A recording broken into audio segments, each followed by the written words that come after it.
Chapter 101. Mother Jiang looked like a dead pig that was not afraid of boiling water. She was really good at lying. You dare to exchange so many things for silver? I'm afraid they are all gathering dust in your warehouse. In the book, Mother Jiang was very stingy. She saved all the things that Jiang brought back to the Jiang family, under the pretext of buying a shop for Jiang and marrying off her 2 sons. I didn't know that the Jiang family had such a large expenditure, but it doesn't matter. Anyway, your family has no relationship with the general's mansion, and you will definitely be exiled.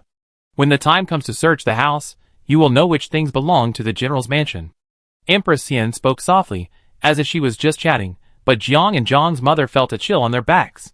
They had heard a little about how scary exile was. Some people died on the road. The soldiers did not treat the exiled people as human beings. My queen, I am old and confused. Those things are all there. They have not been moved at all. I will send someone to get them back now. Please don't let our family go into exile. My old bones can't stand the torment. Although Zhang's mother was greedy, she also understood that if she lost her life, no matter how much money she had, it would be useless. Jiang looked at her mother with mixed feelings. Her mother often told her that she bought a house with the things and money she brought back, but now she said that she hadn't touched them. So her mother had been lying to her for so long. Come here, accompany the 2 of them to Zhang's house to get the things back immediately. If you find that one thing is missing, nothing will be missing. Zhang's mother waved her hand quickly. I promise nothing will be missing. Those things were too conspicuous. She really wanted to pawn them, but she was afraid of being noticed, so she kept leaving them there and didn't dare to touch them. Concubine Xian nodded and said to Aunt Zhang, Madam, take the account book with you. If the silver is short, use the valuables of the Jiang family to pay it back. Fearing that Zhang's mother would do something strange, Jin Tingen specially sent guards to go with her. When they arrived at Zhang's house, Zhang's mother led people to the storehouse and stood at the door for a long time, but was unwilling to open the door. And Zhang glanced at her coldly. Don't say anything like the key is lost. These guards are not idle. Even if they don't have the key, they can directly remove the door of your storehouse.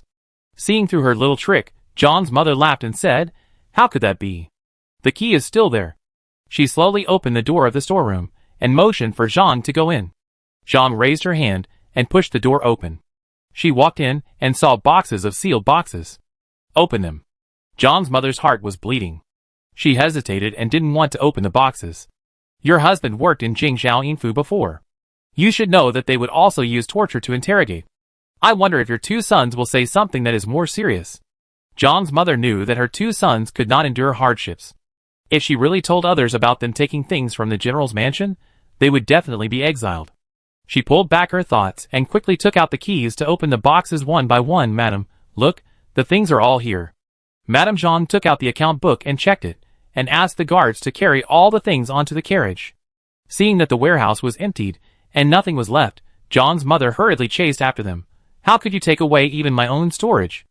Madame Zhang instructed the guards to put the things away, opened the account book, and handed it to Zhang's mother. Shouldn't the things your sons and his friends took from the shop be converted into silver?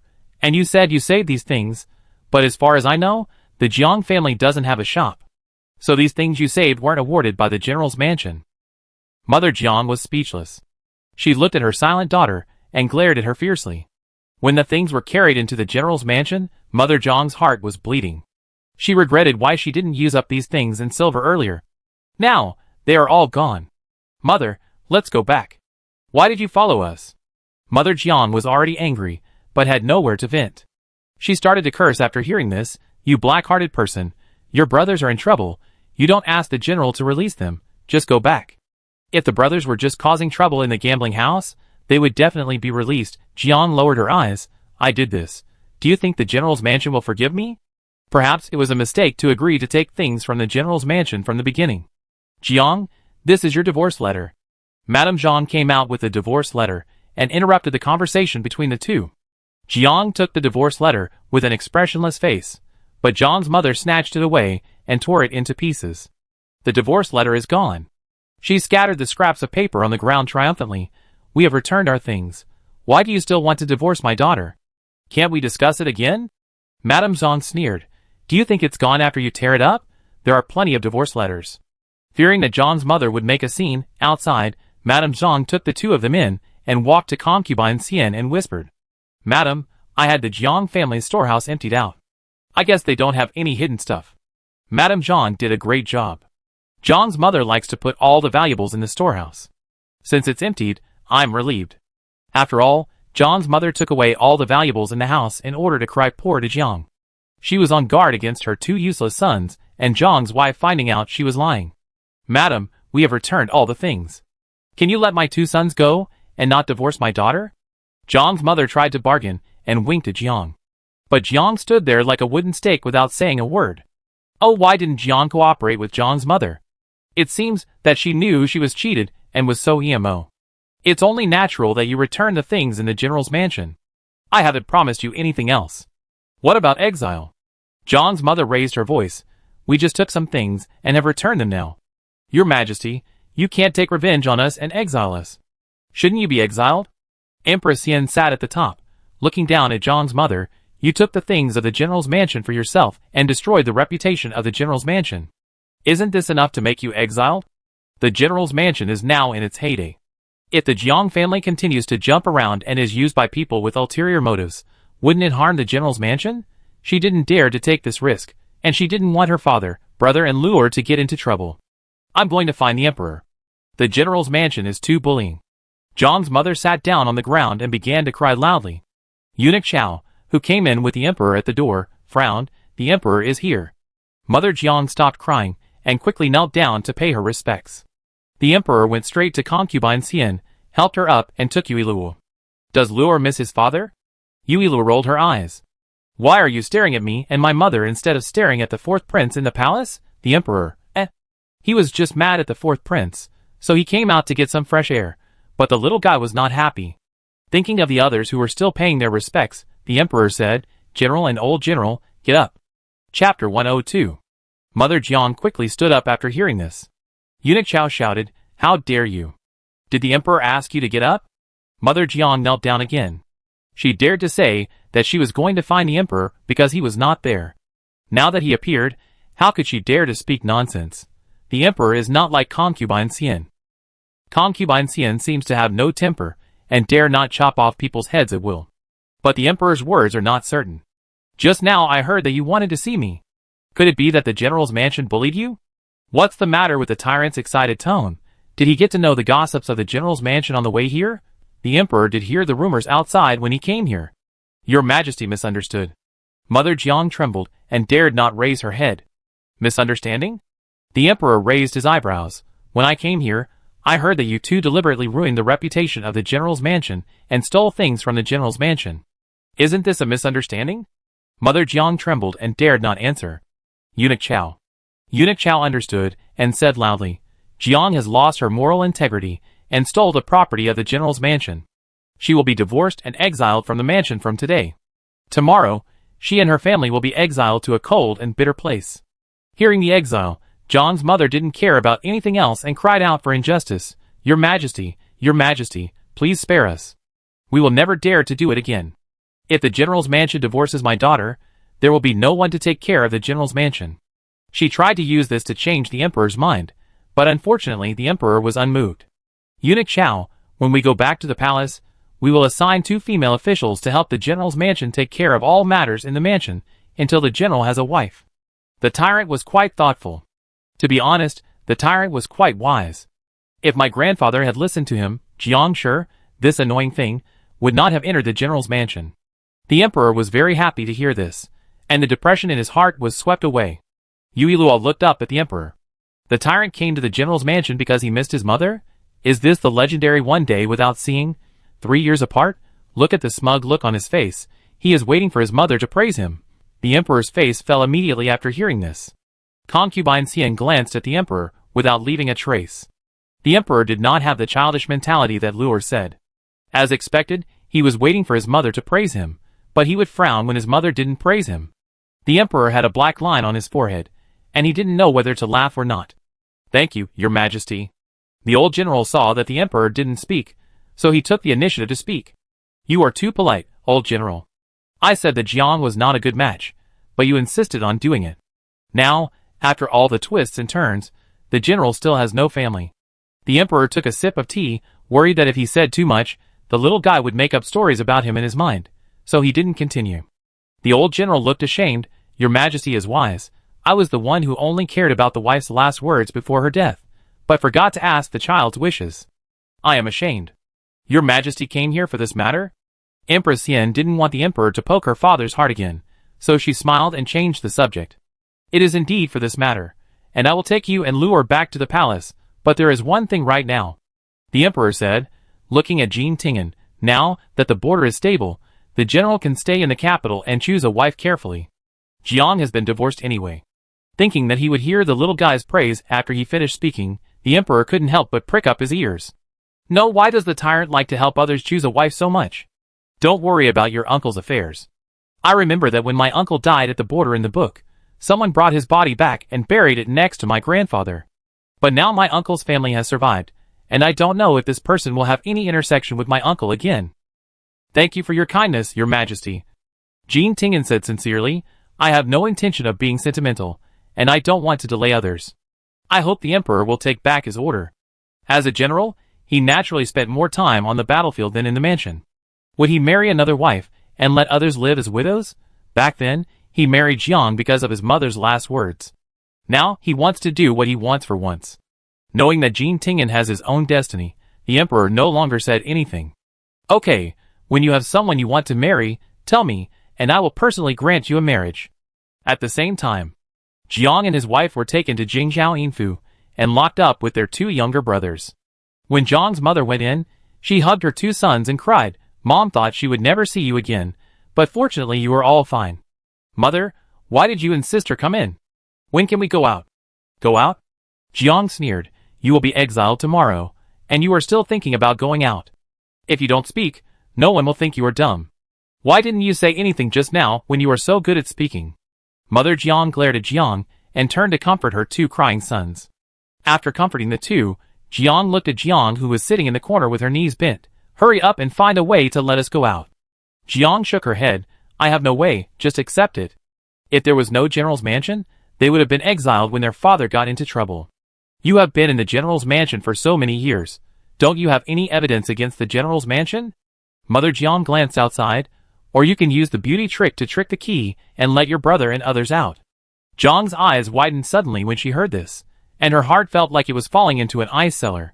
She was extremely sad but couldn't cry. When she was a child, she was injured because she saved her playful brother, and she couldn't have children anymore. After marrying into the general's mansion, her mother treated her much better. She thought her mother was kind to her, because she felt guilty about what happened when she was a child.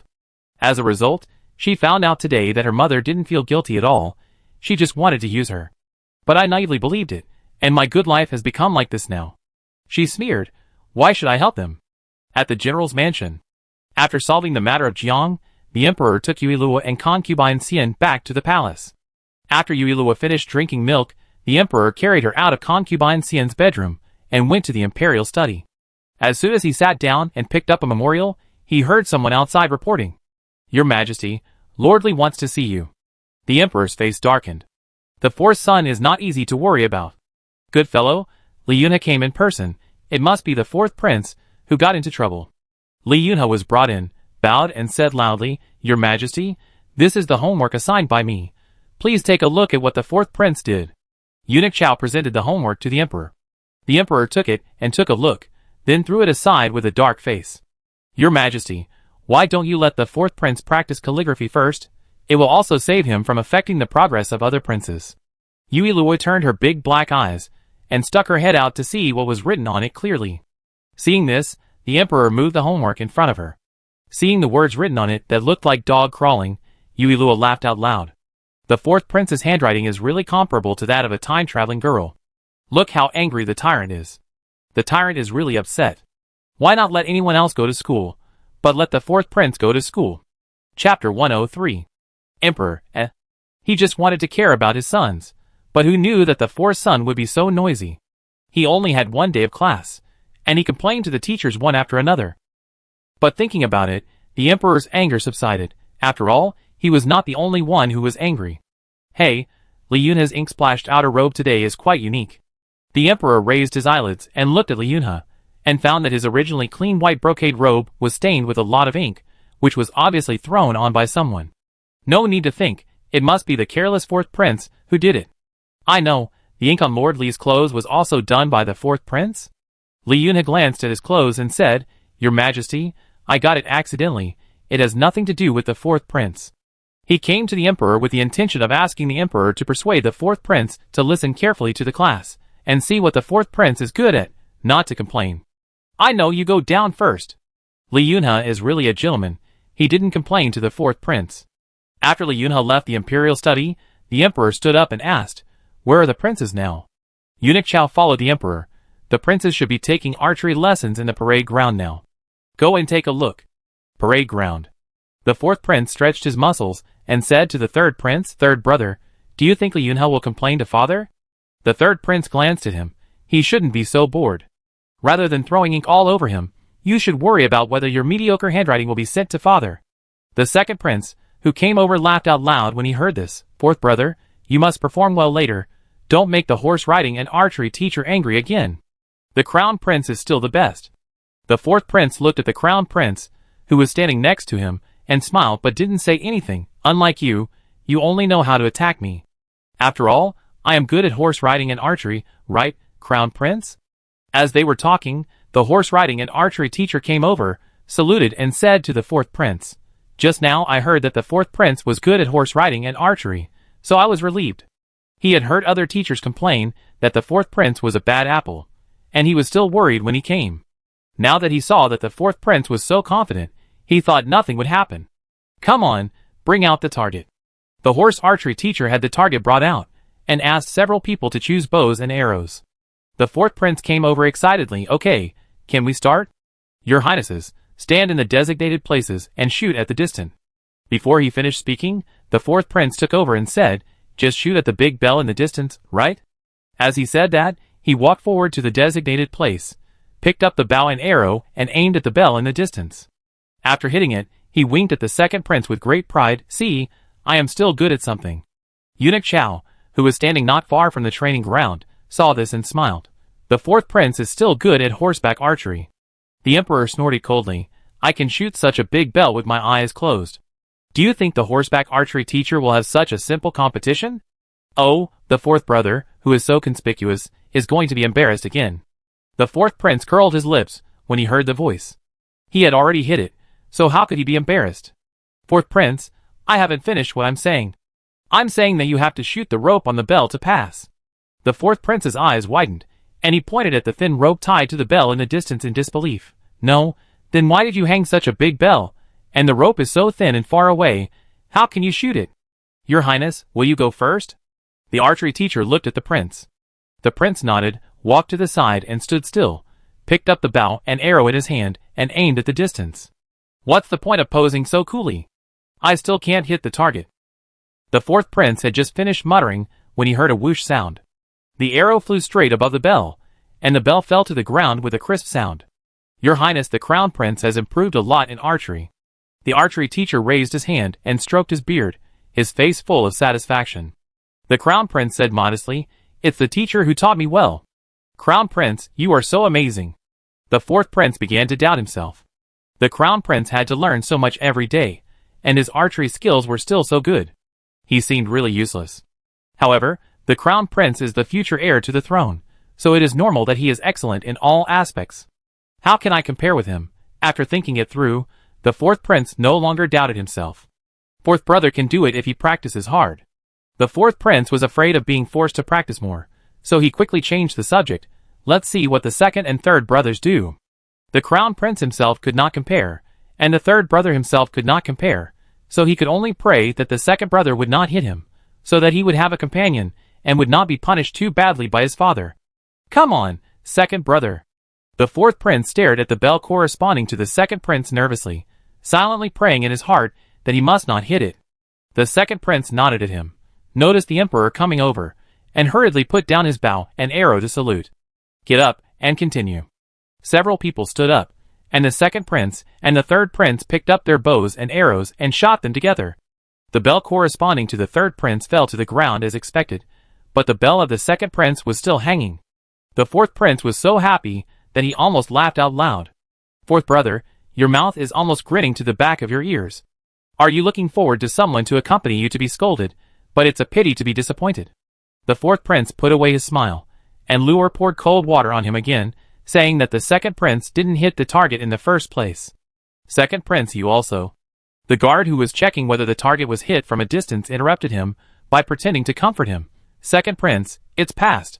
The fourth prince swallowed back what he wanted to say and said dryly, Second prince, you are too good. How could the second prince not know what was going on in his heart? He smiled and asked for a beating. Thank you, fourth brother, you are the only one left, keep going. Father? The fourth prince had a bitter face. How about I stop showing off? I couldn't hit the target anyway. The emperor agreed very readily. Okay, but you have to stay and practice until you can hit the target. The fourth prince practiced until almost dinner time before returning to his residence. Seeing him come back, the second prince smiled and said, Fourth brother, you are back? How is your practice going? The fourth prince shook his hands. Don't mention it. I can't hit the target at all, and the teacher was so angry that he went to eat. I have a bad feeling. I will definitely be scolded tomorrow. Your premonition is quite accurate. There is no need to wait until tomorrow. Look who is coming. The fourth prince looked at the door, and Eunuch Chao happened to walk in. Fourth prince, the emperor invites you to Qingxin Palace. Go! The second prince patted his shoulder. The fourth prince followed Eunuch Chao with a bitter face. Eunuch Chao, how is the emperor feeling? Eunuch Chao answered truthfully, I was very happy when I came. Your Highness, don't be too stressed. The emperor's mood actually varies from person to person. Chapter 104. For example, the emperor is in a good mood when he is with the little princess. Is Luor here? The fourth prince knew that he could not escape, so he could only pin his hopes on Yuilua. With Luor here, his father should not be too angry, and a few words of admonition would not matter. No, beating him would not matter, because he would not have to go to class. Thinking of this, the fear in the fourth prince's heart disappeared completely. The little princess is here. Eunuch Chao looked at the silly and happy fourth prince, wondering why he was so happy now when he was reluctant to come just now.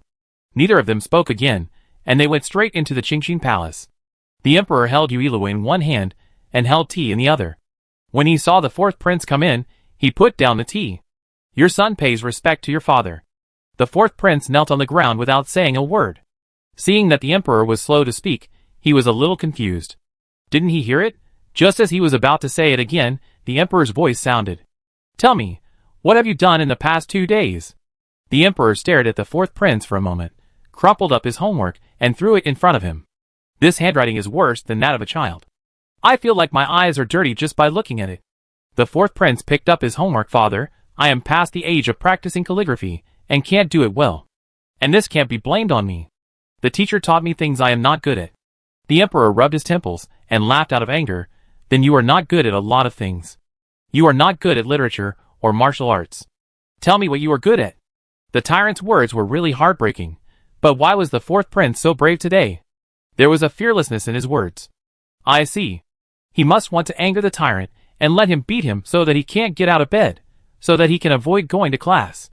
I was wondering why he was so tough. It turns out that he thought of such a trick. The fourth prince, Luor is really a smart kid, he can see this. My father, I am good at riding horses. You are good at riding horses? The emperor suppressed his anger. I think you are a piece of rotten wood that cannot be carved, and you can't learn anything well. Haha, just call it 360 trades, learn to break defenses in every trade. Fortunately, I can drink milk, so I won't have this problem. Father is right. The fourth prince said seriously, I really can't learn anything well, I am really a piece of rotten wood and mud, so father, can you allow me to stop going to school? He thought that the emperor would be angry and beat him after he said that, but the emperor didn't do what he wanted. Since you know that you are useless, you should learn more from your brothers. I arranged for you to live together so that you can ask questions. In fact, the fourth brother is not useless. The fourth prince pricked up his ears. Was Luor finally going to praise him? For example, he looked good and had a good temper. Other princes who were not valued like him might have turned evil long ago, but he didn't. He still had a clear understanding of himself. The emperor, Isn't this still not good? The fourth prince, What are you expecting? It's better not to say it. Okay, go back. After returning to the side hall where he lived, the fourth prince had dinner and called offing. Go and call Lin the imperial physician now. Afeng looked at him strangely. Your Highness, you didn't get beaten. Why did you ask the imperial physician? Just go if I ask you to go, just say I'm sick, go quickly. If the emperor doesn't beat him, Can't he just pretend to be sick? As if he knew what he was going to do, Feng shook his head and left. It happened that Lin the imperial physician was on duty today, and he quickly asked him over. Greetings, fourth prince. After paying his respects, imperial physician Lin saw that the fourth prince's face was ruddy, and asked in confusion, Your Highness, your face is ruddy, not like your body. The fourth prince stood up from his chair and grabbed Lin Tai's sleeve. Lin Tai, you are the imperial physician. If you say I am sick, then I am sick. But your highness, you are not sick either. Generally, concubines pretend to be sick to win favor, but how come the fourth prince also does it? No, I am sick. The fourth prince felt that this was strange. No, you are not sick. Tianlin picked up the medicine box. Your highness, I have to go back to the imperial hospital to be on duty.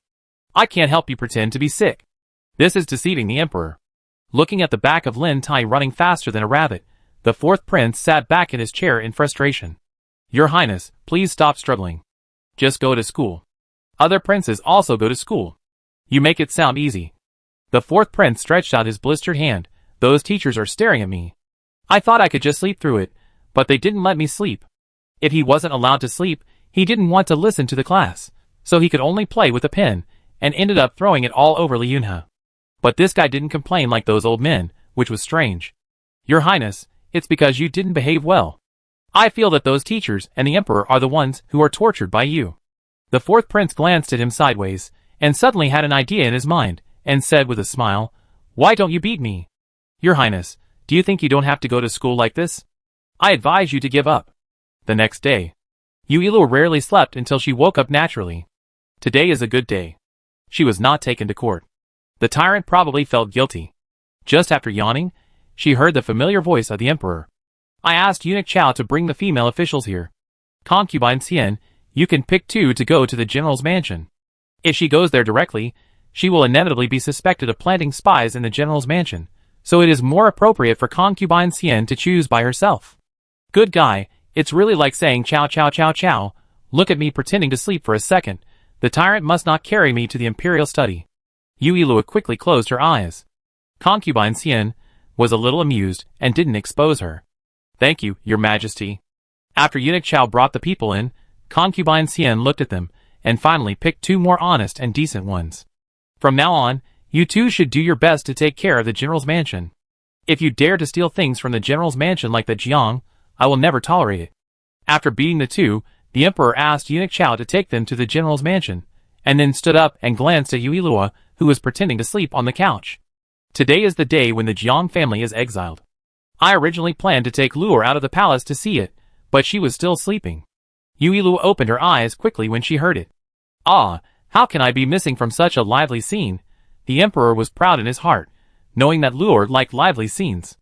No, if I do this, my mother and the tyrant will not notice that I am awake. I have to cry. Instantly, the loud cry of a child rang out, and concubine Xian stood up and hugged her. The little princess must be hungry. I will go and get the hot milk. Nanny Zhang brought the milk to concubine Xian. This is the first time I have seen the little princess cry. Luor is awake. The emperor came over and raised his hand to pinch her little face, and wiped her tears. Don't cry, you have cried like a little cat, and your father is not going to take you out. Chapter 105. Yuilua was taken out of the palace by the emperor with great expectations. The 2 sat in an inconspicuous carriage, which stopped at the Jingzhaoyin mansion. The emperor raised his hand, and gently lifted the curtain to try to see the situation clearly, but there were many people gathered outside, and he couldn't see clearly at all. Your Majesty, do you need your subordinates to investigate the situation? The secret guard disguised as the coachman asked in a low voice. Before the emperor spoke, a crisp female voice sounded outside. Sister Shui, I said it was lively here. Look how many people are gathered here. All of them are here to see the Jiang family being exiled. The voices gradually faded away, and the emperor ordered the secret guards to investigate the situation. Logically, the people should have been escorted out at this time. Could something have happened? The people who spoke just now seemed to be Qin Qianqian and the heroine. When did the tyrant let the heroine enter the palace to meet the third brother?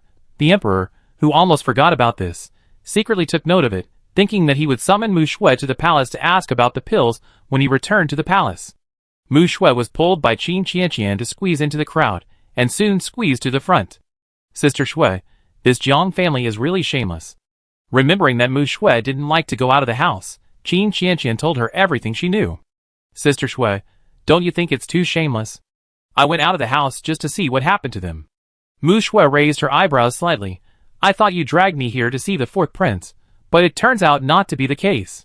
Qin Qianqian stamped her feet after her little thoughts were seen through. I didn't come here to see him. He only makes me angry. Why would I see him? Everyone go back. A man in official uniform walked out of the gate of Jingzhaoyin Mansion. The Jiang family committed suicide in prison.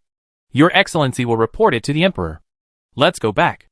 After hearing this, the secret guard walked out of the crowd and went to the Emperor's carriage. Your Majesty, the people of Jingzhaoyin Mansion said that the Jiang family died in prison. The Emperor nodded and signaled the secret guard to drive back to the palace. After returning to the palace, the Emperor went straight to Concubine Xian's palace and told Concubine Xian about it. Don't worry, I will let Jingzhaoyin Mansion find out whether it is really suicide. Concubine Shu played with the teacup in her hand. Compared to exile, death is a relief. So Concubine Xian, don't worry too much. She winked at Concubine Xian. The Emperor is here. Is Concubine Shu helping Mother and the tyrant? No, Mother doesn't like the tyrant. The Emperor straightened his clothes. If he doesn't like it, he doesn't like it. I don't want to deal with it. The Emperor and Concubine Xian should have something to say, so I take my leave first.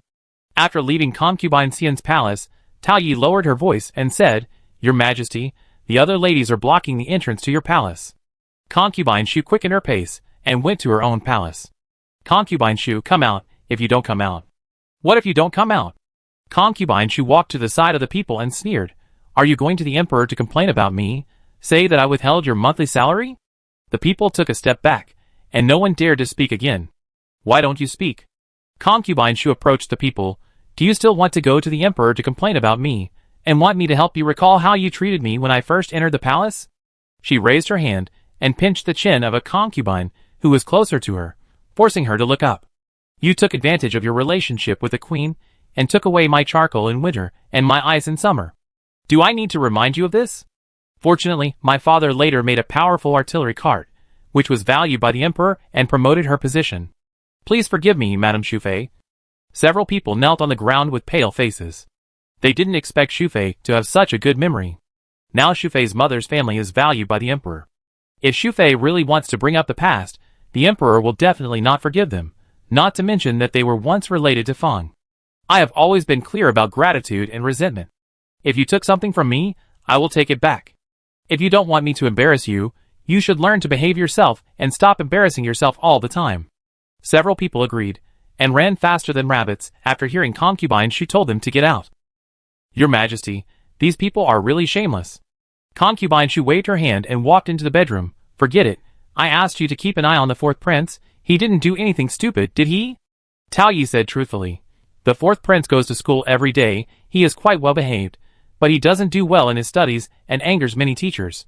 The fourth prince mentioned by the two was being complained at the moment. Your Majesty, why don't you let the fourth prince not go to school tomorrow? Yes, Your Majesty. Not only will the fourth prince not learn anything, but it will also affect the progress of His Royal Highness the Crown Prince. The fourth prince had his head drooped, but when he heard the words don't go to school tomorrow, he suddenly raised his head and agreed with bright eyes. That's right, Father, I am a rat shit. Please don't let me go to school. The two teachers who complained were stunned. Why did the fourth prince agree with him? The Emperor rubbed his brows and asked the two teachers to leave first. Just help the tyrant. What's the point of forcing him to go to school? It will only make you angry. Why bother? Besides, it's enough to learn enough knowledge. There must be some not-so-smart people in a family. It's good for the fourth prince to be like this. The fourth prince resisted the urge to agree. For the first time, he felt that Luor's voice was so touching. Forget it. I don't want you to torture others anymore. Don't go to school in the future. It's obvious that he didn't want to be tortured anymore. It would have been better if he had done this earlier. He knew that the rotten wood could not be carved, but he still had to carve it. Emperor, Thank you, Father. I will move out of the palace immediately. I didn't tell you to move out. You don't have to go to school, but you have to practice your calligraphy. Leave.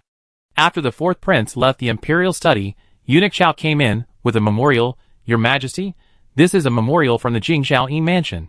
The Emperor took the memorial and opened it. It said that they were under strict guard, and no one else had entered. Several people from the Jiang family had indeed committed suicide. Where is the third prince now? The emperor put down the memorial. Mu Shui should have entered the palace by now. He had to ask the third prince to come over so that the two could see each other more. Eunuch Chao was stunned for a moment. I will call the third prince over now. When the third prince came over, Mu Shui happened to be outside the imperial study. Mu Shui greeted calmly, but her hanging hands curled up in her sleeves. After the two greeted each other, Eunuch Chao came out and told them to go in. The third prince glanced at Mu Shui and was puzzled. Luor said that Mu Shui had a crush on him, but why did he feel that Mu Shui was very distant from him?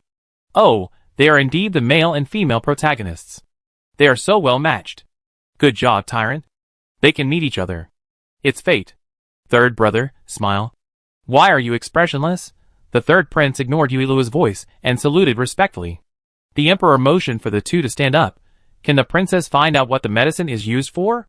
Chapter 106. Mu Shui took out a folded paper from her sleeve and handed it to Eunuch Chao, and replied to the emperor, the pill has an excellent hemostatic effect. I have written down the medicinal materials contained in it, but the medicinal materials listed are very rare. The emperor took the list of medicinal materials presented by Eunuch Chao, and was surprised at Mu Shui's mastery of medicinal materials, and was even more satisfied with her good handwriting. Thank you, princess. The heroine is really amazing.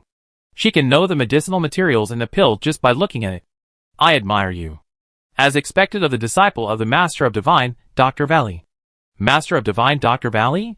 Isn't this man a mysterious person? How come he didn't know that Mu Shui had a relationship with Divine Dr. Valley? It seems that the third prince has found a treasure. This is what a servant should do. The third prince stood aside, wondering why his father called him here.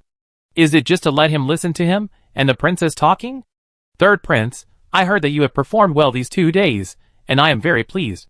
The emperor interrupted the third prince's thoughts. You write beautifully. Please help me supervise the fourth prince. Is the tyrant just trying to find something to say? Are you planning to match the third prince with the heroine? Oh, it's not easy. You finally made a successful match.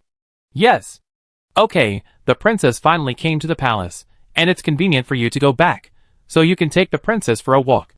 Mu Shui thought she could leave after asking questions, but the emperor not only didn't let her leave, but now he also asked the third prince to take her for a walk. Take me with you. The three of us will go for a walk together. Anyway, I won't make any noise and won't disturb your world of two. Yes, father. Do you want to send Luor back? I will take her there too. He hasn't held Luor for a long time. Now is the chance. Father shouldn't refuse. Take her. Yuilua chuckled twice, and stretched out her hand impatiently before the third prince came to her. The emperor looked at the backs of the three people leaving, and shook his head helplessly. Who does Luor resemble in her love of joining in the fun? But it's good to have Luor here.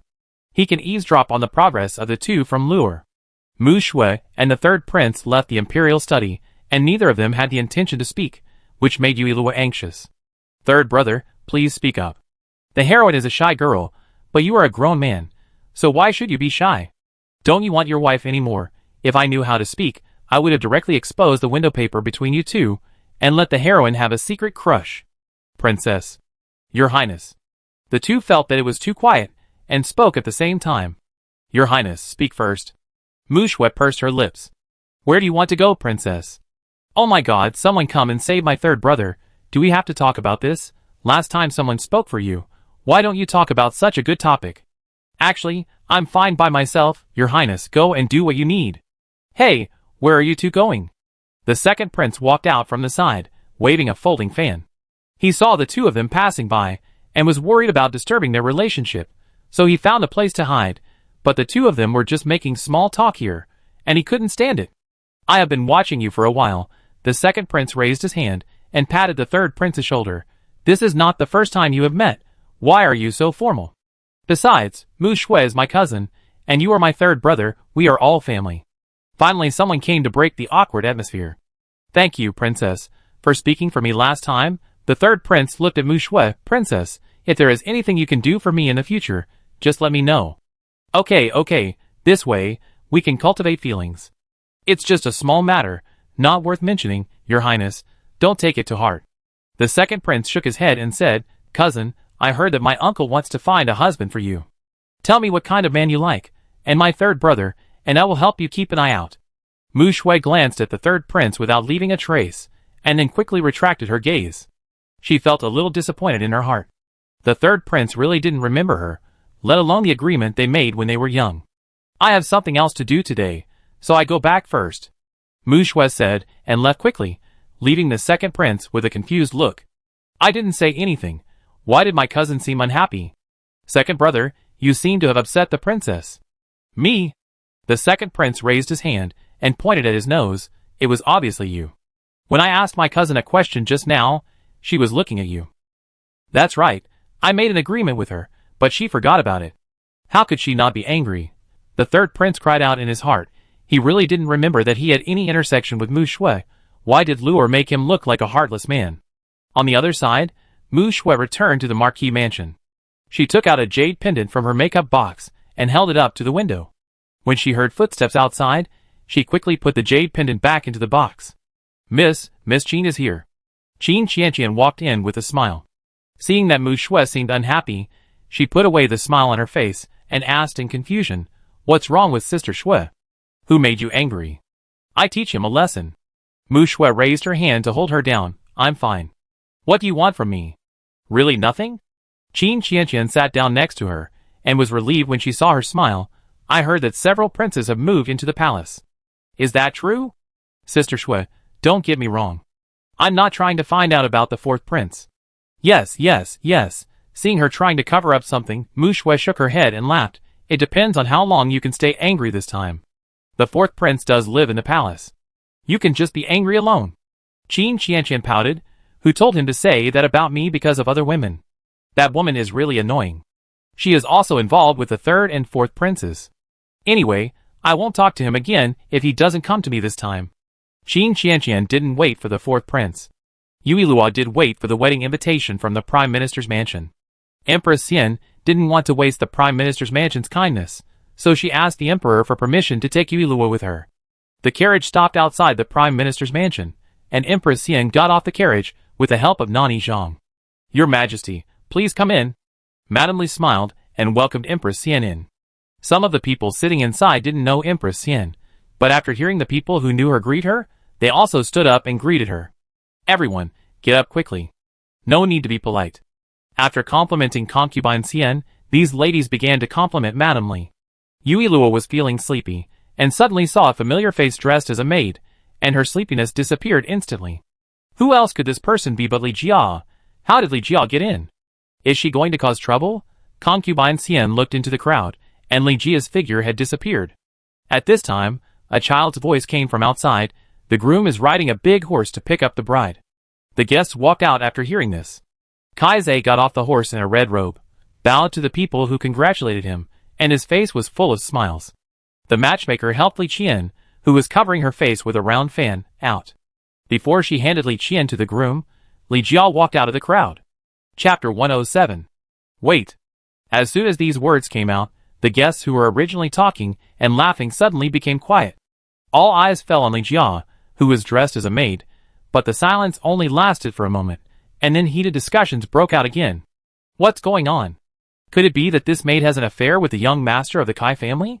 It is also possible that this maid is jealous of her master and deliberately came out to annoy people. Yui Luo sighed. Sure enough, whether in ancient times or modern times, people like gossip. Mother is so nice. This angle can perfectly see everyone's reactions. When Madame Li saw Li Jia coming out, her face changed. She walked to Li Qian and whispered to comfort her. It's okay, mother will handle it. After saying that, she smiled and looked at the guests who were talking about it. I'm sorry, the maid who just came is ignorant. Li Jia saw Madame Li's actions of comforting Li Qian, and her jealousy surged. Yang Xian, that bitch, deceived her. She finally ran out of the alley and planned to find something to eat, but she heard that Kai Zhe, the useless scholar, passed the imperial examination. People also said that Kai Zhe might be able to enter the palace examination next spring. How could Li Qian get such a good thing for free? He is obviously her husband. She did look down on Kai Zhe's family before, but it is different now. If Kai Zhe really makes it into the top 3, can't he get an official position? I'm not a maid. Li Jia's eyes were red, and she raised her hand and pointed at Li Qian. She stole my marriage. I am the wife of Mr. Kai. She is so shameless. She didn't want it at the beginning, but now she heard that Kai Zhe has made a lot of progress, and came out to jump around again. Kai Zhe frowned, walked to Li Qian and pointed at her hand with the bracelet. Kai has only one wife, Li Qian.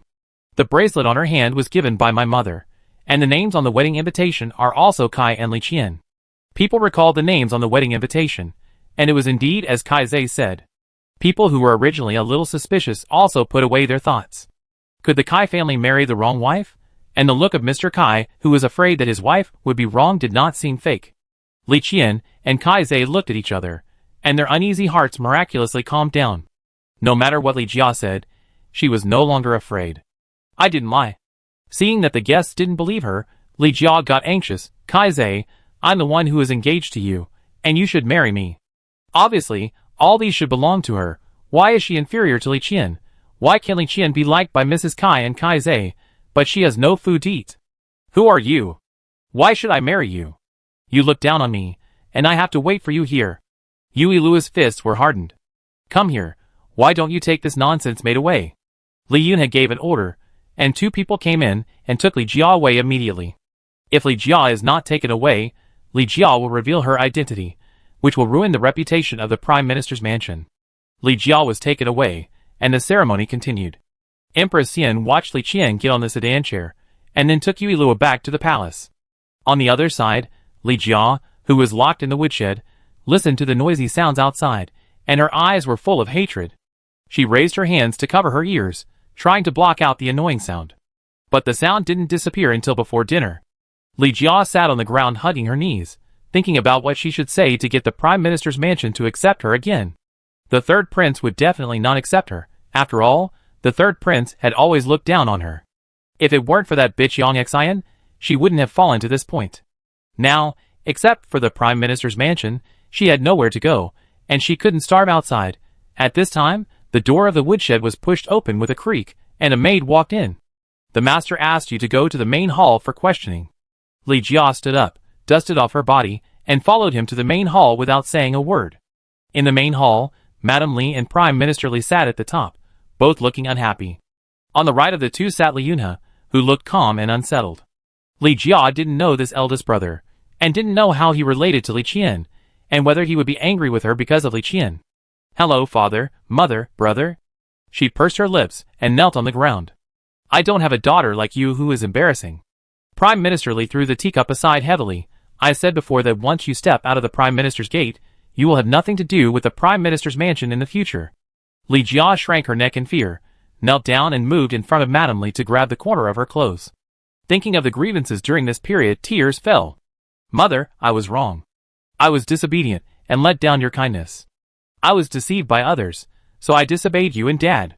I will never do it again. Seeing her crying and losing weight, Madame Li's expression eased a little. Seeing Madame Li's expression moved, Li Jia knew that she had made the right bet. As long as Madame Li spoke, she would definitely stay. Have you ever thought about the reputation of the Prime Minister's mansion when you did this today? Madame Li stared at her. You looked down on the Kai family at the beginning. Li Jia wiped her tears, lowered her eyebrows and said, my daughter couldn't help it for a while, and then she regretted it. Now I really know that I was wrong. As long as my father and mother still recognize their daughter, my daughter will be obedient and stop disturbing my sister. Anyway, it won't be too late to wait for her to come back, and then slowly make plans. Mrs. Li sighed, and was about to let Li Jia stay, when she saw Li Yunhe put down the teacup, and said to Li Jia, you saw that mother was soft-hearted, so you showed weakness to her. Brother, I didn't. Li Jia's heart clicked, and he quickly denied it. No! Li Yunhe raised his hand and put it on the table, saying slowly, if you put away the hatred in your eyes, I might believe you a little. You want to show off in front of me with this poor acting skills, you are destined to be disappointed. Brother is my sister's brother, and also my brother. Why don't you believe me? Li Jia didn't dare to look directly into Li Yunhe's eyes, always feeling that she had no way to hide in front of him. Not everyone can correct their mistakes. People like you won't correct them. If you were as obedient as Sheer, I would naturally believe you. The Prime Minister's mansion and the General's mansion were both thorns in the eyes of the ministers in the court. He didn't want Li Jia to come back and make a fool of himself and implicate the Prime Minister's mansion. Dad, Mom. Li Jia looked up at the two of them. The two were silent for a moment, and then Prime Minister Li said, since you have no relationship with the Prime Minister's mansion and you have made a mistake, you should be exiled to the manor. There are people watching her at the manor, so she won't continue to cause trouble outside. Come here, send her to the manor, and keep her under guard, and leave immediately. Why do you want to lock me up? If you don't want to keep me in the Prime Minister's mansion, let me go. Chapter 108. It has been a while since Li Qian and Kai Zai's wedding banquet. The year is coming to an end, and the weather has turned cold. The emperor dared not take Yui Luo with him, so he moved the memorials directly to the side hall of concubine Xian to deal with them. The concubines in the harem were jealous and gnashed their teeth, but they had no choice. Why is the tyrant so clingy all of a sudden? Did I miss something when I fell asleep?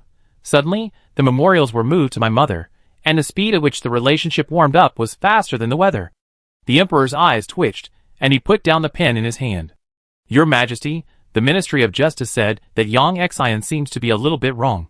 Eunuch Chao walked in and said, Not quite right. The emperor frowned. What's wrong? Is it true that Yang Xian has returned? This is not right. Eunuch Chao raised his hand and pointed to the head. He keeps talking nonsense. Yui Luo sighed in disappointment. Well, I was happy for nothing. Don't worry about it as long as there is nothing else. Eunuch Chao hesitated as he took out a memorial. This is a memorial from the new Dali Temple Shaoqing. The emperor took it and took a look. You just arrived in the capital yesterday, and you can't wait to give me a memorial. Yang Mansion. Mrs. Yang paced back and forth in the room. When she saw her husband coming in, she hurriedly took the cloak from him and asked softly, How did the master find out? Yang Wen sat on the chair and drank a sip of hot tea to warm himself. To be able to do such a rebellious thing, it must be. I handed the emperor a letter. When the emperor summons me, I will ask if I can meet him. As the two were talking, the maid knocked on the door and came in. Master, someone from the palace has come to ask you to enter the palace immediately. Yang Wen did not dare to delay, and stood up and left the room with his cloak. Master, please do not offend the emperor for her. Just think that our ex-signer died a few months ago. Mrs. Yang called Yang Wen with a choked voice, and watched his back disappear before she covered her face, and cried bitterly. How could her daughter have such a miserable life? Yang Wen walked out of the house, and got on the carriage to the palace gate. I thought the palace servants would take him to the imperial study after he got off the carriage, but he went further and further away. Did you take the wrong road? Yang Wen stopped. He had only been in the capital for a day, and had not offended anyone. Who was targeting him? My lord, the emperor is not working in the imperial study. Knowing that he had misunderstood, Yang Wen put away his guard and continued to walk forward with the palace servants. When they reached the side hall of Zuihua Palace, the palace servant stopped and said, My lord, we are here.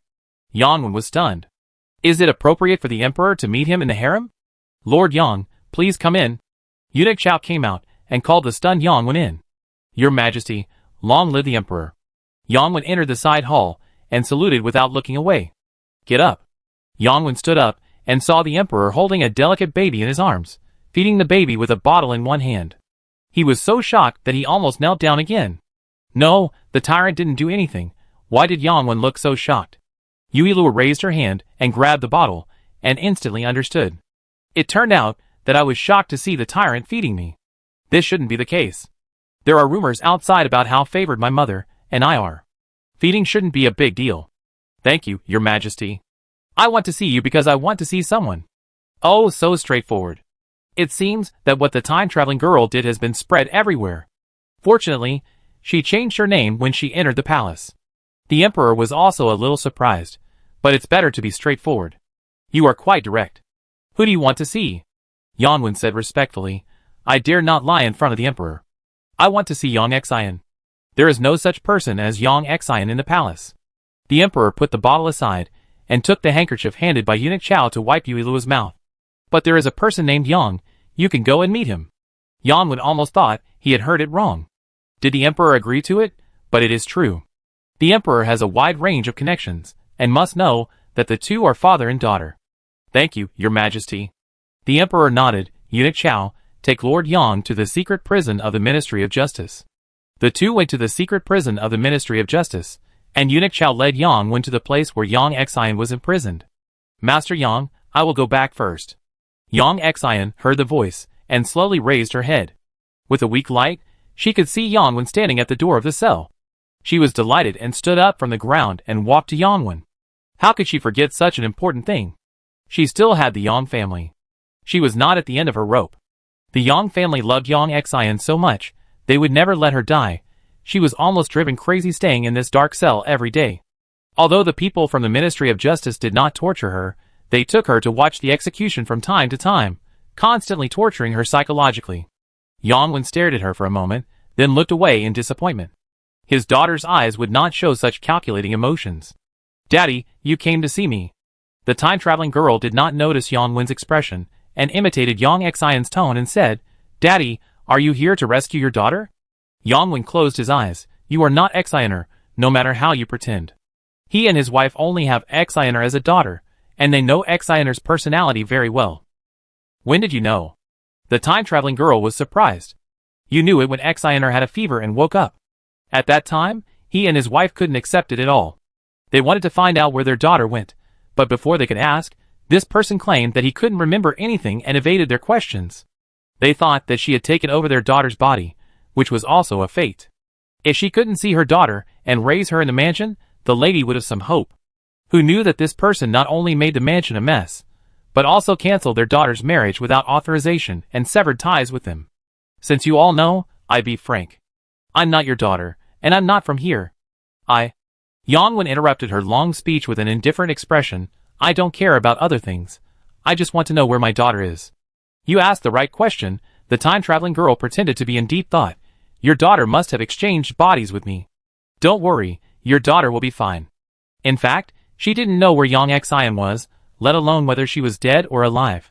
But now she was still counting on the Yang family to rescue her, so she couldn't say she didn't know. "You didn't lie?" In order to make her words more credible, the time-traveling woman raised her hand and patted her chest. "Of course, as long as you promise to rescue me, I will naturally find a way to get your daughter back." "What if I don't agree?" Yangwen has handled many cases, and could tell at a glance that she was lying.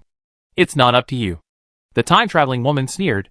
"This body belongs to your daughter, and it's your daughter who you don't want to save. I just don't know if your wife, who loves your daughter like her life, will follow her." Chapter 109. Yangwen put his hands behind his back, turned sideways to her, closed his eyes and said, "Do you think that you can get me to rescue you by saying this? You are so self-righteous.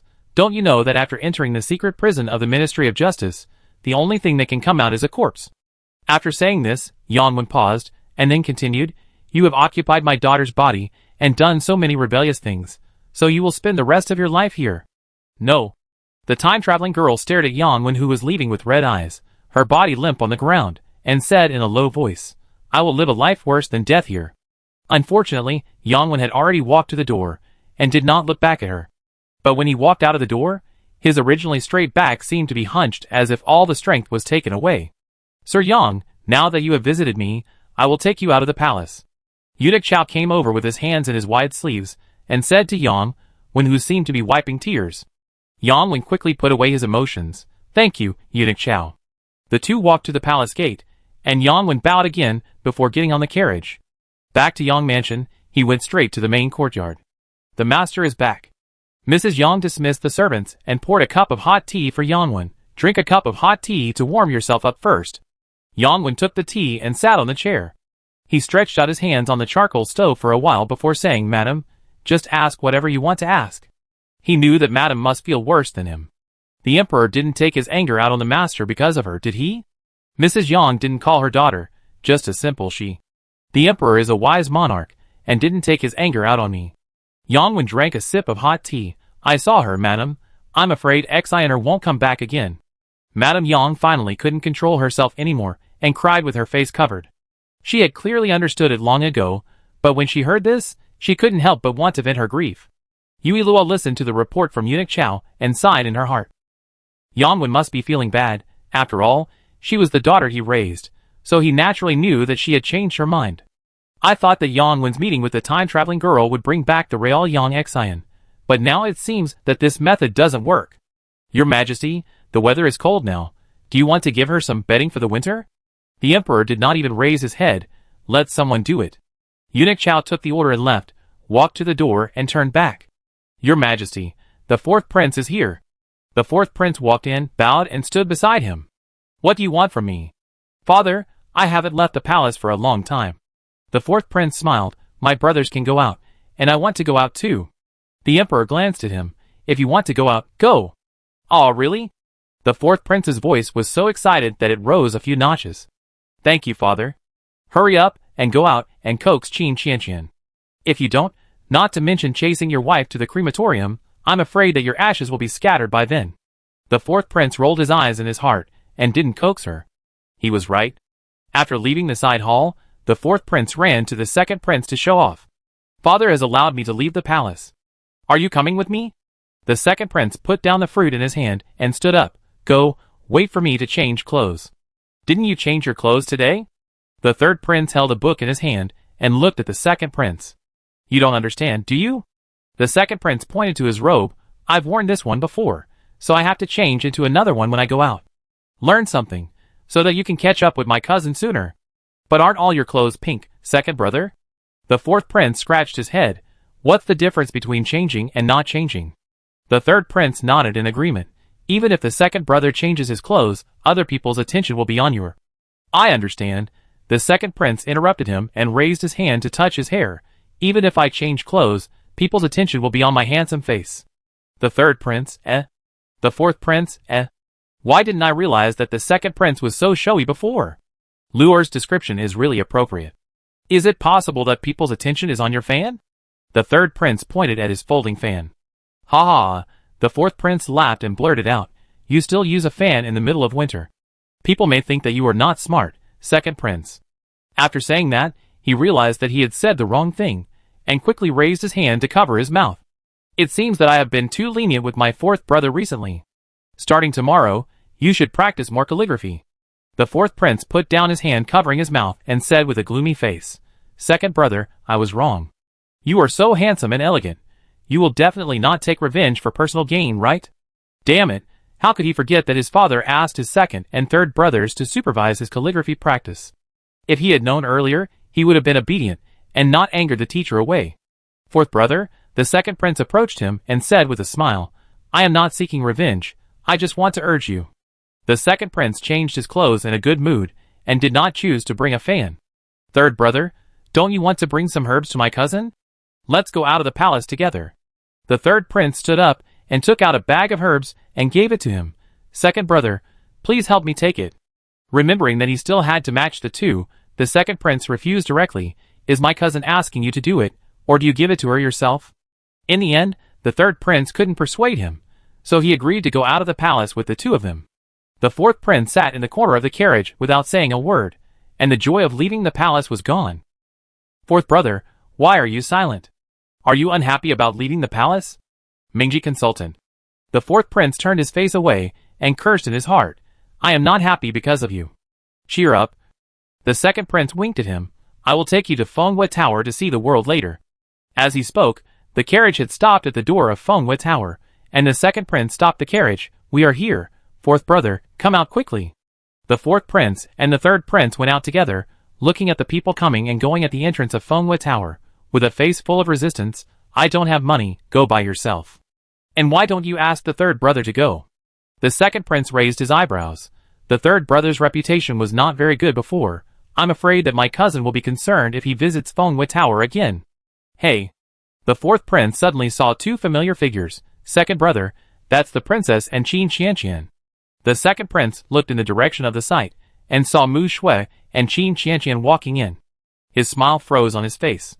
Why did his cousin come here? Since you are all here, let's go in together. The two were dragged into Fenghua Tower by the second prince. Oh, you haven't been here for a long time. The old procuress looked at the three people. The other two are unfamiliar. The fourth prince was particularly uncomfortable being stared at, and pulled the third prince's sleeve. Why don't we go? Chapter 110. Don't be nervous, young master. You've come to the right place today.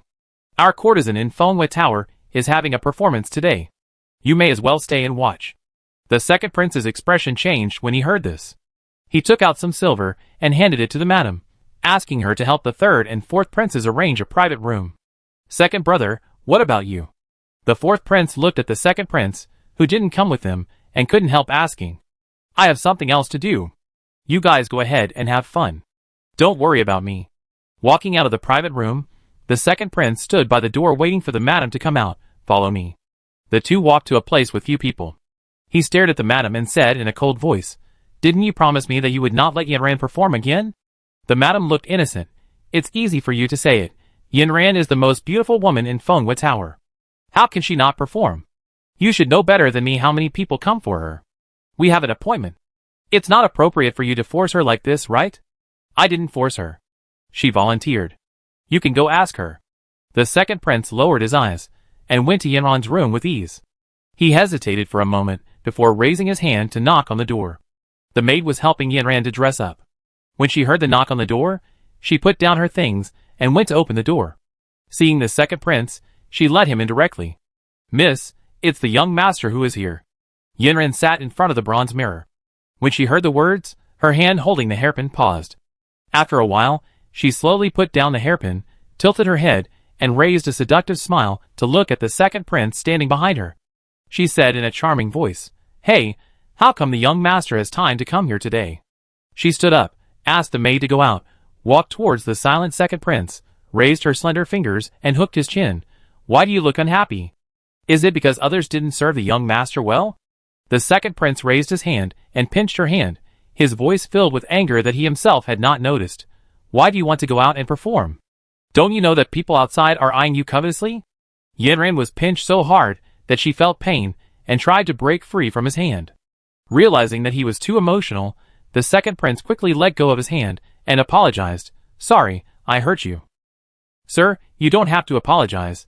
Yanran raised her hand and rubbed her wrist, saying nonchalantly, I naturally know what people outside think, but I am of low status and can't always pin my hopes on others.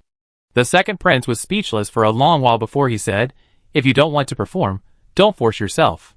Since you have nothing else to do, go out. Yanran took the veil and put it on her beautiful face. I still have to go out to perform. At this time, the maid knocked on the door and came in. Miss, you have been waiting outside for a long time. Yanran responded and walked out with the guqin in her arms. When she reached the door, she stopped and turned back to the second prince, who was still standing there, and said, Since you are here, please listen to me. Mu Shui was brought into the private room by Qin Qianqian, feeling very uncomfortable. Sister Shui, please don't be so reserved. Qin Qianqian poured her a cup of tea and pushed it in front of her. Both men and women can come to Fenghua Tower. We are just here to watch the performance of the courtesan, and we are not doing anything else. She heard that the courtesan in Fenghua Tower is not only beautiful, but also talented, so she brought Mu Shui here to see. Qianqian, is this your first time here? Mu Shui put the tea on the table and looked at Qin Qianqian, who was very relaxed. Yes, Qin Qianqian blinked her lively eyes. This courtesan rarely performs, What's wrong? Seeing her suddenly stop, Mu Shui asked in confusion. Qin Qianqian made a gesture to silence and pricked up her ears. I seem to hear the voice of the fourth prince. Mu Shui shook her head and laughed. Why didn't I hear it? It seems that you are thinking about the fourth prince. But Qin Qianqian was a little self-doubting and wanted to explain herself, but a loud noise outside diverted her attention. It should have started. Let's go out and take a look. The three princes were also attracted by the sound. Let's go out and take a look. The fourth prince breathed a sigh of relief. He didn't know why the second prince liked to come here. The three of them walked out of the private room and went downstairs. The cheers of the men kept coming into their ears. Is this courtesan so powerful? The fourth prince looked at the silent second prince and said, Second brother, why are you unhappy? Seeing that the second prince ignored him, he looked at the third prince again. The third prince shrugged, indicating that he didn't know. It started. I heard that Miss Yanran is a great zither player. We can enjoy her music today. The fourth prince didn't care. He looked up at the stage. A veiled girl was sitting in front of a zither. Her slender fingers were flying on it, attracting cheers from the audience. After the song ended, Yanran stood up and bowed. Why are you still wearing a veil? I can't even see your face. Two voices sounded at the same time. Qin Qianqian turned her head, and her eyes met with the fourth prince's. What a coincidence, Qin Qianqian, why are you here? Just now, Sister Shui didn't believe her when she said she heard the fourth prince's voice. But why did this person have time to come here, but not to look for her? Thinking of this, Qin Qianqian turned her head away again. What's it got to do with you? The third prince next to her looked at Mu Shui, nodded and greeted her, motioning her to come over to talk. Mu Shui walked to the side, and the subtle feeling of meeting the person she loved in such a place made her look a little unnatural. These are the herbs for the princess. The third prince took out the packaged herbs and handed them to her. I was originally planning to send them to the Marquis mansion, but I didn't expect to run into the princess here. Thank you, Your Highness, Mu Shui raised her hand to take the herbs, but her hand accidentally touched the slightly cold fingertips of the third prince. She quickly withdrew her hand. I came here to accompany Qianqian. Seeing that she was explaining to him, the third prince was stunned for a moment. The two of them had indeed had a lot of contact recently, but Mu Shui had always treated him with courtesy. Now she suddenly explained to him, and he didn't know how to react for a moment. I'm here with my brother. Mu Shui, who was feeling annoyed, raised her head and smiled on her cold face. Is the third prince explaining this to her? Sister Shui. Qin Qianqian came over and pulled Mu Shui up. Let's go back. The second prince followed the fourth prince listlessly and suddenly noticed a familiar figure. He raised his leg and wanted to chase him, but he was blocked by the people walking next to him. After the people left, when he wanted to look for that person again, he was gone. What are you looking for? The fourth prince pulled him. The second prince pulled back his thoughts. Nothing. He must have seen it wrong. That person couldn't possibly be here. By the way, aren't you going after Miss Qin? The fourth prince scratched his head. Why should I go after her? We often quarrel. Just get used to it. The second and third princes smiled at each other, shook their heads, and walked away. The person who just disappeared stood upstairs and watched the third prince and his companions walk out of Fenghua Tower, with a sneer on his lips. Chapter 111. Master, the courtesan doesn't want to see you. The man wore a silver mask on his face, and his eyes narrowed. Didn't you give me the money? The subordinate shook his head. The madam was unmoved, saying that the courtesan doesn't accept customers, or I. Before he finished speaking, he was interrupted by the man. I just came to the capital, so I shouldn't be too ostentatious. She's just a prostitute, and there's a long way to go. It's not worth it to do bad things for her. Anyway, there's plenty of time in the future. Yanran, whom the two of them were talking about, was staring at the madam. Tell me, what are you thinking? The madam put the teacup on the table. Someone wanted to see you just now, and he was generous. I knew you would not see him, so I turned him down. Yanran played with her hair absent-mindedly. I know Mom is doing this for my own good, but the young master is generous and has an extraordinary temperament. How could he not have a wife at home? The madam was silent for a moment, and said earnestly, You proposed to perform yourself. Didn't you just want to lure him in? He came, and you pushed him away. If you have anything to say, just say it. You can't stay in Fenghua Tower forever. She treated all the girls in the building equally. If a girl had someone she liked, she naturally hoped that they would have someone to belong to, and not wait until they were old and helpless like her. If he liked me, how could he not tell me about her family situation? Yanran looked more serious. She was picked up by her mother and brought back to Fenghua Tower at the beginning of this year. The first time she met a guest, she met a young man. This person was different from the others her mother mentioned. He just drank tea and listened to music. The two of them had a good chat. Later, the young master often came to the building to see her, but every time he came, he just drank tea and chatted, and did not do anything out of the ordinary. He was even worried that she could not deal with other guests, so he spent a lot of money to keep her, so that she would not have to deal with other people. Meeting such a handsome young man who cared about her, she was not unmoved, but every time the words came to her lips, she swallowed them back because of other concerns. If he didn't like you, how could he consider you like this? The madam stood up and patted her on the shoulder. In matters of love, one person has to speak first, otherwise it would be a pity to miss it. On the other side. After leaving Fenghua Tower, the fourth prince parted ways with the two and went directly to the Mo mansion. Grandfather, your well-behaved and lovable grandson is here to see you. No one responded to him after he finished speaking. The fourth prince walked in. The mansion was quiet. He scratched his head. Could it be that his grandfather was still angry, so he hid and refused to see him? But if he couldn't see his grandfather, how could he cry poor? Grandfather, I brought the best snacks in the palace to see you. Why are you shouting so loudly? An old man with gray hair came out with his hands behind his back and raised his hand to pick his ears. I'm not deaf yet. The fourth prince grinned and stepped forward to hold the arm of Mo Lao. I'm not afraid that you don't want to see me, grandfather. Going to the main hall, the fourth prince warmed his hands and took out the snacks he brought with him and handed them to Mo Lao.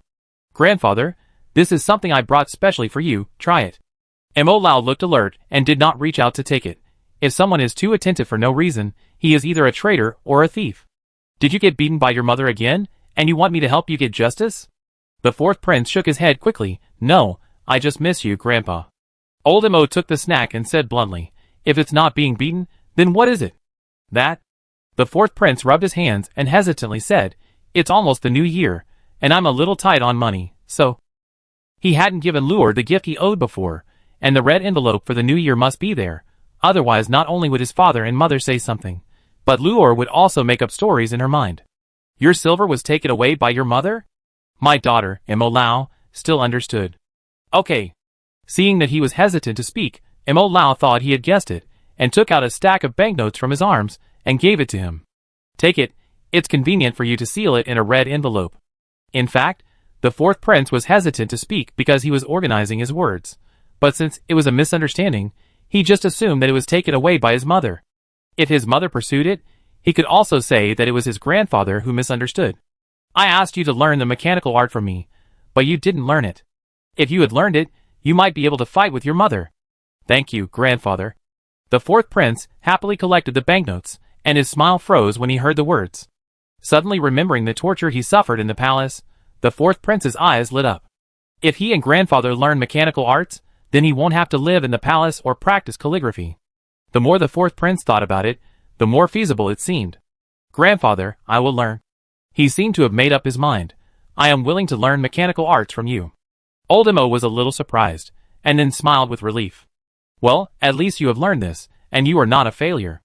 Otherwise, when grandfather and your mother are gone, there will be no one to protect you. Although their Maha school does not involve government affairs, as long as the mechanical art is not lost, others dare not look down on them. But my father asked me to practice calligraphy in the palace. Grandfather, you have to talk to my father. If he agrees, it's fine." The still sentimental Imo Lao paused. No wonder this brat suddenly agreed. He was relieved that he finally grew up. It turned out that he was waiting for him here. After returning to the palace, the fourth prince ran to his residence in a happy mood, intending to show off in front of the second prince, but there was no one in the house. "Your Highness, you are back. The emperor asked you to go to the side hall of Zuehua Palace to find him." Offing knocked on the door and came in. The fourth prince followed Offing to the side hall, and saw that the other brothers were all there. He was confused. Could something have happened? "Your son greets the emperor." After paying his respects, the fourth prince lowered his voice and asked the crown prince next to him. "Crown prince, what's wrong?" The emperor glanced at him and said, "This year, we will have a family dinner together on New Year's Eve. No one is allowed to be absent, especially the fourth prince." The fourth prince, I thought it was something important, but it turned out to be for him. "I will not be absent." "Father," the prince said with a bow, "the emperor's uncle should have set off and will arrive in the capital soon." The emperor nodded. He asked to be stationed in Yueqing, and he has suffered all these years. He set off, but he has already arrived in the capital. Isn't he moved by the tyrant's tone?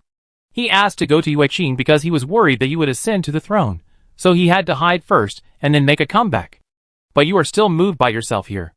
The emperor, It's not that he didn't doubt his brother before, but his brother has been well behaved for so many years, and there is nothing wrong with him. The second prince thought of the figure he saw in Fenghua Tower. According to Luor's words, that person was undoubtedly the emperor's uncle. Chapter 112. This matter is of great importance, and the second prince decided to tell the emperor. "Father, I saw a man today, and his back looked familiar. He seemed to be the emperor's uncle." The fourth prince said excitedly, "So the person you were looking for in Fenghua Tower was the emperor's uncle?" After saying that, he saw that everyone was staring at him, and the hall instantly became quiet. Realizing that he seemed to have said something wrong, the fourth prince quickly shut up. The second prince suppressed the urge to strangle him to death. You can't hide the look of someone who wants to kill him. The second prince deliberately didn't mention the location because he was worried that the tyrant would punish him. As a result, the fourth prince, this pig teammate, sold out the second prince completely. "Father, please don't misunderstand me." The fourth prince explained hurriedly, "We just went to drink tea. If you don't believe me, you can ask the third prince." The third prince, No, the third prince has already hidden himself. Why are you still talking? The emperor frowned. "Next time if I know you go to that place, you will all be confined. And don't spread the news of meeting the king of Yueqing today. Oh, the tyrant is angry. You didn't even call him when you went there." However, the third and fourth princes can choose not to go, but how can the second prince not go in the future? His wife is still there, and his love life is bumpy. I sympathize with the second prince, who has no mouth. He spent a lot of money, and only knew how to accompany others for tea.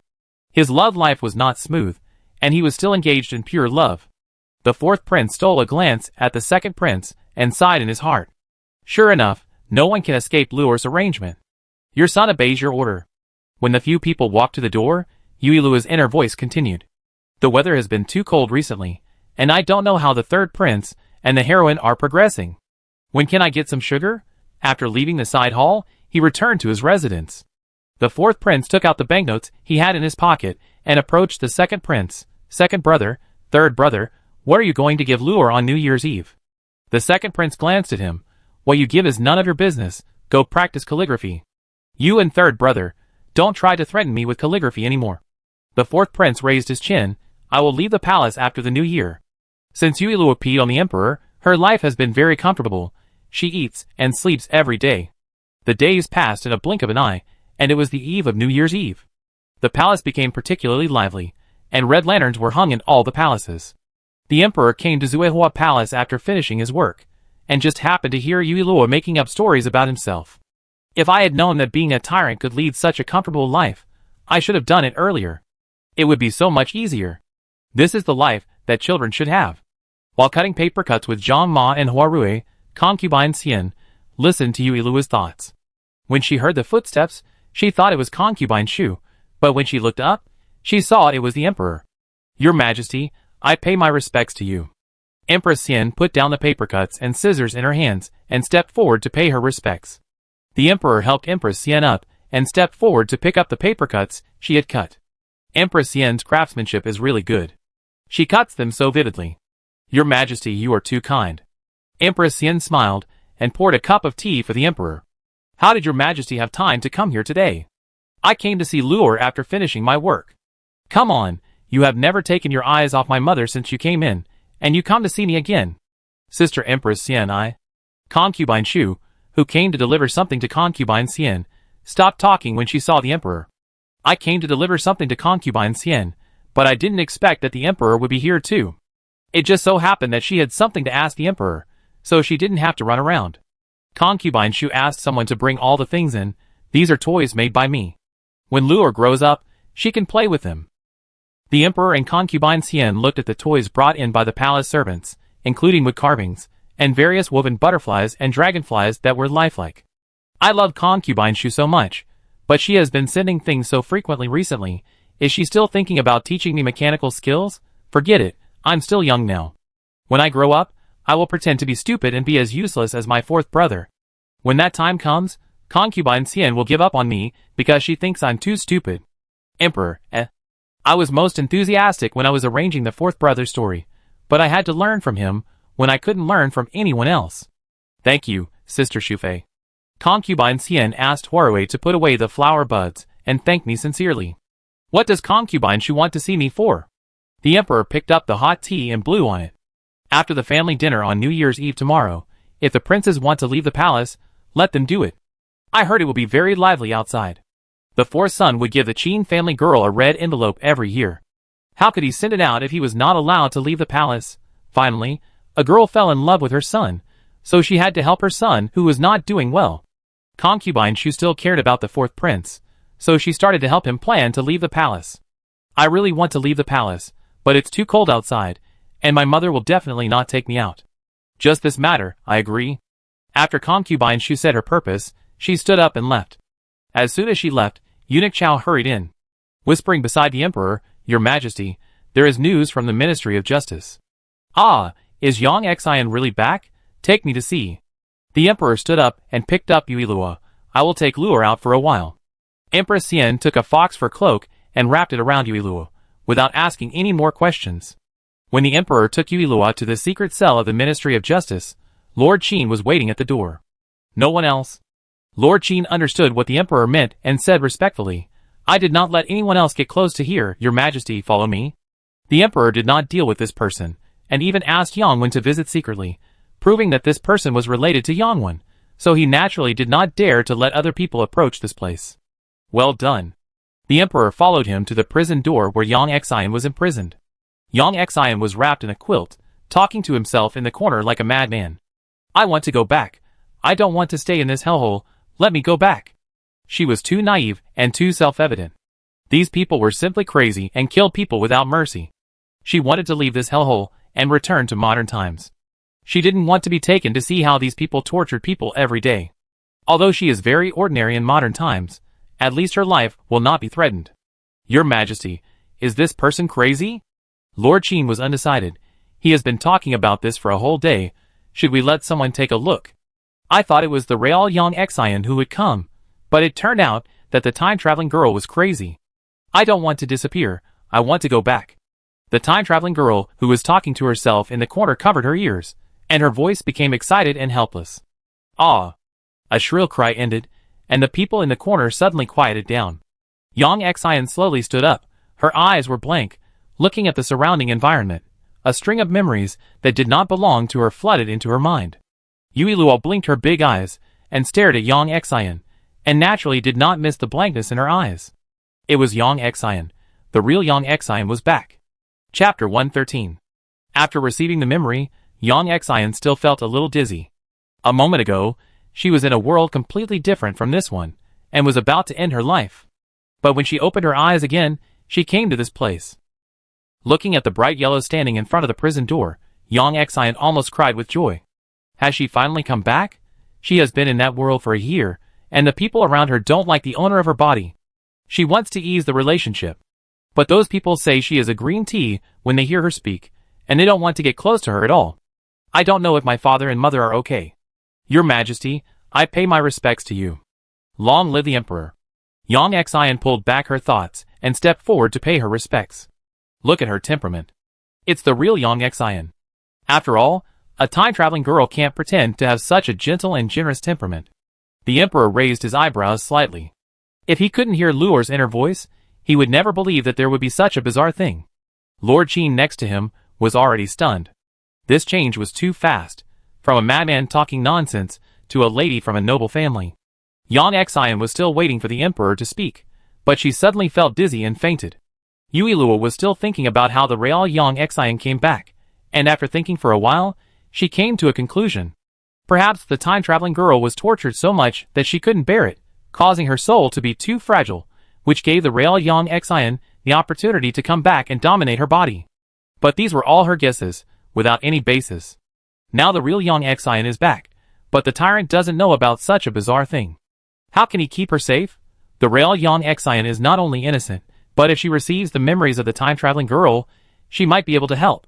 The description of the king of Yueqing in the book is too simple. We only know that he is restless, and his power in Yueqing is not explained in detail. But one thing Yui Luo knows very well, the time-traveling girl has contacted the king of Yueqing. No, why did Yang Xian faint? The Emperor, She fainted for a while, and you just noticed. He cleared his throat, and looked at Lord Qin beside him. Send Yang Mei's body to Yangwen secretly. He is an honest official, and has a good governance in Jiangzhou, so reward her niece with a whole body. Lord Qin looked at Yang Xian, who was still breathing, and was stunned for a moment. Then he realized the Emperor's intention. The Emperor said she was a corpse, so it was a corpse, just do it yourself. Could it be that the tyrant made a deal with Yangwen that I missed? When Lord Qin sent Yang Xian to the Yang mansion, Yangwen was taking care of the sick Madame Yang. Master, the Minister of Justice, Lord Qin, is here. The servant came in to report. Because he had just arrived in the capital, Yangwen was relatively frugal, so there were only a few servants in the mansion who served him when he was in Jiangzhou, and no new ones were added. Lord Qin? Yangwen was surprised, put down the medicine bowl, and stood up to go out to greet him. As soon as he walked out of the house, he heard the servant continue. Lord Qin went to the main hall. Yangwen was afraid that he would wait for a long time, so he hurried to the main hall. This subordinate greets Lord Qin. After entering the house and paying his respects, Yangwen dismissed the waiters. Lord Yang is here, sit down. After Yangwen sat down, Lord Qin saw that he looked tense, and couldn't help but smile. Lord Yang, don't be nervous, I am here to give you a gift on the order of the Emperor. A gift? Yangwen was confused. At this time, a maid came in. Master, the young lady is back. After hearing this, Yangwen was even more confused. Isn't his daughter imprisoned in the secret cell of the Ministry of Justice? Could it be? He turned his head suddenly, and looked at Lord Qin. Lord Qin nodded, and answered his doubts. Yangwen was not stupid. He knew Lord Qin's intention, and responded flexibly. Xianer is finally here, let her in quickly. The young lady must be tired from the journey. I have sent her back to her room to rest. After the maids left, Lord Qin told Yang Wen exactly what the emperor had told him. Your Majesty's great kindness, I will never forget it. After seeing Lord Qin off, Yang Wen couldn't wait to see his daughter. When he entered the room, Yang Xian just woke up and saw that he looked excited. Yang Wen's hanging hands trembled a little. It was Xianer who came back. You guys go down, I have something to say to the young lady. The maids went out and closed the door, and Yang Xian burst into tears. Dad, your daughter thought she would never see you again. She wiped her tears. Where's Mom? Why can't I see her? Yang Wen patted her hands. I'm glad you're back. Your mom is sick because she's too worried about you. I'm going to see Mom. Yang Xian lifted the quilt and got out of bed. It's my daughter who is unfilial and made Dad and Mom worry. Unable to persuade his daughter, Yang Wen didn't stop her and took her to the main courtyard. After taking the medicine, Madame Yang was about to lie down and rest. When she saw the two people coming in, she thought she had seen it wrong. She rubbed her eyes. Is it Xianer who came to pick up Mom? Yang Xian stepped forward and held her hand, crying and saying, Mother, it's my daughter who is back. I will take care of you in the future. You must get better soon. When the mother and daughter had almost finished talking, Yang Wen stepped forward to interrupt them, and told them what Lord Qin said. Your Majesty is kind. Mrs. Yang sighed. It's a pity that Xianer has a good marriage. I heard that Mr. Mu has already married. Yang Wen coughed lightly, reminding his wife not to poke his daughter's sore spot. Yang Xian paused, then smiled and pretended to be relaxed. Dad and Mother don't have to worry about me. Maybe he and I are not destined to be together. Yang Mei used her name to cancel the marriage. She couldn't go to the Mu family and say that someone else controlled her body to cancel it. Such a ridiculous thing. Except for her parents, others would probably just think she was talking nonsense. Being able to return to her parents is the best gift for her. As for the relationship with Brother Mu, let's forget it. By the way, thinking of the memory she received, Yang Xian showed worry. The king of Yueqing seems to have the intention of rebellion. Daddy will find a chance to remind the emperor. In the memory she received, Yang Mei wrote a letter to the king of Yueqing as soon as she came to this world. The content of the letter was probably to invite the prince of Yueqing to conspire for great things. Is this true? Yang Wen looked solemn. As the youngest son of the late emperor, the prince of Yueqing volunteered to go to Yueqing when the other princes failed in their rebellion. The late emperor doted on him, and naturally did not want him to suffer in other places, but he insisted on doing it, so the late emperor had no choice but to let him go. This year happened to be the day for him to return to Beijing. Really? Yang Xian nodded. But my daughter heard that he has a very good relationship with people. I'm afraid that the ministers will not believe it. At this moment, the prince of Yueqing mentioned by the two was heading to the imperial study for an audience. Your humble servant pays respect to my brother. Oh, this is the prince of Yueqing. His appearance is quite deceptive. No wonder the tyrant has no doubts about him, and thinks he is a good brother who shares his brother's worries. But it is understandable. After all, he and the tyrant are the only sons of the late emperor, and the tyrant longs for family affection, so it is inevitable that he is more sincere to his brother. Chapter 114. Prince Yueqing is only 28 years old, with a clean face, and a clear and warm voice when he speaks with a smile. In modern terms, he is a sunny and cheerful boy. Unfortunately, all this is a disguise. My royal brother has been traveling all the way. You must be tired. Get up quickly. Give me a seat. Prince Yueqing stood up with a smile and sat down next to the emperor. I have heard a lot about the little princess along the way. I guess the little princess is in my arms. In his opinion, it was just a baby who could only drink milk, at most a little cuter than ordinary children, but my royal brother actually took care of her like a treasure. But if my brother does this, I will have a better chance to sit on the throne, right? Don't you know exactly who he is holding? Why talk about me when there are other things to talk about? It is indeed lure. I summoned my brother to talk about your residence. My brother knows that I am not picky, so I will just live in the mansion before leaving the capital. It just so happens that the mansion has been kept intact. The emperor did not hear Yuilua's voice, and lowered his eyes to find that the little guy looked drowsy. He shook his arm, and Yuilua was startled and raised his little hand to rub his eyes. I was so scared, can't I sleep? You are so incompetent, and love to take care of me. My hands are shaking when I hold you so tightly. I'm so weak, I asked Dr. Lin to prescribe a prescription. Emperor, Luor is cuter when she's asleep. Thank you, my brother. Prince Yueqing stood up. I haven't been back to the capital for many years. I think the capital has changed a lot. If you are okay, I will leave first. I haven't been back to the capital for many years? I haven't been back to the capital openly for many years. Oh no, this guy is going to woo the second brother's wife. Last time, she looked down on him, but now he can go openly. He has to show off. Go away. Don't forget the family dinner tomorrow. Prince Yueqing left the palace and got on the carriage, and the smile on his face disappeared. Prince, are we going back to the palace? The subordinate asked in the carriage. To Fenghua Tower. Prince Yueqing thought of Yanran's face, which was stunning even when only half of it was exposed, and sneered in his heart. The reason he didn't see him before was that he didn't know his identity. This time, he wanted to see the face of the courtesan under the veil. The carriage slowly drove towards Fenghua Tower. After it stopped, Prince Yueqing stood up and got off the carriage and walked in. The madam was stunned for a moment when she saw him, then she came up to him with a smile. Which girl does this young master want to accompany you? Your Majesty is of noble status, so naturally you want the best girl here to accompany you. Don't be unreasonable. The Prince of Yueqing glanced at his subordinates, then smiled and said, I heard that Miss Yanran is very talented, so I came here because of her reputation. The madam hesitated for a moment and sighed. Your Majesty, you don't know that Yanran is ill and cannot see guests. No problem. The Prince of Yueqing seemed not to notice the old procuress's refusal. Since Miss Yanran is ill, I will come another day. After returning to the palace, the subordinate asked in confusion, the old procuress is clearly talking nonsense.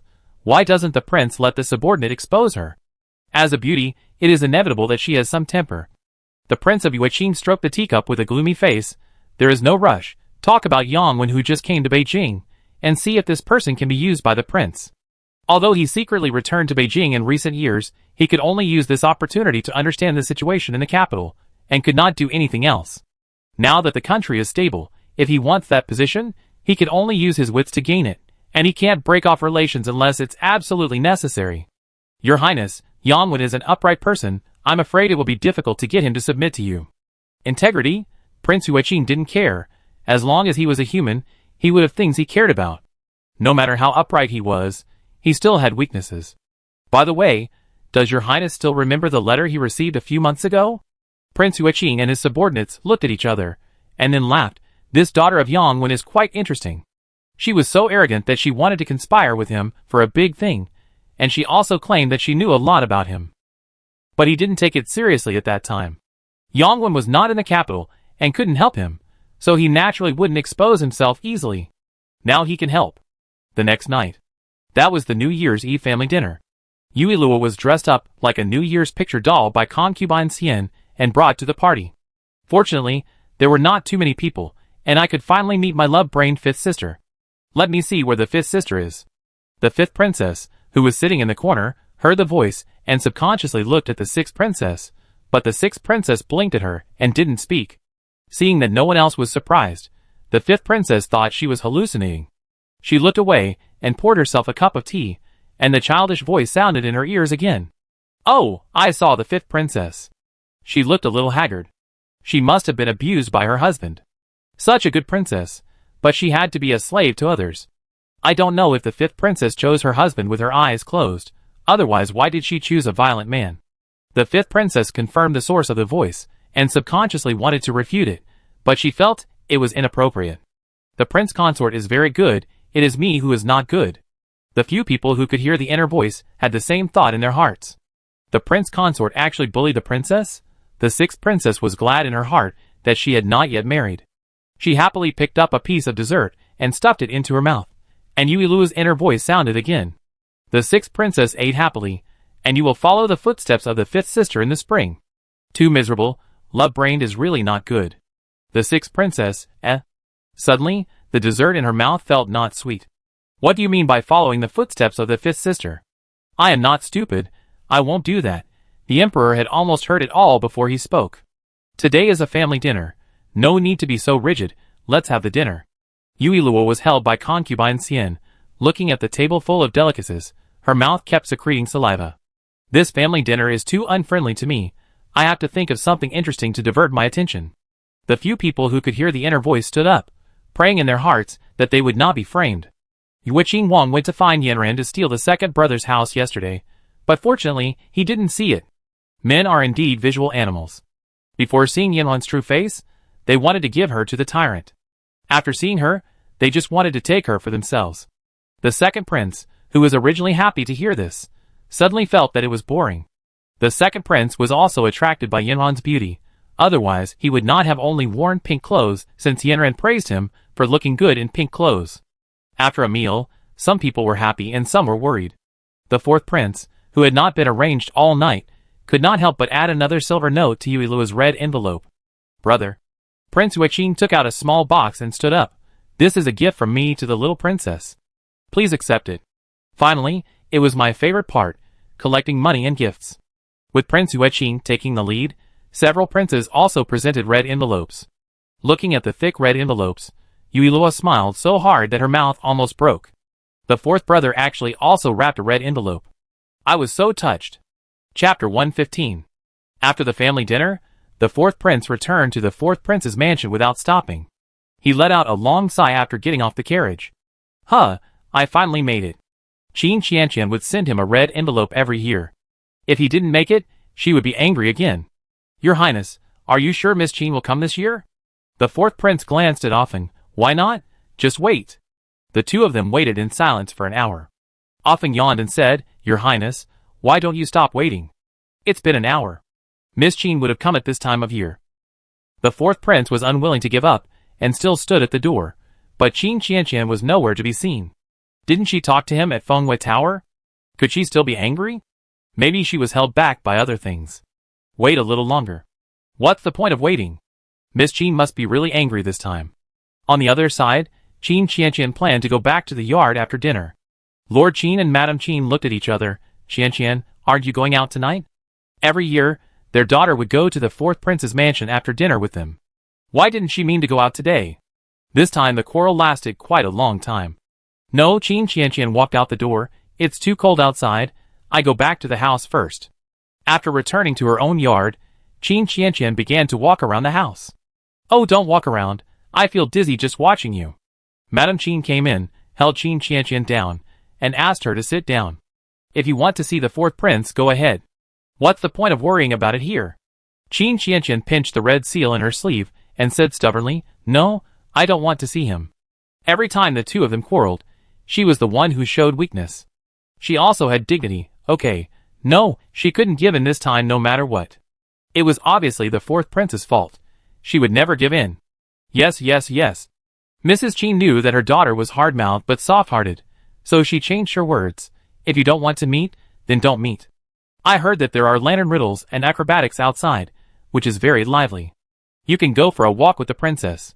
Qin Qianqian thought about it, and it was right. She stood up and left the house with the maid. Although she was not good at lantern riddles, with Sister Shui here, it would definitely not be difficult for Sister Shui. The fourth prince finally made the decision to go find Qin Qianqian. He thought about it, and felt that he had really gone too far. He put on his cloak and walked out of the mansion, and saw the crown prince, the second prince, and the third prince getting off the carriage. Where are you going, fourth brother? The second prince looked at him. Are you going out?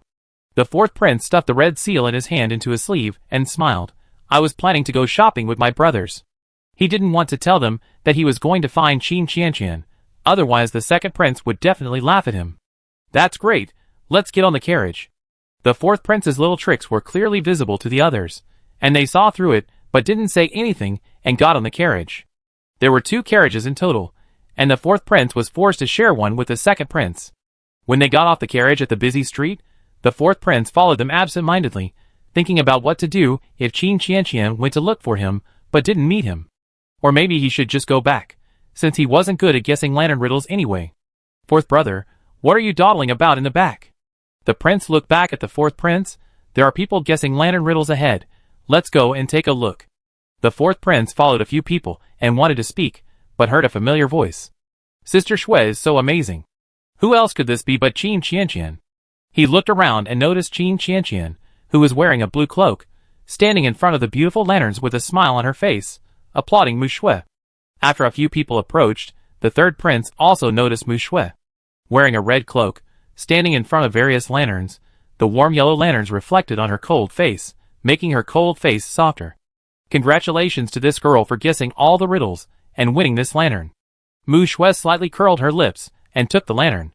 She noticed the third prince and his men out of the corner of her eye. Cousin, what a coincidence, you are guessing riddles? Cousin, are you guessing riddles too?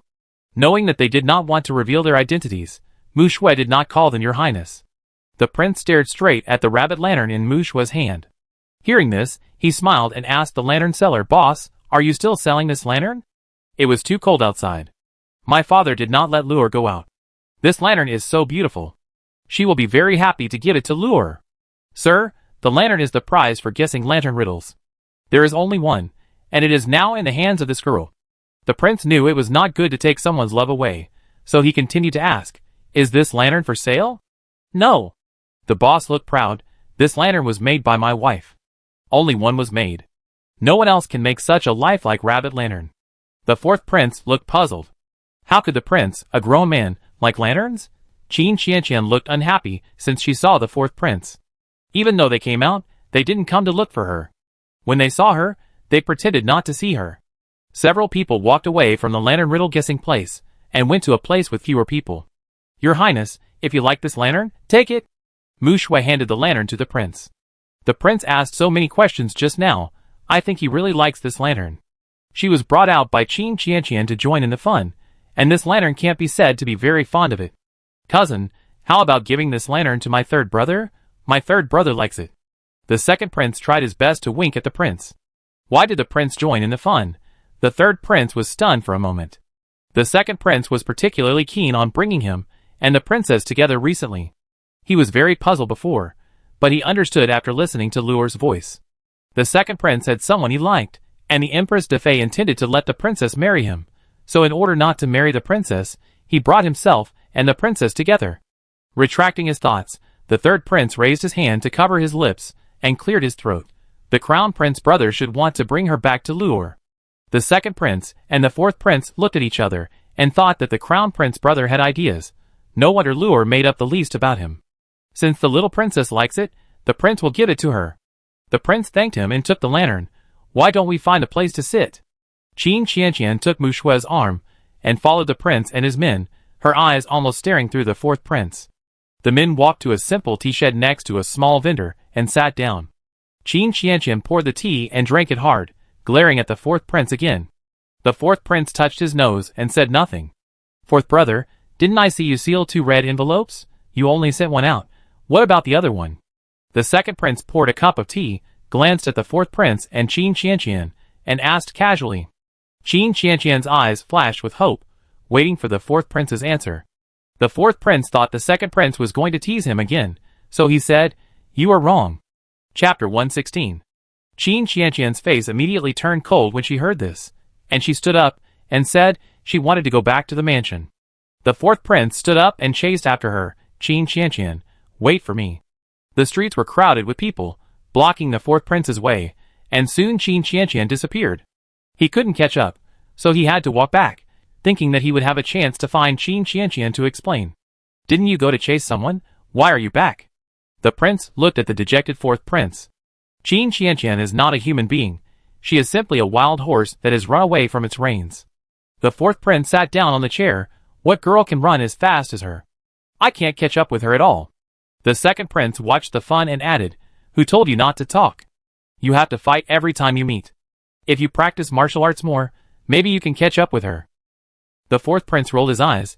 If you hadn't said that, would this happen?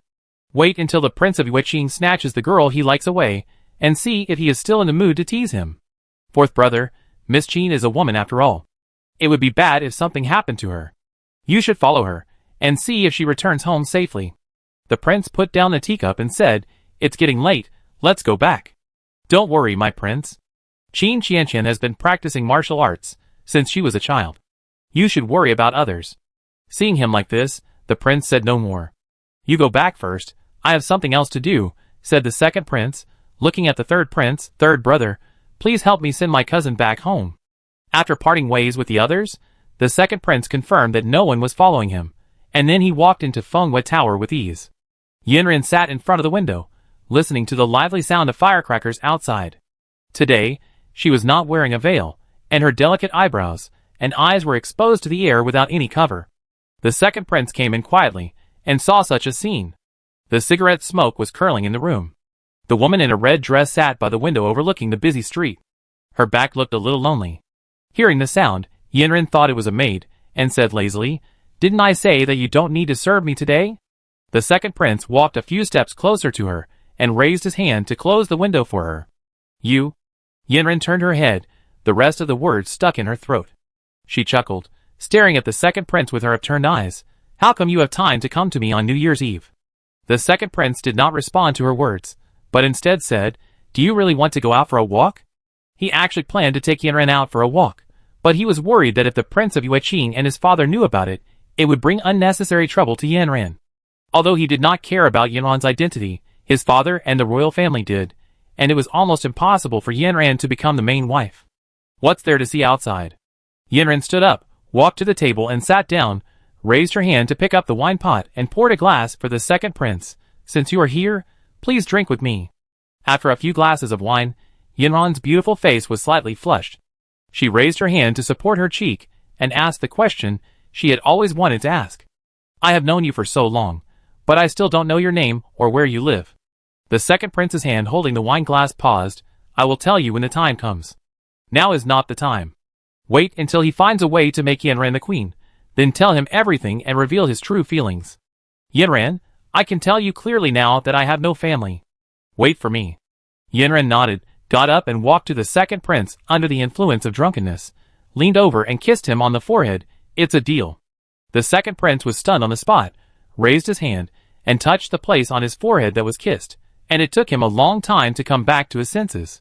The third prince sent Mu Shui to the marquis mansion as requested by the second prince. "Princess, please go in quickly." Mu Shui walked a few steps, stopped, turned around and said, "Your Highness, please wait a moment." After that, she turned around and went into the mansion, went to her room, picked up a red envelope and a prescription, and returned the same way. "Your Highness, this is the prescription I wrote to thank you for helping you." Mu Shui handed over a folded prescription. "Your Highness has a cold body, and you will get better after using this prescription for a period of time." Seeing that the third prince was reluctant to take it, Mu Shui continued, "Your Highness helped me, and you should be rewarded." "Thank you, Princess." He was surprised at Mu Shui's observation. He had a cold body since he was a child, but he didn't pay much attention to it when he was fine. He didn't expect Mu Shui to find out after just being in contact with her for a while. Thinking of this, a warm current passed through his heart. "By the way," Mu Shui hesitated for a moment, took out the red envelope in her hand, and handed it to the third prince with forced calmness. "This red envelope is for His Highness. Thank His Highness for sending me back, and by the way, I wish His Highness peace and success in the coming year." After finishing his work in the study, Marquis Qingyuan heard that his daughter had not returned yet, so he planned to go out to check. As a result, he saw two people at the door as soon as he took a step. When did his daughter have contact with the third prince? He took back his step and decided to observe what the two said. But the third prince was a martial artist, so he naturally heard his footsteps. "My lord." The third prince greeted him naturally. "What business does the third prince have in my mansion at this late hour?" Marquis Qingyuan was discovered, and he no longer hid, and walked out with his hands behind his back. When Mu Shui heard his question, she quickly explained, "Daddy, it was my cousin who asked His Highness to take me back home." Seeing his daughter protecting him like this, Qingyuan Ho felt that his own good cabbage was being eaten by a pig. He then asked why his daughter rejected the husband he had chosen, and it turned out to be because of the third prince. "If there is nothing else, I will go back to the palace first." After returning to the palace, the prince did not send the lantern to Yuilua immediately, but sent it to her early the next morning. When she went there, Yuilua had just finished drinking milk, and her eyes lit up when she saw the lantern in the prince's hand.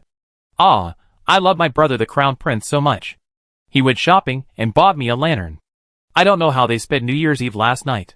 I really hate that I can't walk, otherwise I can eat candy at close range." The emperor, who was waiting to eat dumplings, heard the voice in his heart, and sure enough, he saw the crown prince striding over. "Your son pays respect to your father." The crown prince put down the lantern and saluted. He was surprised that his father was really early, coming so early in the morning. "Send a lantern to Lure?" The emperor asked the crown prince to get up and pick up Yuilua, who was lying on the small bed. "Lure, have you seen the lanterns given by the crown prince?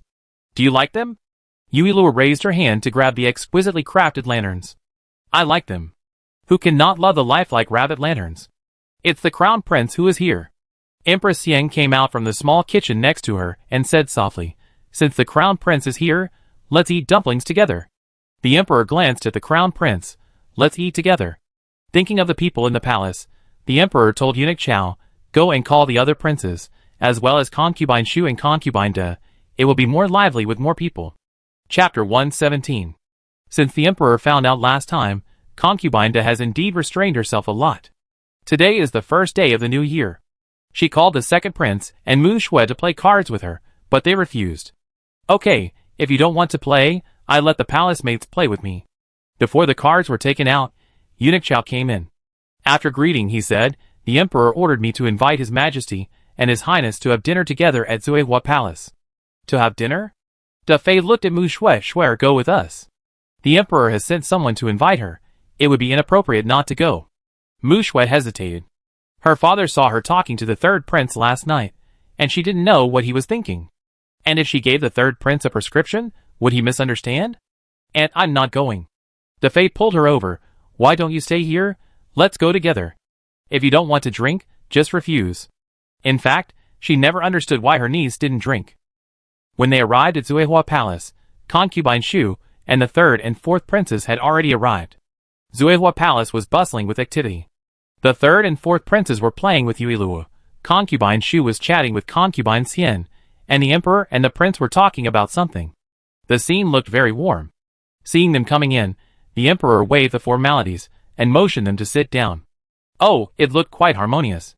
Concubine could have moved her own leaf cards over and set up 2 tables. The heroine was here too, but why didn't she look at the third prince? Something must be wrong when things are abnormal. The third prince wouldn't forcefully kiss the heroine, right? That shouldn't happen. It can't progress so fast. The third prince, What is going on in Luo's head all day long? The others stole a glance at the third prince, feeling extremely surprised. Seeing that everyone was present, concubine Xian ordered the palace servants to bring up the dumplings. Soon, the steaming dumplings were placed on the table. I don't know if you like spicy food. If you want it, add it yourself on the table. Mu Shui sat down next to concubine De, opposite the third prince.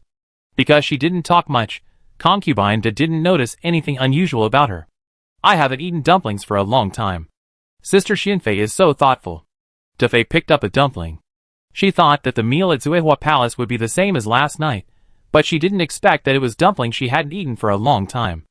As long as everyone likes it, said Xianfei, looking at the emperor, if the emperor and the princes want to drink, I will ask someone to bring it. The emperor was in a good mood and agreed directly. The palace servant brought the wine, and filled everyone's cups before retreating to the side. Shui, if you can't drink, then don't drink. Da Fei reminded Mu Shui, who was eating dumplings slowly with her head down. Why can't the heroine drink alcohol? Yuilua racked her brains for a while, but still couldn't figure out the reason. Come on, everyone, have a drink. The emperor raised his glass and drank it all. Mu Shui was still distracted, and subconsciously picked up the wine glass next to her. Without waiting for the third prince to remind her, she drank it all, and only realized that she had made a mistake when she drank it. The princess drank the wine. Is it okay? The third prince noticed her behavior, and asked Da Fei. Ah, the third brother actually cares so much about the heroine, and he found out that the heroine drank the wrong thing at the first time, and the progress is very fast. Alas, several people have wives, but the crown prince brother doesn't. The crown prince brother is so pitiful. Are you okay? Concubine De was not sure. But as soon as the voice fell, Mu Shui stood up, with blushing cheeks, raised her hand and pointed at the third prince. You Jingshan, you liar.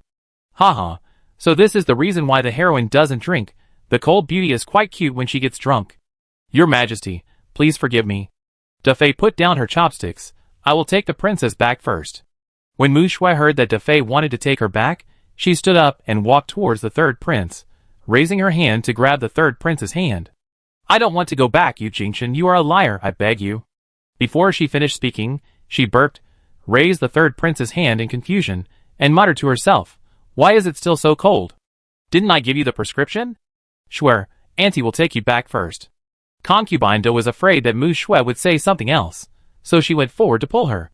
Mu Shui raised her hand to avoid it, looked at the third prince, and then smiled foolishly. I want you to take me back. Why is the third prince standing there like an idiot? Hurry up and take me back. Concubine De looked embarrassed. Shui was right not to drink. She was like 2 different people before and after drinking. Third brother, take the princess back. The emperor was almost laughing in his heart.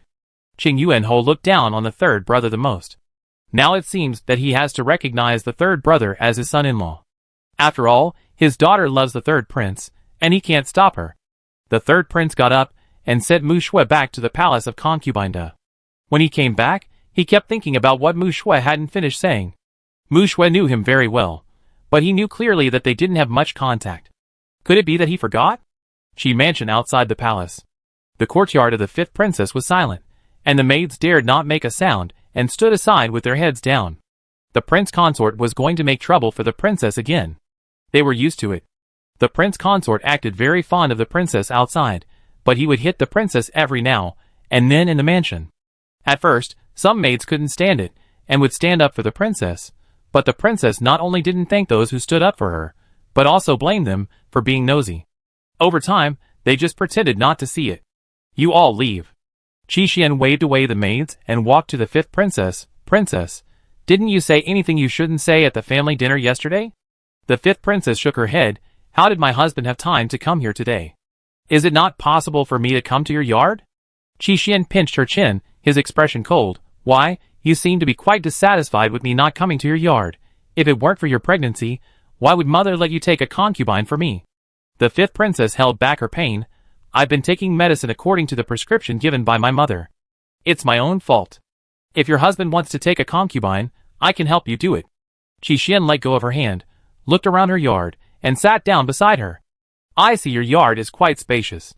My cousin is pregnant now. The doctor said recently that the child is not well. Why don't you let your cousin live with you?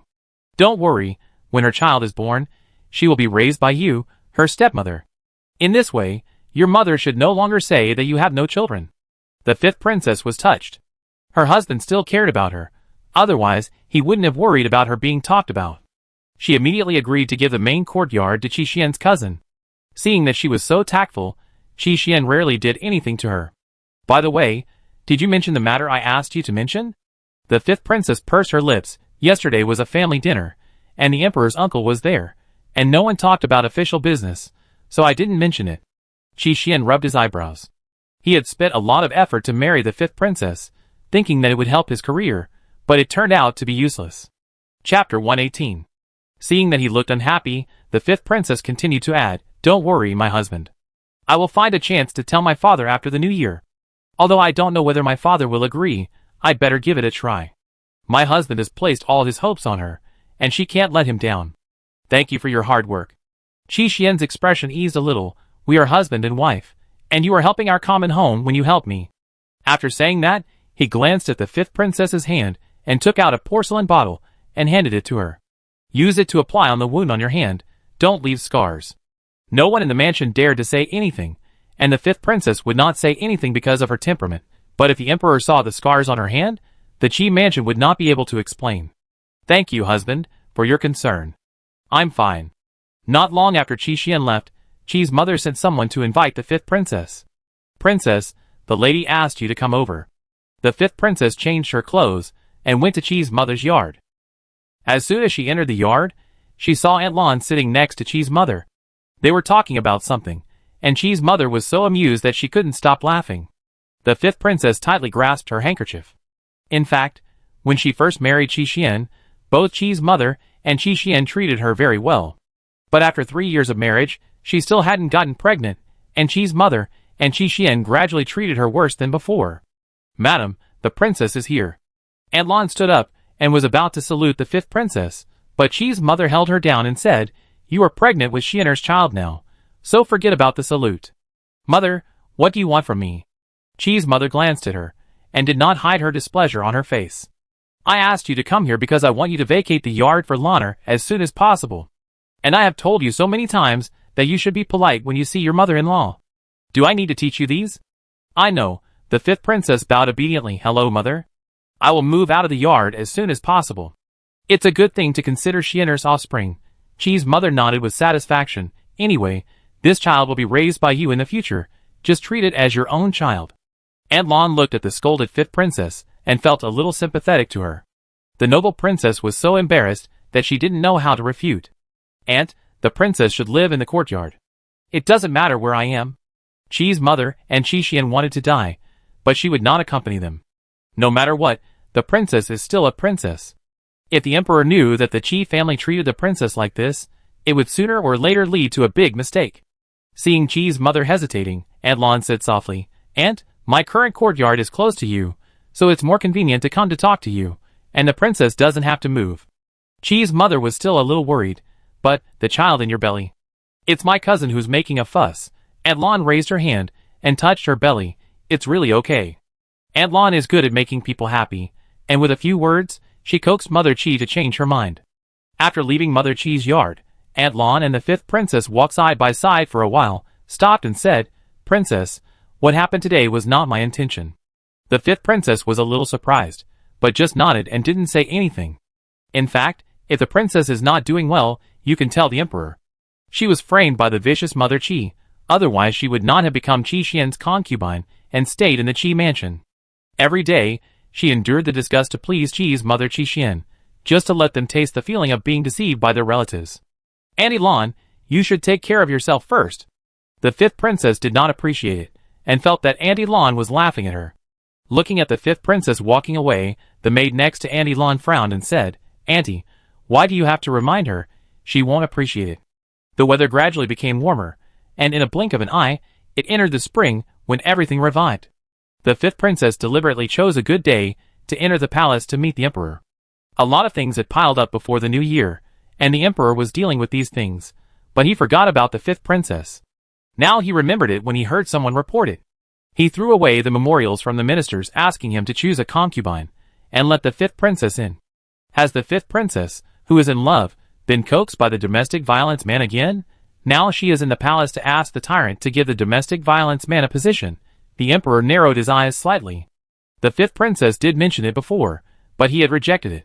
"Your son pays homage to your father." The fifth princess stepped forward respectfully and saluted. She recalled what Qi Xian had taught her. "Get up."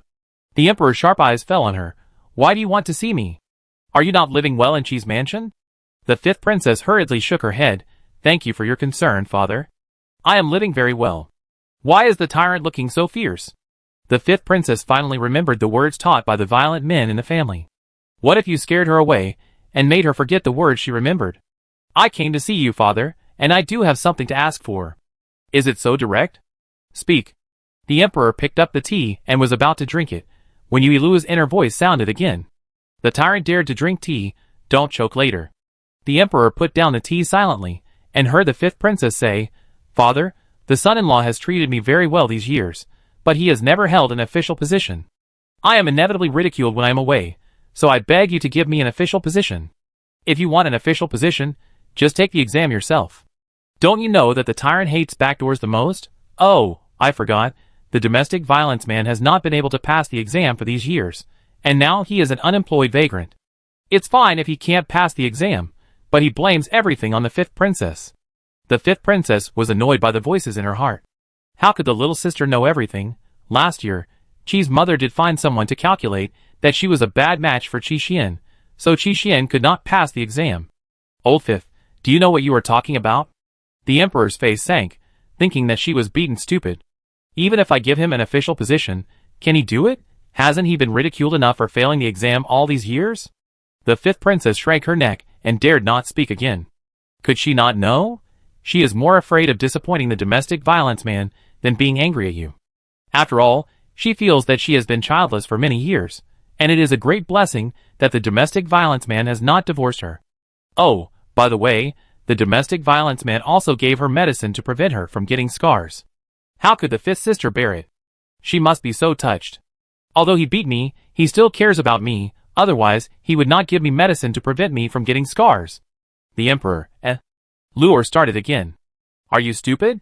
He is just afraid that your injury will be seen by the tyrant and cause trouble. Why are you so touched?" The fifth princess pursed her lips and stood there. "Anything else?" The emperor looked at her with a look of disappointment. He really wanted her to hear Luor's thoughts. "It's all right, I take my leave. It's over. The matter is not done. I will definitely be beaten again when I go back." I don't know if the fifth princess has a tendency to be masochistic. The more people beat her, the more she loves it. Speaking of which, the weather is not that hot now. How could the fifth princess's brain be burned? Chapter 119. The fifth princess returned to the Qi mansion trembling with fear. Qi Xian had been waiting in her yard for a long time. Seeing her come in, he quickly stood up and walked towards her with a very elegant smile. How is it? What does the emperor say? If she had not been unable to take the exam, she would not have asked the fifth princess to beg the emperor. The fifth princess looked at Qi Xian with some shame, and then quickly lowered her eyes. My husband, my father did not agree, it's my incompetence. The original words of my father were too unpleasant to hear, and she did not dare to tell Qi Xian, fearing that Qi Xian would be angry. Didn't agree? The smile on Qi Xian's face disappeared completely, replaced by a cold expression that frightened the fifth princess. He raised his hand and grabbed the fifth princess' wrist, forcing her to look up. You are indeed incompetent, otherwise you wouldn't be able to handle even such a small matter. If you weren't my nemesis, I wouldn't be like this. Qi Xian knew that as long as he mentioned this matter and the child, the fifth princess would feel guilty. What about the princess? He sneered in his heart. She was just a dog that could only wag its tail and beg for mercy. If he is happy, he will coax her. If he is unhappy, he will beat her.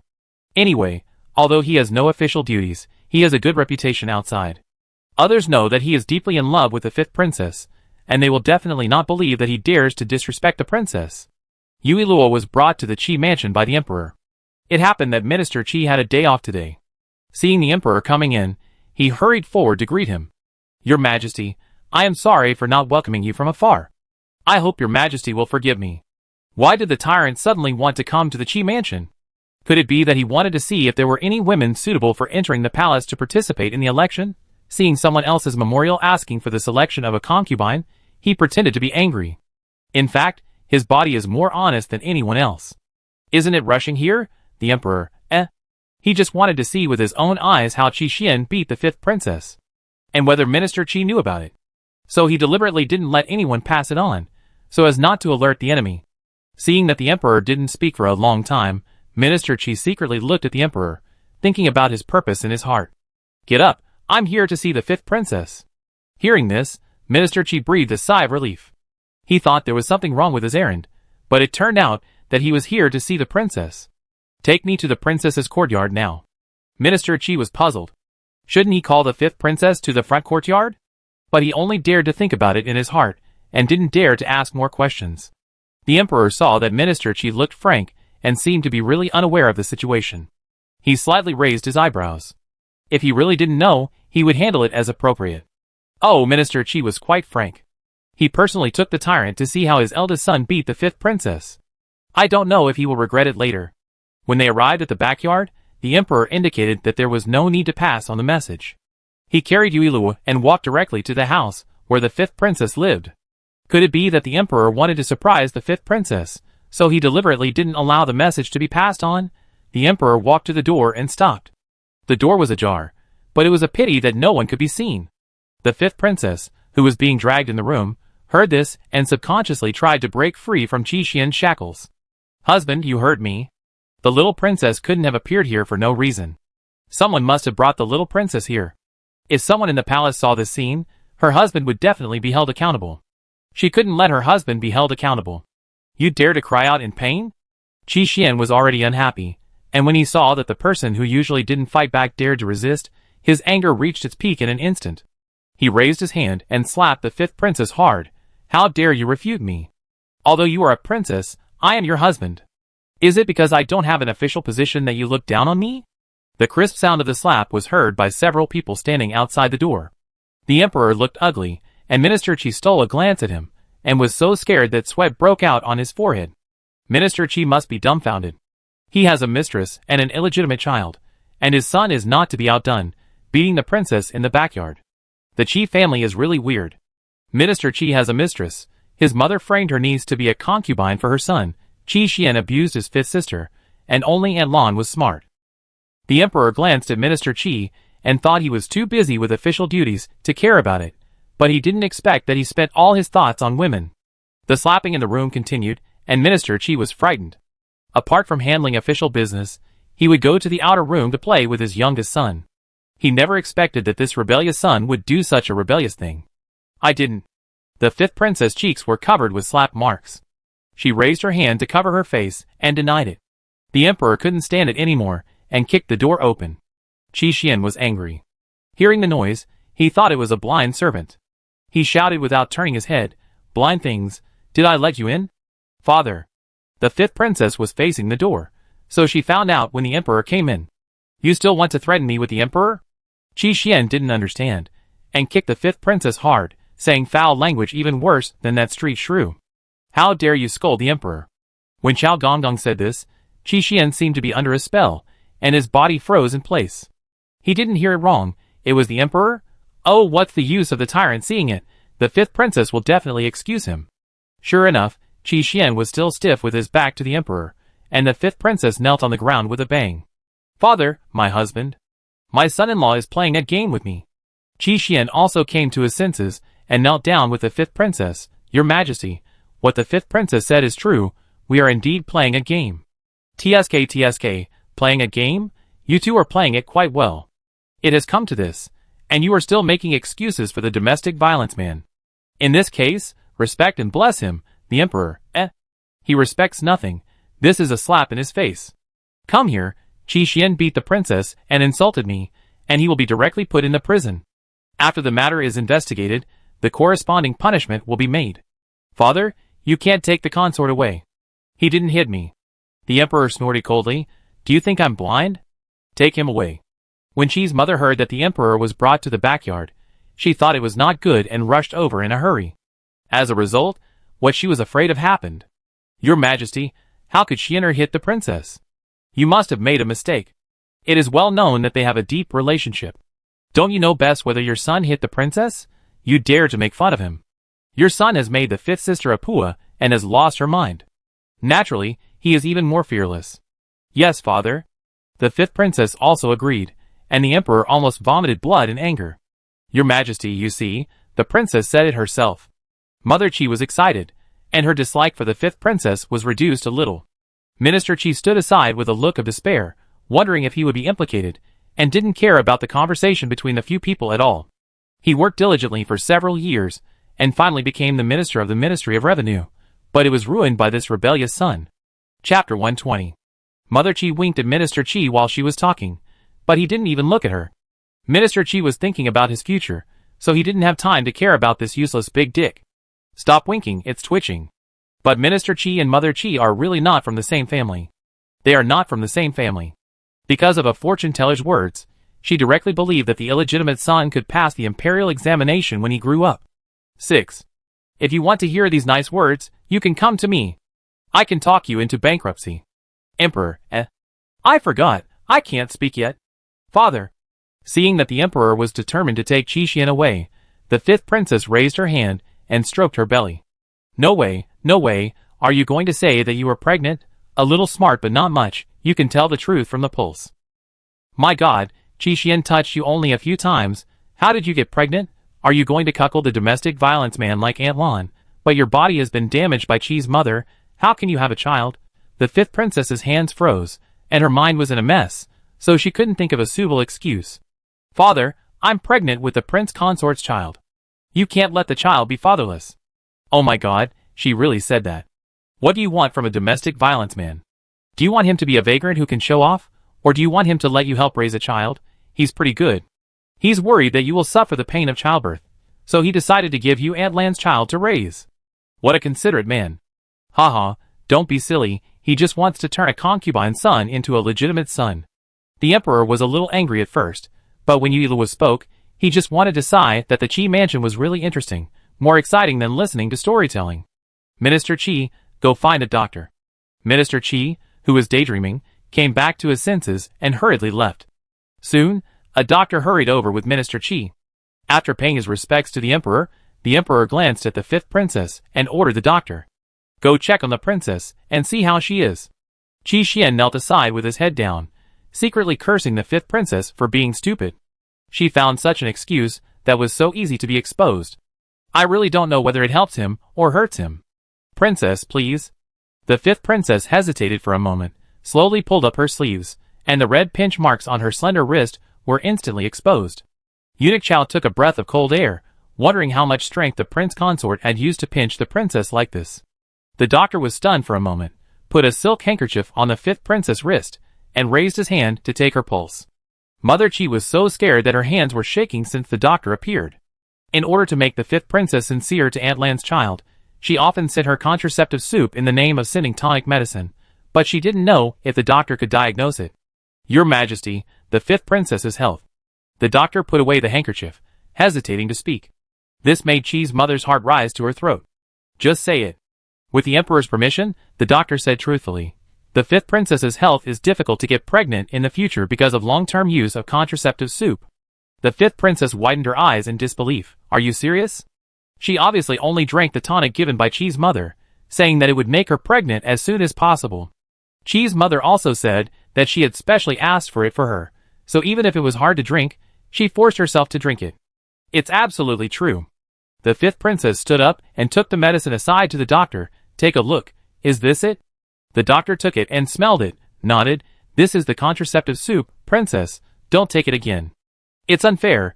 Maybe the servants changed the medicine. Mother Chi was so scared that her face turned pale.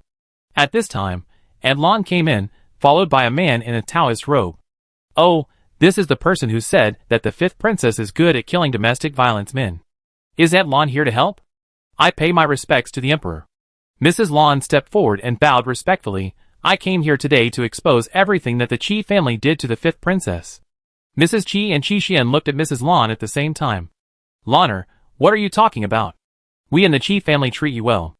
Not only did you stab someone in the back, but you also broke up a couple. You even dared to say that you treat them well. You are really a fart in your belly button. What are you thinking? Cousin, don't talk nonsense. Shut up. Eunuch Chao scolded the two. Did the emperor let you speak? The two of them shut up in dismay. You speak. The emperor picked a chair and sat down. Minister Chi served tea with great tact and stepped aside. Adlon glanced at Mother Chi, who looked as pale as death, and sneered. Not only did you act like a mother-in-law to the fifth princess, but you also asked her to pay you respects every day. In order to suppress the princess, you even planned to have Chi Xian defile my body and make me his concubine, knowing that I had someone I loved, just to annoy the fifth princess. Madame Chi wanted to refute, but when she saw Eunuch Chao staring at her viciously, she swallowed the words that were on her lips.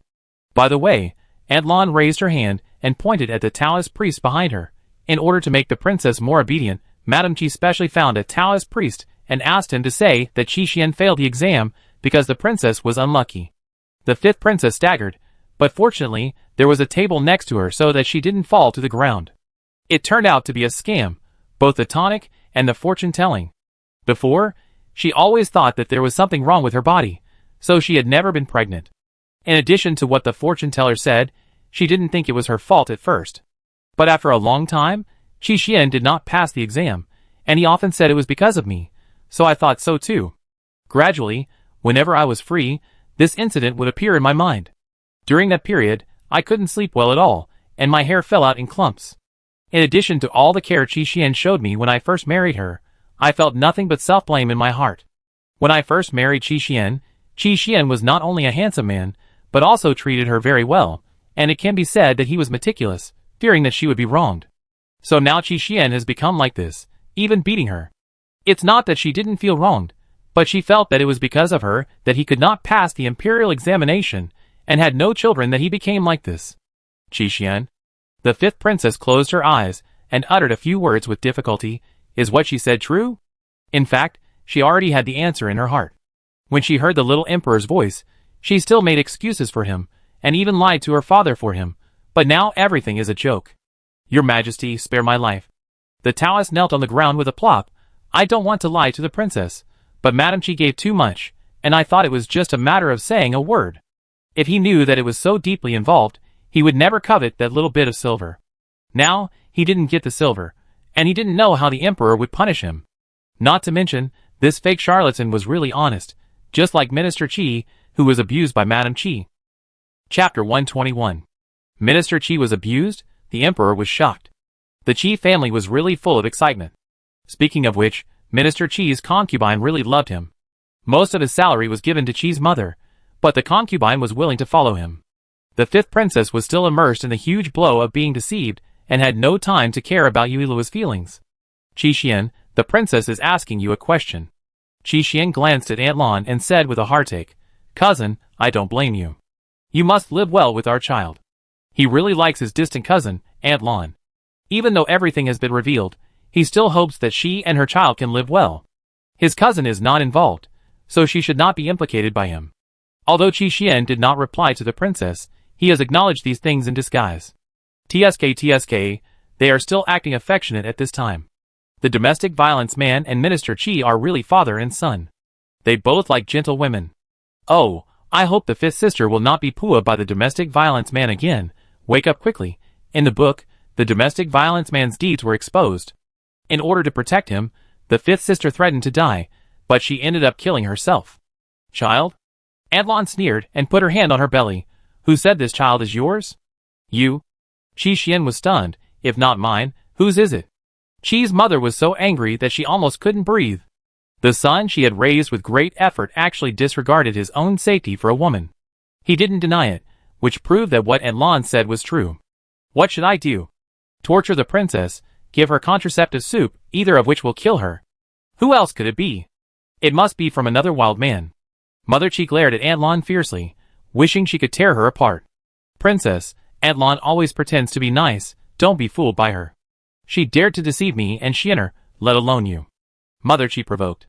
The fifth princess felt ironic. She just tried to excuse Qi Xian, but ended up getting no thanks. Now Qi Xian was willing to admit everything he had done to her for Adlon.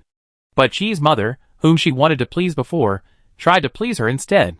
She lowered her eyes, and the grievances and forbearance of 2 years completely exploded at this moment. Shut up. The fifth princess roared, not caring whether the emperor was there or not, and walked up to Qi Xian and slapped him hard several times. This is what you deserve, she said, and kicked him hard again before stopping. Wow, the fifth princess's little universe exploded. That's right. Why did she have to suffer the pain of love when she could suffer any other hardship? The emperor was also shocked, but at the same time somewhat relieved. If the fifth princess continued to excuse Qi Xian, he would use a stick to make her sober up. Fortunately, the fifth princess woke up quickly, otherwise the tyrant would definitely punish her with the stick. The fifth princess was glad that her father would do this. The first time she asked for an official position for Qi Xian, she was beaten with a stick by her father. The fake charlatan who was left aside did not dare to speak, and prayed in his heart that the others would finish their words quickly, so that he could be dealt with. Father! The fifth princess pursed her lips, and knelt in front of the emperor. I was stupid before, and I disobeyed you for such a person. I beg you to punish me. The emperor did not look at her, but at Qi Xian and Qi's mother. Come here, take the two to the Dali temple, and execute them on a chosen day. Execute? Execute? Qi's mother was so scared that she could not speak clearly. Master, please save me. She tried to break free from the guards, who were holding her, but it didn't work at all. You are not like this when you abuse someone, and now you want to beg them. Minister Qi knew that even if he did not participate, the emperor would inevitably doubt him. He did not care about his face, and said with a bitter face, Your Majesty, it is not surprising that this vicious woman can do such a thing. She even beat me. Please have them beheaded.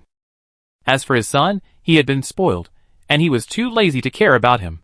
His son had witnessed the vicious woman beating him before, but he said he wanted to divorce her. Not only did his son not help him, but he also said that he was the one who beat the vicious woman. If he hadn't felt embarrassed to tell others, he would have wanted the emperor to make the decision for him and drive the two out. Dad? Qi Xian felt that everything was over after hearing this. His cousin's child was not his. The princess and his father didn't help him, and his mother was also implicated. Don't call me. Minister Qi turned his eyes away. Why not take him away? Eunuch Chao looked at the stunned guards, and several of them came to their senses, and quickly dragged Qi's mother and Qi Xian out. The two were taken away, and the room instantly became quiet. Did the tyrant forget about the fake charlatan? The other party almost dozed off while eating melon. The emperor did forget about this man, and only remembered him after she reminded him.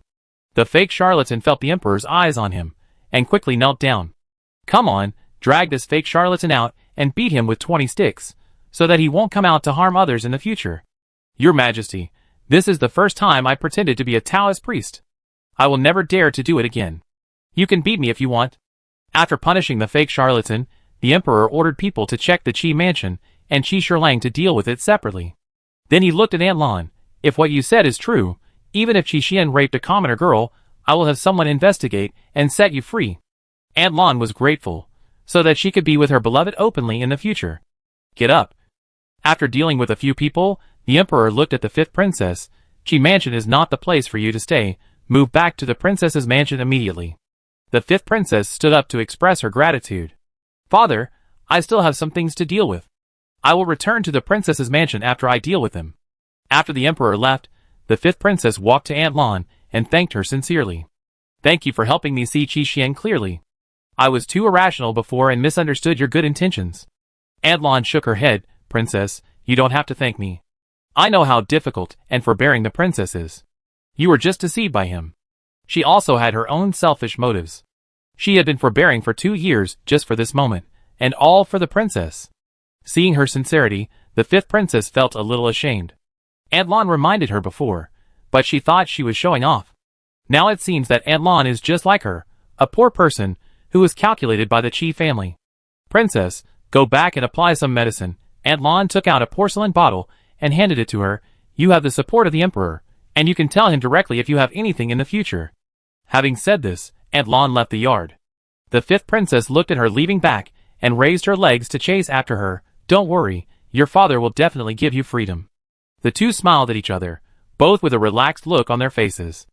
The emperor had just taken Qi Xian and his mother to the Dali temple when Prince Yueqing received the news. He sneered, picked up the tea and shook it gently, then put it down. What a good opportunity. You investigated Minister Qi before, and now it seems that it is not in vain.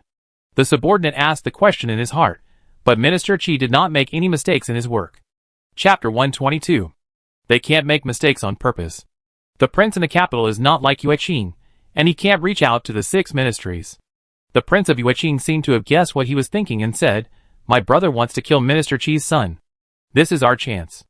After saying that, he stood up, picked up a mask and put it on his face. Time was running out, and he had to see Minister Qi now. Prince, why don't you let your subordinates do it? No need. The prince of Yueqing walked out the door. You go contact the Minister of Revenue and ask him to come to see me. Arriving at the Qi mansion, the gate was indeed heavily guarded. The prince of Yueqing bypassed the guards, walked to the wall of the Qi mansion, jumped over the wall, and went to find the residence of Minister Qi. Minister Qi was thinking about whether he should go to the emperor to apologize, but before he made up his mind, his thoughts were interrupted by the sound of the door opening. He raised his head and looked in the direction of the door. The man was tall and straight, wearing a silver mask on his face. Minister Qi was so scared that he froze in place. He stuttered and asked, Who are you? The prince of Yueqing closed the door and walked closer to Minister Qi step by step. Minister Qi took a step back. If you come any closer, I call someone. He didn't remember offending anyone. This man looked like someone who was not easy to mess with. He was not here to kill him. If he had known, he would have asked the emperor to put him in jail. At least it would be safer in jail because it would be difficult for people to sneak in. Don't be afraid, Minister Qi. Prince Yueqing glanced at him calmly and sat opposite him. I came to see Minister Qi because I have a deal to discuss. Minister Qi stared at him vigilantly, fearing that he would take out a knife and kill him when he was not paying attention. I don't know you. Why should I do business with you? If I want to do business, I should go to a merchant. Minister Qi is really interesting. Prince Yueqing picked up the teapot beside him and poured a cup of tea. Isn't your son imprisoned in the Dali temple waiting to be executed? Aren't you in a hurry at all? He wished that the rebellious son and the vicious woman would die quickly. Why should he be in a hurry? The two of them had committed a serious mistake and would surely die. He didn't want to anger the emperor because of them. It's not like he wanted to live too long. Seeing that Minister Qi was indifferent, Prince Yueqing's hand holding the tea was stagnant. Did he make a wrong bet? Minister Qi had only one son, and he could watch his son die. Minister Qi was indifferent on the surface, but he was extremely surprised in his heart. It took only half a day, and this person knew about the Qi mansion. Could it be that the emperor sent someone to test him? No wonder he could easily sneak into his mansion. Minister Qi confirmed what he thought in his heart, and he was not worried that this person was here to kill him. After taking a sneak peek at the other person, he slowly moved to the chair and sat down, and poured himself a cup of tea before looking at the king of Yueqing. He wondered how the emperor would test him. Do you mean there is a way to save my son? He thought about it and spoke. Yes. Prince Yueqing said confidently, I naturally have a way to save your son, but you have to show your sincerity. He said that Minister Qi only had one child, so how could he not care? It turned out that he was just pretending. Show your sincerity? Minister Qi was puzzled. Did the emperor want to test whether he wanted to save Qi Xian? Should he refuse with a righteous word? No, let's see what the Emperor wants to test me first. Yes, you have to pay a price to save your son. The price is very simple. Just agree to one condition of mine. Minister Qi was silent for a moment. What condition? It's very simple. As long as Minister Qi agrees to me, you must do something for me when I need you in the future. After saying that, the king of Yueqing paused and continued, don't worry, I won't let you do anything like killing or setting fire to someone. Minister Qi pretended to think for a while. I think about it first. Prince Yueqing was startled. He was still hesitant about such a good thing. But he was not in a hurry. It was Minister Qi who should be in a hurry. After all, it was not her son who died. Okay, he stood up. I will wait for the good news from Minister Qi. What Prince Yueqing did not know was that as soon as he left the Qi mansion, Minister Qi changed his clothes and went to the palace to see the Emperor. Your Majesty, Minister Qi wants to see you. Eunuch Chao walked into the imperial study to report. The Emperor raised his eyebrows and asked someone to come in. Your Majesty, I see you. The Emperor asked him to stand up and asked, what do you want to see me for? Haha, Minister Qi is so smart that he mistook Prince Yueqing as someone sent by the tyrant to test him. He is so smart that he scares himself. The Emperor, Prince Yueqing really knows how to take advantage of opportunities. He wants to see how Prince Yueqing fools Minister Qi. Your Majesty, Minister Qi replied respectfully, my son's matter is due to my poor discipline. Although I have nothing to do with this matter, I also have a certain responsibility. I beg your Majesty to dismiss me from the position of Minister of the Ministry of Revenue. Instead of being nervous every day, it is better to take the initiative to bring it up and let it go completely. Do you really think so? Minister Qi nodded quickly. He had already thought about asking the Emperor for forgiveness when he was in the palace. After this happened, even if the Emperor did not blame him, he could not be at ease as a minister. Come here, put Minister Qi in the Tianlao first and wait for trial. Minister Qi was so anxious to ask him to dismiss him. Could there be something fishy? The Emperor looked at Minister Qi, who was taken away without saying a word, and fell into deep thought. Minister Qi was so happy to eat prison food, but it was true that the prison was safer than his house. Oh, I'm really looking forward to his famous interrogation scene. Famous scene? Although the Emperor didn't understand the meaning of these words, he subconsciously thought it should be quite interesting. Eunuch Chao, do you know how the Emperor will deal with me? Minister Qi asked Eunuch Chao, who sent him to the Dali Temple's Tianlao. It is said that the people who serve the Emperor understand the Emperor best, so Eunuch Chao should know something. Whenever Eunuch Chao sees him now, he thinks of what he said about him being beaten by Qi's mother. He feels a little sympathetic and funny at the same time. I dare not speculate on the Emperor's thoughts. Eunuch Chao followed him. But didn't the Emperor ask you to stay in the mansion? Minister Qi stopped and blurted out his thoughts. The Emperor didn't send anyone to test me. Why would the Emperor test you? Eunuch Chao was stunned. According to what Eunuch Chao meant, the Emperor didn't test him. So who was the person who went to his mansion? Minister Qi shuddered at the thought of this, and his back felt cold. If he had rejected that person, would he have been killed on the spot? Fortunately, he was imprisoned in the Tianlao now, and that person would not risk coming to the Dali Temple to find him. His life was saved again. Minister Qi, it's not cold in this weather. Why are you shivering? Eunuch Chao called him back to his thoughts, and he smiled and quickened his pace. It's okay. Let's go to the prison quickly. Not only was Eunuch Chao confused, but the two guards were also confused. It was the first time for them to see someone so happy to be in the Tianlao, and the others were all crying and wailing. Chapter 123. Several people went to the Dali Temple, and were received by Lord Wang, the Shaoqing of the Dali Temple. Lord Yang, the Emperor asked to lock Lord Qi up here, and you can find a time to interrogate him. Interrogate? Minister Qi almost thought he had misheard. When he was in the imperial study, he only wanted to dispel the Emperor's suspicion, and did not pay attention to the word interrogate. Since the Emperor has instructed, I will do it. Lord Yang stretched out his hand, and made a gesture of invitation to Minister Qi. Lord Qi, please.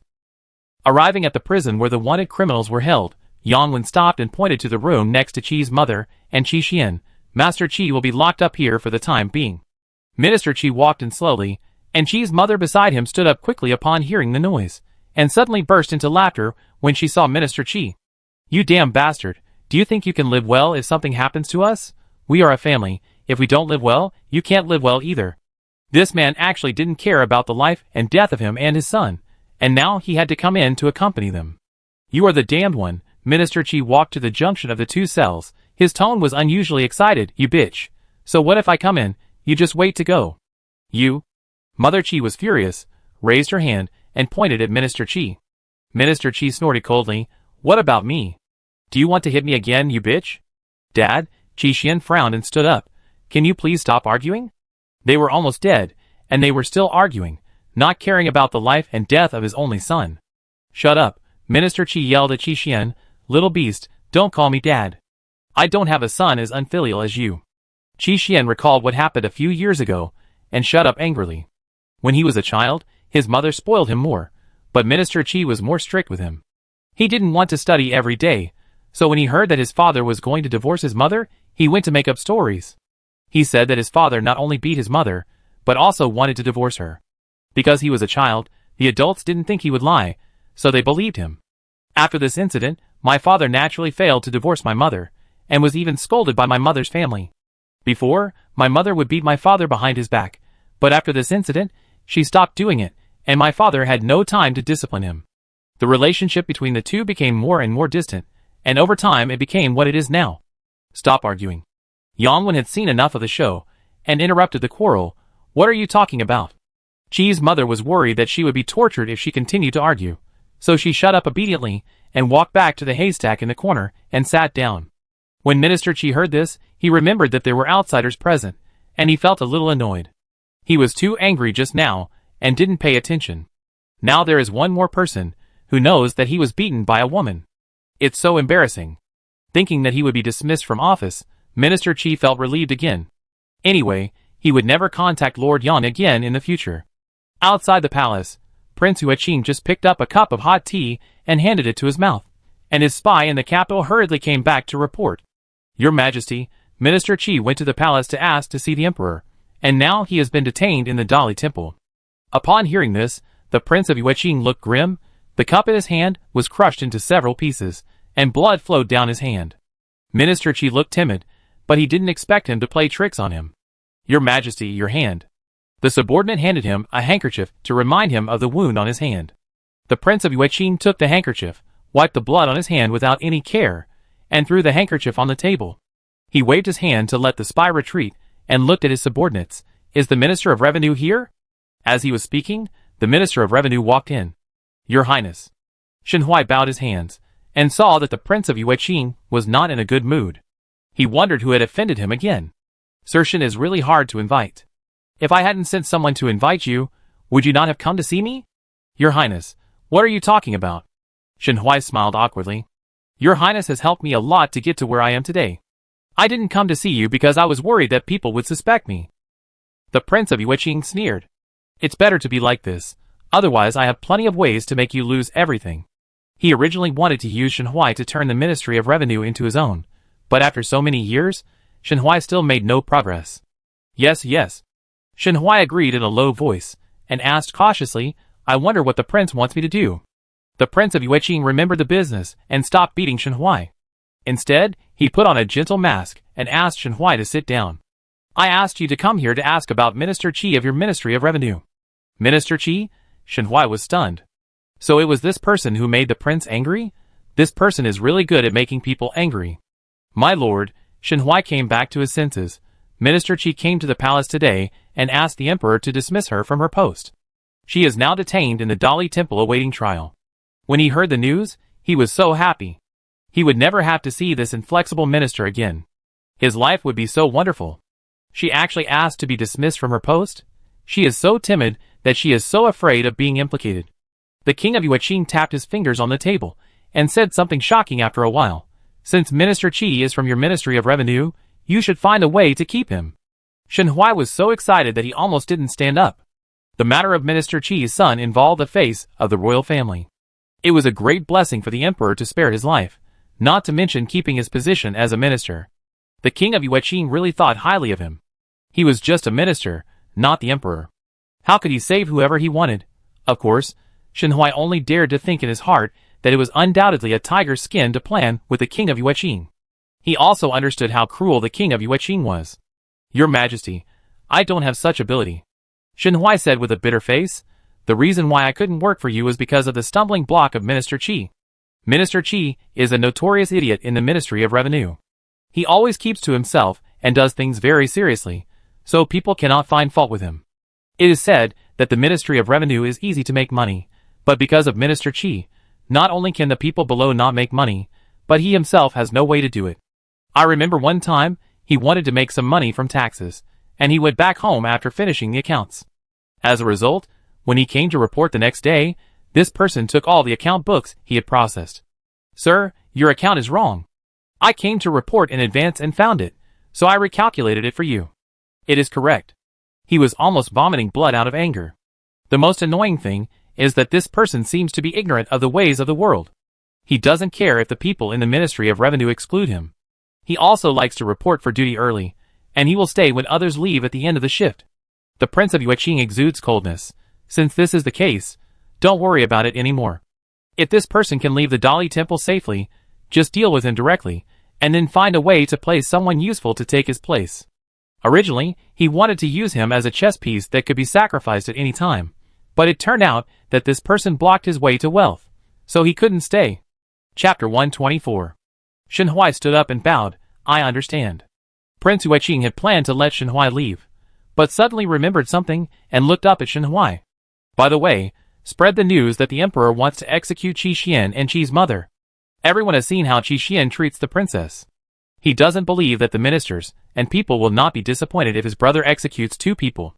If he can use this incident to ruin his brother's reputation, it would be a good thing.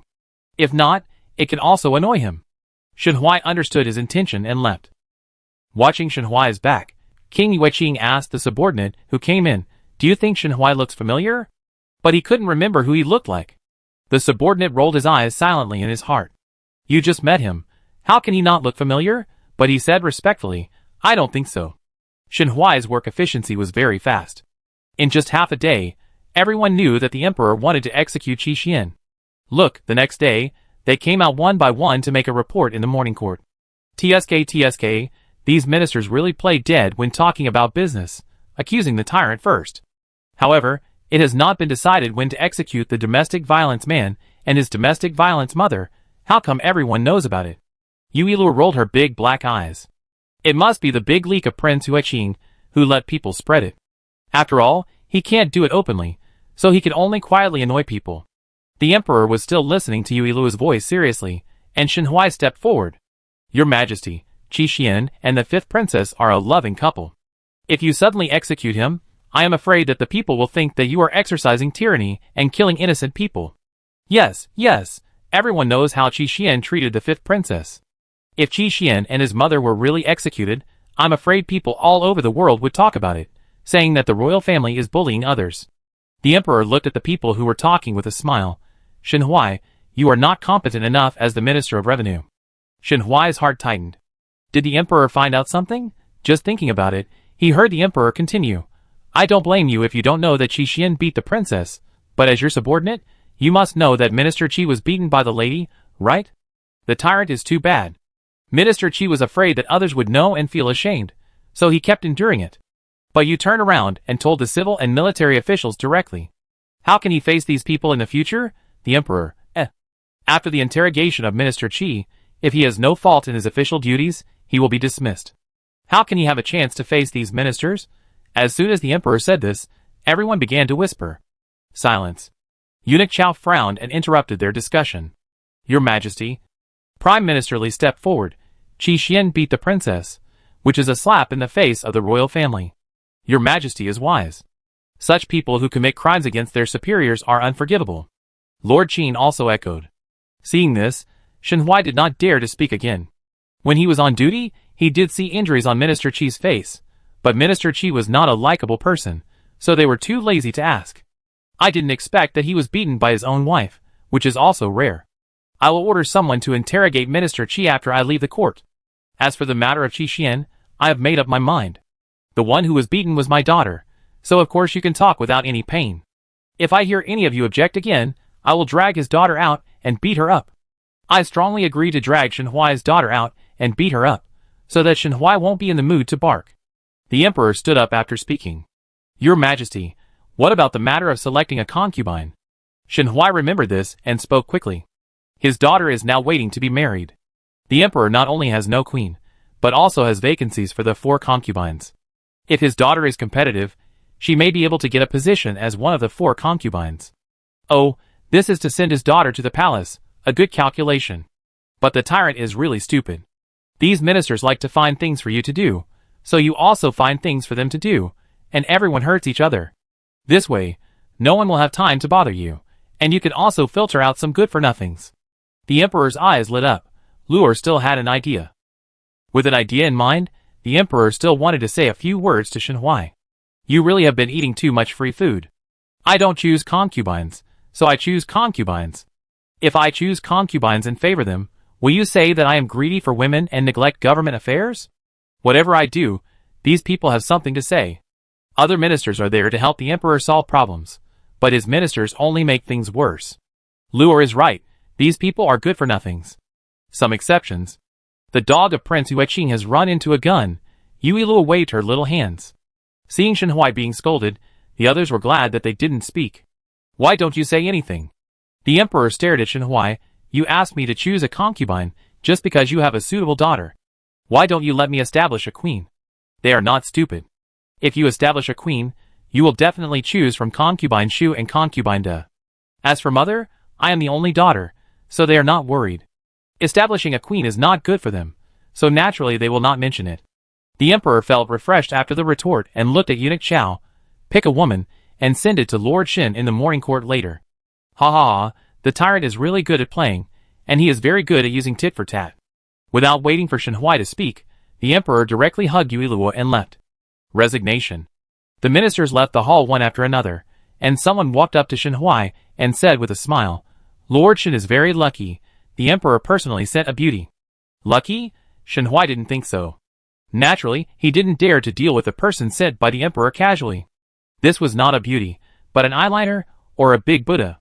The emperor returned to the imperial study, and ordered people to go to the Dali temple. He wanted to see what the famous scene Luo was talking about. The group went to the Dali temple. Because the Dali temple minister had asked for leave, the matter was handed over to Yang Wen to handle. Your Majesty, long live the emperor. Yang Wen looked full of energy. It seemed that Yang Xian must have accepted the fact that her fiancé married someone else. The emperor asked him to stand up and said, You will interrogate Minister Qi immediately. Ah, Minister Qi is going to be interrogated. I am looking forward to it. Yang Wen ordered someone to bring Minister Qi here, and he took the emperor to the interrogation place. Soon, Minister Qi was brought here and tied up. Your Majesty, the people are here. The emperor signaled Yang Wen to start. Qian, do you know what your son and his wife did to the 5th princess? Qian shook his head honestly, very seriously, I don't know. The hardworking workers are busy working overtime, and have to accompany the mistress after work. How could they know? The only thing missing from Qi's mother is a divorce letter. Yang Wen raised his eyebrows. How could I not know if we live under the same roof? I live in the study, I don't care about the backyard is managed by the woman who beat me. Chapter 125. Actually, Qian wanted to say that the evil woman was in charge of the backyard, but he felt that the emperor was sitting next to him, so it was inappropriate for him to say so he changed his words. Yang Wen cleared his throat after hearing this. What do you do when you are on leave or off duty? You have to ask this? Qian looked at Yang Wen in confusion. Haha, it started. Tell me everything. Qian nodded, looked at the torture instruments hanging on the wall, and said, Then I said, My lord, you are not allowed to torture me. Yang Wen, He was not the kind of person who would confess under torture. As long as the person was honest, he would not use torture. No, tell me. Qian was silent for a while, and then he organized his words and said, I will go to see my youngest son and wife after work every day, play with the children, and I am not in the house during my rest time. Wife and youngest son. Yang Wen was puzzled. Aren't his wife and son in prison? No wonder everyone said that Minister Qi was stubborn. Fortunately, he was so stubborn that the Ministry of Revenue did not become a small treasury for the king of Yueqing to make money. The emperor narrowed his eyes slightly. Although he knew that Prince Yueqing had a rebellious heart, he could not touch Prince Yueqing. When he inherited the throne, his father left him a will. As long as Prince Yueqing did not rebel, he could not do anything to him. After all, he only had one brother. Prince Yueqing should also know about this will. Otherwise, he would not have used some unspeakable means behind the scenes. Now he was waiting for Prince Yueqing to lose his temper, so that he could really rebel. Otherwise, with his father's will, it would not be wise to move him rashly. Qian saw Yang Wen's confusion and explained quickly. Your Majesty and Your Excellency, please don't misunderstand. I originally wanted to divorce the woman who beat me, and she agreed. She took the divorce letter to her parents' home, but I don't know what happened. After a while, she came back and teamed up with the son in prison to throw dirty water on me. Because of the dirty water between the two, he had a very difficult time during that period. Fortunately, he met his wife, who made him feel that there was still hope for life.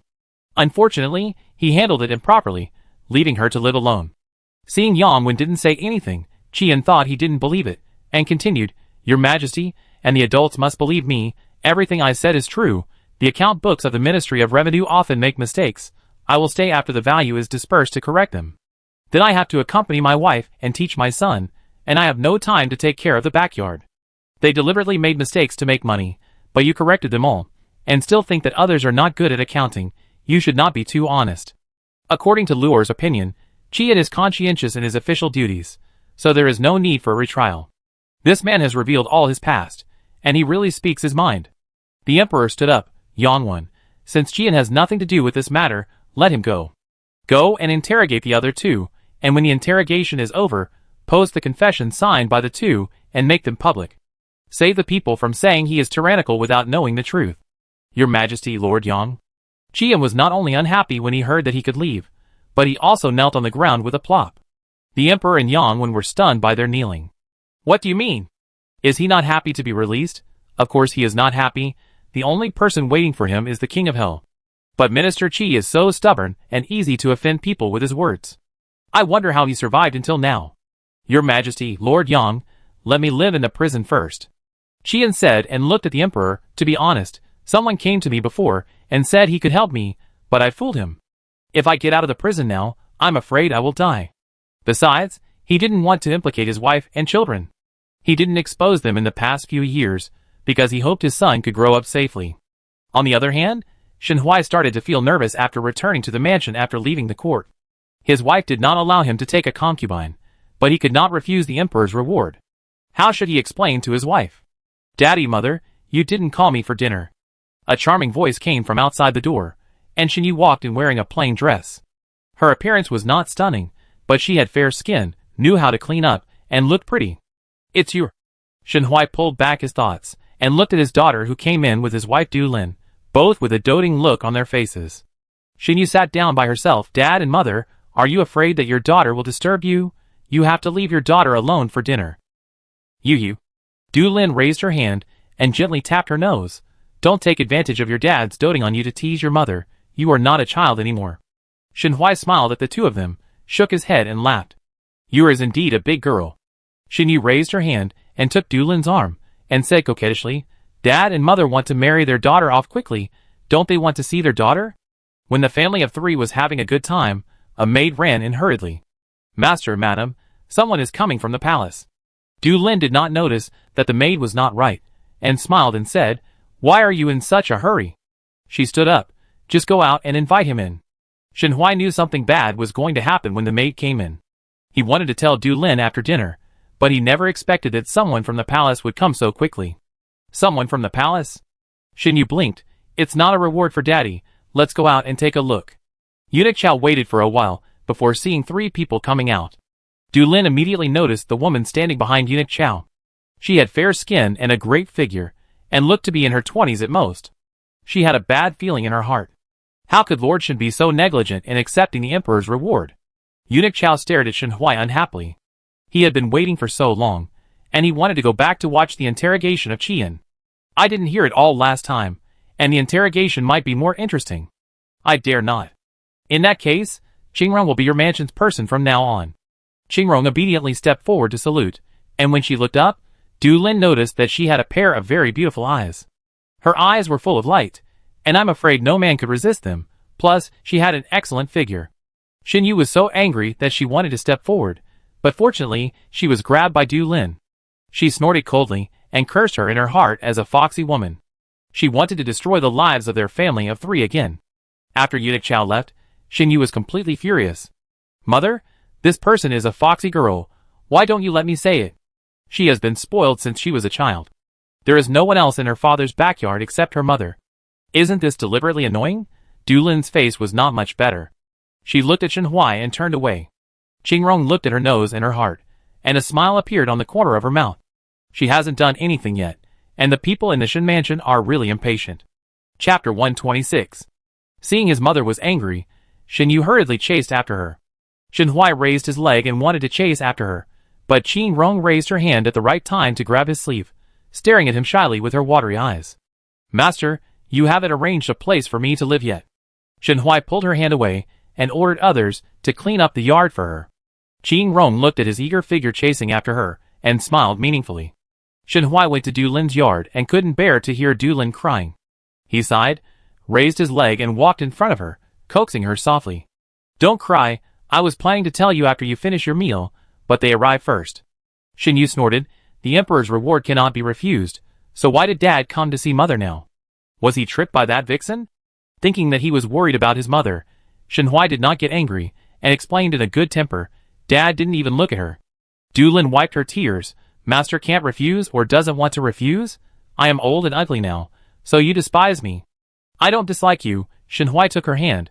I promised you to be my wife and take good care of you and your. I didn't break my promise. Dulin stopped crying after hearing this. The reason why she could control Shenhui was that she knew when to stop. If she continued to make trouble, it would only become unreasonable. Shenhui was nice to her and her daughter because he felt guilty. If he hadn't married that bitch first, she wouldn't have become his second wife. Although she was also Mrs. Shen, she was always a thorn in her heart. At the same time, Eunuch Chao has returned to the imperial study to report. Your Majesty, I have taken Qingrong to the Shen mansion. Isn't Qingrong the mysterious secret guard of the tyrant? Why is she doing a side job? With Qingrong in the Shen mansion? The Shen mansion must be very exciting, and the good days of the mistress and her daughter are probably coming to an end. In fact, Yuiluo only knew Qingrong's true identity after reading the original book plot, and other people including Eunuch Chao knew it. They just thought Qingrong was an ordinary woman. The mistress and her daughter? The Emperor always felt that there was something interesting to watch in the Shen mansion. He would let Qingrong go, because he wanted to get rid of Shenhui first and force the king of Yueqing to take action. Otherwise, it would be troublesome for the king of Yueqing to hide in the dark all the time. But wasn't Shenhui's wife a second wife? Why did Luer call her mistress? What was the reaction of the Shen family? The Emperor asked after withdrawing his thoughts. It should be very exciting. Eunuch Chao recalled the expressions of several people, and said truthfully, Lord Shen's face is not very good. His daughter looks like she wants to hit the servant, and his wife is also forbearing. His back teeth were almost broken. The tyrant must be happy now, he has successfully annoyed several people, just waiting to see who is better between Du Lin and Qingrong. The Emperor is indeed happy. It turns out that it is so interesting to annoy people who are annoying. No wonder the ministers like to annoy him. At this time, someone came outside to report that Mr. Mo wanted to see him. The Emperor hurriedly let someone in. Why did Mr. Mo want to see me? What could it be? He must be here for the fourth brother. If the fourth brother wants to escape from the palace, he can only learn mechanical skills. Emperor, No wonder the fourth prince is not as serious as before in learning calligraphy, even though he progresses slowly when he is serious. I am here for the fourth prince. Please allow the fourth prince to learn mechanical arts from me. The Emperor agreed without hesitation. He has seen the power of the mechanical arts of the Mo family. If the fourth prince can really learn it, he can not only continue the mechanical arts of the Mo family, but also benefit the people. It doesn't matter if the fourth prince is a rotten wood. The fourth prince knows that after entering the palace, Missouri Lao can't practice a single word. He thought his grandfather had forgotten him, but luckily he hadn't. Otherwise, he would have said all those big words, but didn't leave the palace, and his second brother would have laughed his head off. Practice calligraphy. The third prince raised his hand and knocked on the table, calling him back from his daze. Third brother? The fourth prince pulled up his sleeves and blinked. Just let me practice less, I'm leaving the palace soon anyway. The third prince felt a chill and warned, let go, or I spit on you, and you won't be able to blame anyone. The fourth prince curled his lips, let go of his hand, and asked with concern, why do you want to vomit, third brother? Do you need me to call the imperial physician? The second prince walked in, fanning himself, he is disgusted by you. The fourth prince, why are you here? The second prince looked at the third prince with a sidelong glance. I came to see the third brother, my cousin has entered the palace. The third prince put down the pen in his hand, stood up and washed his hands. No, third brother, you are so active now. He hadn't even started to fool around, But the third brother couldn't wait to wash his hands to see his cousin. The third prince knew he had misunderstood, so he wiped his hands and walked out the door.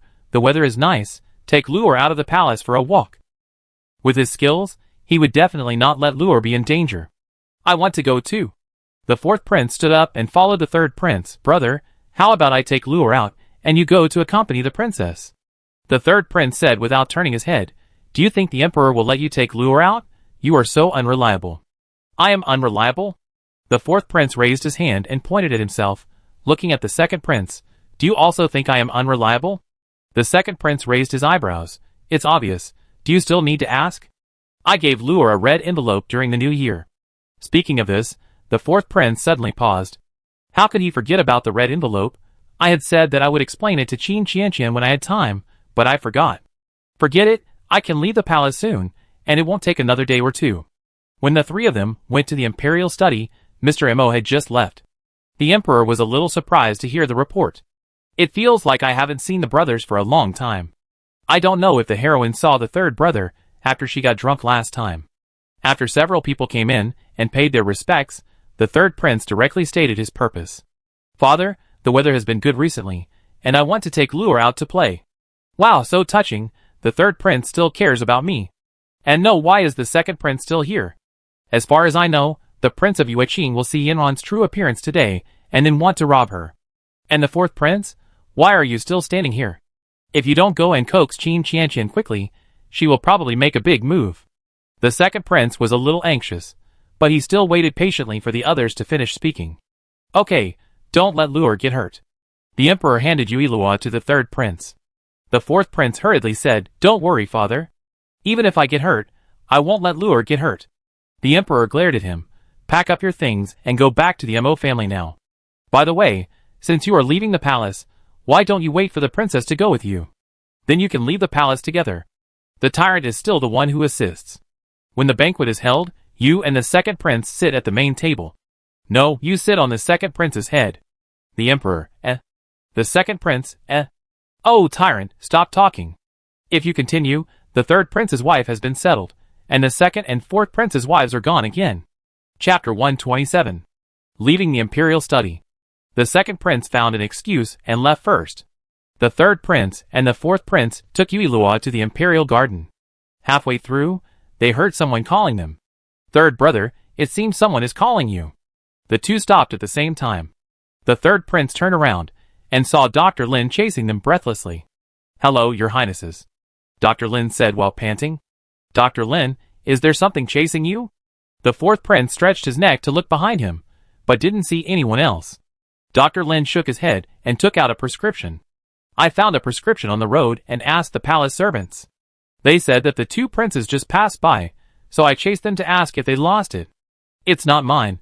The fourth prince glanced at the prescription. I'm not sick. Oh, I'm not sick now. Who was it last time who said he was sick when he was not sick? The fourth prince, How could Luor know this? It must be that offing, the big mouth, told his father, and Luor overheard it. This prescription is from me. The third prince held Yuilua and approached Lin Tai, and saw at a glance that it was Mu Shue's handwriting. TSK, the prescription given by the heroine is still carried close to him. The third prince is moved. It seems that the heroine should drink more wine next time, so that she might tell the third prince everything she did for him, and the third prince will be completely in love with her. So it's from the third prince. Dr. Lin looked curious. Who wrote this prescription? The third prince was startled. Is there anything wrong with this prescription? How could there be a problem? You don't believe in the heroine's ability. I just know that you are afraid of bitterness, so I changed a few herbs. The fourth prince glanced at his third brother, and thought that he was so old and still afraid of bitterness.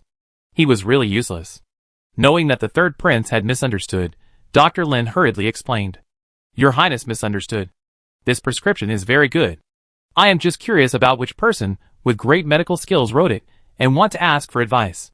Speak of the devil appears. Isn't the heroine here? The third prince heard Yuilua's inner voice, and turned his head to look in the direction where Mu Shue came from. Mu Shue saw that the third prince instinctively wanted to hide. Last time, after drinking, concubine asked her to enter the palace, she refused again and again. This time, she came because she couldn't refuse. But the fourth prince didn't do what she wanted.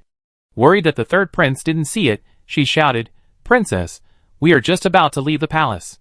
Father asked us to go with you and send you out of the palace." Who let him hear Luo's inner voice? "Let's help the third prince." Mu Shui stopped and then pretended to be calm as she walked in front of the people. "Meet the third prince and the fourth prince." Mu Shui did not dare to look directly into the eyes of the third prince. She lowered her head slightly, revealing her fair and slender neck. When she entered the palace today, she asked her aunt what she did after drinking that day. Her aunt did not say anything, but showed a meaningful smile, which made her more curious about what she did that day and whether she offended the third prince. Sure enough, the neck of a beautiful woman is also a swan neck.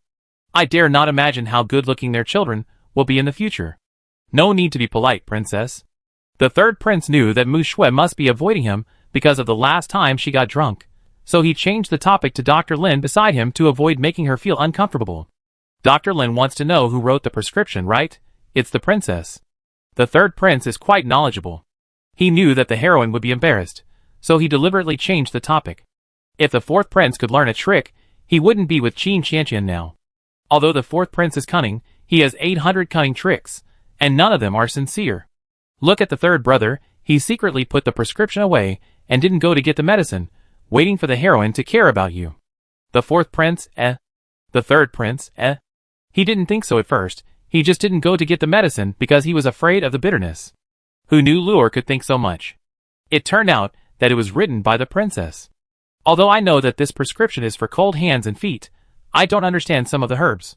Dr. Lin pointed to a herb on the prescription. For example, this one, I remember it is poisonous and cannot be used as medicine. Mu Shui glanced at the name of the medicine and began to explain.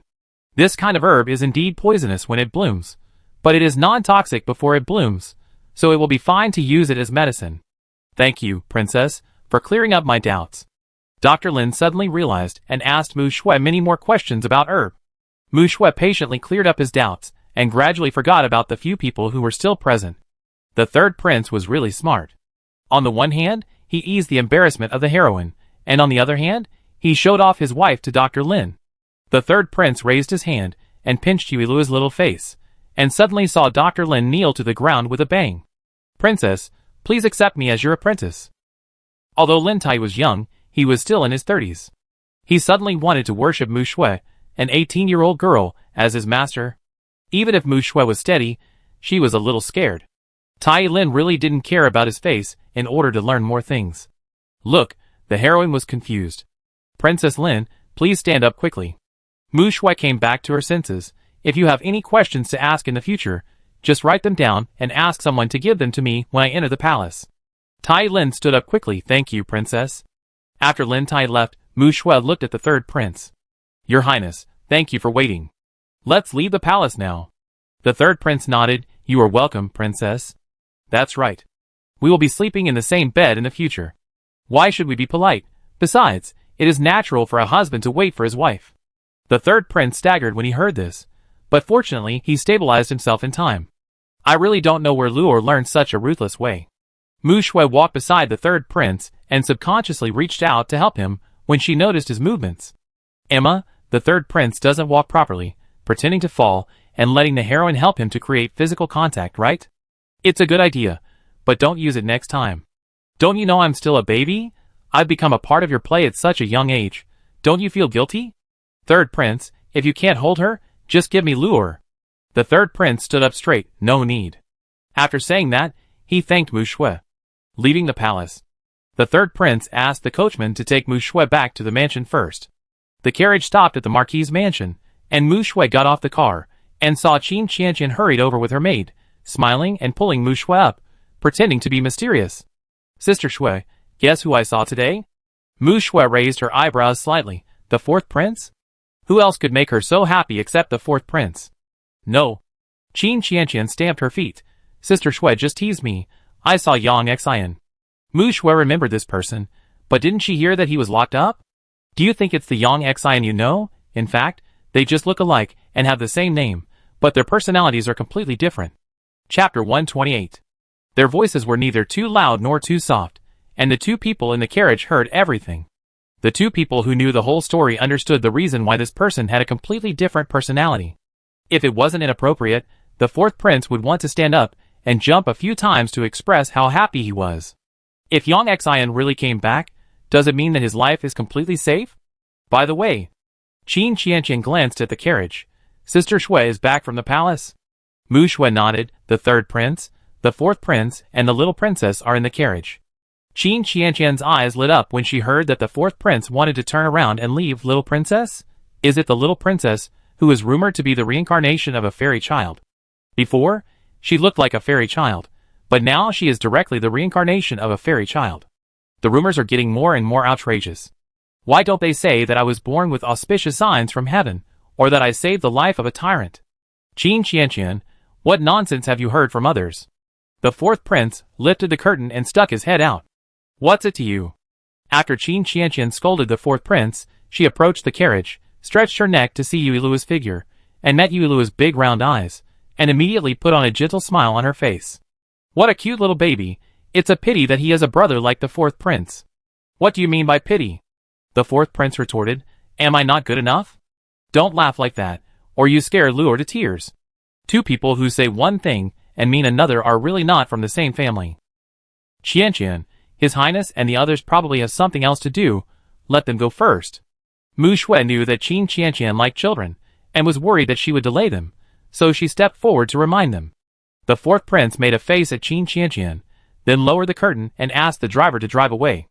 But I really want to hug the baby. Qin Qianqian watched the carriage go away, and only looked away when it disappeared. I hug it next time. On the other side, the second prince rushed to Fengyue Tower, and hurriedly walked towards Yan'an's residence. When he walked upstairs, he happened to see Prince Huiqing raising his hand to knock on Yan'an's door. Prince Huiqing originally wanted to get rid of Qian first, but Qian didn't know what was going on, and didn't come out of the cell. So he could only find some fun for himself first. He had always wanted to see the courtesan here, but couldn't. Now he didn't have the patience to wait, so he could only find another way to see her beauty first. Before the king of Yueqing pushed the door open, the second prince hurriedly stepped forward and patted his shoulder. The king of Yueqing turned around unhappily, and when he saw that it was the second prince, he smiled and was about to speak. The second prince didn't wait for him to speak, and hurriedly pulled him away. The two of them moved to a place with fewer people, and the king of Yueqing asked in confusion, "Why did you pull me here?" He had no close relationship with the princes, so why did he suddenly become like this now? Say hello to the uncle when you see him. The second prince also realized that he was too impulsive, and his mind was working rapidly. My father didn't let me come here. Can the uncle pretend not to see me? If he didn't stop it, who knows what the king of Yueqing would do to Yanran, and he couldn't stay in Fengyue Tower forever. The king of Yueqing was stunned, so it turned out to be this matter. He smiled indifferently. Don't worry, the uncle is not a talkative person. Because his plan was disrupted, the king of Yueqing lost interest and turned to leave Fengyue Tower. Watching his back as he walked away, the second prince felt relieved and returned to Yanran's residence. Yanran heard the door open and turned around with a smile. The young master is here. She stood up and poured a cup of tea for the second prince. Seeing that the second prince's expression was different from before, she asked softly, "What's wrong, young master? Is there something on your mind?"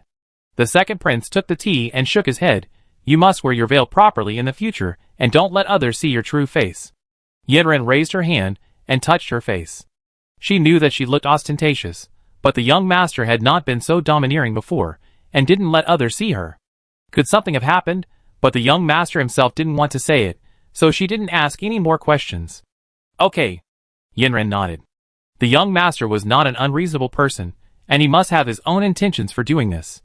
The two chatted for a while, and Yanran felt a little dizzy, so she raised her hand and rubbed her temples. What's wrong?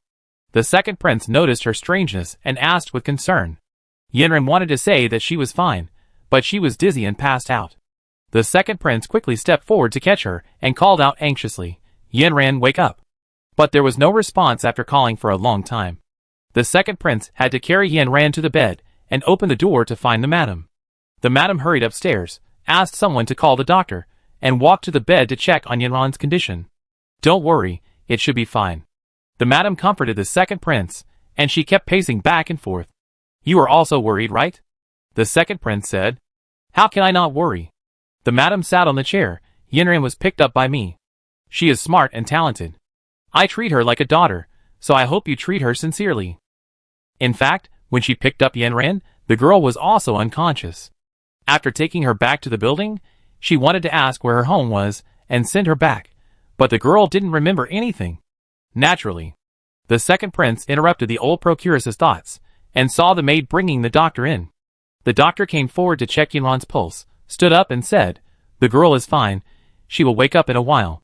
Sure enough, not long after the doctor left, Yanran woke up slowly. "Yanran, how are you? Are you feeling uncomfortable?" Yanran shook her head. "I'm fine. It's probably because I didn't get enough rest." The second prince didn't think so. He glanced at the madam and said, "Please help me take care of Yanran. I find a doctor to see her. Otherwise I always feel uneasy." After leaving Fenghua Tower, the second prince wanted to go directly to the Marquis mansion, but unexpectedly met the fourth prince and his men on the way. It was the fourth prince who noticed the second prince with his sharp eyes. "Second brother, where are you going? Are you in such a hurry to find us?" The fourth prince grabbed him and whispered. So anxious, could it be that something happened to Yanran? No way. What did the Prince of Yueqing do to make the second prince, such a show-off, look so ugly? The second prince pulled the fourth prince's hand away and said bluntly, "Yanran fainted? I asked my cousin to go and see her." "Yanran?" The fourth prince and the third prince spoke at the same time, and then they remembered that it was the person the second prince liked. Fainted? Could it be that the poison took effect? It really takes the heroine to diagnose this poison. Once the poison is cured, the second prince may be able to be with Yanran. The second prince's heart tightened when he heard about the poisoning, but he relaxed after hearing all the thoughts. As long as the cousin can cure it, it's fine. But why did Luer say that they might be able to be together after the poison is cured? He himself has not thought of a way to make his father accept Yanran. "You go to Fenghua Tower first. I go find my cousin and then meet up with you." Chapter 129. The fourth prince widened his eyes and pointed at Yuilua in the arms of the third prince. "You asked us to take Luer to that kind of place. Do you think we live too long? Father didn't allow them to come, let alone take Luer. No, I really want to see Yanran. The official matches of the third and fourth princes have seen her, so the second prince must also see her. The person who can make the second prince fall in love at first sight, is really looking forward to it. If you don't tell me, and I don't tell me, who will know?" The second prince rolled his eyes and left quickly. "No." The fourth prince glanced at the third prince. "What do you mean, second brother? Are you saying I'm a big mouth?" He would be a fool to tell his father. If his father knew, he would be the worst. "Okay, let's go in and see what's going on." When they arrived at Fenghua Tower, the madam immediately took them to Yanran's room after hearing their purpose. After entering the room, Yuilua noticed Yanran, who was wearing a red corset dress. Today, she was not wearing a veil, and her bright and beautiful face was exposed. Her figure was well proportioned, and her upturned eyes could draw people in like a whirlpool. Her appearance was completely different from Mu Shue's coldness and Qin Qianqian's agility and cunningness. She was the kind of appearance that women couldn't help but look at more, and men wanted to possess. No wonder the second brother and the king of Yueqing were attracted by her beauty. I would do the same if it were me. But Yanran really didn't look like her scumbag father at all. The fourth prince pricked up his ears and wanted to continue listening, but Yuilua didn't continue. The fifth princess's husband's family was so interesting that he was not present. He must not miss this event again. "Are you all friends of the young master?" Yanran stood up and bowed. "Yanran is here to greet you." "Miss Yanran, there is no need to be polite. Second brother will go to ask the doctor and will be back soon." After a few people talked for a while, the second prince hurriedly brought Mu Shui in. Seeing the second prince leading Mu Shui in, Yanran's smile froze for a moment, and then quickly recovered. "No, second brother, why are you holding the sleeve of the heroine? Be careful that third brother and Yanran will be jealous." "No, it has already been knocked over." The second prince quickly let go of his hand and introduced Mu Shui. "This is my cousin. She is a good doctor. I feel relieved if I let her help Yanran." He pointed at the third prince and said, "This is my cousin's husband." The third prince, He said he had a bad feeling, and it was really directed at him. Mu Shui was stunned, and when she saw that the third prince did not object, she nodded. When she came, her cousin had already told her the whole story, and the two of them ran out secretly. "Did I trouble you, young lady?" Hearing this, Yanran stretched out her hand, and the misunderstanding in her heart disappeared completely. At the same time, she envied Mu Shui and the third prince. They were a handsome man and a beautiful woman, both of them were like gods. She didn't know when she could be with the young master openly like this. Two beauties together are a feast for the eyes. The second prince finally has a mouth. The fourth prince should learn from him, and not quarrel with Qin Qianqian like a black-eyed chicken as soon as they meet. The fourth prince, Did he want to? It's because Qin Qianqian likes to choke him. Mu Shui finished taking the pulse, her expression solemn. The girl is poisoned. Poisoned? The madam and Yanran spoke at the same time, both with unbelievable tones. Cousin, what poison did Yanran get? Luer only said that Yanran was poisoned, but who poisoned her? Could it be the king of Yueqing? No, he didn't even see Yanran. Are you sure the girl is right? Yanran recalled her usual physical condition. I am usually in good health. If I was poisoned, why don't I feel anything? Mu Shui stood up. Miss Yanran, do you still remember what happened to you before? Yanran shook her head and looked at the madam next to her. I have no memory of what happened before. The madam picked me up. That's right, Miss Yanran was poisoned with a poison that can make people lose their memory. This medicine must be taken continuously for a month to take effect, so it must be someone close to you who gave it to you. The heroine was right. It was the scumbag father and stepmother who gave it to you. So it was Yanran's family. The second prince's eyes were cold, and he wanted to drag Yanran's family out and beat them up right now. That's right, this poison can not only make people lose their memories, but also kill them directly when the poison attacks for the third time. Mu Shui looked at the second prince. The person who poisoned you has evil intentions and wants to kill you. You have been poisoned twice now, and you will die if you are poisoned again. Because this poison only causes fainting, ordinary doctors cannot diagnose it at all, and the poisoned person will not care. It can be said that it kills people invisibly. Cousin, since you can diagnose this poison, is there a way to detoxify it? Mu Shui hesitated for a moment, and seeing that everyone was staring at her, she spoke slowly. Yes, there is, but the most important medicine to detoxify this poison will only bloom in winter, so. It blooms in winter, and it's only spring now. What's the difference between this and nothing? Several people thought of it at the same time, and the room suddenly became quiet. Is there no other way? The second prince's voice was a little hoarse. He believed Luer. Luer said that his cousin could detoxify this poison, so she must be able to do it. It depends on whether the person who poisoned you has an antidote. There must be one. Second brother is so anxious. Don't worry, Yanran will not die. You will have an unexpected reward. Yanran. The second prince stepped forward and grabbed Yanran's arm. Don't worry, I won't let anything happen to you. Wait for me to find the antidote. Yanran nodded, a little self-blaming, but I can't help you at all. It doesn't matter. Taking good care of yourself is the best help. Oh, the second brother is still so disgusting. Is he worried that he can't keep his pure love, so he goes back to being a show-off? I remember when I picked up Yanran, the fabric of her dress was not like that of an ordinary family. She must be rich or noble. The madam thought of something and said on the side. At the same time, the prince of Yueqing, whose interest was disturbed, went directly to the Shen mansion. When he passed by the yard, he saw two maids burning something. He wanted to go over and ask for directions, but his eyes were attracted by the painting on the side. He raised his hand and picked up the painting with a corner exposed on the side. He raised his hand and slowly opened it. The woman's smile, as beautiful as peach blossoms, instantly entered his eyes. The pupils of Prince Yueqing shrank slightly, and he raised his hand to cover the lower half of the face of the woman in the painting. Who else could it be but Yanran? Sir, who are you looking for? Seeing the man who suddenly appeared staring at a painting in a daze, the maid was unhappy, but seeing that he was dressed luxuriously, she did not dare to offend him. If he was a colleague of the master, they could not afford to offend him. I am looking for Lord Shen, but I don't know where he is, so I offended the two ladies. Please don't blame me. Although he was wearing a mask, he spoke politely and had a nice voice. The two of them no longer cared about his intrusion, and smiled and gave him directions. Chapter 130. The king of Yueqing thanked the two, took a step forward, then turned back and pointed at the painting on the ground. Such a beautiful painting. Why did the two girls burn it? The two looked at each other and sighed. This is the eldest daughter, but unfortunately she disappeared for some reason. The lady was afraid that the master would be sad, so she ordered people to burn all the portraits. Gone? The king of Yueqing sneered in his heart. He didn't believe that there was such a coincidence, and he didn't see that Shenhui was sad at all.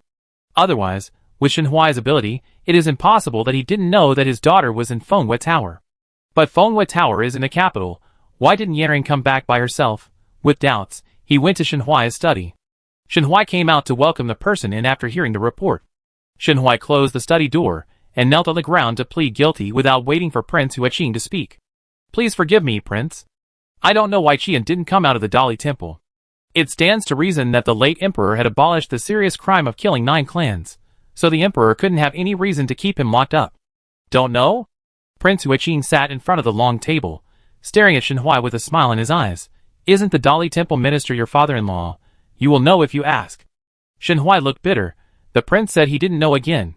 I heard that the person in charge of this matter was the newly appointed Shaoqing of the Dali Temple, not my father-in-law. Besides, my father-in-law didn't like the Shen family very much after his wife died, and now the whereabouts of the eldest daughter are unknown. If it weren't for my wife, who married later, I'm afraid the Du family would not recognize me as their son-in-law. Prince Huaqing just nodded, and after a while he said, It's easy for Lord Shen to ask me to forgive him. Why don't you give your daughter to me as a concubine? This, Shenhui declined cautiously. Yura is a weak girl, and she is not worthy of the prince's eyes. If the prince likes her, I will find her for you. Yura has been spoiled since she was a child, and the king of Yueqing is a cruel man. How could he bear to let his little daughter suffer? The king of Yueqing laughed. Your little daughter is naturally not worthy of my eyes, but don't you still have the eldest daughter? Otherwise, I doubt whether you really want to help me. Hearing that he was not asking for the little daughter, Shenhui breathed a sigh of relief, but when he heard about the eldest daughter, he began to have a headache again. He didn't know whether the eldest daughter was dead or alive, so how could he know where she was? But if I don't agree, I'm afraid that the king of Yueqing won't let me go. Your Highness, I don't know where my eldest daughter is gone. I don't know? The king of Yueqing stood up. It's because Lord Shen didn't pay attention. I'm waiting for Lord Shen to send his daughter to my house, otherwise. In Du Lin's yard. Shen Yuzheng muttered with dissatisfaction. Mother, do you think that bitch's daughter is dead now? You obviously hate her so much, and Daddy doesn't like her either. Why are you still worried that Daddy will be sad when he sees her portrait? Du Lin held her daughter's hand and said disapprovingly, Didn't Mother teach you not to show your happiness on your face? Your father can hate her, but we can't say it out loud, understand? She knew too well what Shenhui liked about her. Doing this would not only win Shenhui's favor, but also make that bitch and her annoying daughter disappear together. This way, her daughter could become the eldest daughter of the Shen family, and the only granddaughter of the Du family. I understand. Shen Yu nodded obediently. After the bitch's daughter dies, she will no longer occupy the position of the eldest daughter. At this time, hearing people outside say that Shenhui is coming, Du Lin winked at her daughter, then stood up with a smile to greet Shenhui. How did the master have time to come here? I thought you were seduced by that vixen. Du Lin's words, which seemed to be resentful and angry, made Shenhui smile and walk forward to take her hand. I didn't go. Vixen is not as good as you, a virtuous wife. The two of them talked and laughed as they entered the house. After Shen Yu greeted them, he stood up and poured tea for them. Our Yura is really getting more and more sensible. Shen Yu raised her chin slightly. My daughter has always been very sensible. Mother was afraid that Dad would be sad, so she burned all the portraits of her elder sister. My daughter also wants to think about Dad like Mother. Shenhui looked at Du Lin with a distressed face. You have worked hard these years. If it weren't for you, I'm afraid the Du family would not recognize me. As long as the master knows that everything I have done for you is worth it. Shenhui only sat for a while, then stood up and left. When passing by the corridor, he happened to see Qingrong being accused by the maid in the garden. Bitch, this is the lady's garden. How can you come here? Qingrong heard the approaching footsteps and curled her lips imperceptibly. Then she said aggrievedly, I just want to take a look. If it's not possible, I leave. The maid was angry and spit. A foxy girl is a foxy girl, making it seem like I'm bullying you. She raised her hand and wanted to hit Qingrong in the face. Stop. As soon as Shenhui's voice came out, the maid quickly withdrew her hand and bowed in fear. Master, Qingrong raised her head, tears streaming down her face, looking so pitiful. I am a person sent by the emperor to you, and I have no choice but to come to the Shen mansion. If you and your wife don't want to see me, I will go back to my own courtyard. Her appearance was pitiful, and her cat-like crying made Shenhui unable to blame her.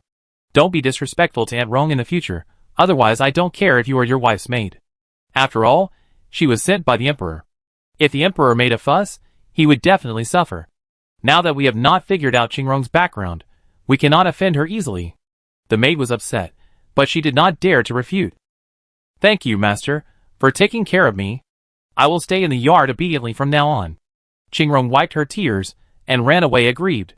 In an instant, the fragrance on her body penetrated into Shenhui's nose. Shenhui looked at the slender figure going away, and when he came to his senses, he found a handkerchief lying at his feet. He bent down to pick up the handkerchief on the ground. He knew who dropped the familiar fragrance without asking. He stuffed the handkerchief into his sleeve and turned away. Annie, how can you say you won't go out in the future? How can you be favored like this? Back in the remote courtyard, the maid said with some regret. Qingrong just drank tea lightly and said nothing. She said she wouldn't go out in the future, but the handkerchief she deliberately dropped was not for fun. Shenhui had only two choices after picking up the handkerchief, either give it to her or get rid of it directly. After all, the maid would definitely tell Du Lin about what happened in the garden just now. With Du Lin's temper, she would start to make trouble again, and then push Shenhui to her. As Qingrong expected, the maid did tell Du Lin about this. Madam, I just said a few words to that bitch, and she cried, as if I bullied her. The maid felt more and more wronged. She was a maid in Du Lin's courtyard. When had she been scolded by the master like this? Chapter 131. Du Lin frowned. In the past, the master would never scold her people in the courtyard like this. She didn't expect that today he would scold her people because of that bitch. She knew that bitch was restless and was playing tricks on her. She wanted to fight with her at such a young age. It was really a fantasy. Okay, Du Lin came back to her senses and interrupted the maid's complaint, motioning her to go down first. The maid nodded, and before turning around and leaving, she added, that bitch is just provoking madam. Madam must not let her succeed. Xinyu watched the maid leave and stood up angrily. Mother, you can tolerate this, but I can't. She is a lowly concubine. Why should she ride on your head? I want to find my father. After saying that, Xinyu went to Shenhui's study angrily. Shenhui was thinking about how to find his eldest daughter and send her to King Yueqing as soon as possible, but he didn't want the door of the study to be kicked open. His thoughts were interrupted, and he looked up unhappily and saw Xinyu coming in with a stern face. What are you doing? Shenhui stood up, feeling a little unhappy. Now he not only had to guard against the emperor, but also had to do what the king of Yueqing had told him to do. As a result, his daughter was still so ignorant and barged into the study room at will. I'm making trouble? Xinyu walked into the study room and accused her word by word. Daddy and that vixen were having a tryst in the garden, and he was speaking for her. Who was making trouble? Mother was right. Min's words were all lies. He had said that he was only good to her and mother before, but after just one day, his heart was biased towards that bitch. Before, that bitch's daughter annoyed her and her mother, and now there's another vixen. Shenhui rubbed his temples, his face sank. Xinyu, I say it again, you're a girl, be careful when you speak, don't say dirty words. What did your mother teach you? You actually blamed me and my mother for that vixen? Xinyu had never been wronged like this since she was a child.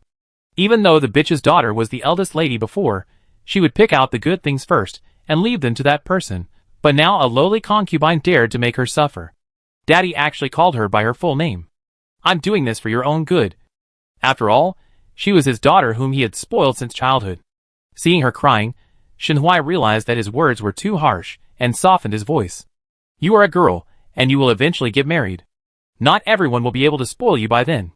Then I won't get married. Xinyu couldn't listen to any good or bad words now. She only wanted to catch Shenhui and blame him. You didn't tell me to get married before. Now this bitch has just entered the house. Do you think my mother and I are an eyesore? Du Lin, who had just walked to the door, knew that something bad was going to happen when she heard this. My daughter has been outspoken since she was a child. Now that this has come out, even if the master loves her, he will not allow her to accuse her like this. She came too late, and was still a step late. If Qingrong, that bitch, hadn't insisted on finding a handkerchief to stop her, my daughter wouldn't have said this. This bitch is really good at calculating, and she is trying to sow discord between her and the master in various ways. Seeing Xinyu being so indiscriminate, Shenhui was also angry, and raised his hand and slapped her hard. Xinyu, your mother and I have been too indulgent to you. He knew his daughter was willful, but he and Qingrong had nothing to do, but she insisted on biting her, which was simply unreasonable. Master. Du Lin was still somewhat rational, but when she heard her daughter was beaten, she pushed the door open and held Xinyu in her arms, crying. You shouldn't have said these words, but master did scold the people in my yard, and now he is so cruel to you. Shenhui took back his hand and looked at the two of them. Is it not okay for me to scold a servant? Qingrong was sent by the emperor. How can she be treated the same as others? Du Lin was a reasonable person before. Why is she like this now? What's the difference? Shin Yu hid in Du Lin's arms and sneered. It's not that you can't bear to let her go, you just dislike your mother's old age. Shen Huai was worried that he would be angry to death if he continued to talk to the two of them, so he just turned away. Since you all say so, I will go to her yard as you wish. After Qingrong caused trouble for Du Lin, she took the maid back to the yard and sat in front of the bronze mirror to put on her makeup. Auntie, your dressing is useless. The master won't come. What's more, Auntie just offended the lady again. If she offended the master twice in one day, it would be even more impossible for the master to come.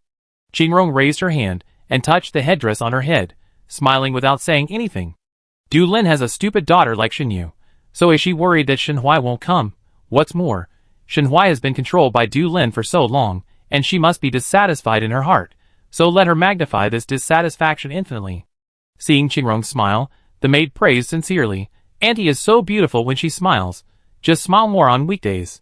Qingrong put away her smile and raised her eyebrows slightly when she heard footsteps at the door. Are they here now? The show is about to begin. Shen Huai pushed the door open and looked at Qingrong sitting in front of the bronze mirror. She looked like she had just cried, and her eyes were still a little red. Why is the master here? Qingrong stood up, but did not step forward. The way this person looked at her, she was afraid that this person would come forward and pull her hand, and she could not help but kill this person. What's going on? Shen Huai walked to a chair on the side and sat down. Qingrong wiped her tears. I lost the handkerchief that my mother left for me. I'm sorry to embarrass you, master. Shen Huai took out the handkerchief from his body and handed it to Qingrong. But this is it. Qingrong excitedly stepped forward to take the handkerchief. Did you find it, master? Thank you, master. You're welcome. Shen Huai stared at Qingrong's shy face and felt a little excited.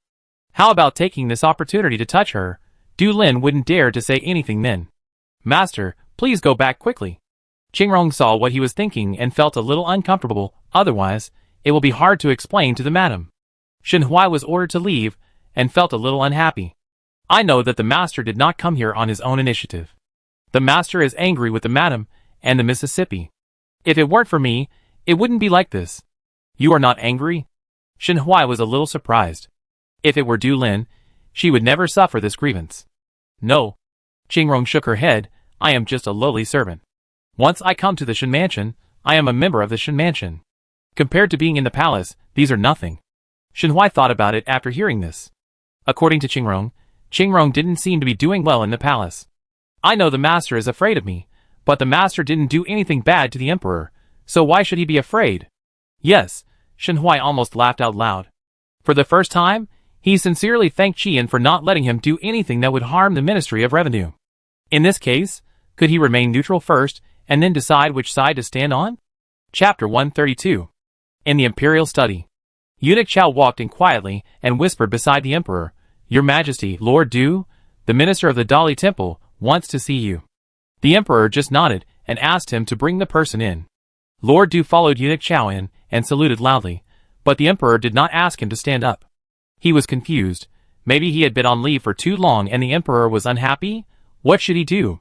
His granddaughter has not been found yet, and he came to the emperor to ask for more leave. I don't know who has offended the emperor and made him so unlucky. Get up.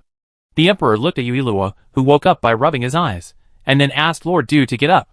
Eunuch Chao looked at Lord Du. The little princess finally fell asleep, but was woken up by Lord Du's shout.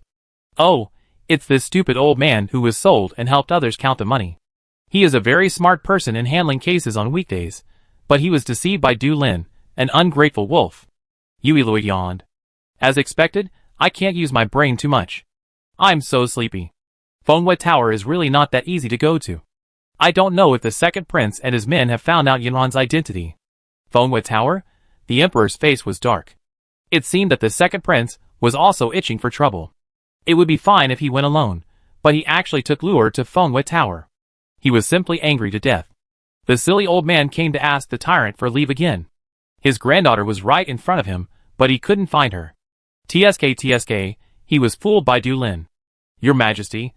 Seeing that the emperor's face was getting worse and worse, Lord Du spoke carefully, I want to take another 2 days off. The emperor glanced at him calmly. Why did you ask for leave? Hasn't it just been a few days since you asked for leave? Of course you are looking for someone, looking for your second daughter-in-law. The emperor, He forgot that the Shen family, and the Du family are in-laws. But now that the Dali Temple has Yanwen, it's not a big deal, and you can see Yanwen's ability to do things. This? Lord Du hesitated. His granddaughter has been missing for a year, and he has been secretly looking for her without alerting others. On the one hand, he is worried that this matter will be spread. Even if his granddaughter is found, his reputation will be damaged. But now the Emperor asked, if I didn't answer truthfully, wouldn't it be deceiving the Emperor? Okay. The Emperor saw him hesitating and interrupted him. Go and get busy. As soon as Lord Du left, the Emperor ordered Eunuch Chao to call the second prince over. Why did the tyrant call the second prince over? Did he know that the second prince went to Fenghua Tower? Where is his wife? Isn't it normal to go? Obviously, he went when he was young, but now he doesn't have the energy to go, so he doesn't allow others to go. Too much.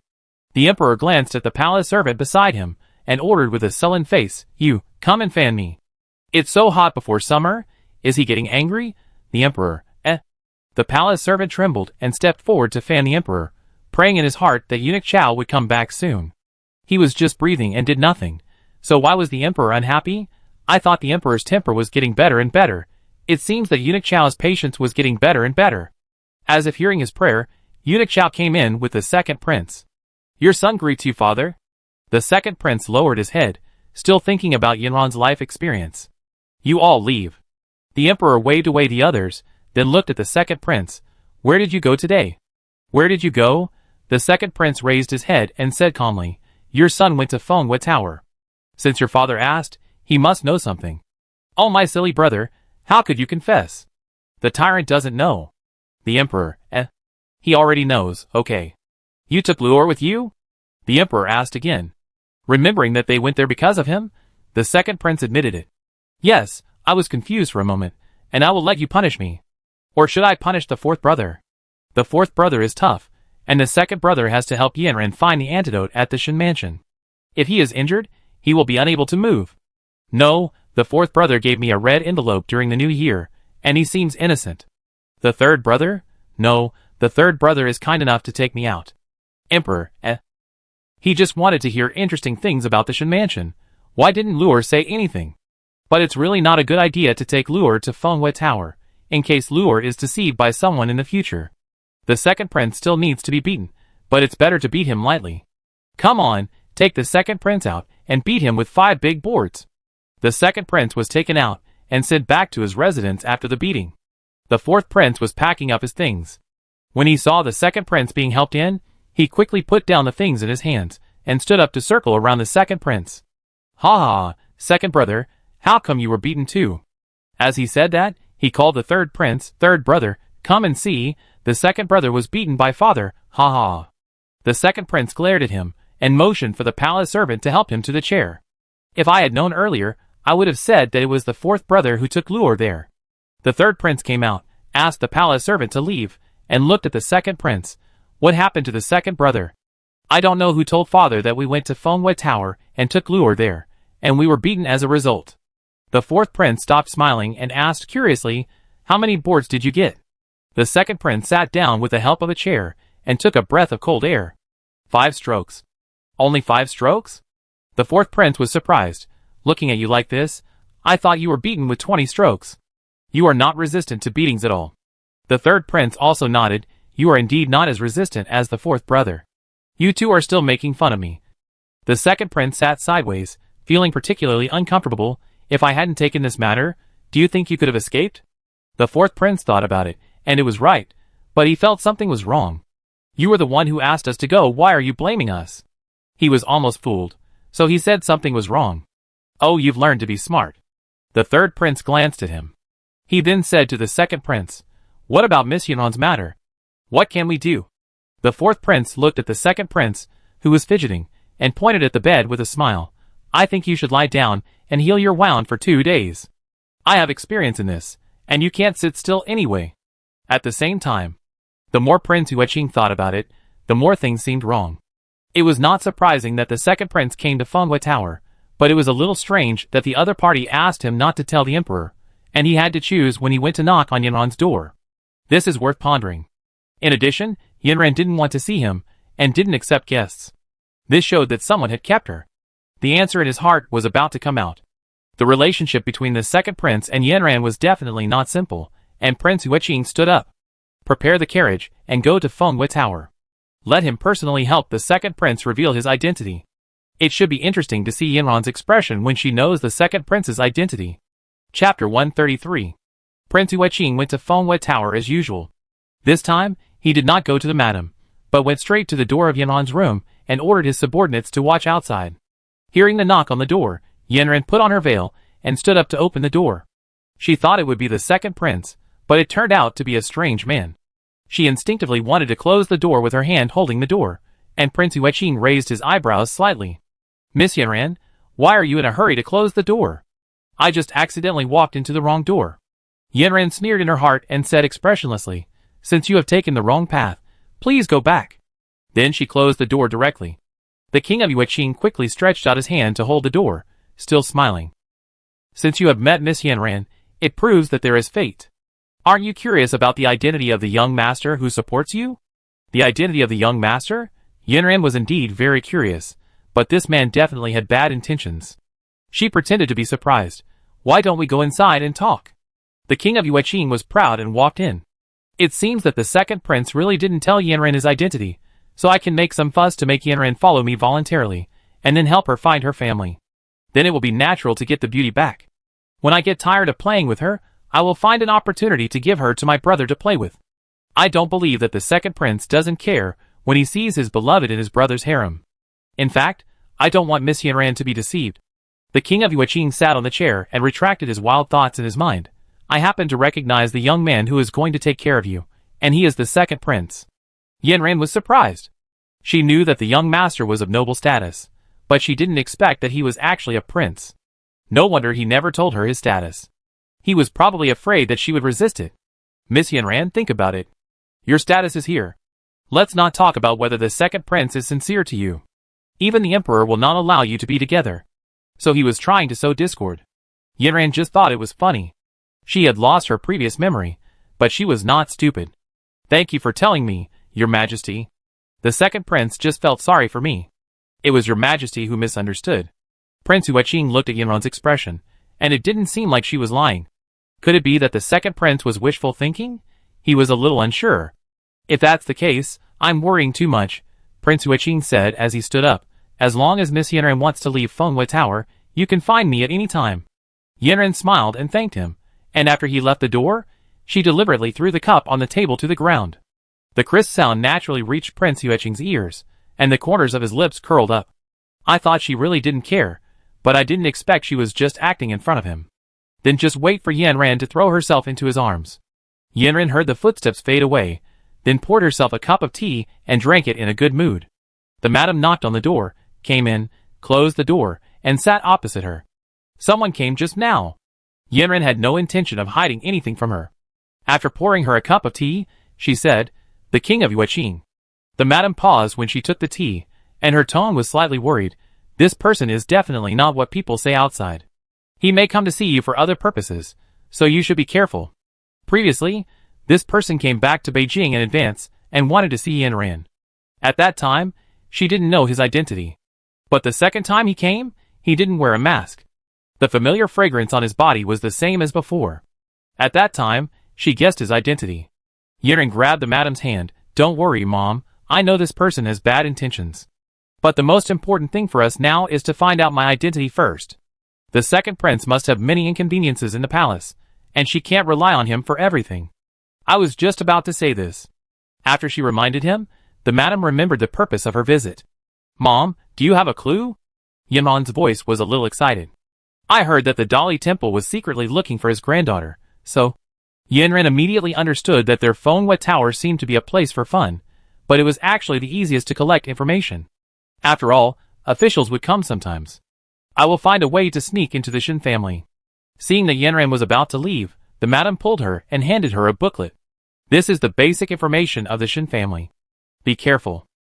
The Lord Du mentioned by the two had just returned to the Du mansion from the palace not long ago, and heard from the servants that Du Lin was here. "Hurry up and let someone in." Du Lin brought Shin Yuan, bowed to Lord Du, and then asked, "Why don't you see mother and brother?" Lord Du sighed. "Feng'er is helping to find Shuyan, your mother, and your sister-in-law went to pray for Xuan. Don't be too sad, Dad. I also asked someone to help find her, and you also made a lot of efforts. I'm worried that her sister won't be able to eat well. Xinyu actually didn't like coming to the Du family, because every time she came to the Du family, the people in the Du family didn't like her. She thought it was because of Du Xuyan before, but Du Xuyan disappeared and she was still not welcomed. If her mother hadn't said that she should curry favor with the Du family, she wouldn't want to come here to get cold feet. Grandfather, I'm also helping to find my sister. Don't worry too much. Lord Du glanced at Xinyu, feeling a little complicated. He really didn't like this child. He originally agreed to Du Lin marrying Shenhui as a concubine, because Du Lin said that she was worried about taking good care of Xuan, who was still young, so he agreed to Du Lin marrying. As a result, Du Lin got pregnant with Xinyu not long after she got married. So he naturally disliked Xinyu, and even Du Lin had some estrangement. But after Xu Yan disappeared, Du Lin did try his best to find her. There was nothing to say about this. Thank you for your hard work. Lord Du asked the two to sit down, and then asked the servants to serve tea and continued. What are you doing here today? Xu Yan is my sister's daughter, and naturally my daughter, so it's not hard. It's just... Du Lin paused here. Just say it straight. Master Du frowned, not liking to beat around the bush. It's just that Xu Yan has been missing for a year, and the master wants Yu to be the eldest daughter of the Shen family. I came here to ask what you think, Dad. Du Lin finished speaking softly, holding the tea and waiting for Master Du's answer. Her Yu should have been the eldest daughter of the Shen family. Why should Du Xuyan, a person with the surname Du, occupy the position of the eldest daughter of the Shen family? Master didn't say it now, but once this side is resolved, everything will be easy for Master to say. Anyway, the two of them don't talk to each other, so naturally they won't know that she is lying. He really can't wait. Master Du snorted coldly. He didn't agree to this marriage back then, but his daughter insisted on getting married. As a result, she married such a thing that was not a human being. Fortunately, the granddaughter has the surname of their Du family.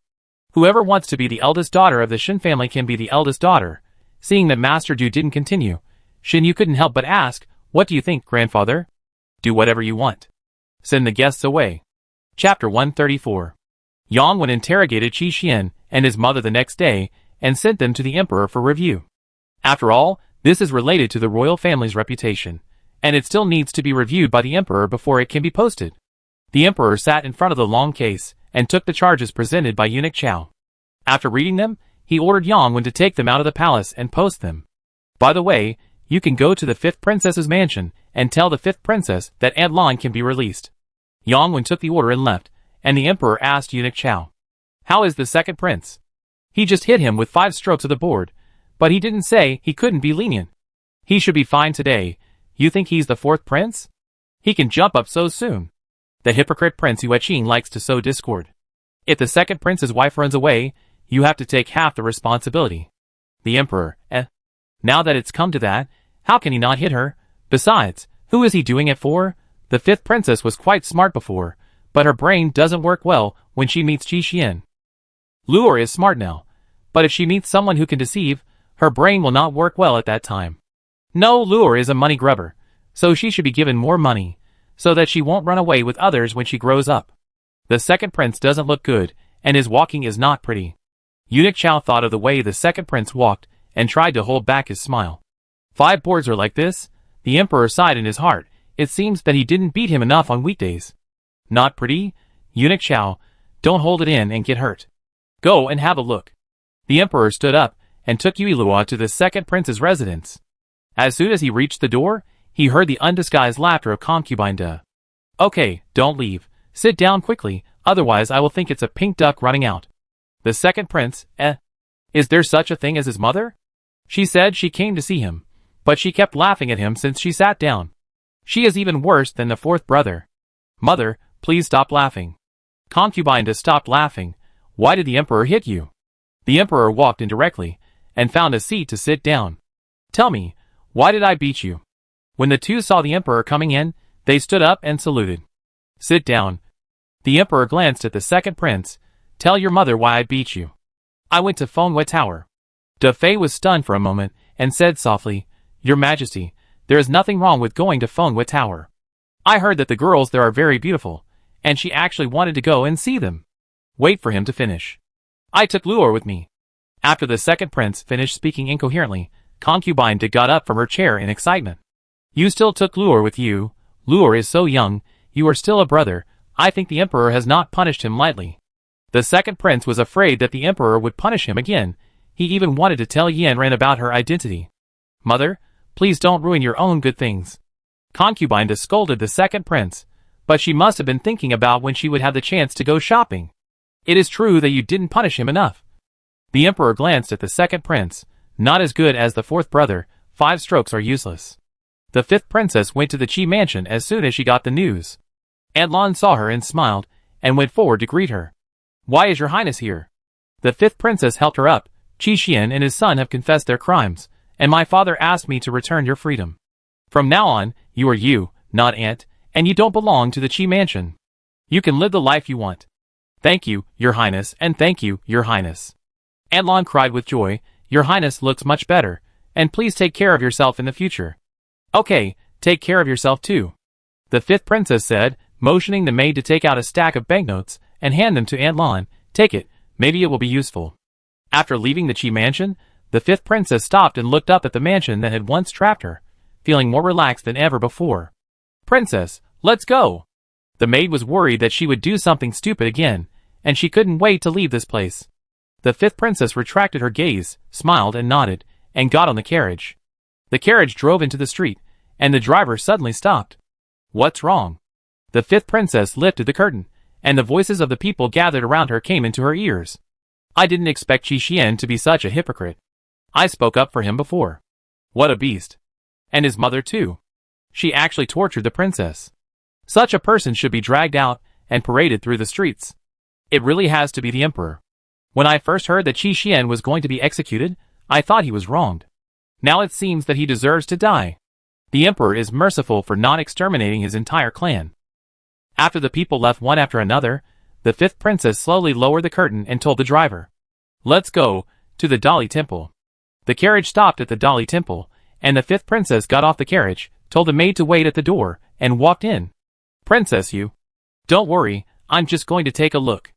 She would not be stupid again for such a beast. The guard at the door saw that it was the fifth princess, and took her directly to the place where Qi Xian and his mother were imprisoned. Fifth princess, this is it. Thank you. Hearing the familiar voice, Qi Xian quickly got up, and when he saw the fifth princess, a light flashed in his eyes. Princess, I knew you would come to see me. How could a person change so quickly? He knew that he could still be saved. The fifth princess looked down at the disheveled Qi Xian, with a sneer on her lips. It seems that you are not doing well. Qi Xian seemed not to hear the sarcasm in her words, thinking that the fifth princess felt sorry for him and hurriedly played the victim. This prison is really not a place for human beings to stay. Princess, please rescue me and my mother. Mother Qi also came forward when she heard this. Princess, we were sorry to you before. As long as you promise to rescue us, I will let Xianer treat you well in the future. Looking at the ugly faces of the two, the fifth princess felt ironic. Before, she couldn't see clearly because of the warmth when she met, but now she can see clearly, and she thinks that the little sister and father are right to scold. Who said that I came to rescue you? The fifth princess withdrew her thoughts and said casually, I just came to tell you that you should leave tomorrow. Mother Qi widened her eyes. It is said that a husband and wife will be grateful to each other for 100 days after they married. You actually watched Xianer and I die. How vicious. Qian from next door came over with a piece of grass in his mouth. If you are not vicious, you will be locked up here? You are still expecting the princess to save you. You are so shameless. The two of them chose to ignore Qian directly. Qian has ridiculed them a lot in the past 2 days. Vicious? The fifth princess raised her hand and adjusted her sleeves. You should be more vicious to people like you. Since you said so, I will go to my father and ask him to drag you out and parade you. Chapter 135. Parade? Mother Qi was scared just thinking about it. When someone was paraded through the streets before, people either threw vegetables, spitted, or threw rotten eggs. Some people didn't have these things and picked up stones to throw, which was miserable. She threw stones at that time. Princess, please be kind and don't treat us like this. Qi Xian naturally knew how humiliating it was to be paraded through the streets, so he softened his voice and begged for mercy. The fifth princess was unmoved. This is what you deserve. Qian echoed from the side, that's right. What good will it do to you if you treat us like this? Mother Qi saw clearly that no matter what they did, the fifth princess would not forgive them. The words became even more unpleasant when she thought of this. So what if you're a princess? I don't think anyone would dare to marry a woman who can't have children. The fifth princess glanced at her sideways, her expression calm. Then don't worry about it. Instead of worrying about me, you might as well think about whether you will be killed when you are paraded in the streets. In the past, she would definitely be angry about this, but now she doesn't care. Anyway, she has her own princess mansion, and she doesn't have to have a man. If she can't have a baby, then she can't have one. Just take it as a lesson for her stupidity, and warn herself in the future. After leaving the Dali temple, the fifth princess went directly to the palace. When the emperor heard that she wanted to see him, he guessed her purpose. The consequences of letting someone in were exactly as he thought. Your son, I see you, father. I wonder if you will arrange for the mother and son of the Qi family to parade in the streets. The fifth princess was still a little timid about the emperor. I have already asked Lord Yan to do it. Are you here for this? This is what a princess should be like. There are men with 2 legs everywhere. You don't have to fight for a domestic violence man. You can be beautiful on your own. Or you can have 10 or 8 concubines, but you can't let the tyrant find out. Emperor, Fifth princess, So this is what the little sister thinks? Yes. Fifth princess pulled back her thoughts. I am sorry for making you worry. I will follow your instructions in the future. The emperor was silent for a while, and when he thought of the fifth princess's health, his tone improved a little. Okay, I have someone take care of your health. The fifth princess knelt on the ground after hearing this. Thank you, father. I will listen to you on other matters. Please allow me to make the decision on this matter. The tyrant is also very concerned about the fifth princess. In fact, it's not easy for the tyrant. He has to handle state affairs, check the prince's homework, and sleep with the concubines. I don't know why anyone wants to sit in this position. It's so tiring. The emperor almost choked on his own saliva after hearing this. What do you mean by sleeping with the concubines? It's obviously him who favors them. He coughed lightly, agreed to the fifth princess' request, and asked her to leave. After the people left, the emperor began to think about how to deal with the ministers. Your Majesty, the spring examination will begin in the next few days. The emperor interrupted Eunuch Chow, and instantly had an idea in his mind. Aren't these ministers quite idle? Then let them take the exam every few months like these candidates, and get out if they fail the exam. Let's see if these people dare to talk nonsense all day and submit a bunch of insignificant memorials. Eunuch Chow, grind the ink. Eunuch Chow stepped forward to grind the ink, wondering what the emperor was going to do. Is he going to compromise in choosing a concubine? It turns out that there is strength in numbers. He is alone, and it is difficult for the emperor to even turn over a card. The tyrant has thought of a way to deal with the ministers? Let me see what he has come up with after holding it in for so many days. The emperor picked up the pen, dipped it in some ink, and wrote on the rice paper. He held Yuilu in one hand, and held the pen in the other. Worried about moving him, Yuilu lay very attentively, and did not move. After the emperor finished writing, and put down his pen, he held Yuilu and stood up. After reading the contents on the rice paper, Yuilu said in his heart, Fuck. He is as treacherous as a tyrant. The ministers will cry at the morning court tomorrow. He still has to take exams at his age, and he takes them every few months. What's the difference between this and the midterm exams in school? Light a candle for the ministers. The emperor ordered Eunuch Chow to put away the rice paper and give the ministers a surprise at the morning court tomorrow. At this time, the secret guard appeared, and the emperor waved away Eunuch Chow. Your Majesty, Qingrong wants to see you. As soon as the words fell, Qingrong's figure instantly appeared in the study. Damn, this is so handsome. How did she appear? But why is the tyrant so excited about Qingrong's appearance? Could it be that the tyrant has feelings for her? The emperor, He just wanted to know what interesting things Qingrong heard in the Shen mansion. If he didn't have to deal with political affairs, he would have wanted to listen to it himself. What's the matter? He picked up the tea, took a sip and asked. Your Majesty, someone sneaked into the Shen mansion. Do we need to deal with it? Qingrong blinked, and raised her hand to wipe her neck. No, if you deal with the second prince, you will be dead. I didn't expect Yaran to be so fast, but with the help of the hidden boss, it is normal to find the Shen mansion so quickly. How come another hidden boss appeared? Lure, who is it? After waiting for a while without any further news, the emperor answered Qingrong's words. No need, you observe this person first. If the goal is also to deal with the Shen mansion, you can help secretly. Qingrong replied yes, and then the emperor continued to ask, no other findings? As soon as the words came out, Qingrong was stunned. The emperor didn't care about these things before. She didn't dare to hesitate, and told everything she knew. As far as I know, Shenhui didn't do anything in the Ministry of Revenue, so it can't be used to make a fuss. Isn't this all Qian's credit? According to Shenhui's temperament of leaning towards whichever direction the wind blows, he will definitely not do anything in the near future. Anyway, when Yanrang gets the antidote and returns to the mansion, she will naturally deal with Shenhui, a man who eats the bowl and wants the pot. That's not what I'm asking. Not that. Qingrong's mind was working fast. Did the emperor want to hear about the affairs of the harem? The Shen and Du families don't seem to interact much. Qingrong continued when she saw that the emperor didn't interrupt her. Shenhui doesn't like his eldest daughter, but treats his youngest daughter very well. Outsiders know that Du Lin is a second wife and married into the Shen family to take care of Shenhui's eldest daughter, but my subordinates observe that this is not the case. Miss Shen's disappearance is probably man-made. So the tyrant wants to hear gossip. I'm good at this, but it's a pity that I'm still young. Otherwise, I write a book about the affairs of the court officials in the backyard. It will definitely sell well. But Qingrong was quite observant. Du Lin and Shenhui claimed to be in true love. One of them had a fiancé but still hooked up with someone else, and the other one knew that the other had a fiancé but still hooked up with someone else. They were a perfect match. Poor Yanron's mother, she was just angry, but she'd lost her life. The emperor listened with great interest and ignored Qingrong. Chapter 136. Shen Yu and her daughter came back from the Du mansion. When it was time for dinner, they thought Shenhui would come as usual, but after waiting for a long time, Shenhui did not come. Mother, Daddy will definitely not come, let's not wait any longer. Du Lin looked grim, and looked at her personal maid. Go, invite the master to dinner. The maid left, and Du Lin said to Shen Yu, don't talk nonsense when your father comes later, and apologize to him. The daughter was spoiled by her, and spoke without restraint. She was really worried that she would push the master further away. After all, the vixen was young and looked easy to bear. Thinking of easy to bear, Du Lin's heart tightened. How could she forget such an important thing? The master said not to touch that person, but what if? No, she couldn't let the vixen have a child. It would be okay if it was a daughter, but if it was a boy, it would be difficult to deal with. Mother, it's obviously Dad's fault. I'm helping you.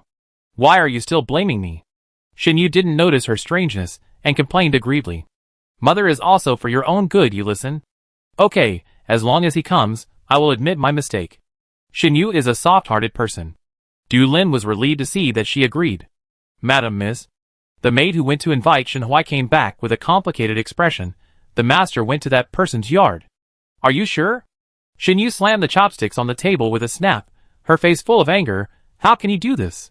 He clearly said that he would accompany me and mother for dinner. Du Lin was not much better, but she was more tolerant than Shen Yu. The maid pursed her lips. When I went there, I was sent back by Rong's maid. The master's voice was indeed heard in the room. Mother, can you tolerate this? Shen Yu was so angry that she wanted to find Shenhui, but was pulled back by Du Lin. Don't be impulsive, sit down and eat. The two of them had a tasteless meal. After the waiters took away the leftovers, Shenhui came over. Seeing that Shen Yu looked unhappy, he asked in confusion, what's wrong? Not only did she not wait for him to eat together, she also put on a bad face. Did Daddy go to that person's yard? Shen Yu asked. Shenhui suddenly realized that it was this matter. He smiled and took out a box of rouge from his arms, and handed it to Du Lin. Didn't you say that the rouge was gone? Qingrong has some given by the empress in the palace. I went to her to get rouge for you. Qingrong sent someone to invite him over. He didn't want to go at first, but he remembered that Du Lin liked these things very much, so he went. Du Lin almost couldn't hold back the smile that he had managed to pull out. That person gave her something. What good intentions could he have? Without waiting for her to speak, Shen Yu directly knocked Yanji to the ground. The room instantly became quiet. That person gave Yanji to mother with bad intentions. Doesn't Dad understand? Who wants her things? Shenhui retracted his hand that was still stretched in the air, his face sank, and he scolded. Shen Yu, you are really getting more and more unruly. People kindly gave things to please your mother, but you speculated like this. Both of them felt that Qingrong wanted to destroy them. In fact, she was just sent here, and she didn't do anything wrong. He even specially learned how to use it, but the two misunderstood him again. Is she trying to please her mother? Shen Yu sneered, and his words became more and more unpleasant. I think she wants to show off. Can't Daddy see this clearly? Du Lin reached out to pull Shen Yu several times, but was thrown away by Shen Yu. Seeing that Shenhui's face was getting darker and darker, he quickly explained. Master, Yer said something angry. Don't bother with him. He winked at Xinyu. Yer, quickly admit your father's mistake.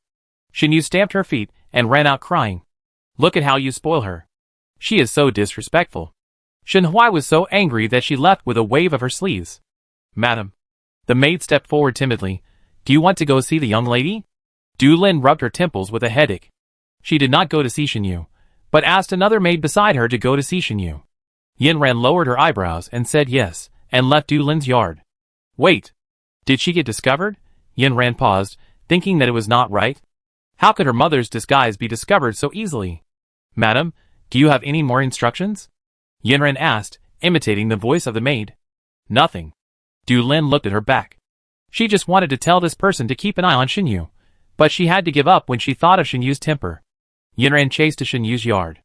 Xinyu was smashing things, and the servants in the room dared not breathe. When she had smashed almost everything, the maid came forward to clean up.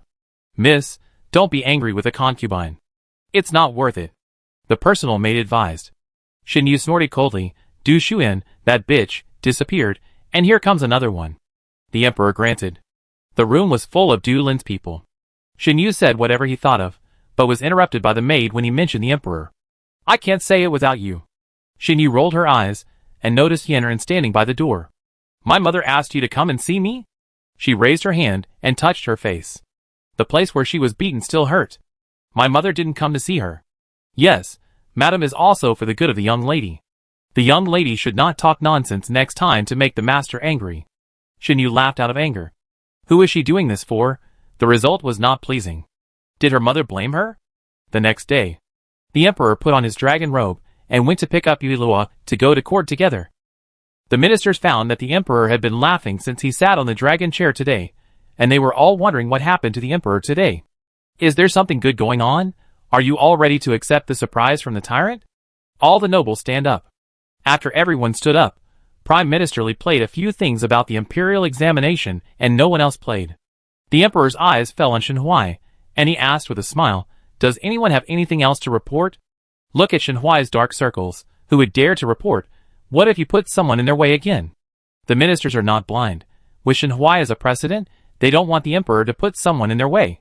But the emperor smiled like this. It felt like he was mocking them. Seeing that no one said anything, the emperor ordered Chao Gonggong. Since everyone has nothing to report, I have something to say, Chao Gonggong. Please read it to everyone. Eunuch Chao took out the paper the emperor had written yesterday. I am very pleased that you have been worrying about my selection of concubines. In order to make the country stronger, I think you should not forget to improve yourselves. So I have decided to evaluate all officials every 4 months in the future. Those who fail the evaluation will be directly dismissed. The subtext of the tyrant must be like this. I see that you are too idle to worry about my affairs, so I will find something for you to do. Instead of worrying about me, you might as well improve yourselves. If you fail the evaluation, get out of here. Don't think your current position is a safe place. The Emperor, Chapter 137. Everyone was calm in the first few sentences, but couldn't help themselves after the last one. If they failed the assessment, they would be dismissed. Doesn't that mean that their official positions are not stable? If they don't perform well, they will lose their official hats. In an instant, everyone in the palace cast their eyes on Shenhui. The eyes were full of resentment. If he hadn't insisted on choosing a concubine, the emperor would definitely not do this. Now, even they are implicated. They have worked hard to climb to this position. Shenhui naturally felt everyone's gaze. He himself is innocent. Before, everyone proposed the selection of the imperial concubine. Why is it all on him now? He doesn't want to be evaluated. I don't know which idiot gave the emperor the idea. If he knew, he would have to teach that person a lesson. Quiet. Eunuch Chao interrupted the ministers, who were whispering to each other, and continued to read. This matter will be handed over to the Secretariat for finalization, and after it is finalized, the Hanlin Academy will set the questions to avoid some good-for-nothings who take salaries for nothing. Some good-for-nothings? Haha, who is the tyrant Yin and Yang? Yui Luo turned his neck to look at the ministers below, then looked at the emperor, muttering in his heart. This wave of tyrants won directly, and the pressure was put on the Secretariat, the Hanlin Academy, and Shenhui. Your Majesty, if this is implemented, I'm afraid. What are you afraid of? The emperor stared at the person who was speaking with a smile. Are you worried that you are a good-for-nothing, or do you not want to contribute to the country's strength? With such a big hat put on, those who wanted to make suggestions stopped thinking. The hall was instantly quiet again. The emperor stood up with satisfaction. Since all the ministers have no objection, let's make this decision first. Don't be afraid, the question will not be too complicated, relax and adjourn. After leaving the palace, everyone surrounded Shen Huai. Sir Shen. Shen Huai stopped and forced a smile that was uglier than crying. My lords, this is none of my business. He thought it was bad enough that the emperor stuffed people into him, but he didn't expect that there was such a big one waiting for him. It's none of your business? If you hadn't mentioned the matter of selecting a concubine at that time, would the emperor have done this? That is, was it you who gave the emperor the idea? Hurry up and think of a way to see if you can change the emperor's mind. Prime Minister Li glanced at the people surrounding Shen Huai and stopped. The Prime Minister wants to go over and help Lord Shen out? Lord Qin and Lord Su looked at each other and asked. I don't have the time for that. Prime Minister Li got on the carriage as he spoke. The emperor's move was indeed beneficial to the court, but Shen Huai had nothing to do with him. So why should he waste time on these things? He might as well go back and read more books. Lord Qin looked at the carriage going away and sighed. The old Prime Minister must be busy going back to read books. Lord Su nodded in agreement. Yes, as the Prime Minister, if he fails in the exam, where will his old face be put? Lord Qin, Lord Su, come and discuss countermeasures together. The people surrounding Shen Huai saw Prime Minister Li leaving, and tried to pull the two into their team to resist the emperor.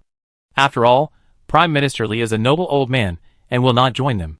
Do they think we will go along with them? Lord Qin asked Lord Su. These people still want to resist the emperor's decision. I really don't know if they are stupid or ignorant. I don't know. Lord Su thought about it seriously. Everyone, please discuss it slowly. I have something else to do. I'm leaving first. Lord Qin quickly got on the carriage, lifted the curtain and waved away. The people who didn't want to get involved left one after another, and Shen Huai tried to persuade the people who surrounded him. My lords, this is really not my idea for the emperor, and I don't want to take the test. He was busy enough with family affairs, and now this happened again. He had a headache just thinking about it. How could he do such a thing that would hurt others and not benefit himself to the emperor? Then think of a way to make it impossible to finalize this matter. Knowing that he couldn't think of a solution, Shen Huai turned his mind, waved his hand to signal everyone to come around, and then lowered his voice to repeat the solution he had thought of. Everyone's eyes lit up when they heard it. Sir Shen, it's okay, just do it as you say. Only after the people around him left contentedly did Shen Huai board the carriage and return to the mansion with a long sigh of relief. He had wanted to go to Du Lin's yard, but when he thought of what happened last night, he turned around and went to the study. When Du Lin heard that Shen Huai had returned to the mansion, she asked Yan Ran to go to the study with her, carrying the prepared soup. It's better to coax people as soon as possible. If you don't go now, you don't know what the vixen will do. Be careful, don't spill the soup. Du Lin reminded worriedly. The maid beside her didn't know what was going on. She suddenly had a lot of rashes. She was worried that it would be contagious, so she asked this girl to serve by her side temporarily. Yes. Yanran nodded, but in her heart she was thinking about how to find clues to get the antidote. Master, I made soup for you. Du Lin stopped at the door of the study and raised her hand to knock on the door. Shen Huai stood up after hearing this, and sat back in the chair when he thought of what happened last night. I don't want to drink it, you can take it back. Yesterday he was so embarrassed, and what happened? After all, he is the head of the family, so he can't give Du Lin too much face. Du Lin's hand froze in the air when she wanted to knock on the door again. The master was so disrespectful to her. She took her hand back and glanced at Yan Ran go back. Back in the yard, Du Lin wanted Yan Ran to leave, but she heard her say, if the master doesn't want to drink it, why doesn't the lady give this soup to Aunt Rong? Du Lin, who was almost angry, glanced at Yan Ran and suddenly laughed. She had forgotten about this. Go to my box and get the red bottle. Yan Ran took the bottle as she ordered. Du Lin raised his eyebrows, but did not take the bottle. Instead, he looked at the soup in the box and said in a faint voice, put this medicine in the soup and send it to that foxy girl. Yan Ran pretended to be scared and knelt on the ground. Madam, this? What are you afraid of? Du Lin stood up and pulled her up. You have done this, and you will stay in the house to serve me in the future. She patted Yan Ran's hand. Don't worry, this is not poison. She was not stupid enough to poison. Yes. Yan Ran opened the bottle tremblingly, and poured the medicine into the soup. She planned to remind Qingrong when the time came, but now she had to gain Du Lin's trust. Du Lin nodded with satisfaction. Send it to the person. Shen Huai felt annoyed when he heard Du Lin leave, and he left the study and went to Qingrong's yard. As soon as he sat down in the room, he heard that Du Lin sent someone to deliver soup to Qingrong. Yanren came in with the soup, and put it on the table after greeting. Qingrong glanced at the soup and sneered in her heart. It would be unreasonable if there was no stuff in it. There is something added in it, be careful, Yanren said in a low voice while serving the soup to Qingrong. Chapter 138. She wanted to get the antidote back and then take revenge, so she couldn't hurt an unrelated person for this. Qingrong was a little surprised. This person seemed to be coming for the Shin family, so why not help him? There was nothing else to do anyway. But this girl told her that there was something inside, so she had to take the blame, right? Forget it. Since the emperor has said so, let Du Lin take the blame. Qingrong lowered her eyes and passed the soup to her lips, sniffed it inconspicuously, and then passed the soup to Shenhui. This good thing should be given to Shenhui. Madam sent the soup, would you like to try it, sir? Shenhui was actually quite greedy, and raised his hand to take it. While he was drinking the soup, Qingrong dismissed the others, and then secretly put poison in the tea. Master, do you want to drink more? Shenhui handed the bowl to her, and soon, the soup went into Shenhui's stomach. I drank all the soup that Madam gave you. Shenhui was a little embarrassed. Qingrong shook her head, thinking that this man drank so much soup. Du Lin, that woman, would never have a child in her life, unless she cheated on him. Master, I feel a little dizzy. Qingrong raised her hand and rubbed her temple, pretending to be weak. Dizzy? Shenhui called out, someone, go get the doctor. Du Lin saw Yanren coming back and asked hurriedly, how is it? Did the foxy girl drink it? Yanren thought of what went into Shenhui's stomach, and replied, I heard that the master was with her, so I changed a portion. Thinking of Qingrong's method, Du Lin was not angry when he heard it, but relieved. You did a great job. Why didn't I realize this girl was so clever before? At this time, a maid ran in a hurry, madam. I saw a doctor go to Rong's courtyard. She knew that the bitch was restless. Fortunately, the soup was not sent. Otherwise, the relationship between her and the master was already tense. If this bitch did this again, the master would probably not want to see her even more. Let's go and take a look. Du Lin pulled back his thoughts and took Yanren to Qingrong's courtyard. When the two went there, the doctor had just finished taking the pulse. Seeing Du Lin come in, Shenhui just glanced at her indifferently, and then asked the doctor, what happened to Aunt Rong? This had drank unclean tea, but fortunately she drank less. I prescribe a medicine to detoxify her. When this was said, Du Lin almost shouted impossible. She didn't do anything, how could she be poisoned? This bitch wanted to frame her. Doctor, are you sure? Qingrong raised her head weakly, and her already soft voice became even softer. She pointed to the tea on the table. I just drank this tea, how could I be poisoned? The doctor stepped forward and picked up the tea, took out a silver needle, and inserted it into the tea. Seeing the silver needle turn black, he said, it's this tea, it's poisonous. Shenhui had the doctor sent out, staring at Du Lin. Du Lin was in charge of all the affairs in the mansion, and he could not think of anyone else except Du Lin. Master, you don't think it was me, do you? Du Lin looked at Shenhui and complained, am I such a vicious person in your mind? Shenhui knew Du Lin's little tricks, but it didn't harm him at that time. But if Qingrong really died in his mansion, how would he explain to the emperor? Seeing that the two were about to quarrel, Qingrong spoke up to persuade them. Master, madam, don't quarrel. I drank the overnight tea by myself, and it has nothing to do with madam. Du Lin thought she would not give up, but she was so gentle, which made Du Lin confused about what she wanted to do. Du Lin did not understand, but Shenhui did. Qingrong meant not to pursue the matter. He comforted Qingrong a few words, looked at her pale face, felt pity, and blurted out the words without thinking. You have a good rest. I will come to see you in the evening. Qingrong, She did this to annoy Du Lin, not to let Shenhui annoy her.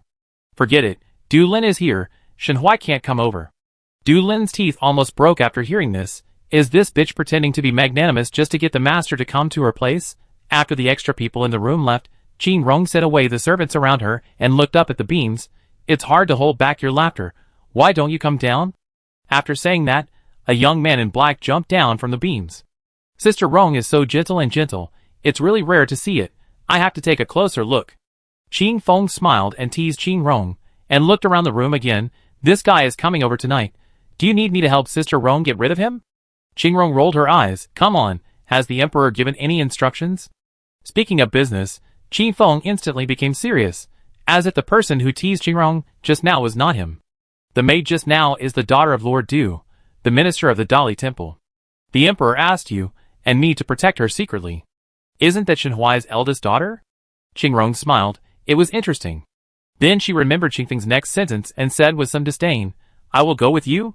Qifeng nodded with a smile. Don't worry, Sister Rong, I am protecting Miss Du secretly. It won't affect your performance. Du Lin was taken directly to the study by Shenhuai. Shenhuai stood with his back to her for a while, before turning his head. Du Lin, do you think I'm doing too well recently?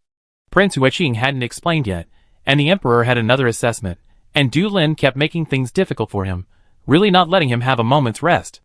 Master, I really didn't. You didn't? Shenhuai was so angry that he had a headache. Who did you say, Qingrong? Who would be so stupid as to poison himself? Seeing that Shenhuai didn't believe anything he said, Du Lin didn't want to argue anymore. Qingrong, that bitch, probably calculated this, and made her bear the blame no matter what. He really underestimated her. Master, I'm just worried that she will snatch you away. Du Lin took a handkerchief and wiped her tears while saying, I really didn't intend to kill her, otherwise I wouldn't have used such a light poison. Shenhuai was even more annoyed by her crying, and said impatiently, Don't cry, didn't you go to see the Du family? Didn't the Du family find Du Xuan? Du Lin stopped crying, and shook her head. Master, could Xuan have already? What nonsense! Shenhuai interrupted her with a sullen face. If Du Xuan died, would the king of Yueqing let him go if he could not see her? Du Lin was stunned by the shouting. Shenhuai wanted the bitch to die more than she did. Why did his attitude change so quickly now? Behave yourself. I will go to the Du mansion in person. Master Du had just received a letter, and was about to open it, when he heard the servant come in and say Shenhuai was here. He snorted coldly, Let someone get in. As soon as Shenhuai entered the door, a cup flew directly in front of him. Fortunately, he dodged it in time. The cup fell to the ground in front of him and broke into several pieces. You bastard, you still have the nerve to come here? Did you find Yenner? Chapter 139. Because he wanted to find Du Xuan as soon as possible, Shenhuai suppressed his dissatisfaction and lowered his head, lowering his eyebrows and saying, Father-in-law, I came here to help you find Yenner. Lord Du snorted coldly, What were you doing earlier? People in our Du family will find her themselves, so don't bother Lord Shen. Yenner has been missing for a year. When has this person ever gone to find her? He is either a traitor or a thief. Father-in-law, I have been looking for Yenner in secret.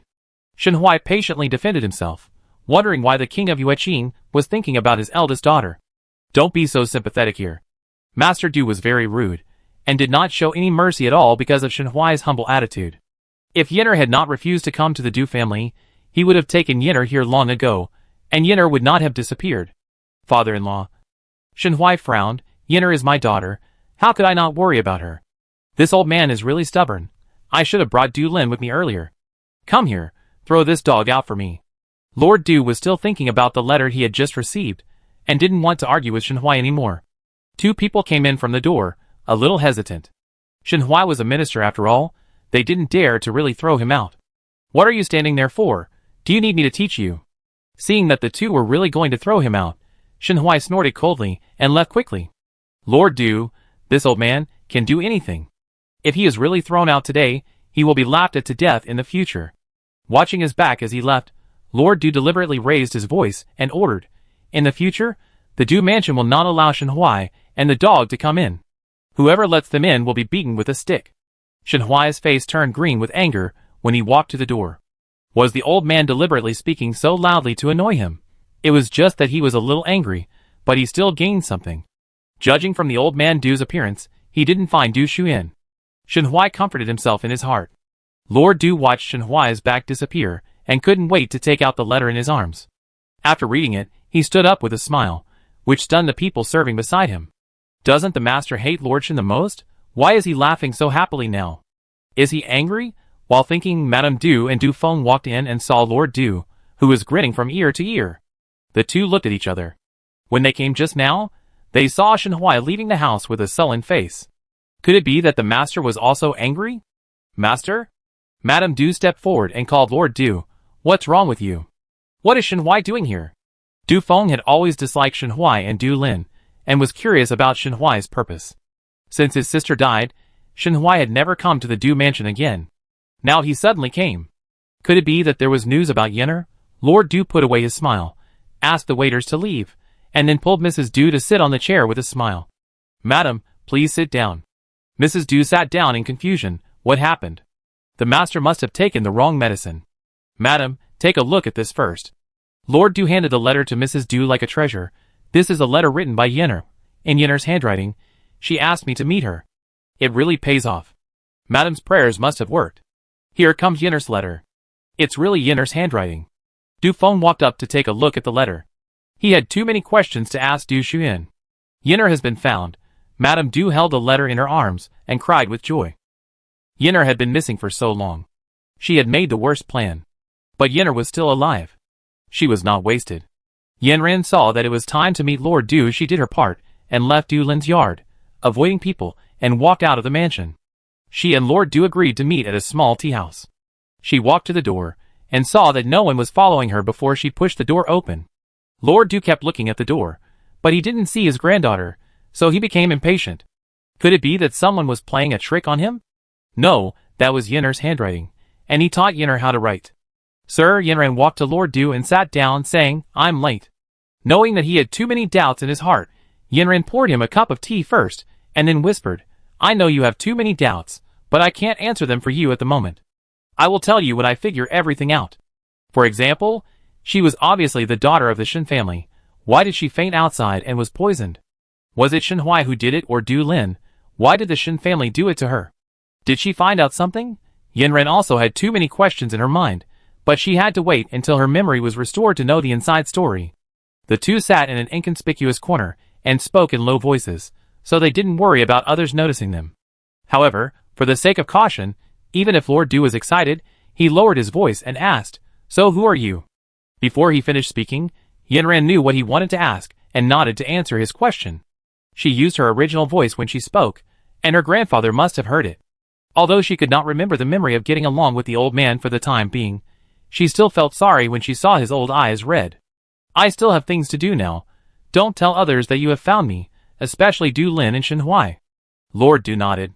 He didn't like Shen Hui, so how could he tell him? But Lord Du wanted to ask something else, but Yenran had already stood up. I should go back. Hey, isn't that Lord Du? What is he doing here? Is he here to watch the parade of the Qi family mother and son? Yui Luo was held by the emperor, and stood on the third floor of a tea house. Looking at the people passing by on the street, she suddenly noticed Lord Du. I don't know how Yanran is doing. The second prince is really useless. The second prince standing next to the emperor rolled his eyes silently in his heart. His father didn't know what was going on, and sent secret guards to the Shen mansion.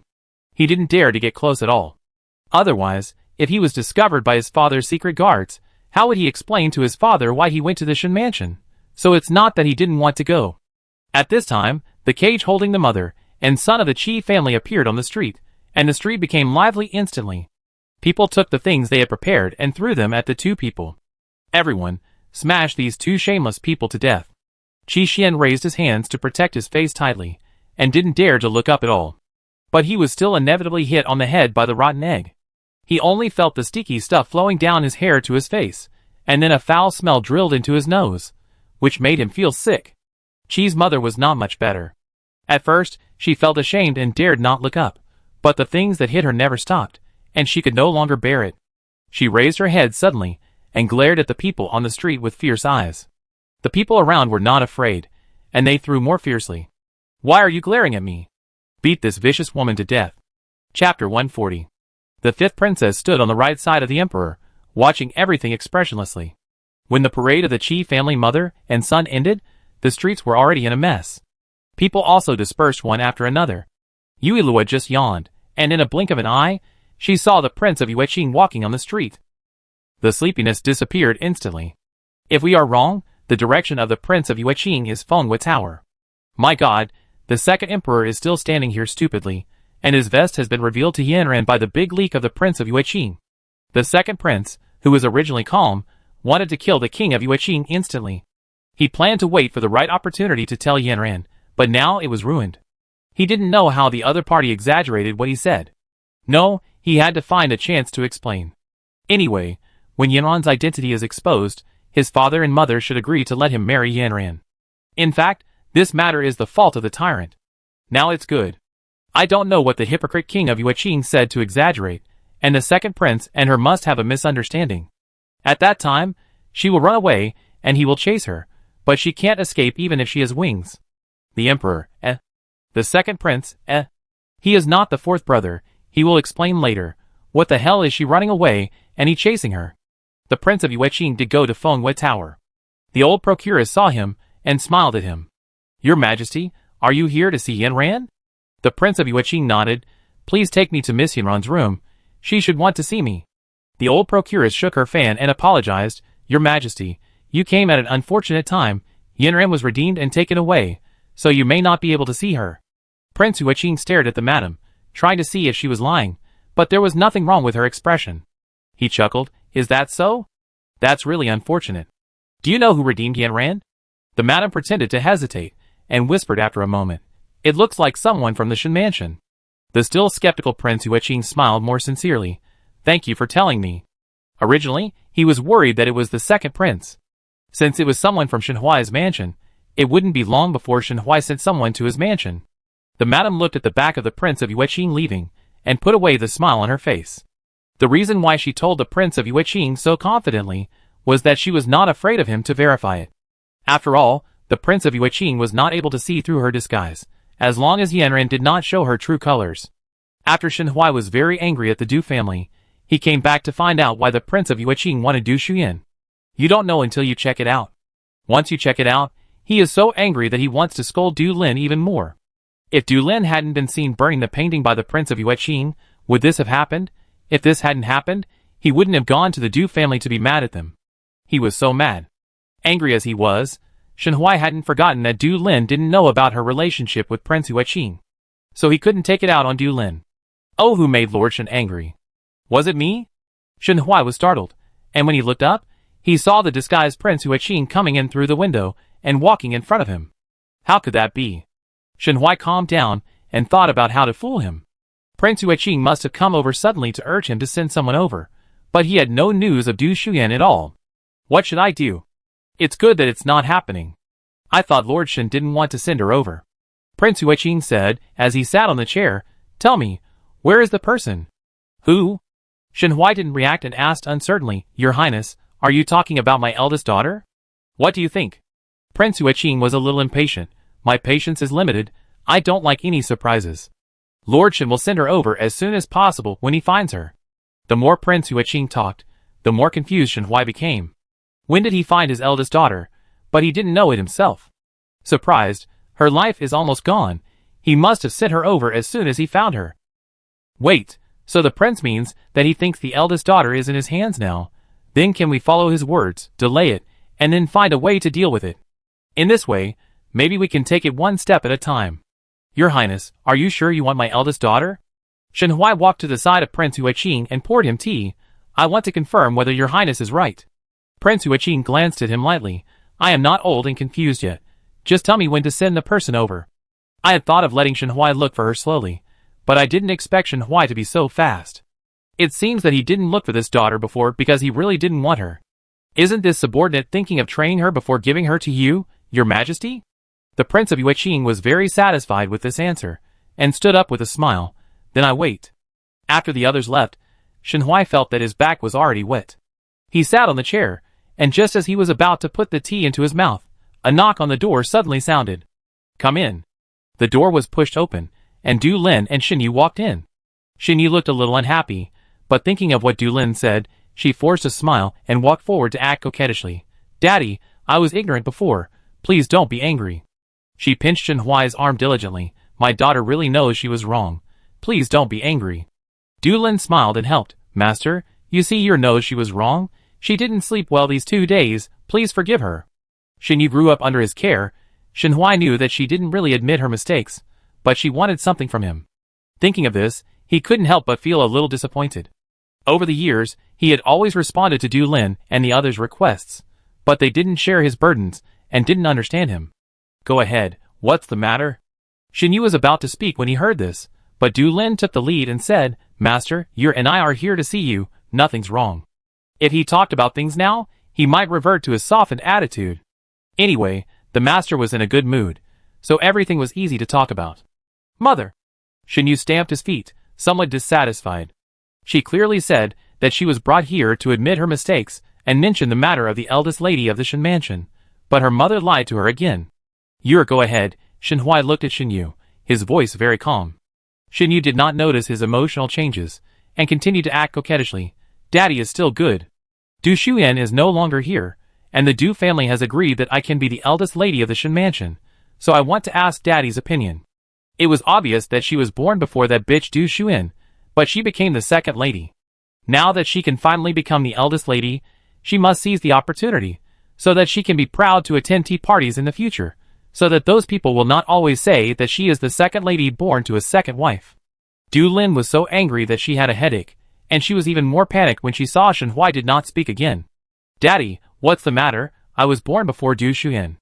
If her mother had not hidden it from others, she would be the real eldest lady of the Shen mansion. Chapter 141. Du Shuyan has occupied the position of the eldest daughter of the Shen family for many years, and it is time to give it back to her. Du Lin called Shenyu with a warning tone. It was because she was not careful when talking to the master that Yu heard it. Yu was so outspoken. If the people of the Du family knew about it, how could she associate with the Du family in the future? Mother, Yu. Shenhui finally spoke, interrupting the two. Don't say anything, let me think about it. Shenyu smiled instantly when she heard the words. Daddy said he would consider it, so let's call it a done deal. She didn't notice that Shenhui was wrong, but Du Lin did. Yu was so naughty, but he was not angry, and he said calmly that he would consider it. This was too strange. But she couldn't see what was strange. Thank you, Daddy. Shenyu pulled up Du Lin, who was still in a daze. My mother and I will go back first, so we won't disturb Daddy. Watching the study door closed again, Shenhui leaned back on the chair with a complicated expression. Du Shuyan couldn't be found, and the Prince of Yuqing wanted the eldest daughter of the Shen family. So could he send Yu over? But Yu was raised by him, so he couldn't bear to do it. Forget it, let's find someone else to replace her. Shenyu returned to the yard with Du Lin with a smile on her face. If there was a tail behind her, I'm afraid her tail would be up to the sky. Mother, you clearly promised to talk about this. Why did you stop me just now? Du Lin was still worried about Shenhui's strangeness, and did not answer her question directly, but took the tea from Yin Ran and said softly. Yu, don't you think your father is very strange today? According to Shenhui's previous temper, he would definitely be angry and drive them out, instead of being so calm. What's strange? Shenyu picked at her nails carelessly. I guess Daddy also thinks what I said makes sense.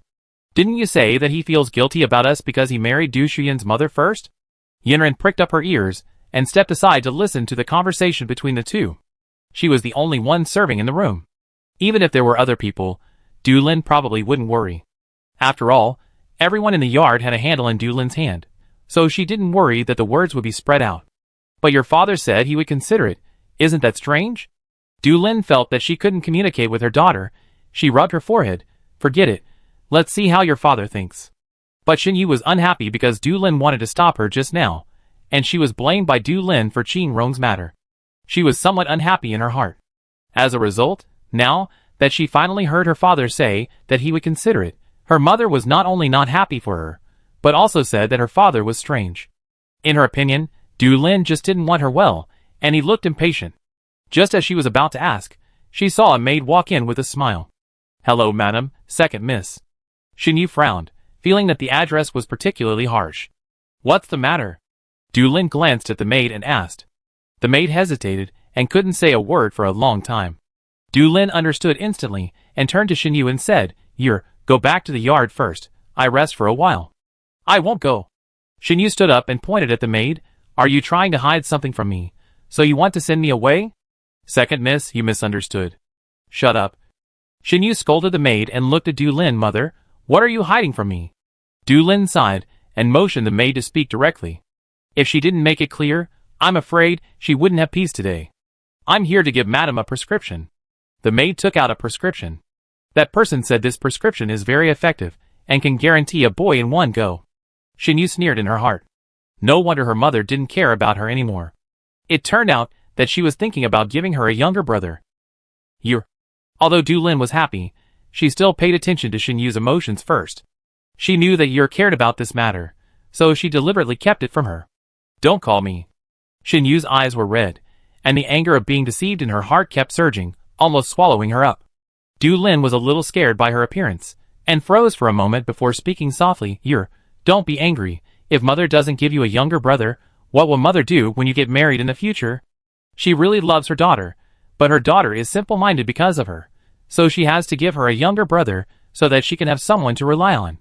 You clearly promised me not to have a baby before. Shinyu clenched her hanging hands into fists, with a mocking smile on her face. You lied to me. No wonder you were unhappy when Dad said he would consider letting me become the eldest daughter. Are you worried that I will take away your precious son's property? Every word of Shinyu stabbed Du Lin's heart like a knife. She stood up and staggered toward Shinyu. Your mother has never thought about it this way. If mother doesn't have a baby, Qingrong will give birth to a son, and the Shin mansion will belong to someone else in the future. She had promised her daughter, but it was only a temporary solution. Who knew her daughter would react so strongly? It turned out that it was right to hide it from her. Will you let Qingrong give birth to a son? Shinyu continued to poke her heart. I'm afraid you've been thinking about how to give Qingrong contraceptive soup since she came into the mansion. Du Lin was so angry that she raised her hand and slapped her. She regretted it immediately after the slap. Did I get it right? Shinyu raised her hand and touched the slapped face. Don't think I don't know what you did. Du Xian's disappearance was caused by you on purpose, and you also poisoned her. I know all this. Yanran was still thinking about the medicine Du Lin had put in her soup, but she was brought back to her senses by this sentence. So it was Du Lin who poisoned her, so where was the antidote? Take the second young lady back to the yard to calm down. Du Lin held the table and told Yanran to take Shinyu away, otherwise if her daughter continued to talk, she might be so angry that she would vomit blood and die. No, I will go back by myself. Shinyu left the house, and Du Lin looked at the trembling old woman, her voice full of coldness. You two know what to say, and what not to say, right? The maid nodded her head. Madam, I didn't hear anything. She just sent a prescription. Who knew she would be so unlucky to hear these things? Then you can leave first. Du Lin didn't make it too difficult, and gave her some silver. Thank you, madam. The maid picked up the silver, and turned away happily.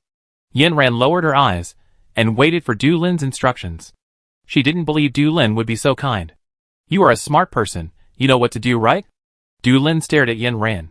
I understand, only dead people don't talk nonsense. Du Lin nodded with satisfaction, and told Yanran where the mother-in-law lived. I was right about you, go ahead and do it, don't let me down. After this was done, she had to find someone to look after Shinyu, and she couldn't let her go on making trouble. Chapter 142. The night was dark, and Yanran changed into a darker outfit, and left the house. Qi Feng followed her secretly, wondering if Miss Du really wanted to kill someone. Looking at her small body, could she kill someone? While thinking, Qi Feng suddenly felt a different breath approaching. He held his breath, and heard a male voice. You go back first, I will follow her. The second prince came out of the dark wearing a black brocade robe.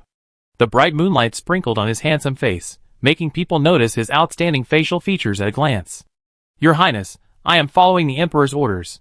I'm sorry I can't obey. Qi Feng did not show up, nor did he mean to obey. Without the Emperor's permission, they, the secret guards, could not let others know the other's appearance, not even the crown prince. I have already informed my father.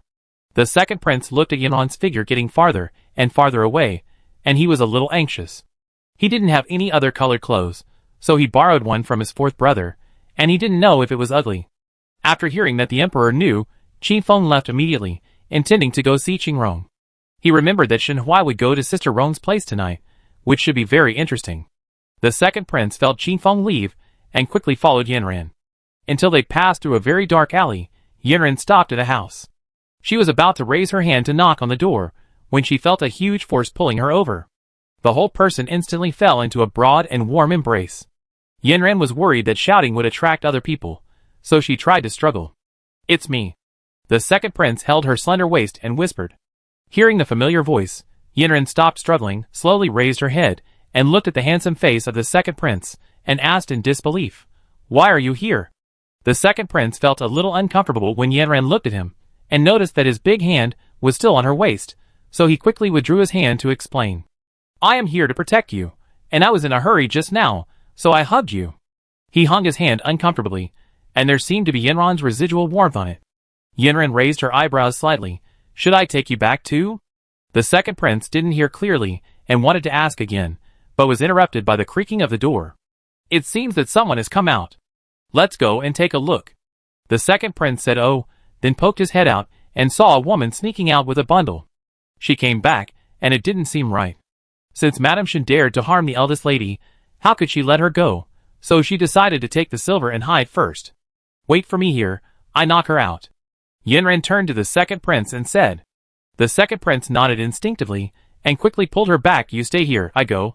Obviously, he was here to be the flower protector, so why is he the flower now?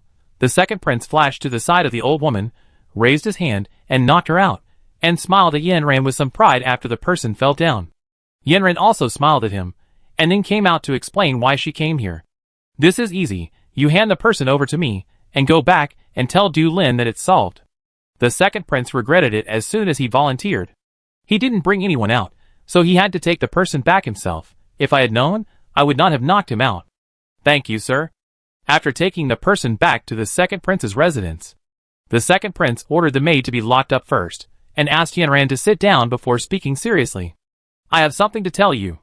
Yanran looked at him leisurely, waiting for his next words. Do you know where this is? As soon as he said this, the second prince wanted to slap himself in the face. What nonsense was he asking?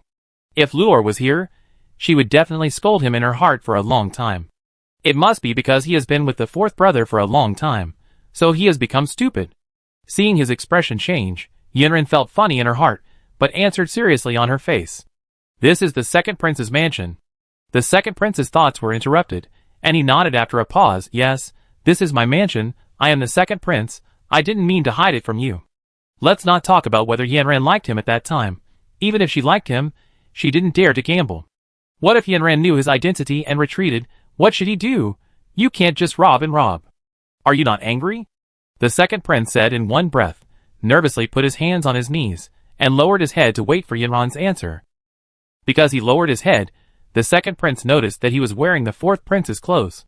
It's over, it must be that the fourth brother's clothes are too ugly. No wonder Yanran's attitude towards him is different today. He stood up suddenly. Why not change clothes? Your Highness, what's wrong with you? Yanran was startled when she saw him stand up suddenly. It's okay. The second prince smiled awkwardly and rubbed his legs. My legs are a little numb.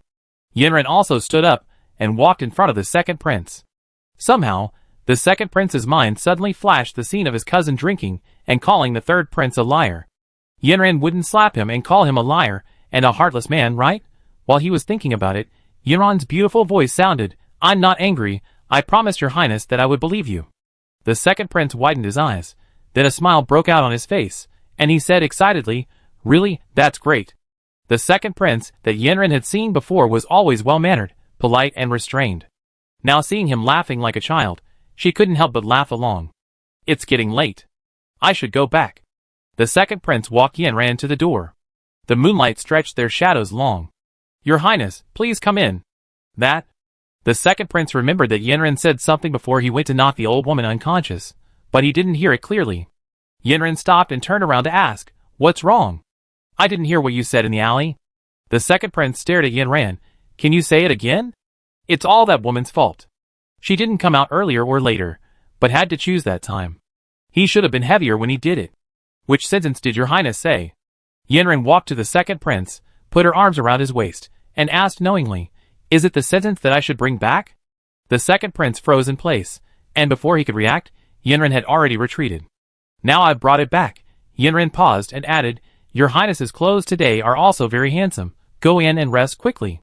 Oh my god, Yanran is so good, who can resist this? Look at the second prince's eyes, they are about to pop out. I really want to draw his face like a pervert for him to enjoy. I was so excited after hugging her for a while, that I lost my way. I don't know if the sweetness now can make you withstand the tyrant's greetings. The second prince, who was originally smiling like a pervert, heard Yuilua's thoughts and immediately put away his smile. I thought, did the secret guard go to my father to verify it so quickly? Chapter 143. Isn't it that father doesn't rest at night? At least give him some time to buffer and think of an excuse. How can he explain himself if he is killed so quickly? I don't know why the tyrant suddenly wants to see the second brother. Maybe the ministers are thinking about how to resist the assessment, so they let him have nothing to do. The emperor snorted in his heart and walked out. He wanted to resist his decision? It's just a foolish dream. Your son pays homage to your father. The second prince saw the emperor coming out holding Yuilua, and hurried forward to pay his respects. The emperor asked him to stand up, and walked inside on his own. The second prince folded his hands in front of him, and followed the emperor obediently. Oh, I'm really not used to the obedient look of the second prince. It's a pity that the fourth prince is not here, otherwise we can watch the joke together. Who was that girl just now? After the emperor entered the room and sat down, he asked the second prince standing in front of him. Isn't the tyrant asking nonsense? Didn't you see it clearly just now? The second prince's face was as red as a monkey's, but who else could it be? It must be the girl he likes, otherwise who would dare to tease him? Look, he hasn't recovered yet, still immersed in the sweetness just now. The emperor, The second prince, He is still immersed in the sweetness. He knew it was not good when Luor's voice sounded. Isn't he trying to make excuses? Replied to father. The second prince encouraged himself in his heart, and then said seriously, that is the girl I like. The emperor nodded expressionlessly. Whose girl is it that made you lie and transfer away from my secret guards? You ask even though you know the answer. Look how scared your second brother is. You just have too much free time, so you want to gossip about other people's feelings. No wonder my father asked the secret guards to follow Yenrin, but it was indeed me who transferred my father's secret guards. She is Lord Du's granddaughter. I acted recklessly. I beg your father to punish me. Punish? You think you are the fourth brother and can take a beating. The emperor pretended to be in deep thought. If I want to punish you, I will punish you to move out of the palace from now on. When these words came out, not only the second prince was stunned, but also Uelua was stunned. Is this a punishment or a reward? Your son thanks you for the punishment. The second prince was afraid that the emperor would go back on his word, so he quickly thanked him. It was good to leave the palace. He could move freely, and keep an eye on the movements of the Shen mansion, so that he wouldn't be unaware of what happened to Yenrin. Be careful in the future, don't embarrass yourself in front of this door, you haven't even gotten married yet. The emperor stood up and severely reprimanded the second prince, but he was actually happier than anyone else. He had been trying to match the third prince for so long, but there was no progress, and the second prince was already married, so it seemed that the second prince was still more capable. The tyrant pretended to be quite worthy. I won't tell you who just smiled like an ant. Father is right. I will pay attention to it in the future. At the same time, Yenrin had returned to the Shen mansion. Du Lin had not rested because he was waiting for her to report. When he saw Yenrin come in, he asked hurriedly, "How is the matter going?" Yenrin bowed and pretended to be scared. "When I went there, I happened to meet that woman trying to run away with her bag, but I have already solved it." "Madam, don't worry." Hearing her voice trembling and her face pale, Du Lin's suspicion faded a little. But she still wanted to test it again. "How do I know whether what you said is true or not? This is the earring of that old woman." Yenrin took out the earring and handed it to Du Lin. Du Lin did not reach out to take it, but just glanced at it lightly and then looked away. Such crude and inferior earrings can only be worn by people like that. By the way, Yenrin saw that she believed it, took back the earring, looked outside and whispered, "I heard that the master is going to Rong's courtyard tonight." Du Lin was shocked. How could she forget such an important thing? What she didn't know was that Shen Hui had already arrived at the door of Qingrong's room. "Master, Aunt Rong has gone to bed." The maid thought that Shen Hui came to Qingrong tonight to make Madame angry, but she didn't expect it to be true. Qingrong had already gone to bed, but she still had basic alertness as a secret guard. When she felt Qi Feng coming, she wondered why this guy came. Now she understood after hearing Shen Hui's voice that this guy was just here to watch the fun. But Du Lin is such a loser, can't she use some tricks? She even let Shen Hui come here to bother her. "It's okay, I just go in and sit down." Shen Hui raised his legs and wanted to go in, but Du Lin's voice sounded from afar. "Master, I have something to ask you. As for Aunt Rong, she is not in good health, please don't disturb her rest." Qing Rong, who thought she was going to be forced to get up, lay back down and whispered to the air, "There is no fun to watch here, you can go away." Although Shen Hui had some thoughts about Qing Rong's health, he came here mostly out of anger. Seeing Du Lin dressed up again and walking towards him in the moonlight, Shen Hui couldn't help but think of the sweetness of their past affairs. Although his face was still not good, his tone softened a little. "Why are you here?" Du Lin stepped forward and took his sleeve. "Master, don't you remember what day it is today?" Shen Hui glanced at her, smelled the incense on her body, and took her hand and walked out of Qingrong's yard. The maid looked at the backs of the two people leaving, and felt sorry for Qingrong. When Shen Hui took her hand, Du Lin knew she had succeeded. She and Shen Hui had not been very close recently, and now if she used some tricks, the master would be distracted. "Master, there are people here." Du Lin pretended to be shy and wanted to withdraw her hand, but Shen Hui squeezed it even tighter, and ordered Yinren not to look. It was as if they had returned to the time when they first met. Yinren lowered her head, and considerately closed the door for them after they entered. Soon, a blushing voice came from inside.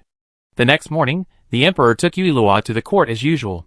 Just as the ministers finished their greetings, several people with bruised faces and noses came forward and cried for him to make a decision. "Oh, is this Halloween? They are still playing cosplay in broad daylight." The emperor took a look at several people and didn't recognize them. He asked the eunuch Chow next to him, "Who are these adults?" Eunuch Chow looked carefully and replied, "It seems to be several assistant ministers of the Secretariat.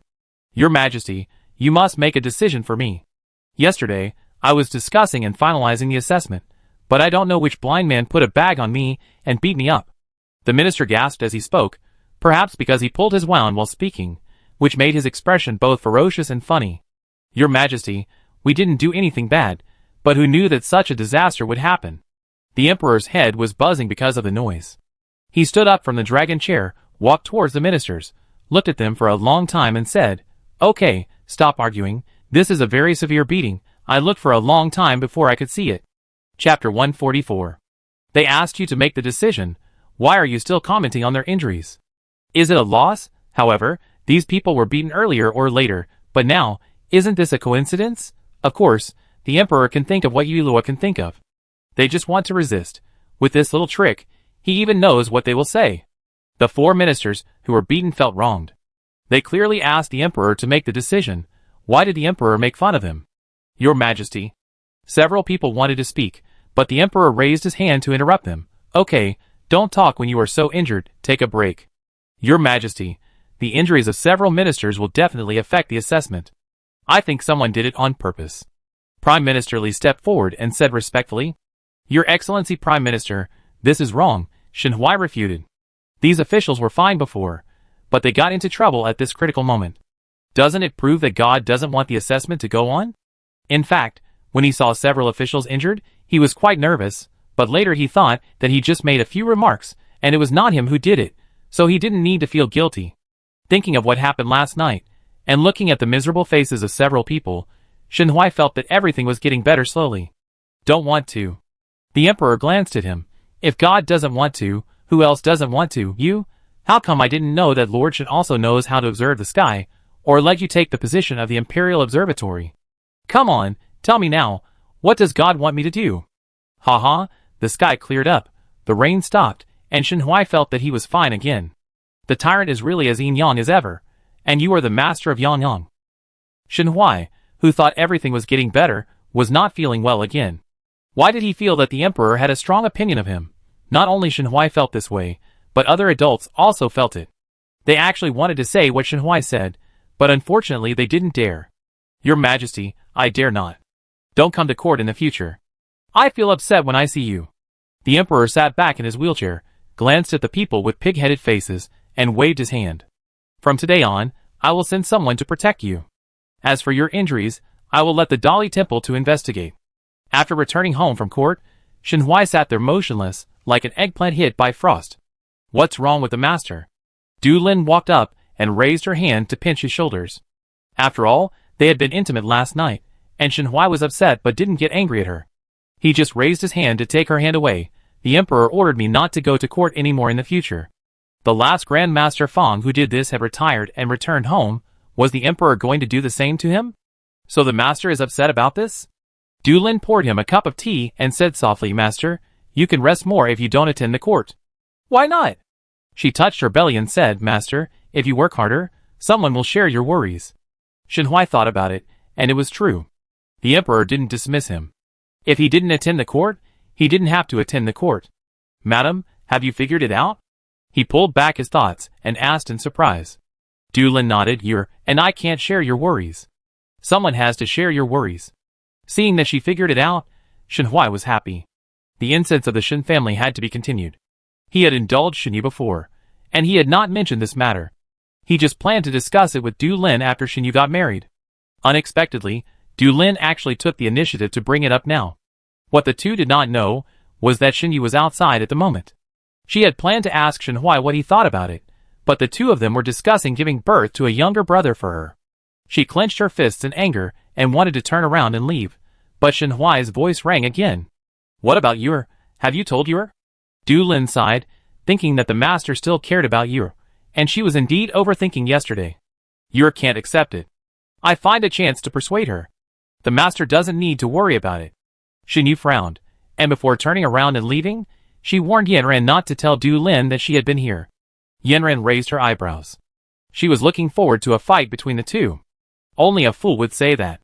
The more Shen Yu thought about it, the angrier she got.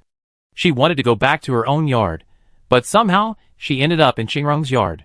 Since she was already here, she planned to scold Qingrong to vent her anger, but Qingrong didn't see her, and was instead attracted by the sound of the conversation.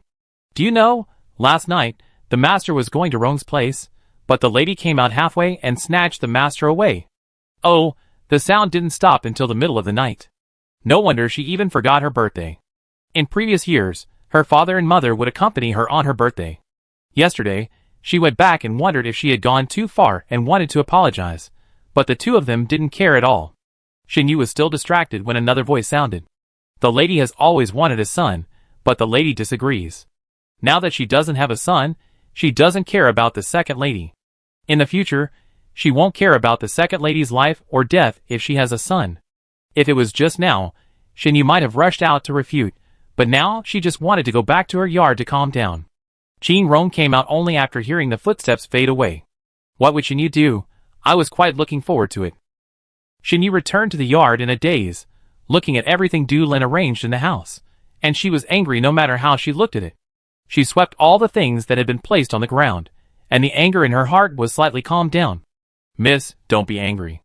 Shen Yu would get angry from time to time, and although the maid was used to it, she still had to go forward to persuade her. Otherwise, if something goes wrong, the lady will punish her. Get out of here. Shen Yu pushed the maid away and ran out of the Shen mansion. Looking at the pedestrians on the street, Shen Yu's tears fell down, and she couldn't stop it. Go away, cry somewhere else, it's unlucky. The owner of the candied haws looked at Shen Yu with disdain. Why is this person crying here? It affects his business. Didn't you see that people around him started to point fingers at him? Shen Yu wiped her tears and stared at the candied haws. I want a string of candied haws. The boss gave her a string and waited for her to take the money. However, she didn't take out the money for a long time, so the boss took the candied haws back. Seeing that the candied haws were about to be taken back, a white big hand suddenly appeared in front of Shen Yu, and then she heard a gentle voice. Boss, I want this candied haws. Shen Yu stopped crying and looked up at the person in front of her. He was dressed in luxurious clothes, had a clear and elegant appearance, and her heartbeat suddenly accelerated when their eyes met. Here, candied haws. Prince Yueqing handed the candied haws to Shen Yu and turned to leave. Shen Yu took the candied haws in a daze and chased after him. Sir, I will return the money for the candied haws. My name is Shen Yu. Our prince doesn't need this little money. The guard stopped Shen Yu and turned to leave after saying this. The prince is getting less and less picky now, and he doesn't let go of those with average looks. Miss Shen. Prince Yueqing walked over with a refined smile. See you again if we are destined to meet. Chapter 145. It turned out to be the prince. No wonder he was so majestic. Shen Yu looked at the tall and majestic back of the Prince of Yueqing and felt her heart beat faster. She raised her hand and waved silently. She turned and left with a smile until she could no longer see the Prince of Yueqing. The maid was worried that something might happen to Shen Yu, but she saw Shen Yu coming back with a string of candied haws. Miss, where have you been? I was so worried about you. Shen Yu walked into the house by herself, staring at the candied haws in her hand for a while, and suddenly turned to look at the maid. Do you know the prince? The maid was stunned. The second young lady went out for a while. Why did she speak abnormally when she came back? She was crying when she went out, and now she came back with a smile. She was too moody. But she still told what she knew. Miss, you are talking about the Prince of Yueqing, right? As far as I know, the Emperor's brother is only the Prince of Yueqing. The Prince of Yueqing? Shen Yu muttered in her heart. No wonder he is much older than her. But she didn't care about this. She only cared whether the Prince of Yueqing had a princess. Then why haven't you heard of Princess Yueqing? The maid lowered her voice, and Shen Yu leaned over to listen. I heard that the Princess of Yueqing died 3 years ago. He has not remarried for the princess in these years. People say that they are deeply in love. Shen Yu sat up straight, and her mood began to become complicated. No wonder she is so considerate of others. It turns out that she has someone in her heart. Miss, why do you suddenly ask about this? It's okay. Shinyu came back to her senses. Yes, what she should care about now is the troubles at home. Since Daddy and Mommy only have their shitty brother in their hearts, shouldn't she also plan for herself? In fact, Shinyu calmed down, and still had some hope in her heart. She looked up at the maid. Did Daddy and Mommy come to ask me? The maid pursed her lips, and shook her head, shattering the last bit of hope in Shinyu's heart. She showed a sarcastic smile on her face, thinking in her heart, if Mommy and Daddy drank the contraceptive soup, then would they only be able to plan for themselves wholeheartedly. Shinyu stayed in the room until lunchtime. She thought Du Lin would come, but she didn't. The anger and extreme thoughts that had been calming down came to her mind. She was so angry that she threw the bowl on the ground and couldn't eat the rice. The maid didn't know what she was crazy about. Just as she was about to step forward to persuade her, Shinyu stared at her fiercely. You are my mother's. Do you also know that she wants to have a son? Miss. The maid took a step back in fear. I am yours, I don't know. Shinyu raised her head and laughed, her eyes red. You don't know? You all know. But you don't want me to know. You treat me like a fool. The maid saw that Shinyu seemed to be crazy, and wanted to leave.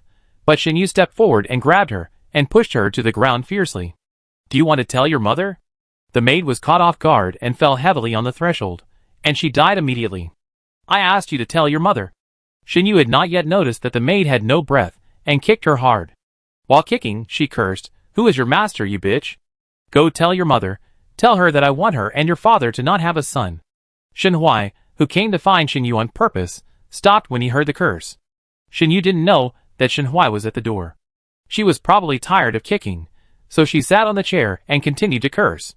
Don't they want a son? Shinyu laughed twice. Dream on. I'm going to give them all contraceptive soup, ha ha ha. Shenhui at the door left with a gloomy face. It seems that he was too soft-hearted before. Since this rebellious girl has such a vicious mind, he doesn't need to consider the father-daughter relationship. Du Lin originally came here with Shenhui, but forgot to bring the birthday gift to Shinyu, so she turned back. When she went to get it, she saw Shenhui waiting for her at the gate of the yard, and she smiled and walked forward. Why doesn't the master go in? Shenhui's face showed no abnormality. He glanced at Du Lin. Wait for you to go in together. Du Lin didn't know what happened, just thought that Shenhui had tasted the sweetness, so he was a little sick. There were not many people serving Shinyu in her yard, because she had a bad temper and didn't like people looking at her, so there was only one maid around her, and the yard was relatively quiet. Yuri is probably still angry. Du Lin also felt a little guilty, because there were indeed too many things to do, so she forgot her daughter's birthday. It was all Qin Rong's fault. The two walked in while talking, and Shinyu was staring blankly at the maid lying motionless on the ground.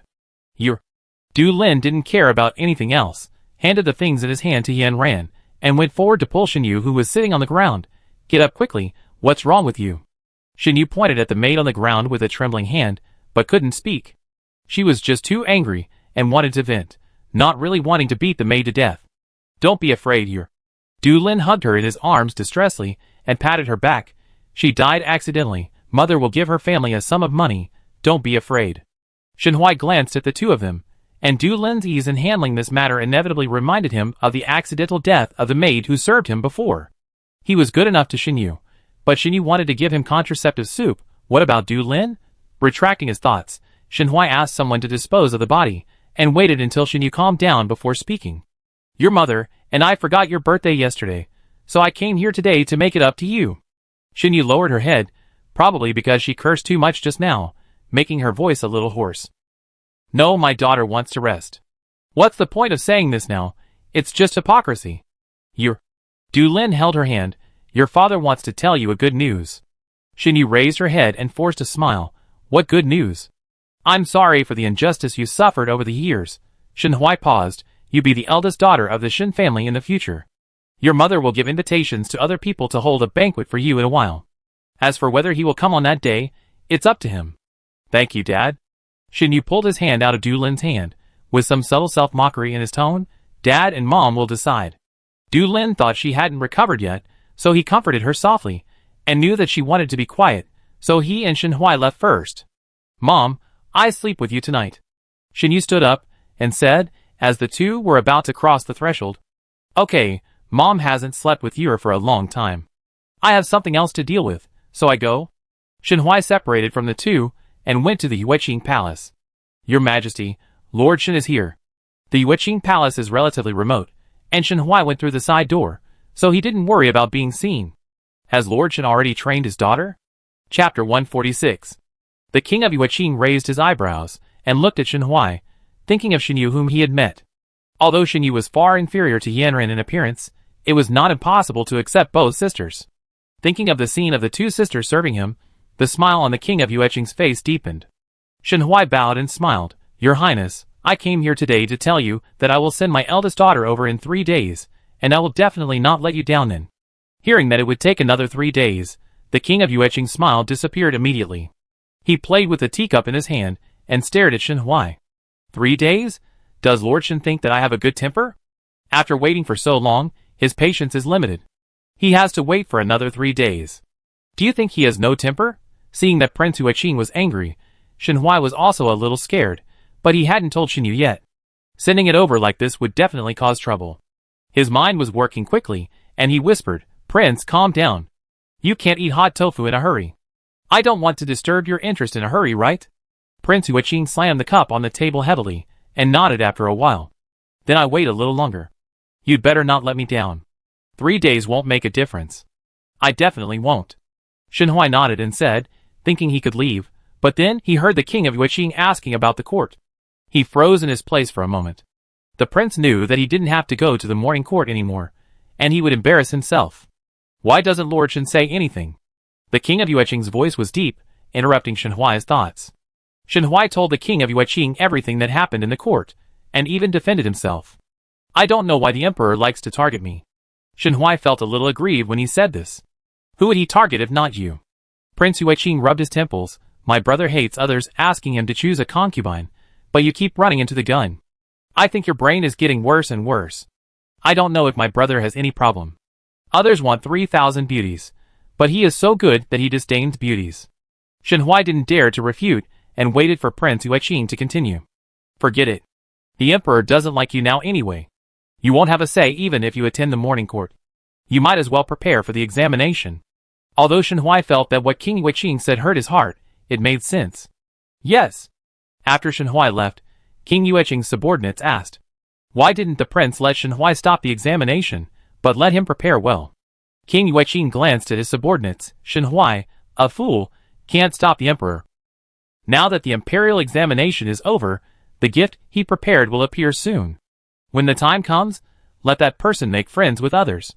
Will there be no one to use? After enduring all these years, let my brother be comfortable for a while. I am stupid. The Prince of Yueqing stood up and took out a piece of paper from the bookshelf and handed it to his subordinate. Give this to that person, he knows what to do. Shen Huai did not go to find Shen Yu immediately after returning to the Shen mansion.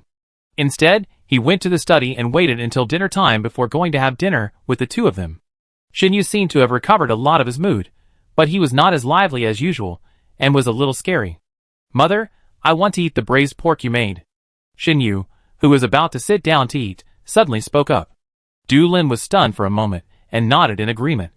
Since you wants to eat, Mother will make it, but before, your father and mother made it together. In fact, Du Lin didn't want to do it, but thinking of what happened during the day, plus the guilt towards Shen Yu, she couldn't bear to refuse. It's okay, I help you. Shen Huai looked at Shen Yu deeply, and got up to help Du Lin. Du Lin was still immersed in the happy atmosphere, and didn't notice the difference between the two. She also told Yanran to keep an eye on Shen Yu. Shen Yu saw the two of them go to the small kitchen, thinking about how to get Yanran out of the way, and get the contraceptive medicine. She knew very well what medicine Du Lin had, what it did, and where it was. This was what Du Lin had told her before. Go to my yard and bring me my candied haws. Shen Yu made up a random excuse to get Yanran out of the way, but in fact she had already eaten all the candied haws. Yanran left in response, and walked slowly to Shen Yu's yard. Halfway through the walk, she felt someone pat her shoulder, and she turned around and found that the person who patted her was Qingrong. Come with me. Qingrong pulled her to the unnoticed locust tree, and seeing that there was no one around, she whispered, Shen Yu sent you away to drug Du Lin and Shen Huai, so don't touch the food when you go back later. Also, the Prince of Yueqing asked Shen Huai to send you to her house, but now Shen Huai can't find you, and has decided to send Shen Yu, so don't reveal your identity first. Yanran listened carefully, and said thank you. She wondered in her heart whether Qingrong was sent by the second prince to help her. When Shen Yu saw Yanran leave, she stood up, and went to Du Lin's room. Because Du Lin told her where the medicine was, she found the box quickly. She nervously opened the box, took the contraceptive medicine, and turned back to the main hall. Seeing that Yin Ren hadn't come back yet, she took a deep breath in her heart, and then put the contraceptive medicine in the tea. Then she sat aside and pretended to wait for Du Lin and the others. Yin Ren, who had gone back and forth, waited until Shin Yu had put the medicine before coming in. Second miss, I didn't find the candied haws. Shin Yu frowned slightly and looked annoyed. I remembered it wrong, the candied haws seemed to be gone. At this time, Du Lin and Shin Hui came in with a smile and put the braised pork in front of Shin Yu. It's ready, you try it. Shin Yu picked up the chopsticks and picked up a piece, smiling and saying it was delicious. Since it's delicious, eat more. Yu has been waiting here and must be starving. Shin Hui said tentatively. He didn't know whether Shin Yu was just talking nonsense or really knew how to give birth control pills. Yinran just thought it was funny. Didn't Shin Hui drink it last time? What was he still worried about? The three of them ate with different thoughts. Shin Hui had suspected Shin Yu at first, but he was relieved when he saw that she ate everything. In the end, she even drank tea. Seeing this, Shin Yu let go of her worries. There was also a sense of pleasure of revenge in her heart. The next day, Shin Hui called Shin Yu to the study. Because she had solved a bad thing, Shin Yu was in a good mood. As for the maid she accidentally killed, she had forgotten about it. What does Daddy want to talk to me about? Shin Hui turned around, closed his eyes and said, Your Daddy has found a family for you. Shin Yu almost thought she had heard it wrong. She forced a smile and asked, So Daddy suddenly agreed to hold a banquet to make me the eldest daughter of the Shin family, because he arranged a marriage for me? Du Lin, who pushed the door in, heard the conversation between the two and dropped the tea in her hand. The two heard the sound and looked at her. Who told you to come to the study without permission? Shin Hui scolded Du Lin unhappily, and walked up to close the door of the study. Du Lin didn't care about Shin Hui's attitude towards her. She only cared about why she didn't know why he found a family for her daughter. Chapter 147. My daughter has indeed reached the age to get married, but shouldn't the master discuss it with me first? Master, when did you find a family for Yu? How come I don't know? She was fine at dinner last night. How come she became like this overnight? Du Lin felt like she hadn't woken up. I haven't heard that the master went to Qingrong, that vixen, so who instigated the master to do this? Since you are here, I will tell you directly. Shin Hui said with a frown, In 2 days, Yu will have to marry, whether she wants to or not, unless she wants the Shin family to suffer because of her. Shin Yu sneered, What does the life and death of the Shin family have to do with me? I've also put my words here. I have someone I like. If you want to marry this person, go and marry him yourself. You rebellious girl. Shin Hui was so angry that his voice trembled a little, and the trace of guilt he had disappeared. If Shin Yu gave in, he might feel a little distressed. As for Shin Yu saying that she has someone she likes, he would only think it was an excuse. Shin Yu's eyes are high, who can catch her eye? If you really let me marry, you will definitely regret it. Shin Yu wanted to turn around and leave after saying this. But Du Lin thought she was going to do something stupid, so she hurried forward to hold her, crying, Don't do anything stupid. Shin Yu shook off her hand and looked at Shin Hui with a sarcastic expression. Why, after that bitch Du Xuan was forced to death by you, you want to force me to death again? Yes, she should have thought of it earlier. If he could do it to Du Xuan, what's the difference between her and Du Xuan? They are both daughters. Everyone in the mansion thinks that Shin Hui loves her, but in fact, she knows it better than anyone else. The reason why Shin Hui doted on her was because she listened to him, and nothing happened in the Shin mansion.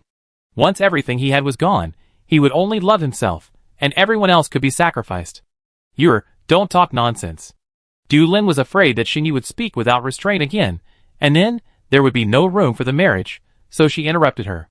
Where did I talk nonsense? Shin Yu didn't appreciate it.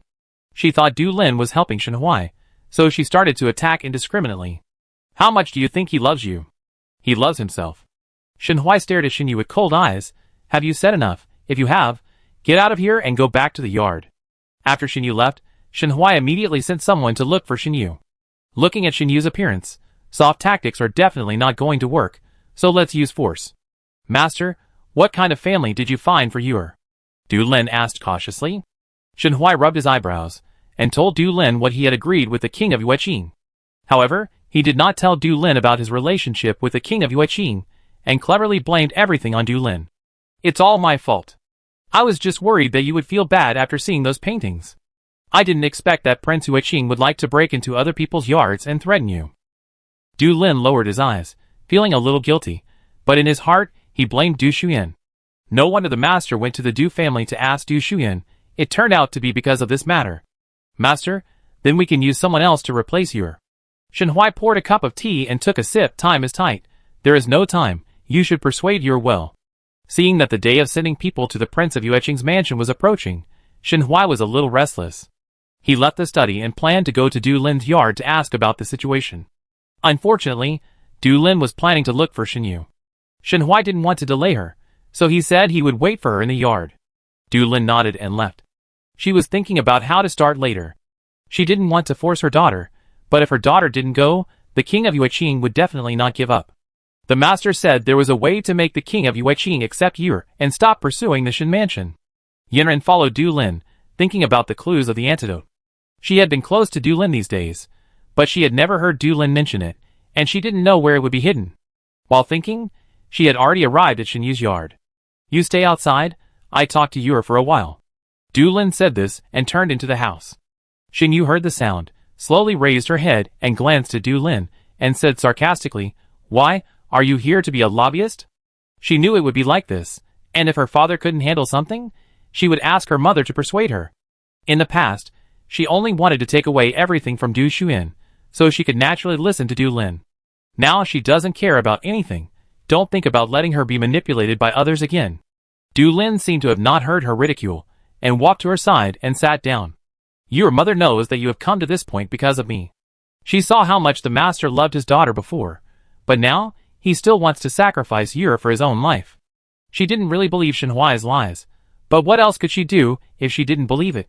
She ran to the emperor and said that the Shen family and the Prince of Yueqing were colluding. Let's not talk about whether the emperor would believe it or not.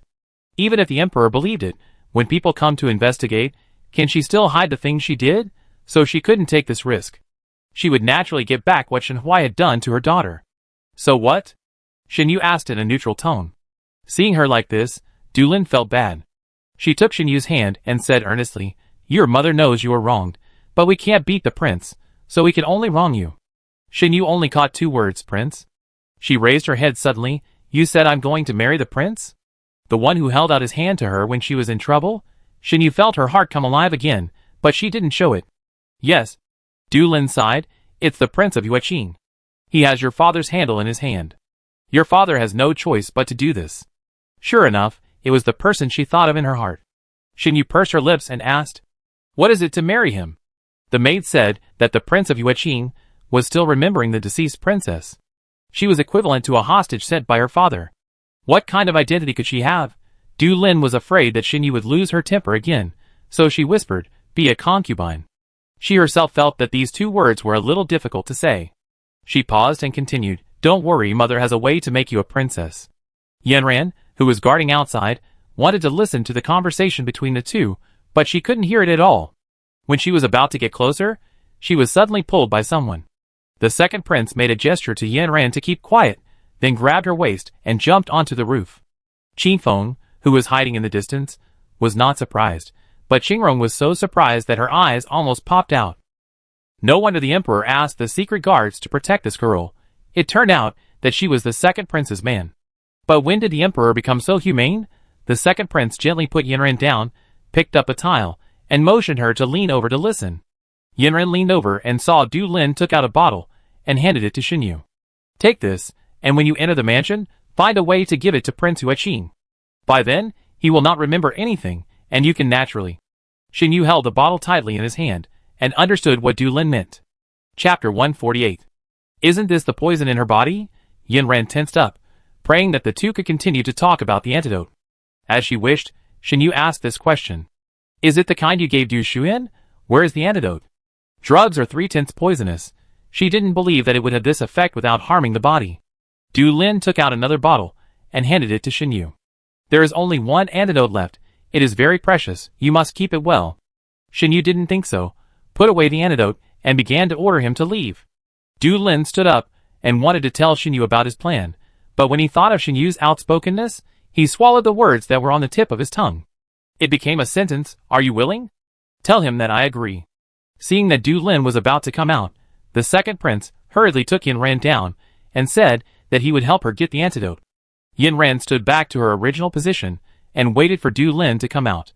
The two returned to the yard, and Shen Huai hurried forward to ask, "What's going on?" Du Lin nodded and walked into the house on his own.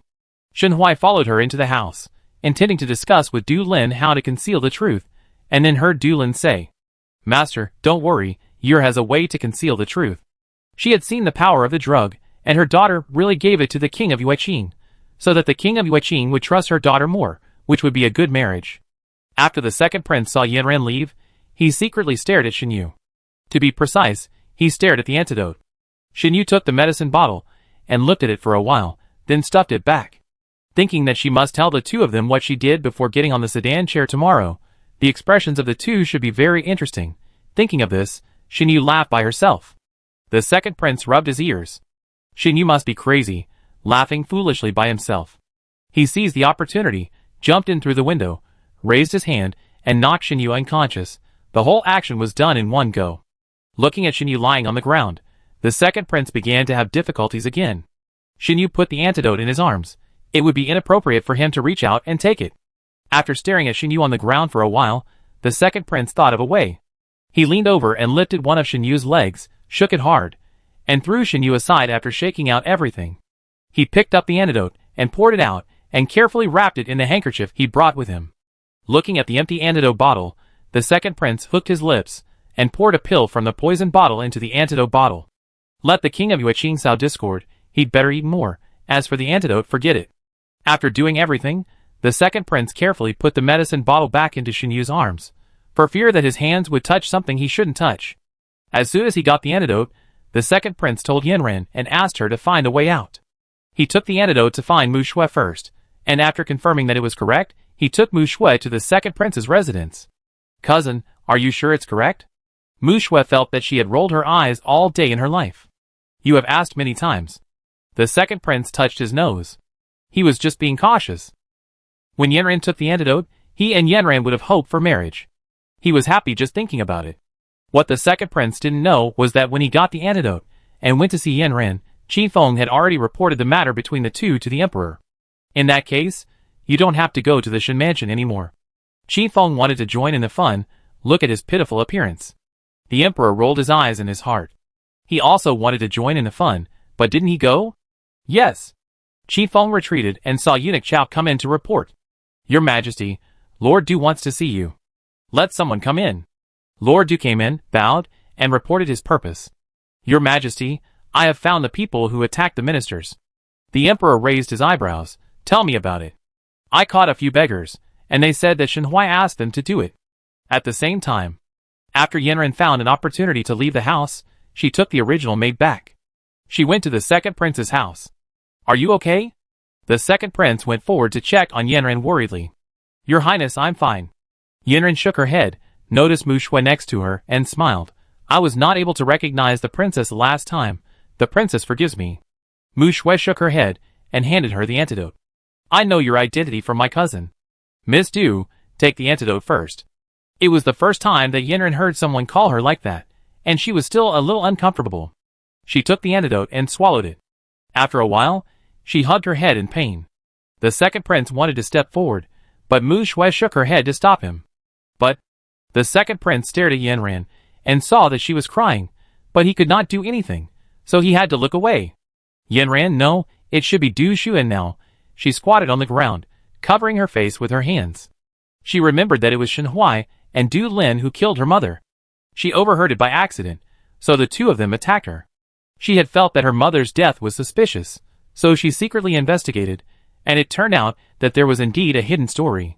Seeing Du Xuan slowly stand up, the second prince stepped forward and handed her a handkerchief. "Thank you, Your Highness, I have something to deal with now, so..." In the year in Fenghua Tower, if she had not met the second prince and her mother, she didn't dare to think whether she could survive until the day of avenging her mother after detoxification. "I understand. Go do what you want to do." Du Xuan nodded, put the handkerchief in his arms, and turned to leave. Master Du had just returned from the palace and was full of doubts. Why did the emperor wait until tomorrow to let him go to the Shen mansion to get that bastard Shen Huai? He wanted to put that man in the Dali temple right now and experience all the torture instruments in their Dali temple. Master. A servant ran in hurriedly. "It's the young lady who's back." Yenner is back? Mrs. Du came out, her face full of joy. Because Du Lin was married to Shen Huai as a concubine to take care of Yenner, Yenner came to the Du family less and less often. Now Yenner is finally willing to come to the Du family. Has she forgiven them for what they did? Du Shuyan stepped over the threshold and looked at the two people with gray hair.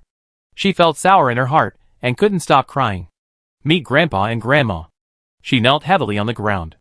The complaints in her heart could no longer be complained when she saw the gray hair and wrinkles on their faces. Good child. Mrs. Du was already in tears, leaning over to help Du Shuyan, who was kneeling on the ground. Get up quickly. It's your grandmother, who is useless and makes you suffer. Du Shuyan stood up and helped Mrs. Du sit on the chair. I'm fine. I made Grandpa and Grandma worried. I'm glad Yenner is fine. Where have you been this year? Mrs. Du pulled her to sit next to her, with too many questions in her heart. I have something important to say now. Call Uncle over too. Chapter 149. She wanted to tear apart Du Lin's hypocritical face and let her grandfather and grandmother not be deceived by her again. Lord Du and Madame Du looked at each other and hurriedly ordered someone to call Du Feng over. Du Feng was practicing martial arts. When he heard that there was something to discuss, he immediately came to the main hall. When he saw Du Shuyan, his eyes were red, and he said excitedly, Yenner, tell your uncle if Shen Huai and Du Lin caused you to disappear. If so, your uncle will go and deal with these two dogs and bitches now. Fonger. Lord Du interrupted his son unhappily, then looked at Du Shuyan with a kind smile. Yenner, your uncle is here too. Tell me, what happened? Uncle is right. Du Shuyan pursed her lips. Du Lin poisoned me and made me lose my memory. Then Shen Huai had someone throw me out of the city, but fortunately someone saved me. Lord Du slammed his fist on the table and cursed. What a heartless thing. Our Du family treats her well. Why does she treat you like this? Du Lin is the daughter of Lord Du's good friend. Because his family was killed, his friend gave Du Lin to Lord Du before he died, asking him to help raise her. Lord Du couldn't bear to accept the fact that his friend had only one daughter left, and took Du Lin back to the Du family. At that time, Du Lin was not called Du Lin. She was quiet and liked to cry. Because she was staying at the Du family, she was often laughed at by other children for being a wild child without a father or a mother when she went out to play with Dewey, the eldest daughter of the Du family. Mrs. Du felt sorry for her, so she asked Lord Du and the two children for their opinions. After they all agreed, she adopted Du Lin as her adopted daughter, and she became the second daughter of the Du family. Since then, Du Lin's personality has gradually become cheerful, and she said that her children would be taught a lesson by Dewey. Dewey would take her wherever she went, and the Du family also took good care of her adopted daughter. She would not be left without anything that Dewey had. Lord Du really couldn't understand why Du Lin was so cruel to Yenner. Yenner, are you sure you didn't make a mistake? Mrs. Du didn't distrust her granddaughter, but she felt that Du Lin's usual concern for Du Shuyan was not fake. Moreover, she was more upset than anyone else when her daughter died, and she didn't care about her own happiness. She resolutely married Shen Huai as a concubine just to take good care of Yenner. Mom, I said before that Du Lin would be hypocritical, but you and Dad didn't believe it. What about now? Du Feng was a little emotional. He didn't agree when Du Lin said she wanted to marry Shen Huai as his second wife, but his father and mother thought it was good to have someone to take care of Yenner. Anyway, there would be others without Du Lin, but in the end, Yenner was almost gone. When he was a child, he saw Du Lin deliberately ruin the clothes his mother made for her, and then frame the maid next to his sister. He told his parents about this, but they didn't believe him and thought he had something against Du Lin. Seeing that Mrs. Du didn't believe it, Du Shuyan was not surprised at all. Du Lin usually pretended to be so good, otherwise even her mother wouldn't have been deceived by her. So when she found out that her mother's death was related to Du Lin, she didn't tell her grandfather and grandmother immediately. Yenner, why do you think Du Lin wanted to harm you? Du Feng urged. He had long wanted to make Du Lin, a woman with deep scheming, have nothing to do with the Du family. Because I heard that she and Shen Huai killed my mother. Du Shuyan sniffed. My mother's death was not an accident. It was because Du Lin and Shen Huai were having an affair. In order to marry Du Lin, Shen Huai set fire to my mother's yard after she gave birth to me. Mrs. Du covered her face and cried. No wonder the master couldn't find any clues no matter how hard he tried. He thought his daughter died accidentally in the fire, but he didn't expect that Shen Huai had set the fire on purpose. It is estimated that when he set the fire, he had already wiped out all the clues. White-eyed wolf, Lord Du also burst into tears. Don't worry, Yenner, your grandfather will seek justice for you and your mother. There was no evidence before, But now that there is evidence, he will make the two pay with blood. And the reason why Du Lin was willing to marry Shen Huai as a concubine was because she got pregnant before my mother, and Shen Yu is 1 month older than me. Shameless. Du Feng was so angry that his face turned red, and he said it was for Yenner, which was extremely shameless. I go and catch these two now. Du Feng raised his leg and was about to walk out, but was stopped by Lord Du. Dad, don't you want to seek justice for your sister and Yenner? Du Feng said with some dissatisfaction. Lord Du was afraid that Du Xuan would misunderstand, and was about to repeat the emperor's words. Then he heard Du Xuan say, "Go tomorrow." Shen Yu was not innocent, and she also wanted to know what would happen to Shen Yu if she was sent to the Yueqing Palace.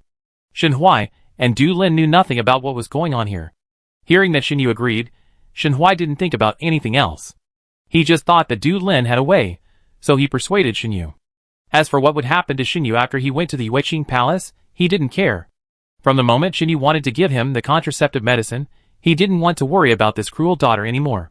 He had spoiled her for so many years, and he had done his best. It was because she was disobedient that she came to this point, and no one was to blame. Shen Yu was a little confused after waking up.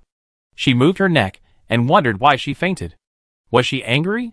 Shen Yu stood up, touched the medicine bottle in her arms, took a look and put it back. Second miss. The maid's voice sounded outside the door. Madam asked me to bring you something. Can you come in? Come in. The maid pushed open the door, not daring to look around, fearing that she would anger Shen Yu and die like the previous maid. Miss, this is a gift from the lady. Shen Yu took the booklet, flipped through 2 pages and threw it aside. You go down, I stay for a while. The maid didn't want to come, and ran faster than a rabbit when she heard it. Shen Yu glanced at the direction of the door, walked to the bronze mirror and sat down, then looked at herself in the mirror.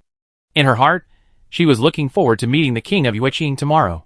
The next day finally arrived in Shen Yu's expectation. Because she was just a concubine, there were no complicated etiquette. Shen Huai ordered people to prepare a low-key and simple sedan chair, and let Shen Yu leave directly in this sedan chair.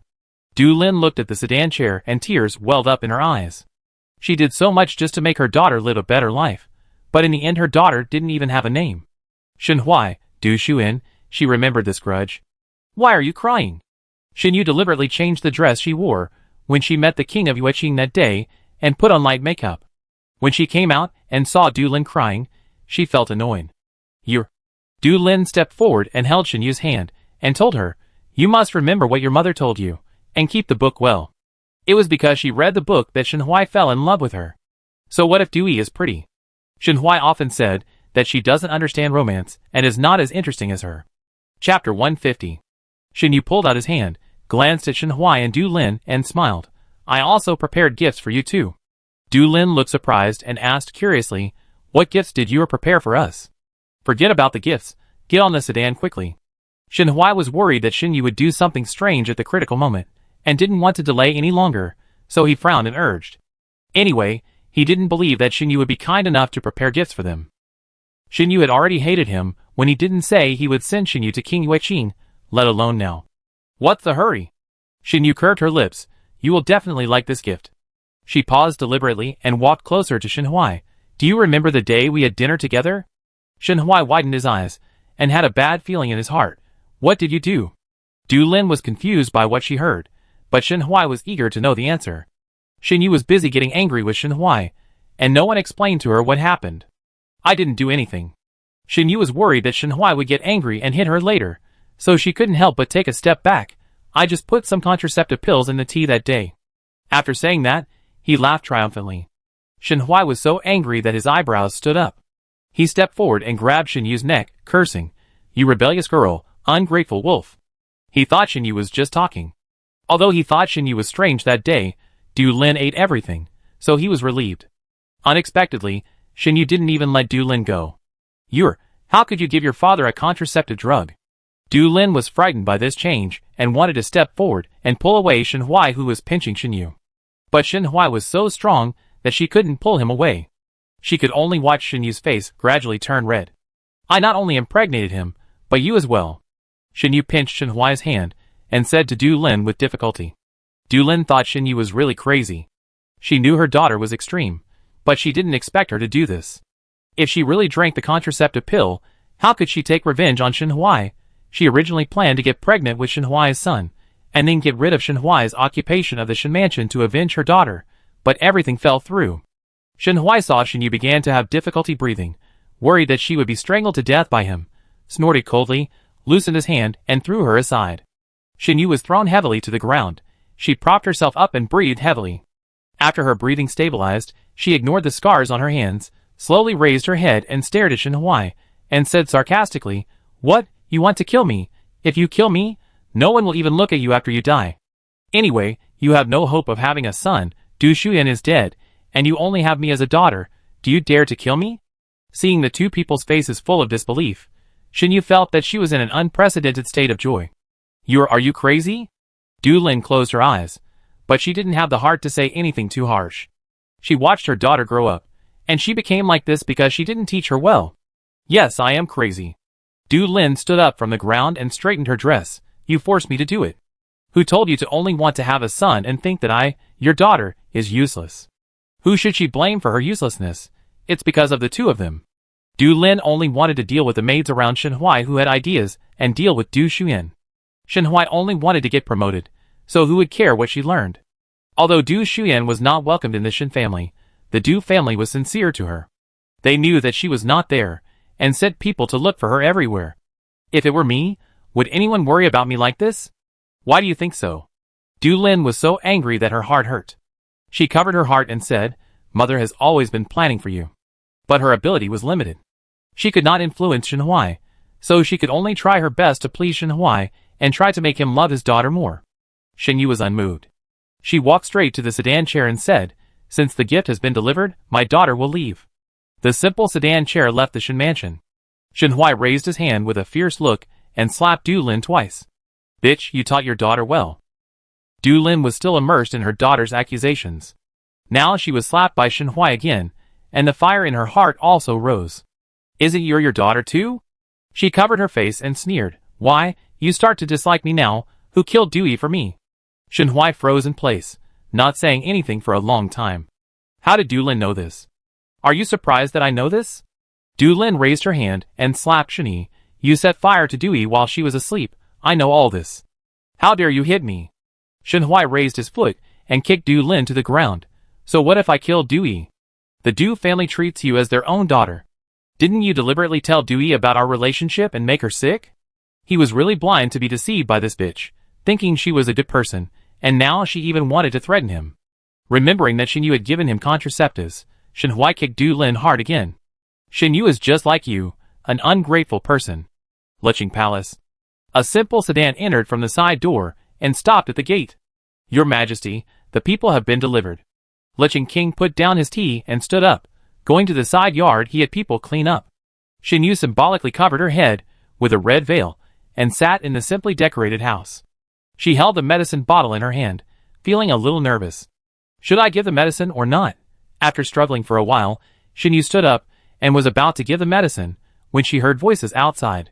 She quickly hid the medicine and sat back on the bed. As the footsteps got closer, her heart beat faster and faster. Squeak! The door opened. Shen Yu's folded hands were sweating with nervousness.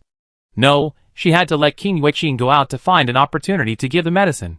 King Yueqing looked at the person sitting on the bed, closed the door, and walked to the bed, and then sat down next to Shen Yu. "Let me see how well Lord Shen has trained you." Prince Yueqing raised his hand to lift the veil. Shen Yu quickly raised his hand and grabbed his hand, saying tenderly, "Prince, wait a minute. This Shen Huai is really good at training people." Prince Yueqing pinched Shen Yu's hand, thinking that Yanran still looked down on him last time. Now that he has been trained, it is different, and his voice is much softer. "What, are you shy?"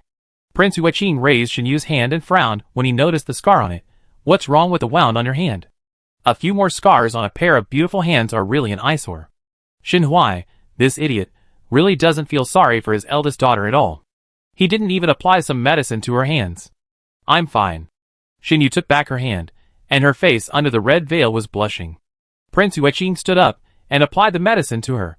"Don't worry, Shen Huai treated you badly. I will help you get justice, and I will protect you in the future." Shen Yu nodded, and then listened to Prince Yueqing. "I don't want this to happen, but Lord Shen insisted on sending you here. If you like the second prince, I can let him come to see you." Chapter 151. The second prince? Shen Yu only knew that the Prince of Yueqing wanted Du Xuan. But how could that bitch Du Xuan have anything to do with the second prince? She was a little confused. The Prince of Yueqing put the medicine aside, and seeing Shen Yu not speaking, he thought that she was silent because she heard that the second prince was upset. Don't worry, Yanran, I will treat you well, and won't let you suffer any grievances. At least before he gets tired of her, he will treat her well, but if he gets tired of her, it's hard to say. Who is Yanran? Did my parents lie to me again? Shen Yu was even more confused, and at the same time she was jealous of this person called Yanran. It turned out that the prince was not different from her, but was like this to everyone. But what was the relationship between this Yanran and their Shen mansion? She pursed her lips and forgot it. The most important thing now was to get rid of the prince's drugging so that the prince would belong to her alone. Then I lifted the veil? Prince Yueqing raised his hand, but the door was pushed open at this time. He frowned and looked at the visitor unhappily. What's going on? Disturbing his good things. The subordinate walked up and whispered a few words in his ear. King Yueqing withdrew his hand, stood up and patted Shen Yu on the shoulder. You rest first. I deal with something and come back. Shen Yu's tense body softened when he heard the footsteps fade away. Fortunately, she stood up and lifted the veil that was in the way, took out the medicine bottle and poured a few pills into the wine, and sat back on the bed after making sure the medicine was dissolved. King Yueqing went straight to the study room after leaving the yard. Are you sure you didn't see it wrong? He sat on the chair with a cold face. Shen Huai, this idiot, is really good at making trouble instead of doing good. I am sure that Lord Du has probably arrived at the Shen mansion now. So do you want to kill Shen Huai? Shen Huai knows a lot about the prince. If Lord Du asks him something, wouldn't it make the emperor suspicious of the prince? Prince Yueqing was silent for a while, and shook his head. Shen Huai is the most afraid of death. He will definitely not tell me. Shen Huai must be waiting for him to save him. How could he betray himself? Then what should we do? Let's see what Shen Huai did wrong first. Prince Yueqing turned the ring on his hand. If he made a small mistake, we should protect him until the right time and then sacrifice him. If he made a big mistake, it would not be worth wasting his time. At this time, Lord Du Xuan, the second prince and others had arrived at the Shen mansion. The person guarding the door saw such a group of people and ran in to report. Shen Huai was so angry that he had no place to vent. Seeing his subordinates running in, he scolded unhappily. You are so flustered, how can you behave? Master, it's Lord Du who's here, and the second prince. Shen Huai stood up suddenly. It's fine if the old man surnamed Du comes, but what is the second prince doing here? Before he could leave, Lord Du and the second prince and others rushed in. Shen Huai, you bastard, why don't you get out? Lord Du has been holding back his anger since yesterday. Now that he sees Shen Huai, he doesn't care whether the second prince is here or not, and he just curses whatever he thinks in his heart. Yang Wen reminded softly from the side, Lord, the second prince is still here. I've heard that Lord Du likes to curse before, and today I see that it's true. I wonder why the second prince, father-in-law, and Lord Yang came to your house. Shen Huai walked out of the house and saluted. Thinking about the purpose of the few people's visit, he didn't notice Du Xuan at the side. Don't play dumb. Lord Du actually wanted to swear, but considering the second prince's presence, he changed his tone. Lord Shen is involved in the beating of the court official. This palace and Lord Du are ordered by my father to arrest Lord Shen for questioning. As soon as the second prince finished speaking, Shen Huai cried out that he was innocent. How could this matter be related to him? Did those people betray him again? Stop crying. Lord Du glared at him. You will have plenty of time to cry when you go to the Dali temple. He ordered someone to arrest Shen Huai, and then scan the room. Where is Du Lin? Shen Huai was being held by two people, and reluctantly said, in her yard. Du Xuan glanced at Shen Huai, and asked the servant next to him to call Du Lin over. Shen Huai heard the familiar voice, and then he noticed Du Xuan behind Lord Du, and he widened his eyes in disbelief. Why, are you disappointed to see that I'm not dead? Yenner? Shen Huai stared at Du Xuan with a worried expression. It's really Yenner. Where have you been this year? Dad is worried about you. Didn't Du Lin poison her? How come she is not only fine, but also came to my house in person? She is so useless that she can't even handle such a small matter. Pa! A loud slap fell on Shen Huai's face. Master Du was stunned at first, but he felt relieved after he recovered. As expected of his granddaughter, she would fight whenever she could. The second prince raised his eyebrows slightly. It was such a loud slap, and he didn't know if Yan's hand was hurt. After all, Shen Huai was so shameless. Isn't it disgusting? Du Lin took back his hand. Isn't it because of you and Du Lin that I can go everywhere? Shen Huai pulled the corner of his mouth. Yinner, you must have misunderstood, and Lord Du also misunderstood. You should let him let me go. Misunderstanding? The second prince stared at Shen Huai with a smile. Did we misunderstand you? Or did the people who asked us to arrest you misunderstand you? Shen Huai dared not speak. If he answered, wouldn't he say that the emperor had wronged him? The second prince was indeed the emperor's son. He was as unforgiving as the emperor. At this time, Du Lin, who was in a daze, was also brought over. When she saw Du Shuyan after entering the door, she staggered and almost fell flat on her face. How could it be possible? How could Du Shuyan stand here peacefully? According to the time when she poisoned him, shouldn't she be dead? Shuyan, Dad. She pulled back her thoughts and walked forward with a look of surprise to hold Du Shuyan. Yinner, you are finally back. God bless you. Yinner is back safely. Don't call me Dad. Master Du pulled away her hand holding Du Shuyan's. We don't have an ungrateful person like you in our Du family. It was all his fault that he didn't believe his son's words, causing his daughter's death and Yinner's suffering. Dad, you know, I'm married for Yinner, and I don't know what I did wrong. Du Shuyan quietly watched Du Lin talk nonsense, and when she finished, she sarcastically said, You and Shen Huai are really from the same family. Both of you are used to pretending to be stupid. Knowing that Du Lin wanted to defend herself, Du Shuyan added, The poison you put on me has been cured, so you and Shen Huai don't have to pretend anymore. If you have anything to say, go to the Dali Temple and talk. After saying this, Du Lin gave up struggling. She knew that it would be in vain for her to say anything. But isn't the antidote in Yur's body? Did something happen to Yur? Take her away. Shen Huai glared at Du Lin and prayed that King Yueqin could rescue him. Chapter 152. The two were taken to the Dali Temple, and Lord Du began to interrogate them without stopping. Shen Huai insisted that he was innocent. Innocent? Lord Du winked at the person next to him, and the other party immediately went to get the torture instruments. Looking at the various torture instruments, Shen Huai's body trembled a little. This old man surnamed Du didn't like him in the first place, and now that he got the chance, he would definitely use all these torture instruments on him. He was just a civil official, and he had never practiced martial arts. If he used this set of torture instruments, he would lose half his life if he didn't die. I want to see whether your words are hard or my whip is hard. Lord Du waved the whip, staring at Shen Huai fiercely, and whipped Shen Huai directly after he finished speaking. Shen Huai subconsciously wanted to hide, but he was tied up and couldn't hide at all. Lord Du, do you want to torture me into confessing? Shen Huai resisted the whip and said angrily. Lord Du was unmoved, thinking of the suffering of his dead daughter and granddaughter, and whipped Shen Huai again. For people, I will naturally pay attention to the law. For a beast like you who is worse than pigs and dogs, I think it's not enough to whip you a few times. At worst, if the emperor blames him, he will go and ask for forgiveness. Du Lin, who was also tied up at the side, shrank subconsciously when she heard the whip swinging. After all, she grew up in the Du family, and Lord Du would not treat her the same way as he treated Shen Huai. Du Lin was thinking. Lord Du's eyes suddenly shifted to her. She stole a glance at the whip in Lord Du's hand, trying to mention her dead parents, so that Lord Du would show leniency to her.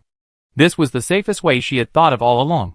Without waiting for Du Lin to speak, Lord Du threw the whip to Yangwen, who was stunned. Is Lord Du tired of beating her and wants him to change hands? He just whipped her twice. Go, change another torture device. It turned out that he wanted to change another torture device. Yangwen came to his senses and asked, Lord, what torture device do you want to change?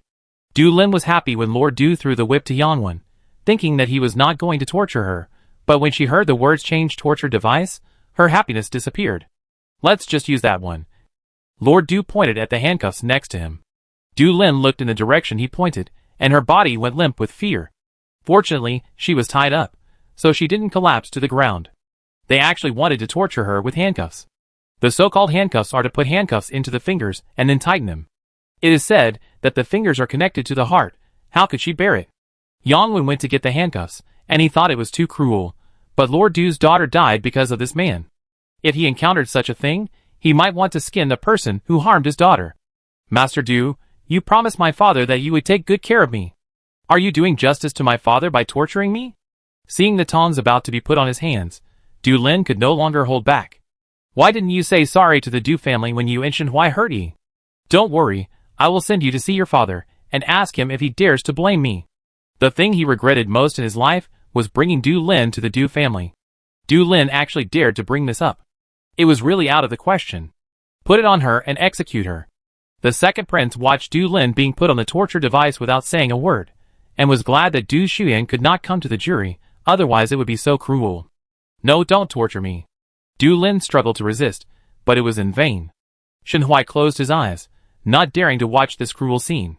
He suddenly felt that the 2 whips he had just used were nothing. And him, use him too.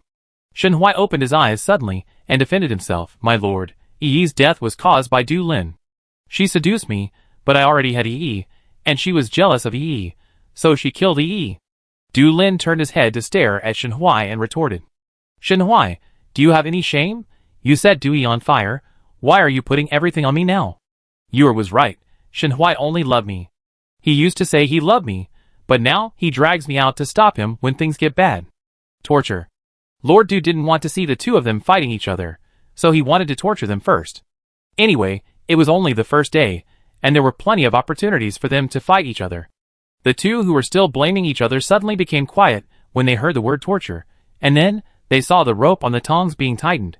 Shen Huai and Du Lin's expressions were distorted, and then they let out shrill screams. After a while, the 2 men's faces were covered with sweat from the pain. Even the screams were much quieter than at the beginning. Sir, I confess everything. Shen Huai panted, feeling that his 10 fingers were already useless, and it hurt so much that he wanted to gasp for air when he moved. Lord Du didn't want to kill the 2 men so quickly, as it would be too easy for them. He raised his hand to let the 2 executioners retreat, and glanced at Shen Huai. Tell me, did you ask people to attack the court officials, and the matter of Yi and Yenner? You'd better explain everything clearly. Shen Huai took a breath, and told Lord Du the plan he had told others. That's what happened. He endured the pain of a knife cutting his throat, a little aggrieved. I really didn't do it. He just moved his mouth. It was really not him who beat the man. The ministers in the court jointly wrote a letter saying that it was you who did it. You didn't do it. Do you think you can run away? Shen Huai was silent. He couldn't run away. Didn't he rely on the king of Yueqing? The king of Yueqing had no one to use, so he would definitely not treat him as a discarded pawn. What did you do about Yi and Yenner? Yangwen glanced at Lord Du and said softly, Sir, how about I and the second prince interrogate here, and you go and take a rest? After all, it concerns his daughter. If she can't accept it, and gets angry after hearing it, will she directly chop Shen Huai to death? Lord Du shook his head, and waited for Shen Huai to speak. Why, you can't speak about what you did? Du Lin mocked. You were not so hesitant when you set the fire. Why are you afraid now? Shut up. Shen Huai stared at Du Lin. I killed Du Yi because of you. He did not dislike Du Yi when he first married her, but she was indifferent to him, and did not want to get close to him. He was a man, and had self-esteem. In addition, he met Du Lin when he returned home. Under Du Lin's deliberate seduction, he hated Du Yi's coldness even more. Du Lin was not like this at that time. She was well raised by the Du family. She was gentle and considerate when they were together, and she was even more charming at night. After a while, he got involved with Du Lin. Later, under Du Lin's gentle offensive, he fell in love with Du Lin and thought of marrying her into the mansion, which might make Du Yi angry. But Du Lin refused, and the 2 had a quarrel. For me? You did it for yourself. Because Du Yi looked down on you, you wanted to destroy her. Who told you that Du Yi married you out of spite? Chapter 153. Du Lin said this with some pride. It's me. Shen Huai hated Du Yi, but he didn't want to kill her. So she deliberately told Shen Huai that Du Yi was willing to marry Shen Huai because she was angry with Lord Du. Of course, this was not enough to make Shen Huai want to kill Du Yi. She could only add fuel to the fire, and let Shen Huai see Du Yi being nice to other men, and then whisper in Shen Huai's ear. Sure enough, Shen Huai began to want to kill Du Yi through his imagination, and soon took action. Seeing Shen Huai staring at him, Du Lin was not afraid, but even more proud. Can't believe it? And I deliberately arranged for Du Yi to have a secret meeting with a man. You and Du Yi are both idiots, and I played them around. Lord Du closed his eyes, and asked the question that had puzzled him for a long time. Du Lin, the Du family treats you well. Why do you want to harm me? Yi would take Du Lin with her wherever she went, fearing that Du Lin would be unhappy. As for their Du family, they asked themselves that they had never treated Du Lin badly. He really couldn't figure out where Du Lin's hatred for Yi came from. Yes, the Du family treated me well, but why did Du Yi snatch the person I love? Yui Luo was brought by the emperor, and just happened to hear this, and she became excited. The tyrant is so good at choosing the time, and he came at the right time. The second prince heard the inner voice, but did not see the emperor, so he looked away. Could it be that my father and Luo'er were next door? Lord Du frowned, thinking that Du Lin was talking nonsense. What nonsense are you talking about? I wonder how much shadow Shenhui has in his heart at this moment. The person who always says that he loves him the most actually hides someone in his heart. Is he surprised or not? It's a pity that the tyrant didn't take me directly to the place of execution, otherwise I could see Shenhui's expression. Emperor, He is afraid that Lord Du will be too angry and use torture to scare Luo'er. Besides, if he goes there, he will definitely have some concerns. It's better to eavesdrop. The second prince subconsciously looked at Shenhui because of Yue Luo's voice. Shenhui's expression was indeed very interesting. First she was stunned, then she was in disbelief, and finally she was angry because she was deceived. Du Lin, this bitch, kept saying she loved him, but she actually had someone she liked. She was simply unfaithful to her husband. It seems that you are all very surprised. Du Lin admired the expressions of Shenhui and Lord Du, and was so happy that she even forgot the pain in her hand. She moved her clamped hand, frowned slightly, and continued after her brows relaxed. Do you remember that I saved someone and brought him to the mansion before? Lord Du fell into memories when he heard this. Du Lin did bring back an injured man on her coming-of-age day, but he remembered that it was Yi who took care of that man, as Du Lin was busy boating and flower viewing with other young ladies during that time. Is that the man you love? But it was clearly Yi who took care of him. It was clearly because he picked up the man because he looked good at first, but then he found out that he couldn't speak, so he threw him to Dewey. After Dewey took good care of him, he found out that he was not dumb and could do kung fu, so he licked his face and stuck to him, and now he has the nerve to say that he saved the man. Dewey took care of him, but I brought him back. Du Lin was a little emotional, as if she wanted to vent all her dissatisfaction with Dewey. Why would the person she brought back like Dewey in the end? Just because she was an orphan and not as good-looking as Dewey. But apart from these two things, what else could she not compare to Dewey? Don't you have any faults? Lord Du thought Du Lin was unreasonable. What did I do wrong? Du Lin's eyes were red, and she didn't think she was wrong. My fault was that I shouldn't have let him be taken care of by Dewey, so that he wouldn't be seduced by Dewey. But it didn't matter that Dewey seduced him, they still couldn't be together. She would do whatever it took to get what she liked, and if she couldn't get it, she would destroy it. Growing up in the Du family, she never failed to get what she wanted. The servants in the Du mansion looked down on her, so she tried to frame them and make them be punished. Du Feng didn't like her, so she deliberately let him see her tearing her clothes and framed others. According to Du Feng's personality, he would definitely tell Mrs. Du. But she was usually well-behaved, so what if he told her? Mrs. Du would not only not believe it, but also think that he was targeting her and was better to her. As for Dewey's things, she would give them to Dewey if she liked her. She had always done well in this regard, and had never failed. Until that person appeared, she had tried all means to please him, even seducing him, but he still ignored her. She didn't understand why she was not good enough, and even asked Dewey to give him to her. As a result, Dewey refused without thinking, and said that she could give you everything else, except feelings. What was not good? It was obvious that she didn't want to give it to her, and she made so many excuses. The hand-asking gang is really terrible. They are happy when they get something, but blame others when they don't. No wonder Shen Yu is so crazy. It turns out that he inherited Du Lin. So he was very depressed after you and I were tied up. Did you do this? Lord Du suddenly remembered this. He used to think that he was scared and locked herself in the room, but now he thinks that this matter is probably related to the madman Du Lin. Yes, I planned the kidnapping. Du Lin looked at Lord Du with a smile, who asked Dewey not to give him to me, so I can only destroy Dewey. As long as Dewey died, that person would see her good side. Her original plan was to let the kidnappers kidnap Dewey and get rid of her. Then she thought it was not enough, she wanted to see Dewey being raped and killed by the kidnappers. So she changed her mind and deliberately asked Dewey to go out with her and let the kidnappers kidnap them together. Just when she thought she was going to succeed, she found that in addition to the kidnapper she had found, there was another wave of real kidnappers. Fortunately, she was not really tied up, so she quickly broke free from the rope and ran first. After running a few steps, she saw the man rushing over with an anxious look on his face. He still didn't care about her and walked straight towards Dewey, who was knocked unconscious. That was the first time she saw a worried and anxious expression on his face, and it was also the last time. Because of him, the plan failed this time. However, the kidnappers were numerous, and he was outnumbered. Although he saved Dewey, he fell off the cliff due to his old injury. Thinking of this, Du Lin cried softly. She originally wanted to take revenge on Dewey, but she didn't expect it to be like this. After the man died, Dewey was hit hard. She locked herself in the room and refused to eat or drink. But Du Lin didn't feel good either. But she was not like Dewey. She quickly cheered up and felt that it was good for Dewey to suffer like this. Chapter 154. No wonder he asked people to look for her after she came back.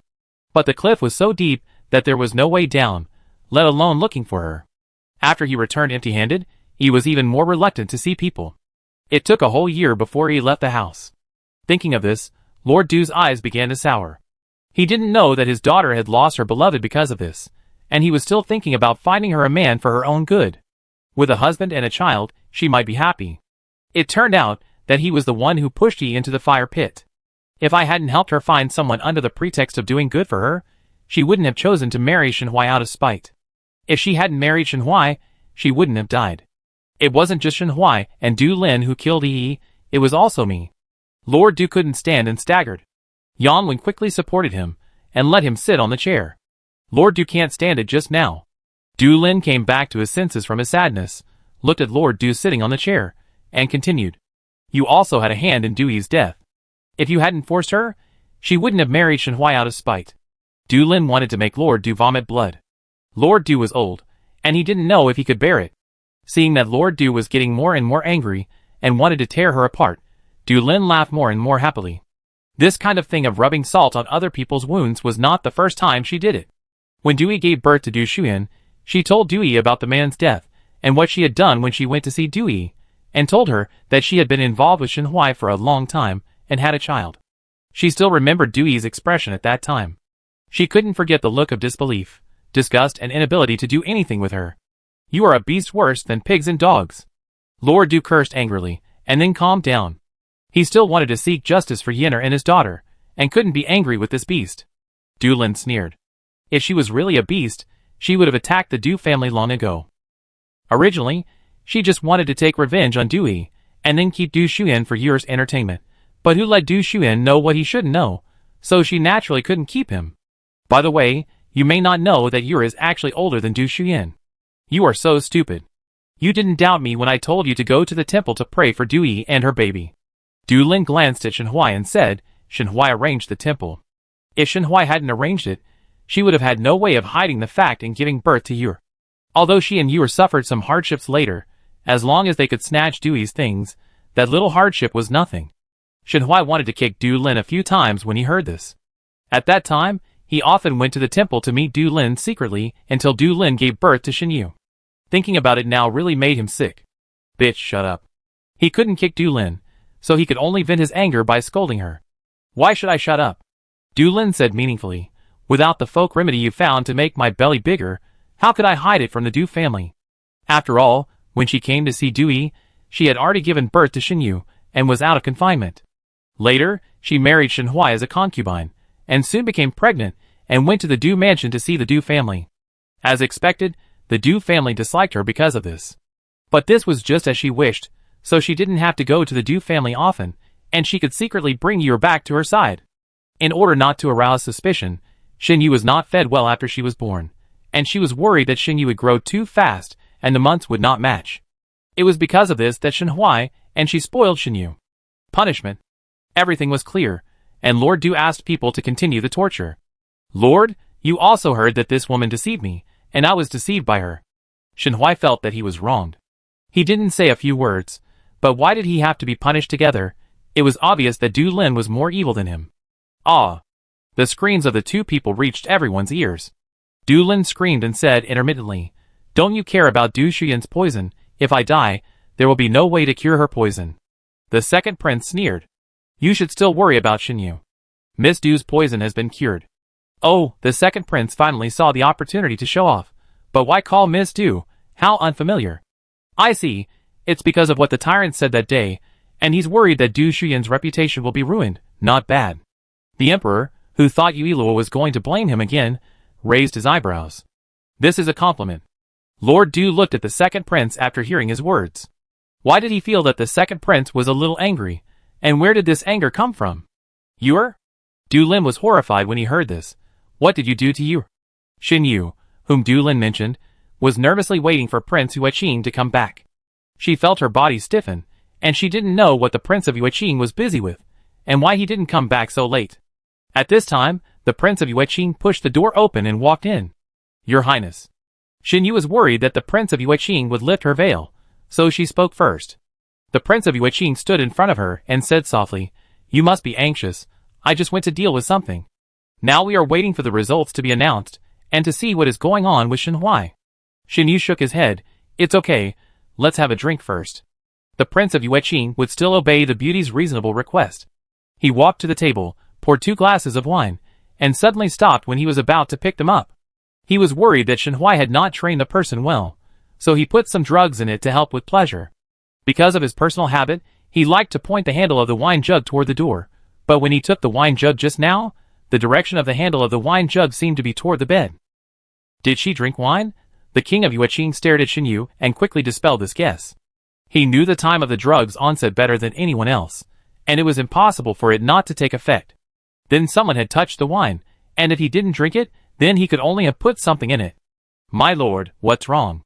Xin Yu didn't hear any movement, and asked nervously. "Will the prince find out?"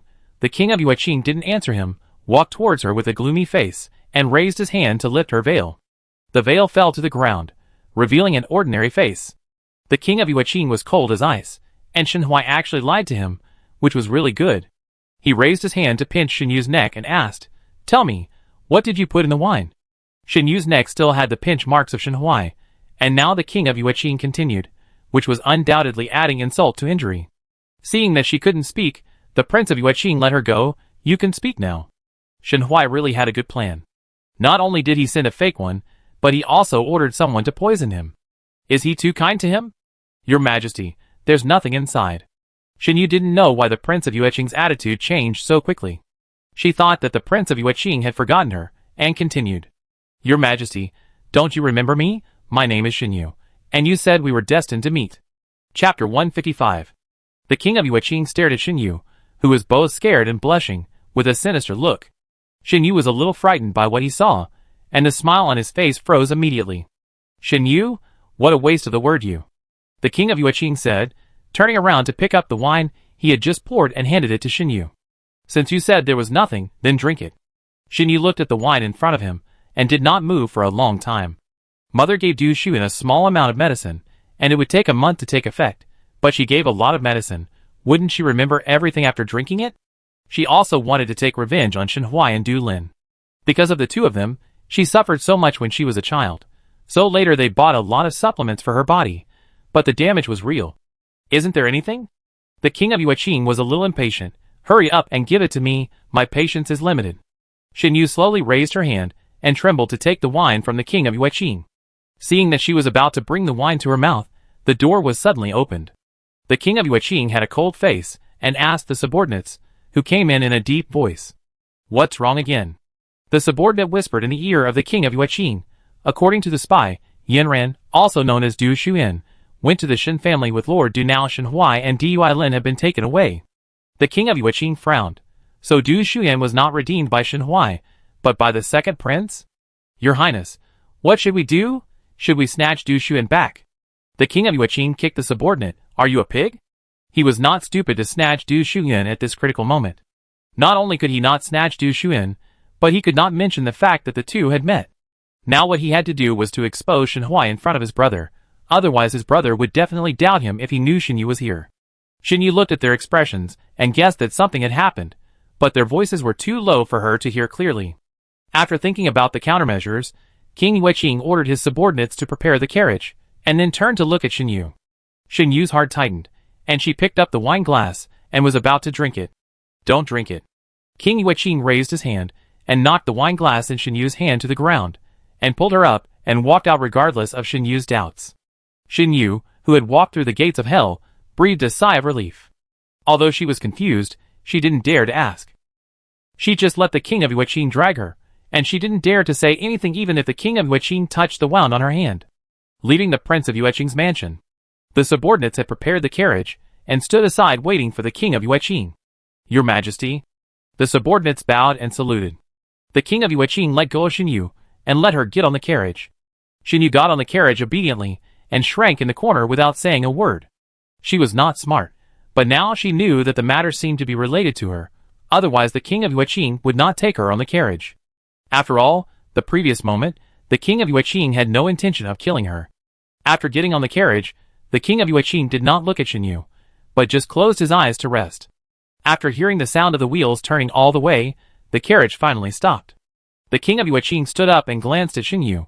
Shenhuai forced you to come here, right? I will take you to see my brother now, and let my brother decide for you.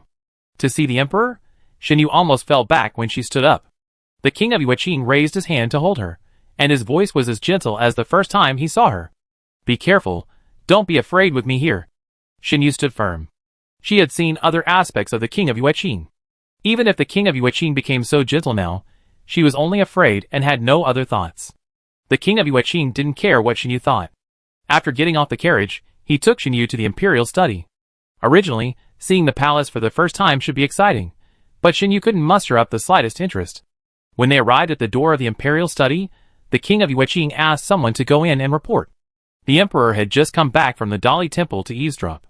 He had just taken a sip of tea when he heard that the king of Yueqing wanted to see him. Prince Yueqing was quite quick to get the news.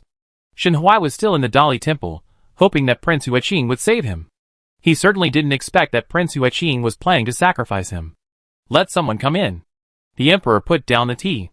Prince Yueqing couldn't save Shenhuai even if he wanted to. Unless he stopped pretending and wanted to confront the secretariat and the Dali temple, he would be stupid enough to save Shenhuai.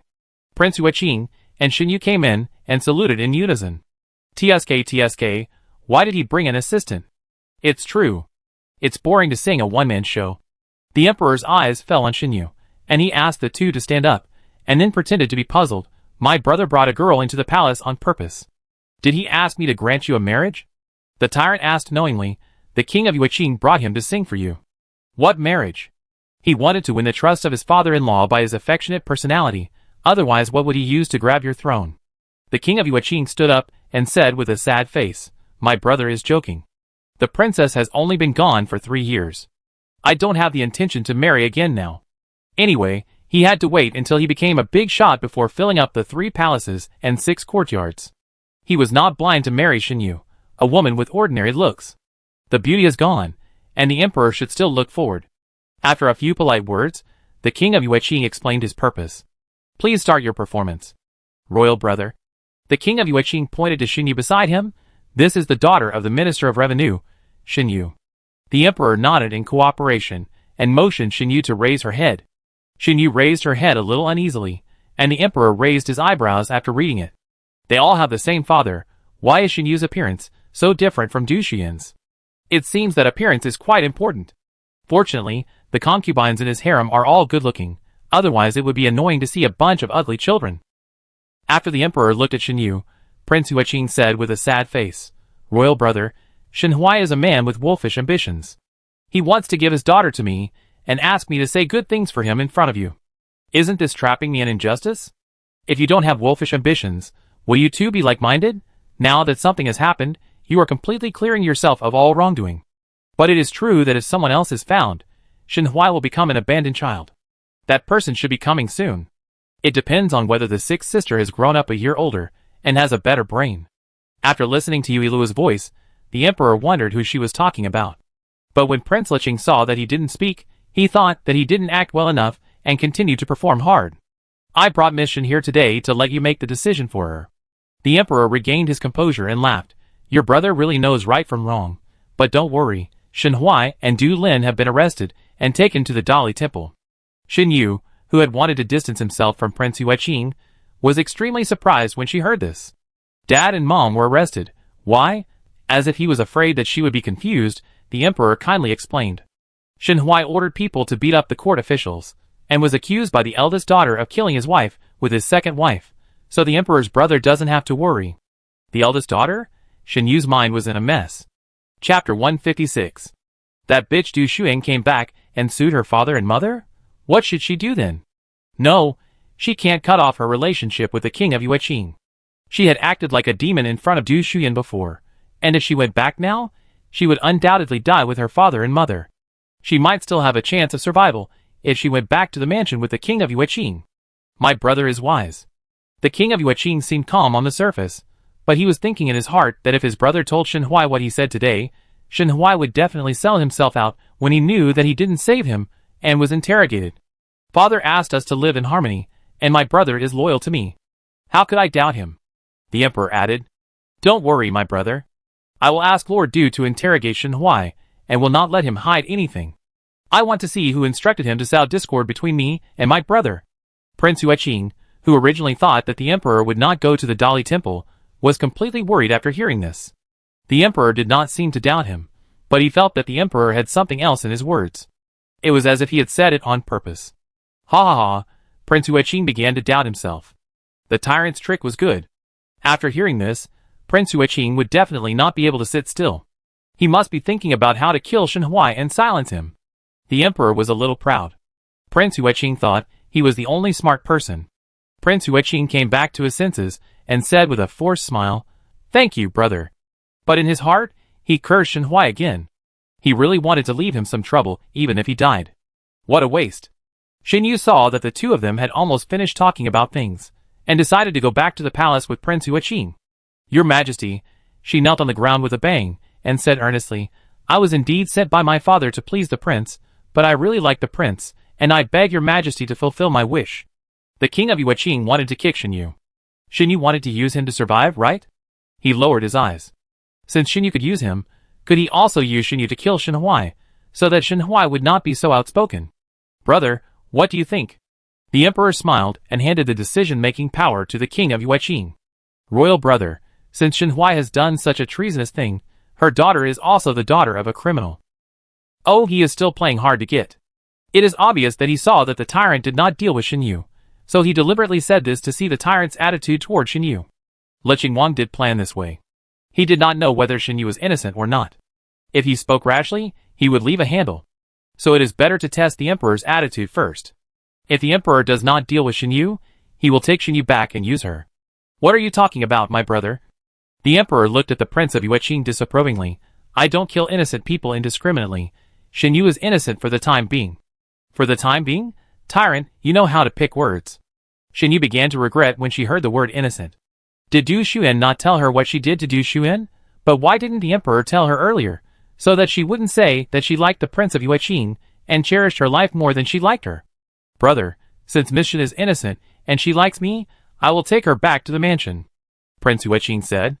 If you like her, you will take her back? You obviously want to take her back to use her, but you are still pretending to be nice. At the same time, Du Mansion. Du Xuan looked at the complaint brought back by Lord Du, and her hands trembled a little. Although she had never seen her mother, she often heard her uncle Du Feng mention her. Her mother liked the world of martial arts. If the person she liked was not dead, she would have traveled with that person in the world of martial arts, so she would not have met Shen Huai. Yenner, Shen Huai and Du Lin are guilty of death. Lord Du comforted Du Xuan, don't worry, Grandpa will torture them well, and won't let them live too well. Du Xuan put down her complaint. She just didn't understand why there was someone like Du Lin in the world. At the same time, she was glad that her surname was Du instead of Shen, otherwise it would be so annoying. Grandpa and Grandma don't have to blame themselves. Compared to her, Grandpa and Grandma were the saddest people. They would definitely attribute their mother's death to themselves. Mrs. Du nodded. It would be a lie to say that she didn't blame herself. But what could she do if she blamed herself? Her daughter was gone. What they should do now is to take good care of Yenner. At this time, someone came to report that the second prince had arrived. Lord Du was surprised. What could the second prince do as a juror? He was a little confused about why the emperor asked the second prince to be a juror. Is the emperor worried that he would have a private relationship with those two beasts? But in this case, shouldn't the crown prince or the third prince be asked to come? Why let the second prince, who has never interfered in court affairs, be a juror? After thinking about it, Lord Du felt that the emperor wanted to train the second prince. While he was thinking, the second prince had already walked in. After the greetings, Lord Du asked, I wonder what the second prince wants to do. The second prince glanced at Du Xuan and said seriously, I have something to ask Miss Du. He had just heard that Lord Du had brought back the complaint, so he hurried over. Ah Yin must be feeling bad now, so he had to come and see her to feel at ease. Looking for Yenner? Lord Du's eyes moved back and forth between the two of them. Shouldn't he be looking for him? Why are you looking for Yenner? Du Xuan shook her head and laughed in her heart. His Highness really doesn't know how to make excuses. Your Highness must have something to ask. I will go out with your Highness. The second prince nodded and walked out with Du Shuyan. Looking at the backs of the two people leaving, Lord Du sat back in his chair. Why don't you talk about it here? Why are you avoiding them? Lord Du suddenly thought of something and looked at Madame Du. Do you think the second prince knows Yenner? Madame Du shook her head. No, I haven't heard Yenner mention it. The two people that Mrs. Du mentioned as strangers had already walked to a pavilion and sat down. The second prince looked at Du Shuyan with concern. Are you okay? I heard that Lord Du brought back the complaint. Have you read it? In fact, he didn't want Du Shuyan to read it. When he was listening to the trial, he wanted to kick the two people a few times, not to mention how Du Shuyan would feel if he saw it. Du Shuyan poured him a cup of tea, handed it to him, and said directly, You have read it. Your Highness, did you come here specifically for this matter? The second prince was also very calm. He took the tea and nodded, then stared straight at Du Shuyan's bright face. Yes, I'm worried that you will feel uncomfortable after reading it. In fact, I don't want you to read it, but after all, it's your mother's business, you should read it. His frankness made Du Shuyan stunned. Then her heart seemed to be stabbed by something. Thank you, Your Highness. Du Shuyan looked back at the second prince. With a beautiful arc at the corner of her mouth, I'm fine. The second prince felt a little uncomfortable when she looked at him, and hurriedly turned his eyes away, picked up the tea, and took a sip to cover up his panic. I'm glad you're fine. The second prince pretended to be calm, and put down the teacup and stood up. Then I leave first. If you want to talk to someone, come to my house to find me. Chapter 157. Du Shuyan also stood up. Today, she wore a lighter colored dress. When she stood up, a breeze blew, and her scarf and hair fluttered playfully. She raised her hand to brush away the hair flying on her lips, and opened her mouth to call the second prince. Second prince, are you in such a hurry to go back? The second prince was stunned. Could it be that a yin was still sad? He hesitated for a moment, walked in front of Du Shuyan, and then raised his hand to pat his shoulder. If you feel uncomfortable, I will let you lean on my shoulder, but you can only lean on it for a while there is no one around now. Du Shuyan opened his mouth slightly, and asked the doubts in his heart. Why can you only lean on it for a while? Your Highness is afraid of being seen? Of course not. The second prince was afraid that he would misunderstand, so he quickly explained, Lord Du and Madame Du have lost a daughter, and they must be feeling bad now. Besides, they just found you. If they see you and I so close, they will inevitably think I want to take you away. Although he had this idea. They just found their granddaughter. He showed his interest in a yin at this time. Will Lord Du like him? Definitely not. Just now when he was in the room, he felt that Lord Du was looking at him. Maybe he would ask about the relationship between him and a yin. Your Highness is really thoughtful, Du Shuyan praised sincerely. How could she not like the second prince, who put himself in her shoes? After what happened to Shen Huai, her grandfather and grandmother would definitely be very picky about her future husband. What the second prince said was not without reason. Then I leave first. The prince waved his hand and turned to leave. He understood what Luor said, that they might be together after a yin regained his identity. Why did he ignore the word possible at that time? It was all because of Shen Huai.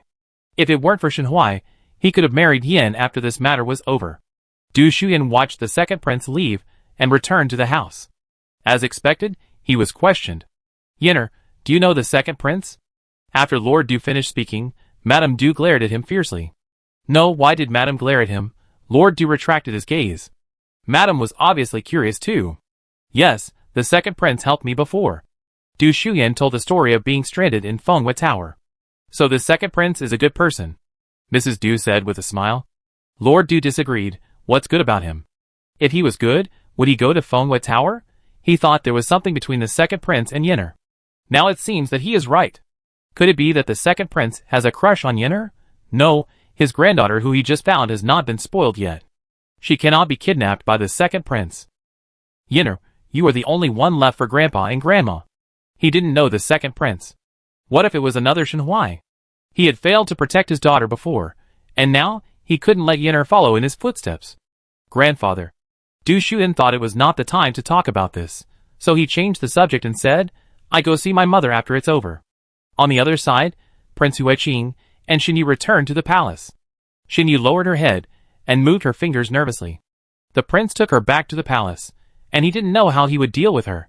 Prince Huiqing stopped, turned his head, and looked at Shen Yu, who was wandering in the sky, frowned and called her. The prince called me for something? Shin Yu came back to his senses and followed the king of Yueqing. Since my brother has allowed you to visit your parents, if you want to go, I will arrange it for you. It's true that someone set a pillow when you were sleepy. He thought he had to beg his brother to let Shin Yu go to see Shen Huai, but he didn't expect that his brother would take the initiative to ask. His brother is so kind to the daughter of a guilty minister. He is really not suitable to be an emperor. Are you serious? Shen Yu's voice was a little surprised. She really wanted to see Shen Huai and Du Lin. If she remembered correctly, Du Shuyan's mother's dowry was still in her mother's hands. She went to see the two of them not only to laugh at their jokes, but also to find out how much the dowry was. When this was over, she could take the silver and escape from the palace to a place where no one knew her. Then tomorrow. Le Qingwang frowned. The night was long and dreams were many. He couldn't wait too long. Shen Yu didn't dare to refute, and nodded in agreement. The next day. It was the day when Shen Yu went to visit Shen Huai and the two, and it was also the day when the imperial examination results were announced. Le Qingwang, who paid close attention to the two things, immediately sent people to see the list. The subordinate, who checked the list, came back quickly and told the result to the king of Yueqing, who laughed loudly after hearing it. In that case, Shen Huai, the abandoned child, can be killed. I was a little worried that this person would fail the exam, but now I have no worries at all. Don't worry, Your Majesty, I have arranged it. Shen Yu is probably on the carriage with food now, and I will send Shen Huai and Du Lin on their way directly. The Shen Yu mentioned by the two people has already arrived at the Dali Temple. Because the emperor specifically ordered it, Shen Yu went to the cell where Shen Huai and Du Lin were imprisoned without any obstacles. When Shen Yu looked into the cell with a smile on his face, his smile froze, and then he let out a scream. The jailer who was originally planning to walk to the side heard the noise, and walked over unhappily. What are you howling for? Shen Yu raised his hand and pointed at Shen Huai and Du Lin, who were lying on the ground with their eyes wide open in the cell, and said in a trembling voice, Dead. Dead. The jailer quickly took out the key to open the door, squatted down to check the situation of the two people, and there was no injury on their bodies, but they were no longer breathing. The other jailers were attracted by Shen Yu's voice, and knew that something had happened. One of them was going to find Lord Du, and when he walked to the door, he saw Lord Du and Yang Wen walking in. Lord, something bad has happened. What's wrong? What happened? Lord Du walked in quickly, and the jailer saw him and Yang Wen bow, and retreat to the side. The jailer who brought Shen Yu and told him what he knew. Lord Du looked at Shen Yu, who was stunned beside him. Shen Yu tightly grasped the food box in his hand, and felt Lord Du's gaze, and quickly explained. It's not me. They were already dead when I came. Shen Yu didn't know how to describe her feelings at the moment. She came here to ridicule Shen Huai and Du Lin, but when she saw the two lying motionless on the ground, she couldn't feel happy, and even felt a little sore in her eyes. She clearly realized that she would be the only one in the world in the future, without any relatives. Take her away first. Lord Du asked someone to take Shen Yu away, and asked Yang Wen to check the body to see if there was any clue. Yang Wen walked into the cell, squatted down to check the two, and naturally found nothing. Sir, it seems that we can only let the coroner come to find out the cause of death. Looking at the expressions of the two people, it was indeed murder, but there was no wound. Sir, we have been guarding, and no one has broken in. The jailer said, worried about being held accountable. Thinking of the emperor's concern about this matter, Lord Du decided to report it to the emperor first. This matter is very serious. Report it to the emperor first. When the emperor knew about this, he subconsciously thought that it was the prince of Yueqing who took action. Chapter 158. Yuilua turned her big black eyes and stared at the emperor, who was lost in thought. The tyrant would not think that it was the prince of Yueqing who did it. The prince of Yueqing wanted to use Shen Yu to kill Shen Huai and silence him. When Shen Yu went, Shen Huai and Shen Huai were gone. It was definitely not the prince of Yueqing. Besides, if it was the prince of Yueqing, then he also wanted to kill Qi, and isn't Qi still imprisoned in the Dali Temple? How come he is fine? The emperor thought about it, and it was true. The prince of Yueqing's kung fu was not as good as his, and there were no people with strong martial arts under his command. Otherwise, he would not only know how to do small tricks to annoy people. That's not right. He remembered that Qian was next door to Shen Huai, so Qian should know something. The emperor stood up and told eunuch Chao, go to the Dali Temple. When the emperor arrived at the Dali Temple, the coroner had just finished the autopsy. Seeing the emperor coming, everyone knelt on the ground to pay their respects. The emperor asked people to stand up, worried that Yuilua would be frightened by the corpse, so he just stood outside the door. Your Majesty, please come this way. Lord Du was also very perceptive. Seeing that the emperor was holding Yuilua, He changed the place to talk. I wondered in my heart, the emperor is really a fool. He doesn't worry about scaring the little princess. In fact, Uilua was not afraid. It's just that the weather is warm now, and the smell is not very pleasant. Several people moved to a suitable place for discussion, and waited for the emperor to sit down before letting the coroner tell the emperor the results of the autopsy. Your Majesty, according to the time of death of the bodies, the two were killed at midnight, but I didn't see any fatal wounds after checking their bodies. There are scars of torture on the body, but they are not fatal. Uilua listened carefully, and muttered in his heart. Do we have to see the fatal wound? What if it was a relatively small hidden weapon? Isn't that how it's played out in suspense dramas? When the coroner said this, the atmosphere in the room suddenly became solemn. If there is no fatal wound, could it be a ghost? It's so creepy in broad daylight. Some timid people even felt that the room was much colder. The emperor was originally frowning, but his brows suddenly relaxed after hearing Uilua's voice. He looked at the coroner, looked more carefully, and see if there is a hidden weapon that has injured the fatal part. The coroner took the order and left, and Lord Yang followed him. While waiting, Lord Du asked someone to serve tea, and then he stood aside, thinking about what to say to the emperor. It didn't feel good to be so quiet. Lord Du, please sit down and wait together. The emperor took the tea, raised it, and took a sip. Thank you, Your Majesty. Lord Du sat aside stiffly, with his hands on his knees, looking very stiff. Lord Du was usually very good at scolding people, but why was he like a primary school student in front of the tyrant? Look at his well-behaved sitting posture. What do you think of this, Lord Du? The emperor also felt that it was too quiet, so he asked calmly. I think it might be Shenhuai's enemy, he said, pausing for a moment and bowing to the emperor, but there is one thing I can't figure out. How did this person break into the Dali Temple and kill the two people? The guards of the Dali Temple were not lax, so the person who killed Shenhuai must be a martial arts expert. Otherwise, he wouldn't have broken in without anyone knowing. The emperor didn't say anything. He couldn't figure it out either. Logically, the person who wanted to kill Shenhuai was the king of Yueqing, but the king of Yueqing had been ruled out, and other officials, who had a grudge against Shenhuai, also knew that what Shenhuai did was enough to lose his head, so they wouldn't go to the trouble of killing Shenhuai. As for Lord Du, it was even more impossible. He was eager to torture Shenhuai. Shenhuai died so easily. He was probably the most uncomfortable one. After all, he had not tortured enough. When Uilua was waiting and getting sleepy, Lord Yang and the coroner came in. How is it? Lord Du stood up more anxiously than the emperor.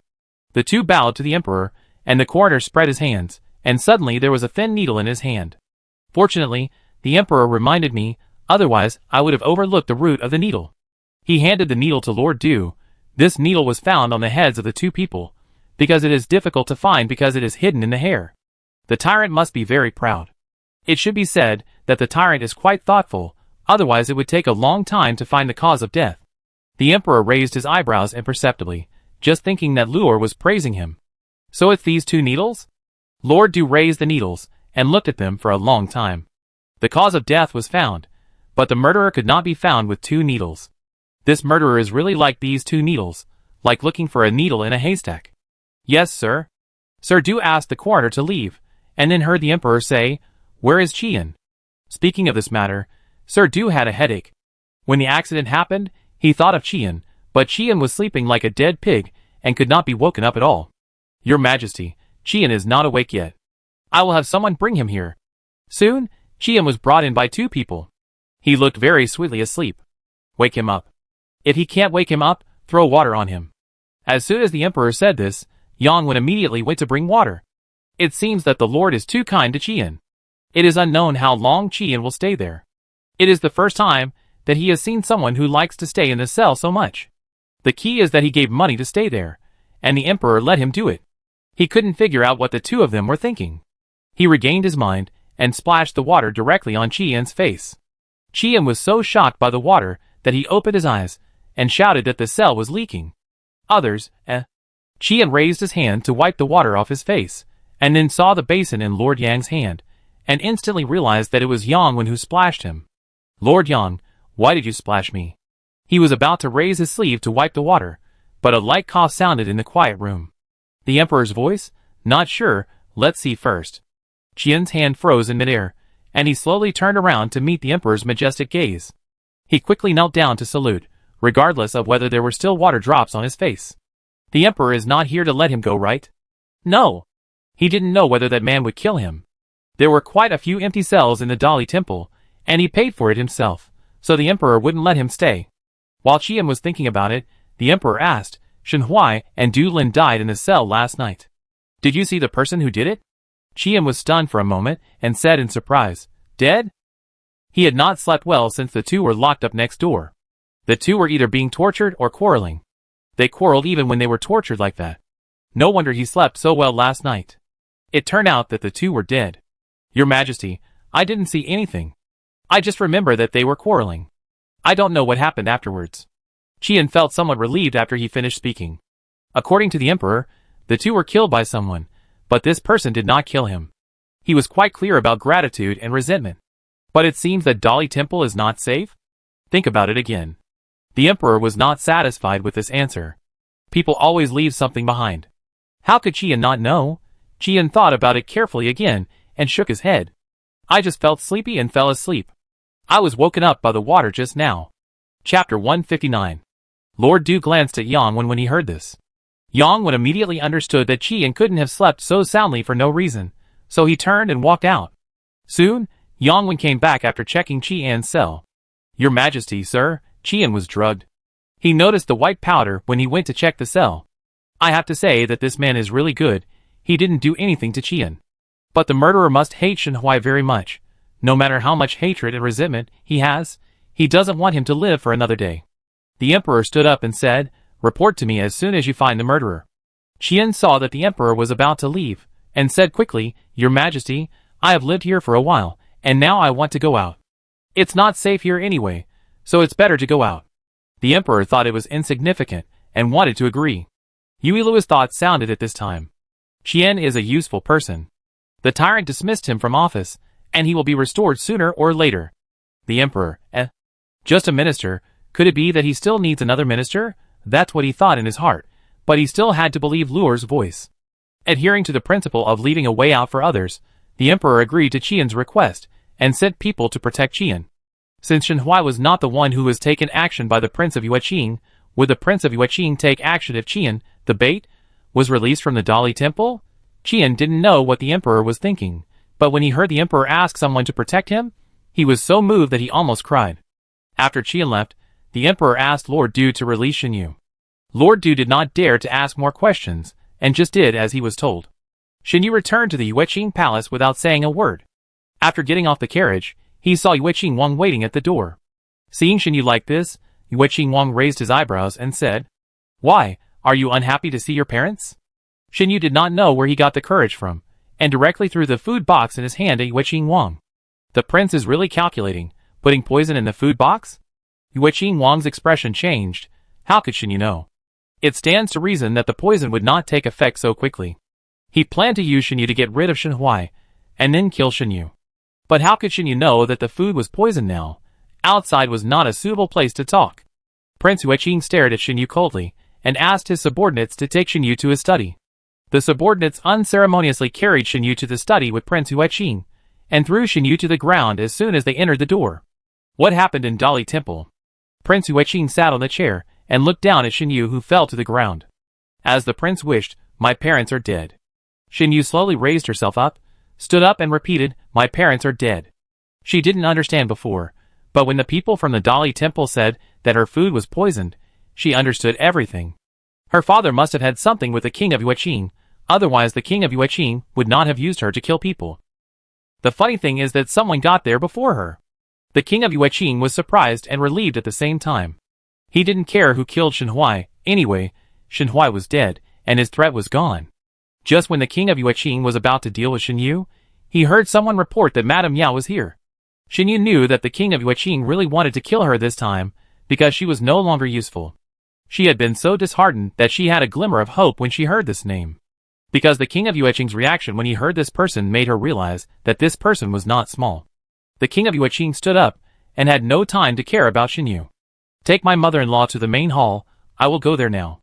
The person who came to report hesitantly said, but Madame Yao will be in the study soon. As he was speaking, he saw a lady in luxurious clothes, and a maid had already walked to the door. Mother-in-law, why didn't you tell me you were coming so I could go out to greet you? Prince Yueqing put on a smile, and walked to Madame Yao. Madame Yao had a gentle smile on her face.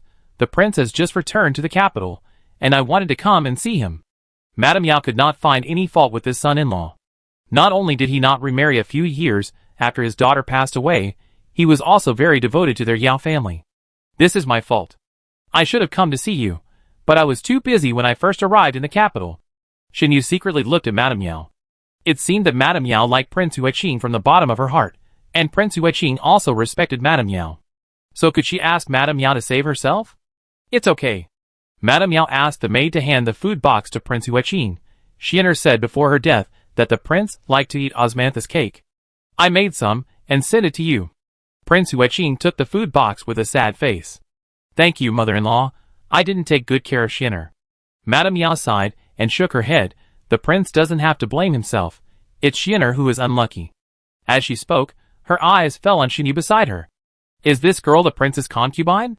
Prince Huiqing was nervous and opened his mouth to explain, but heard Madame Yao say, the prince has been alone for many years, and it is good to have a lovely girl by his side. If Xian'er knew about it, she would also hope that the prince would live a better life. Shen Yu is also a lovely girl. Prince Huiqing was sick to death, but he smiled and said, this is a girl sent by others. Prince, our Yao family really hopes that you can find your own happiness. The daughter is gone, but the living have to continue living. They are happy that the Prince of Huiqing loves his daughter deeply, but others will inevitably think that the Yao family is overbearing and does not allow the prince to marry. Okay, the things have been delivered, and the prince can get busy. Madame Yao pulled back her thoughts and turned to leave. The Prince of Huiqing sent Madame Yao out of the palace and said that he would go to the Yao family to see Madame Yao when he was free. The investigation of Shen Huai's death has not yielded any results for several days, and the matter that the emperor asked the secretariat to finalize has also encountered obstacles. The emperor sat on the chair, staring at the people below. The injuries of several assistants have healed. So after so many days, you haven't even counted the officials? The emperor frowned. How many days has it been? It's because someone is secretly selling official positions. It's said that one person has one job. Some of your positions have several people in one job. Can you count them? The emperor. It's really a big dog guts. He dared to sell officials secretly. Do you think he is dead? Your Majesty. Seeing the emperor getting angry, several people knelt on the ground and said with bitter faces, it's not that I can't count, it's really that the personnel don't match. I don't know what happened to the Ministry of Personnel, and there are many more Yuan Weilong. It's okay, it's okay. The Minister of Personnel Zhu is probably more trouble than you now, ha ha ha. He owes money to the treasury, and he has no money to pay it back. He has to sell his official position to raise money to pay back the treasury. The emperor slammed the table heavily. The kneeling people below trembled. It's not that they got so many Yuan Weilong. Why is the emperor angry with them? It's unfair enough to be beaten for no reason, and now they have to bear the emperor's anger. Eunuch Chao, go and call the Minister of Personnel. Chapter 160. Why did you send this message? His house is probably bustling with people asking him to refund the money. Emperor, Eunuch Chao turned around and was about to do it, but the emperor stopped him. Forget it, let's go to Zhu's house. The emperor took a few steps before he remembered the people kneeling on the ground. You guys get up too. They stood up, looking at each other, wondering if the emperor was going to punish Lord Zhu. But why didn't he take them with him? They also wanted to watch the emperor punish Lord Zhu. Lord Zhu was causing trouble for them, so it wasn't too much for them to just go and watch the fun. The emperor didn't know what the others were thinking, so he took Yu Lua out. It was great to be able to go out for a walk again. Yu Lua waved her hands, and the bright sunshine made her squint. The emperor raised his hand to block the sunlight for her. Went to Zhu's house. The emperor's arrival didn't even attract anyone's attention. The entrance of Zhu's house was like a vegetable market at this time, very lively. People at the door shouted for Master Zhu to come out. Mr. Zhu, come out and return the silver. That's right, we agreed not to do the assessment, but what's going on now? Master Zhu in the mansion was so annoyed that he opened the door and stuck his head out. Everyone, let's talk it over. Come in and have some tea to cool down. These people were all angry and didn't want to listen to him at all. Except for asking him to return the money, he ignored everything he said. Master Zhu wiped the sweat from his forehead anxiously, feeling very bitter. Who knew that the emperor would suddenly do this really caught him off guard.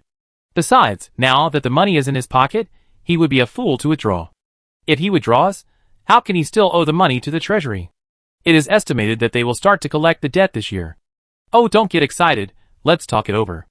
Master Zhu held the door and stuck his head out. The assessment hasn't been decided yet, don't worry. Eunuch Chow walked to the crowd and shouted, the emperor has arrived. The noisy people instantly quieted down and turned around and knelt down to salute. Master Zhu also hurriedly opened the door and came out to salute. He was wondering why the emperor was here. The emperor didn't know about this yet. How would he explain it later? The emperor walked up to Master Zhu and said, Master Zhu's mansion is quite lively. If I hadn't seen the two big words Zhu mansion, I would have thought I was in the vegetable market. Lord Zhu understood the emperor's sarcasm and stood with his head down, saying, Your Majesty has arrived. I am sorry for not welcoming you. I deserve to die. You really deserve to die. The emperor walked inside. Come in. The group went to the main hall and stood in a row waiting for the emperor to speak. Lord Zhu kept wiping the sweat from his forehead and brewing his words in his mind. The emperor sat at the top and scanned the people standing in a row one by one. So many people, choosing a concubine? How come I didn't know Lord Zhu had this hobby? Lord Zhu smiled bitterly in his heart.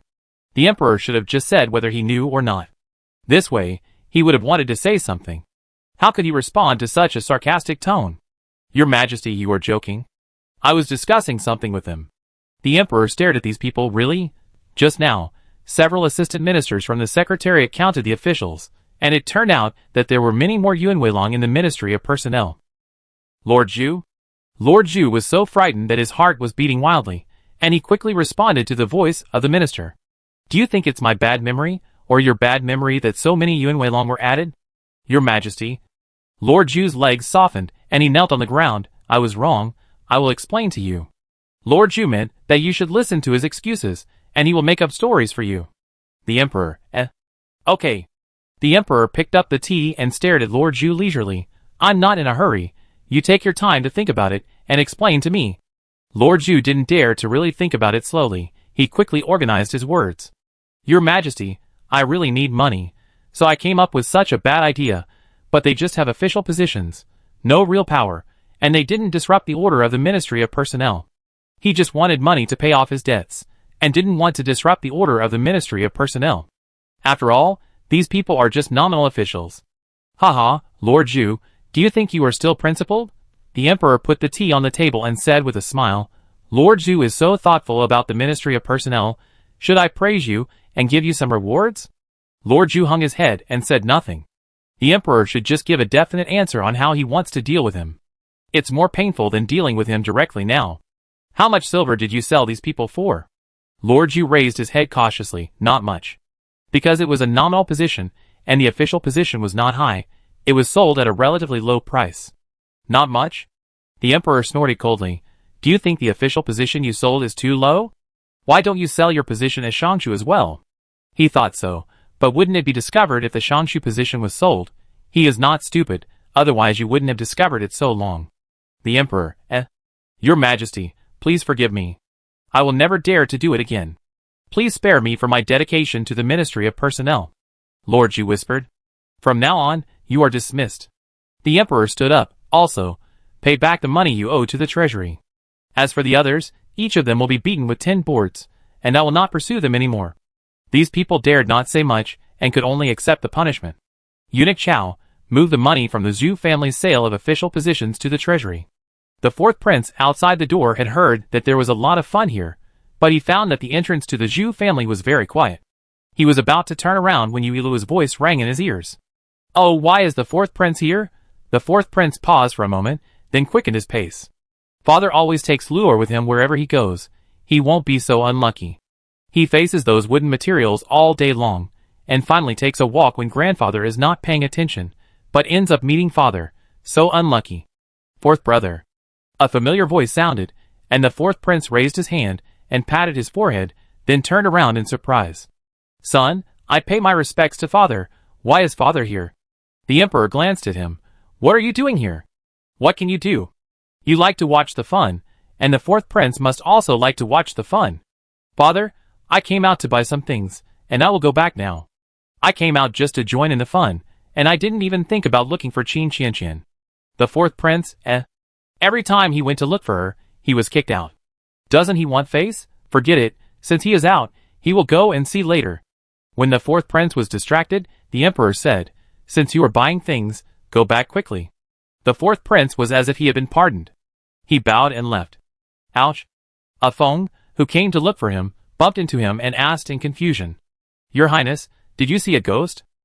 Chapter 161. The fourth prince rolled his eyes at Offing. "You are the one who ran into a ghost." Offing curled his lips. "I know, you ran into the emperor.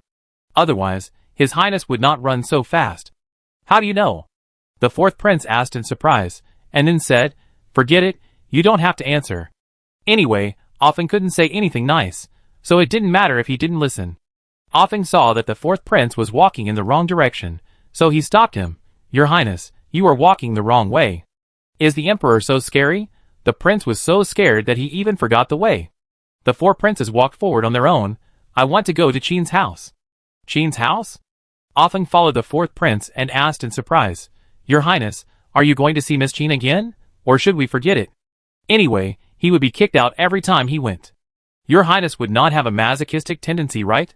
He didn't find Miss Qin before when he was asked to, but now that he knows he has found her, she doesn't want to pay attention to him.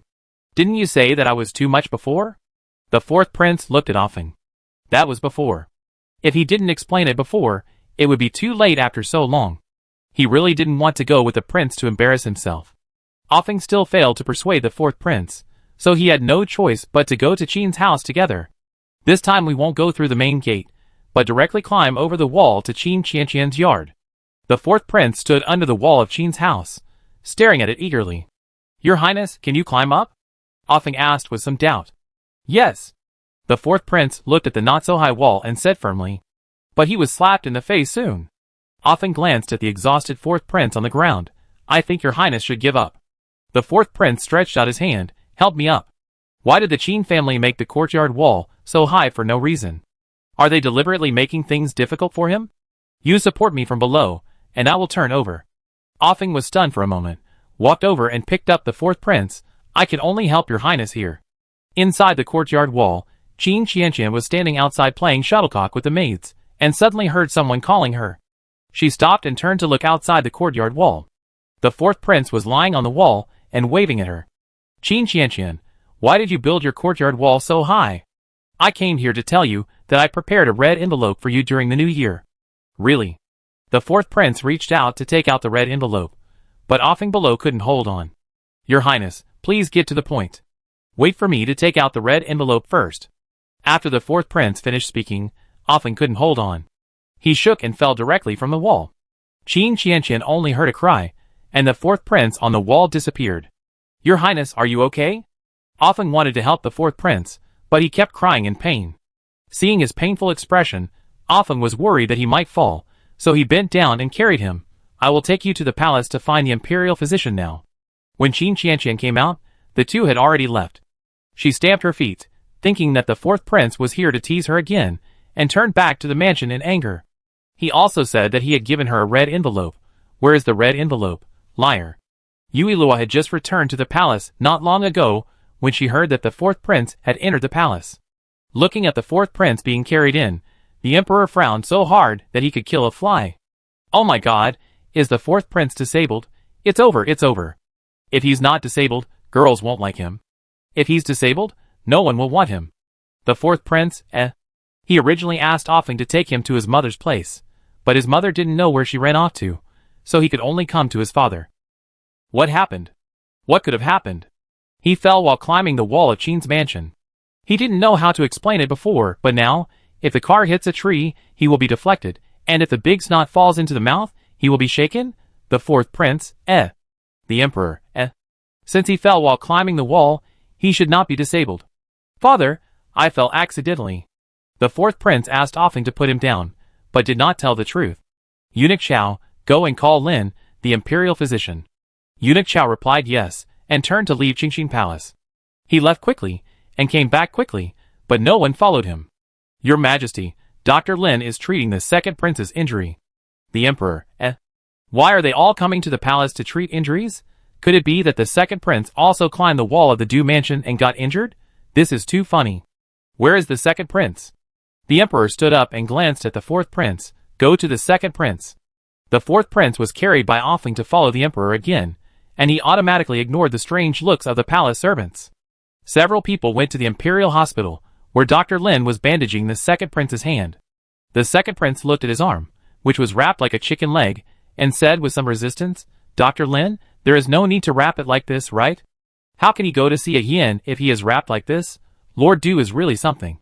He didn't come back earlier or later, but had to wait until he climbed up the wall to come back, otherwise he wouldn't have fallen on his arm. But fortunately Lord Du didn't find him. Your Highness, I don't want to wrap you like this, but you fell hard." Dr. Lin stood up and saw the emperor and the fourth prince being carried. He was stunned for a moment and saluted hurriedly. "Get up. What happened to the second prince?" The second prince forced a smile. "Father, I'm fine. I just accidentally fell."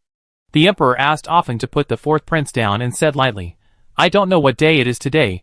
You and the fourth prince both accidentally fell." The fourth prince and the second prince looked at each other and saw the second prince's bandaged arm falling on his neck and couldn't help laughing in his heart. The second prince actually had this day. It looked so funny. "What's wrong with the fourth prince?" Dr. Lin looked at the fourth prince. "Your Highness fell and said that everything hurts." Ah Feng said as he helped the fourth prince up and walked over. "Where does it hurt?" Dr. Lin raised his hand and patted the fourth prince's waist. "Does it hurt here?" The fourth prince shook his head and said in surprise, "It doesn't hurt anymore. I touched it just now, and it was clearly painful." Dr. Lin pinched the fourth prince's hand directly this time, and his expression instantly twisted. "Fourth prince, you broke your hand." Dr. Lin pointed at the second prince. "The second prince said the same thing just now. You both broke your hands, so it hurts wherever you touch."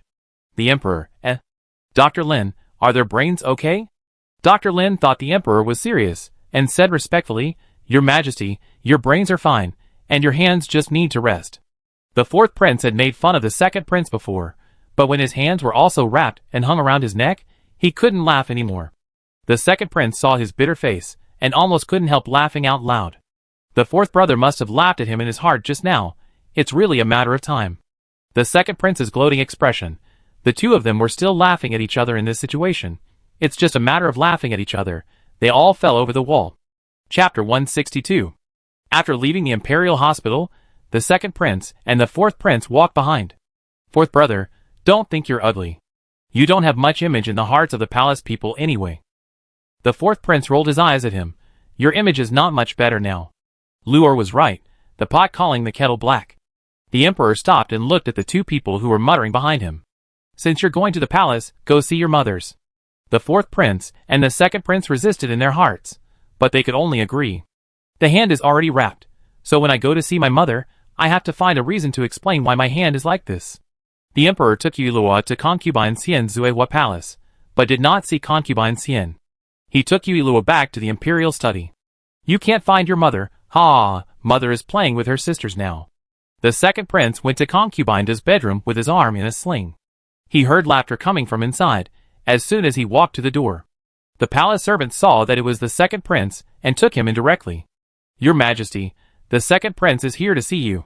Da Fei was fiddling with leaf cards, and said without raising her head, "Send him away, tell him I'm busy, and ask him to come back another day." Today she had bad luck, and had lost a lot, and she only wanted to make up for it. But the second prince is here. Ro Fei and Xian Fei, who were sitting next to Da Fei, paused when they heard this, and looked up to see the second prince standing not far from them. Just as the game was over, Da Fei put down the cards to appease Xian Fei and Ro Fei. "Don't be afraid, my two sisters, he doesn't dare to say anything." She had finally managed to get concubine Xian, concubine Shu, and concubine Ro interested in playing cards, but her son came to spoil their fun at this time. When she played with the palace maids before, they were all cautious, so she didn't play happily at all. It was more interesting to play with her sisters. "Second prince, I really don't know how my mother arranged the game, and she actually brought these people together. What happened?" Concubine Da stood up and looked at the second prince, whose arms were wrapped like dumplings, and asked in surprise. The second prince replied, "I fell down, but I'm fine." Da Fei saw that he was indeed fine, and sat back at the table. "Since you are fine, you can help us spread the word. I was unlucky today and lost a lot." The second prince had a black line on his forehead, thinking that his father seemed to go to Zuehua Palace, and said, "Father seemed to have taken Luor to Zuehua Palace just now, and the fourth brother should have gone to pay respects to the Empress Shufei." Empress Xian stood up. Sister Defei, I have to go back and see. Luor must be hungry. She has to go back and see. Oh! Defei held concubine Xian. Don't be afraid, sister. If the emperor doesn't see you, he will probably come back by himself. As for Luor, you don't have to worry. If the emperor doesn't know how to feed her, he will ask someone to feed her. She will definitely not be hungry. The emperor loves the little princess from the bottom of his heart. How could he bear to let her go hungry? Concubine Xian thought about it, and it was true. Recently, she couldn't see her daughter during the day. The emperor would only send her daughter back at night. Don't worry about the fourth prince. After concubine Shu finished speaking, a palace maid hurried in. Ladies and gentlemen, the emperor is here. Defei immediately had the cards put away, and turned around to get a box of jewelry, and dumped it on the table. When everything was done, the emperor came in. Wow, there are so many jewelry. Defei packed them up so quickly, but why is Rupin here too? The emperor raised his eyebrows. So Defei brought a few people to play cards? He said why he couldn't meet concubine Xian recently, so it turned out that she came here. But it's good this way. He takes Luor with him all day, and concubine Xian must be bored alone. Just pretend you don't know. It's better than scheming or letting him favor you. Your Highness. Several people saluted in unison, wondering why the emperor came. The emperor asked them to stand up, and asked in a puzzled manner, "Why are you all here with concubine De?" Concubine De smiled and said, "I asked you sisters to come here to discuss jewelry. What is the emperor doing here?" The emperor glanced at the jewelry on the table, and did not expose them. "I heard that concubine Xian was here, so I came to look for her, but why do I remember that it was concubine Ro?" Concubine Ro, isn't she still under house arrest? Concubine Shu glanced at concubine Ro and replied, "Your Highness, you remembered it wrong. Concubine Ro's house arrest time has expired." Concubine Ro cast a grateful look at her. Why did I always think that concubine Shu liked to bully people? Concubine Do was useless, and was jealous of concubine Xian's favor. Now that we get along, I understand that they are more transparent than anyone else. No wonder they can get along well. If she hadn't accidentally broken into the small group of 3 people, she would still be thinking about how to compete for favor. Really? I guess I remembered it wrong. Your Majesty is looking for me. Is Luor hungry? Concubine Xian walked towards Yui Luo and saw her staring at the jewelry, knowing that the little girl was becoming obsessed with money again. I have already fed her. I am just taking Luor for a walk. Defei saw Yui Luo staring at the jewelry, smiled and raised a golden hairpin in front of her, and said gently, "Does Luor like this?" Yui Luo's eyes lit up, and she nodded her head. "Yes, who doesn't like pure gold? But my mother is good at counting cards, and Defei must have lost a lot. It seems not very kind for me to take her hairpin again." Thinking of this, Yui Luo shook her head again. Defei felt strange. How could a child who was only a few months old be so smart? She smiled and handed the hairpin to concubine Xian. "If Luor likes it, please accept it." Concubine Xian naturally didn't feel comfortable accepting it, so she declined and left concubine De's palace with the emperor. After everyone left, concubine De held her chin with one hand inside. I finally know why the emperor likes Luor so much. Who wouldn't like such a daughter, who is fair, tender and smart? Why?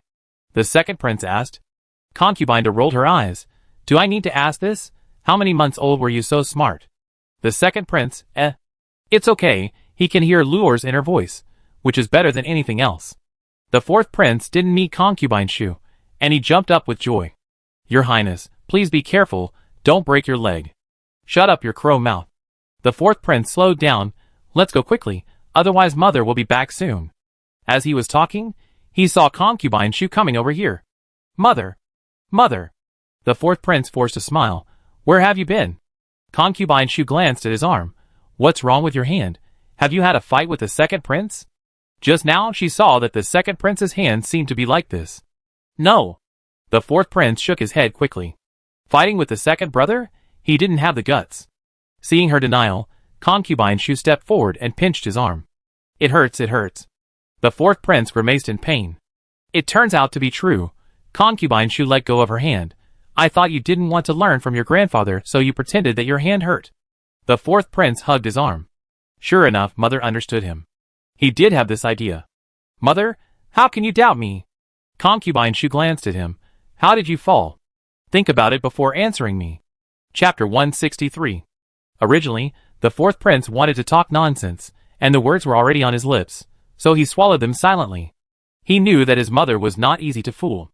"Mother, I fell down while climbing the wall," the fourth prince said vaguely.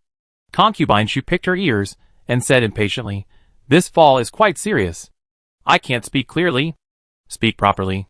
The fourth prince raised his good hand and scratched his head. "I fell down while climbing the wall." "I fell down while climbing the wall?" Concubine Shu glanced at him. "Whose wall did you climb?" "The Qin family." The fourth prince pursed his lips and nodded. Who else could he climb besides the Qin family? "It's good that you climbed the Qin family. You can go back." Looking at the fourth prince's back, Concubine Shu curled her lips. It seems that her son has come to his senses and knows how to climb the wall. The fourth prince was completely relaxed when he got on the carriage out of the palace. When the carriage reached the street, the fourth prince lifted the curtain and saw the figure of Prince Yueqing. He hurriedly stopped the carriage. "Your Highness, your hand is like this. There is no need to embarrass yourself in the Qin mansion." Offing thought he hadn't given up yet, and tried to persuade him. "I saw the Prince of Yueqing. Let's go over and take a look." The fourth prince got off the carriage and followed the Prince of Yueqing. The more he walked, the more familiar he felt this road was. Until the Prince of Yueqing went to the Zhu mansion. Is Lord Zhu in collusion with the Prince of Yueqing? Didn't Luer say that the Prince of Yueqing wanted to take the position of the Emperor? Let's go in and take a look. Often looked at the fourth prince. You can't hear or see anything here. Just as the two were trying to find a way to enter the Zhu mansion, the Prince of Yueqing came out. The fourth prince turned around and pretended to be passing by.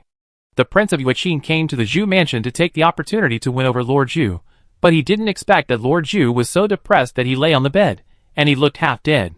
It seems that he can only come another day. Fourth prince? While thinking, the peripheral vision suddenly noticed the fourth prince, and the Prince of Yueqing called him.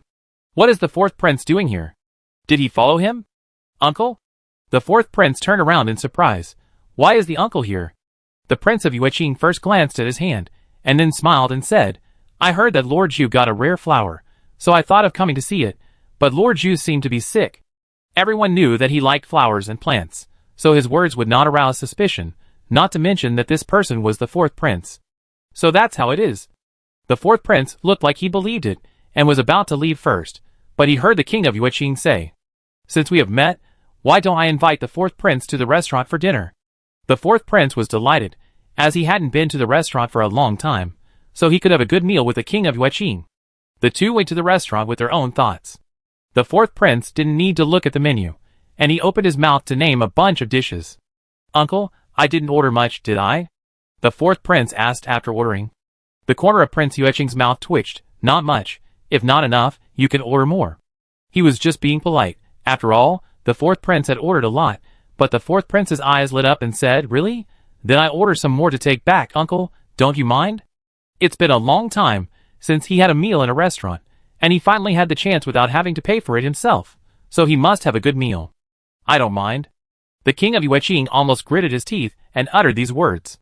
A Feng sat silently aside and didn't say anything. After the dishes were served, he ate silently. Fourth prince, do you think that the emperor treats other princes better than you? The reason why the king of Yueqing invited the fourth prince to dinner was to sow discord. It is said that the fourth prince is not very smart, so he should be easy to fool.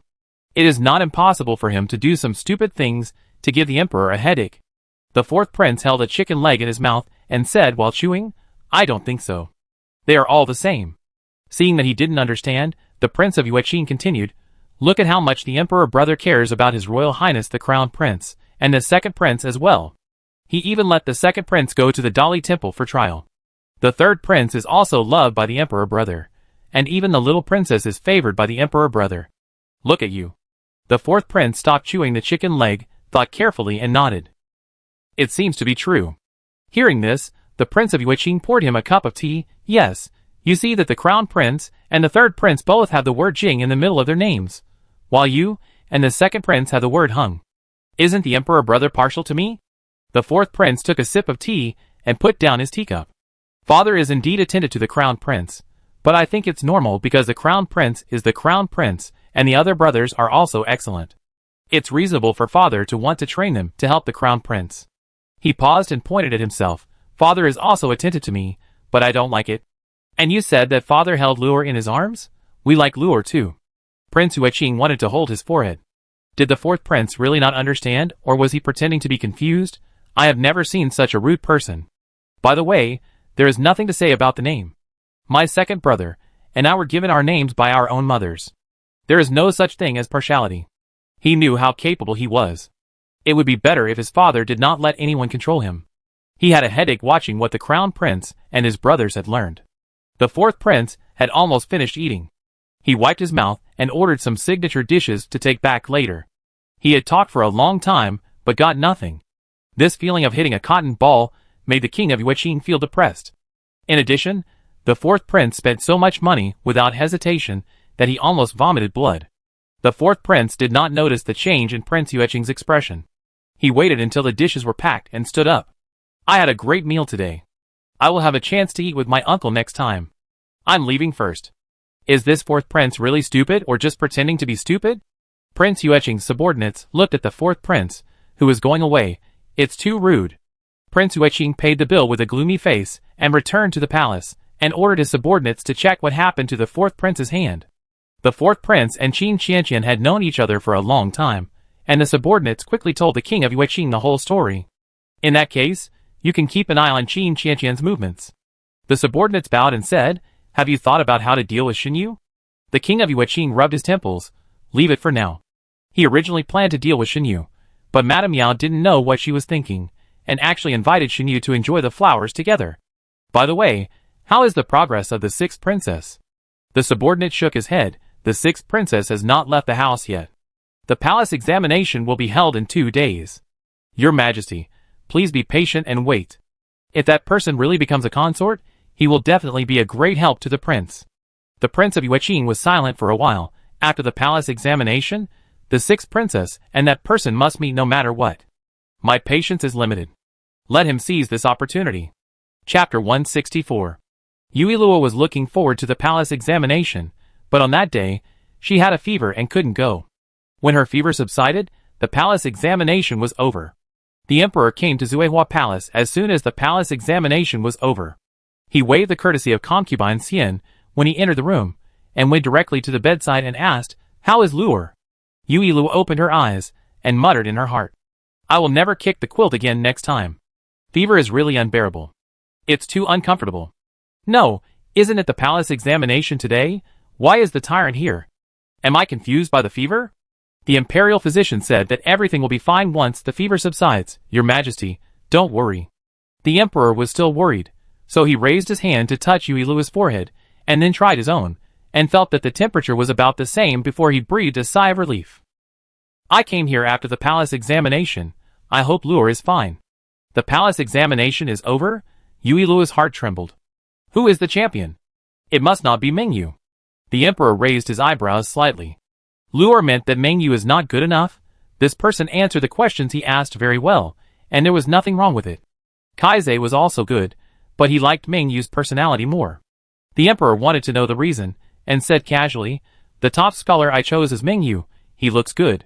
Not bad, not bad. This person is a big gift from the king of Yueqing to you and the sixth princess, and he is probably trying to seduce the sixth princess at this moment. Since the gifts have been opened by the tyrant, I just hope that the sixth princess can be more careful and not be used. The emperor, He immediately felt that this person was not worthy of being the top scholar, but he had already called out the names of the top, second and third scholars in the Golden Palace. Now that the words have been spoken, he can't take them back. The tyrant seemed to hope that this person could be the consort of the sixth princess. He was really incompetent, and was the first to step into the trap. The emperor raised his hand and touched his nose. He had this idea, but he still planned to ask Shiliu's opinion. In fact, if this person was not the man of the king of Yueqing, he really thought he was good. The emperor has a good eye for talent, so he should be good. Concubine Xian wanted to remind the emperor, but it seemed inappropriate to rashly say that the champion he selected was the man of Prince Yueqing.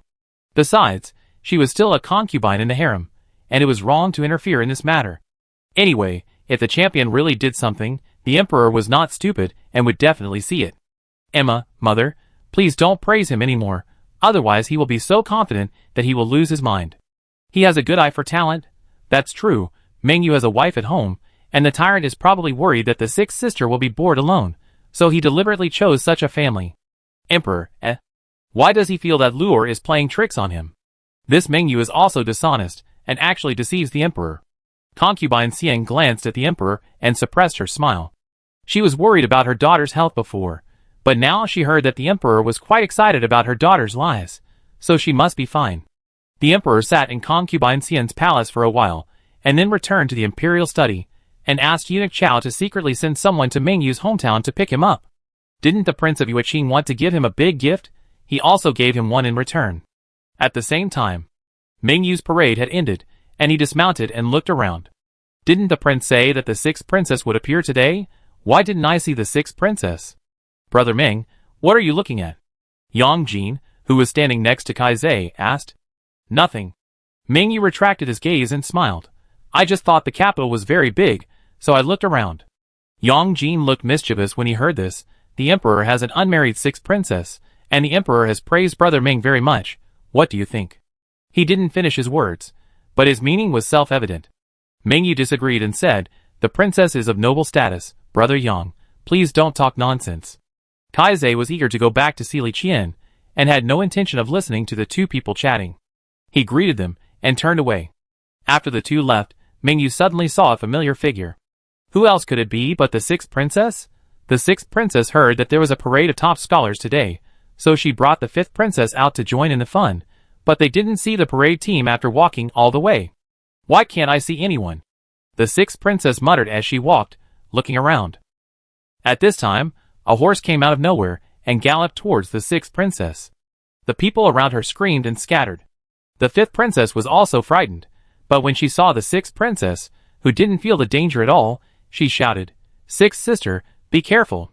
The sixth princess retracted her gaze, and looked at the horse that was about to hit her. She could only stay there with her eyes wide open in fear, and could not do anything else. At this critical moment, Mingyu rushed out and pulled the sixth princess away, shouting, Miss, be careful. Until she heard the obvious relief of the people around her, the sixth princess slowly opened her eyes, and met a pair of slightly worried eyes. Miss, I'm glad you're okay. Mingyu saw her open her eyes, and said softly. The sixth princess's face suddenly turned red, and she quickly stood up, and found that she was lying in someone's arms just now. Thank you, sir. The sixth princess lowered her eyes shyly. If it weren't for you, I'm afraid I would have been injured, and how could I stand here safely? Mingyu shook his head. Miss, you don't have to thank me. It's just a small favor. In fact, he had the courage to go out just now. The prince was really something. Did he have to do this to be considered a hero saving a beautiful girl? It's too dangerous. Sixth sister. The fifth princess came over to help the sixth princess tidy up her clothes, and asked with concern, Are you not scared? The sixth princess shook her head obediently. I'm fine. This young man saved me. The fifth princess glanced at Mingyu, and noticed his clothes at a glance. Sir, you are the top scholar this year? Mingyu bowed and said, Yes, I am Mingyu. If you two ladies have nothing to do, I will leave first. The sixth princess looked at Mingyu as he left with a crazy look on her face. She did not come back to her senses even after the fifth princess called her several times. Sixth sister. The fifth princess raised her hand and knocked on her head. Come back to your senses. Now that you have seen the person, should we go back? The fifth princess's mansion. After the two got off the carriage, the sixth princess pulled the fifth princess into the house, holding her chin with her hand. Fifth sister, what do you think of Mingyu? The fifth princess poured her a cup of tea. Why, sixth sister likes this guy? After experiencing what happened with Qi Xian, the fifth princess would always subconsciously think the worst of things. Especially, the feeling that Mingyu gave her just now was the same as Qi Xian in disguise. Oh! The sixth princess blushed and said with longing, Isn't it written like this in the storybook? Heroes save beauties, talented men and beautiful women. Wouldn't this make a good story? Besides, this man is the top scholar appointed by my father, so he must be a good person. At this point, the fifth princess stood up directly. No, I have to go to the palace to see my father now, and ask if this man has a family. Chapter 165. If she didn't have a family, she could ask her father to grant her marriage. The fifth princess raised her hand and held her back. Sixth sister, don't be impulsive. You've only met him once, and you don't know him well. What if he's not the right person? The sixth princess sat back and sighed. I know fifth sister is worried about me, but not everyone is like Qi Xian. What if he is the right person, then wouldn't I have missed it? The fifth princess rubbed her temple. This was the truth, but she couldn't help but overthinking about Ma and Mingyu, who suddenly rushed out. If only the little princess was here, she would definitely know if Meng Yu was a good man. That's right. Seeing that the sixth princess seemed to be serious, the fifth princess advised, "You have only met once, sixth princess. Don't be impulsive. You could observe first. The father is busy recently. It's not good for you to disturb him with such a thing." On the other side, Meng Yu received a note from the Prince of Yueqing as soon as he left the street. After reading the note and seeing that no one was paying attention to him, he turned and went to the Prince of Yueqing's mansion. Meet the prince. Prince Yueqing was very friendly to Meng Yu. He asked him to sit down and ordered tea. "Today in the Golden Palace, I heard that the emperor praised you highly. This is a good thing."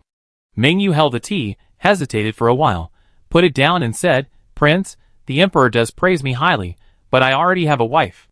If I really marry the sixth princess, wouldn't it be deceiving the emperor?" He was very grateful to Prince Yueqing for giving him money to take the exam. Otherwise, he would not be able to become the top scholar, but he couldn't understand why he wanted to marry the sixth princess. The emperor asked about his family in a veiled way, and seemed to want him to be his consort. Deceiving the emperor? The king of Yueqing chuckled. "Your wife is far away, in a remote mountain village in Yueqing. If you don't tell me, who would know that you have a wife?" Then the king of Yueqing stood up and patted him on the shoulder. "Those who accomplish great things don't care about trivial matters. When you really become a consort and settle down in the capital, you can bring your wife to enjoy the good life." Seeing that Meng Yu seemed reluctant, the king of Yueqing continued, "You don't think that a mere champion can achieve something in the capital, do you? I don't want your talent to be buried, so I will give you money to go to the capital to take the exam." Thinking of the past, and comparing it with the prosperity he saw when he came to the capital, Meng Yu was indeed very tempted. Not everyone can marry a princess. Before he passed the imperial examination, he couldn't even afford to buy pens and ink. Now he can get something he never dared to dream of before, which is a great temptation for him. Although he knew that the king of Yueqing would not be so kind, he still wanted to jump into the pit.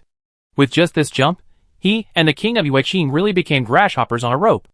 "Thank you, your majesty, for considering me so much." Meng Yu raised his eyes, as if he had made a decision. Perhaps he had already jumped into the fire pit when the Prince of Yueqing gave him the money, but at that time he only wanted to realize his ambitions, so he didn't see it clearly. Since he was already in the fire pit, he might as well give it a try. Maybe he could get rid of the Prince of Yueqing by using the sixth princess. As for his wife, she was weak in character, and she wouldn't make a fuss even if he married the princess. He would just wait until he settled down in the capital and bring her to enjoy the good life. "It's good that you can figure it out." The Prince of Yueqing was relieved. Meng Yu was so appreciative, he didn't mind being nicer to him. After sending Meng Yu away, the Prince of Yueqing stood up and planned to go to Zhu's house again. This time Zhu looked much better. Seeing the Prince of Yueqing, Zhu stood up and bowed, wondering why the Prince of Yueqing came. He was just a commoner now, and he still owed a lot of debt to the national treasury. There shouldn't be anything worth this prince's second visit to the house. "Please stand up quickly." The Prince of Yueqing walked to the chair and sat down, smiling, and said, "I heard that there are a few pots of rare flowers in Lord Zhu's house. I was curious, so I came to see them." It turned out that he came for flowers and plants. Zhu relaxed. "I am just a commoner now, your majesty. Just call me by my name." Although the emperor took away the money he earned from selling his official position, he only dismissed him from his position. Now, he just wanted to pay back the money in the treasury, so that he could leave the capital with his wife and children. How did Lord Zhu become a commoner? Prince Yueqing pretended to be puzzled and asked, "Could it be that someone is more capable than Lord Zhu and replaced Lord Zhu's position?" Zhu shook his head, feeling a little ashamed. He was temporarily possessed by a ghost, otherwise he would not have done such a foolish thing. He had already handed over the position of the Minister of Personnel, and he didn't care who the next minister would be. "I take the prince to see the flowers." Zhu stood up and took the Prince of Yueqing to the garden. The Prince of Yueqing didn't intend to see the flowers, so he just took a casual look and tried to say something about Zhu.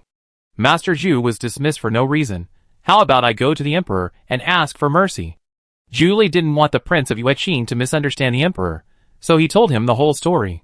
He didn't have the face to ask for mercy from the emperor, and the emperor was already showing him special favor by dismissing him from his post after doing such a thing. "So that's what happened," said the Prince of Yueqing. "No one is perfect. If you need anything, I can help you." Zhu was a little surprised, and then he smiled and changed the subject. "If you like this flower, take it away." Zhu was not stupid. He and the Prince of Yueqing were not related. The Prince of Yueqing said he wanted to help him. There was no such good thing in the world. He really thought that the Prince of Yueqing came to appreciate the flowers, but it seemed that he had other intentions. Then I won't be polite. Prince Yueqing picked up a pot of flowers, knowing that Julie was rejecting him in a tactful way. Thinking of this, Prince Yueqing couldn't help but think of the fourth prince. This is the difference. Julie understood his intention after he said a few words, but the fourth prince, that idiot, only knew how to eat after he said so much. As long as the prince likes it. Julie sent Prince Yueqing out of the palace and went to the study. He sat in front of the long table for a while before picking up a pen and writing down his guess on the spread rice paper. I don't know if Prince Yueqing's intention today is that he thought too much, and he always felt that the other party helped him for other purposes. All he had to gain was his knowledge of the Ministry of Personnel, so it was obvious what the Prince of Yueqing was thinking.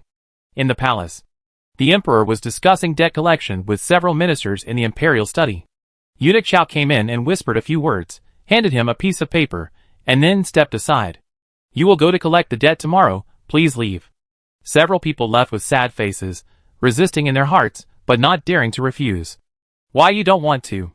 Your Majesty, we will do our best. They didn't want to, but they only dared to think about it in their hearts. No one would be willing to offend people by collecting debts. If you are willing, don't look sad and do it. Several people bowed and left, and the emperor opened the note in his hand. He heard Eunuch Chao say that Julie handed something up, and thought that Julie was dissatisfied with his handling. Unexpectedly, it was a reminder that the king of Yueqing seemed to have a rebellious heart. Chapter 166. Prince Yueqing returned to the palace with a pot of flowers, and threw the flowers to his subordinates as soon as he entered the door. The subordinates quickly caught the flowers, and knew from Prince Yueqing's expression that things were not going well. But now he knew something, and if he told the prince would be even angrier. Your Majesty, I have something important to report. Prince Yueqing lifted his skirt and sat on the chair, saying concisely, Speak. Today, I found that Qian had left the Dali Temple a few days ago. I wanted to take action, but the emperor sent someone to protect him. He really couldn't understand the emperor's idea. It was fine to release Qian, but why did he arrange for someone to protect Qian? Yueqing thought for a long time before he remembered who Qian was. He wore a mask when he went to see Qian that day. Qian might not recognize him.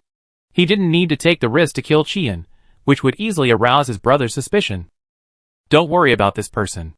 Ask someone to keep an eye on Julie. If he passes something to the emperor, find a way to intercept him. He didn't believe that his brother was so idle that he could send someone to protect Julie. Julie is a smart man. He shouldn't be stupid enough to tell his brother about his visit to Zhu's house. After explaining the matter, Prince Yueqing got up and went to Shen Yu's yard. Although Shen Yu was not killed by him, her situation was not much better. She was locked in the room and not allowed to go out. She could only eat one meal a day. In just a few days, she'd lost a lot of weight. Squeak. Shen Yu sat on the ground woodenly. When she heard the sound of the door being pushed open, she turned around slowly.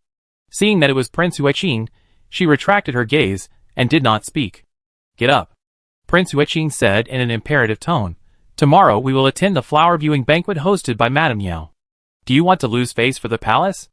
I don't know if Madame Yao is old and her brain is not working well, and she actually invited Shen Yu to enjoy the flowers.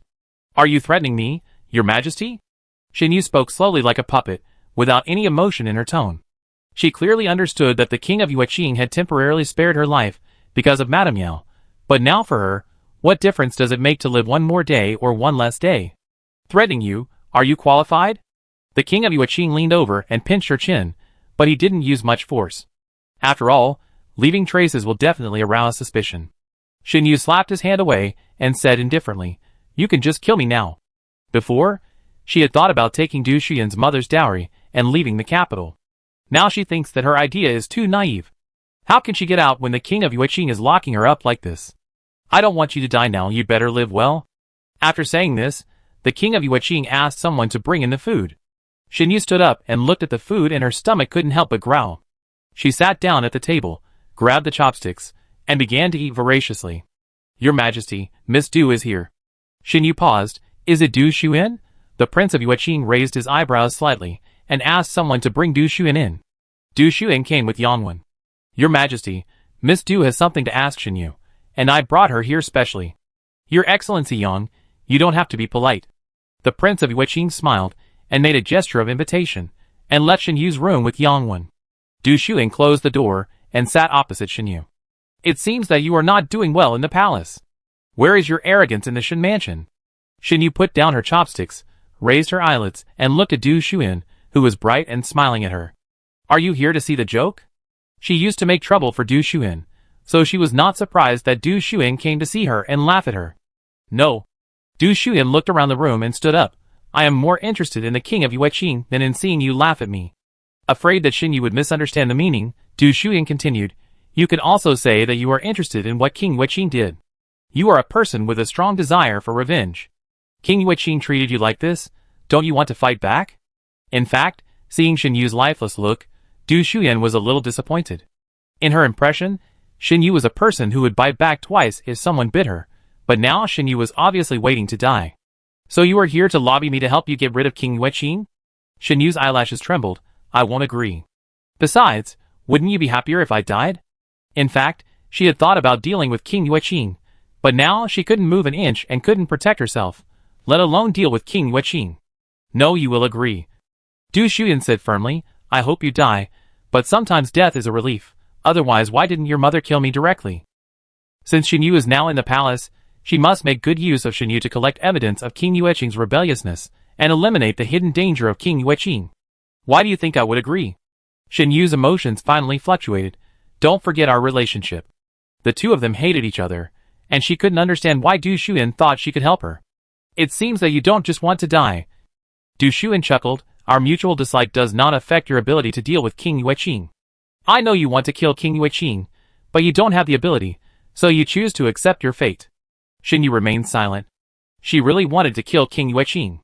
Seeing Shen Yu was moved, Du Xuan poured her a cup of tea and told her what she was worried about. You think you won't live long to become like this, right? What if I can make you live longer to avenge King Yueqing? Shen Yu raised her head suddenly, and there was more hope in her dead eyes. You didn't lie to me? She thought for a long time, and what she was facing at the moment was a dead end that could not be solved at all. If Du Xuan could really help her solve the dead end, she would try her best to avenge King Yueqing, and would not let him live so comfortably. Do you have anything worth lying to me about now? Du Xuan stood up and said this. Think about it, and give me an answer at Mrs. Yao's flower viewing banquet. Of course, this is also your last time. She walked to the door, and thought of her mother's dowry, and stopped again. By the way, you should know where my mother's dowry is. Shen Yu nodded. There is a warehouse in my mother's yard. The key to the warehouse is under her bed. I don't know if it's all there. Because she didn't have time to ask Du Lin. The next day, many young ladies and ladies in the capital went to the Yao mansion to attend the flower viewing banquet. Yui Luo was originally in the palace, and she became excited when she heard that the Yao family was holding a banquet. The emperor thought that since she had recovered from her illness, it would be good for her to go and get some fresh air, so he ordered the fifth princess to take her with him. In fact, it was because the banquet was for all female relatives, and it was not appropriate for him to go alone. Otherwise, he would have wanted to take Luo with him. Anyway, there was nothing to deal with. When the fifth princess was summoned to the palace and heard about this, she thought she had heard it wrong. The emperor's father loved his little sister like a ball of his eye, and he actually let her take him to play. Chapter 167. She had this idea, but she didn't dare to mention it. Father, do you mean to allow me to take the little sister out of the palace? Yes, how can such a lively banquet be without me? I just want to see if Shen Yu can get through this and work with Xu Yan to overthrow King Yueqing. The emperor, He knew that wherever Luo wanted to go, there would be excitement to see. I don't have time, you take Luo to get some fresh air, I will let the secret guards follow, don't worry. The fifth princess smiled and thanked him, I will definitely protect Luo. The emperor handed Yui Luo to the fifth princess, and waved his hand to let the fifth princess leave. The two left the palace, got on the carriage, and went directly to the Yao mansion. The Yao family's original home is in Yueqing, but because the late emperor granted the Yao family and the king of Yueqing a marriage, and gave Yueqing to the king of Yueqing as a fiefdom. He loves the youngest son, the king of Yueqing, but the emperor is worried, so after the late emperor passed away, he sent General Yao and his son to garrison in the northern border. The northern border is a bitter and cold place. General Yao has worked hard over the years, so both the emperor and the officials are more caring for his family in the capital. The fifth princess got off the carriage and walked to the door, and heard the lively conversation in the mansion. She carried Yui Luo and followed the servants into the house. Fifth sister, this way. The sixth princess wore a pink dress, and stood up and waved when she saw the fifth princess. Others stood up and saluted when they heard the words. Don't be polite. I went to the palace to pick up Lure, so I'm late. Mrs. Yao smiled and said, I'm very happy that the 5th princess can come to the Yao mansion. Please take a seat. Oh, there are many acquaintances here, but why don't I see Shen Yu? Will she be attacked by the king of Yueqing? The people present were not very enthusiastic about the 5th princess, but when they saw her holding Yui Lua, their attitude changed immediately. This is the little princess that the emperor loves. Isn't it because the emperor trusts the 5th princess that he asked the 5th princess to bring her? The little princess looks much older and more lovely. The ladies praised her in a flurry, and some even wanted to hug her. The 5th princess naturally didn't want to, let alone others. Even the 6th princess didn't want to. In general, she would feel at ease only in her arms. Madame Yao saw that Yui Lua was so cute, and she could see that the 5th princess was protecting her child, so she gave up the idea of hugging her. Little princess, do you still remember me? Qin Qianqian came to the 5th princess, and gently raised her hand to pinch Yui Lua's little hand. Seeing Yui Lua giggling at her, she turned to Mu Shui like a cat that had stolen some fish and said, Sister Shui, the little princess smiled at me, she must still remember me. Lure, don't pay attention to her, she will whip you. The 6th princess made a face at Qin Qianqian while speaking. Qin Qianqian was furious when she heard this. 6th princess, please don't slander me in front of the little princess. Which eye of yours saw me hitting someone? Seeing the two bickering, the other ladies all covered their lips and laughed. What are you laughing at?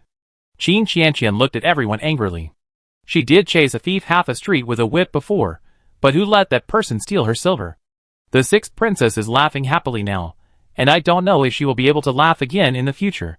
If I remember correctly, I will run into Mingyu after the banquet. The 6th princess paused.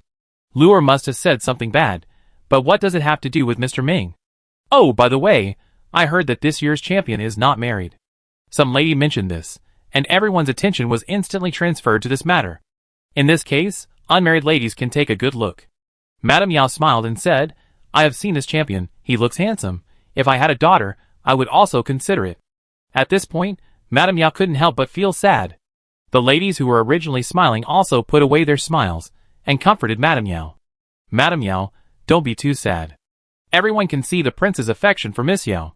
Yes, otherwise, he wouldn't have not remarried for several years. Bullshit friendship, it's just that he hasn't found a suitable candidate for the princess. I found out that anyone who has anything to do with the Prince of Yueqing is a scumbag, and a scumbag like Mingyu is actually said to be handsome. Look at the 6th princess's amorous look, she must be so happy to hear everyone praising Mingyu. 6th princess, eh. The 5th princess looked at the 5th princess with some concern. Mingyu is indeed not a good person. How could she tell her 6th sister?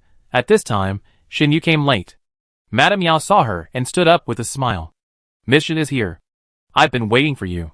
Madame Yao invited Shen Yu to appreciate the flowers not because she liked Shen Yu so much, but she wanted to use Shen Yu to tell these ladies, and young ladies, that it was not his Yao family, who was overbearing, and did not allow the king of Yueqing to marry again.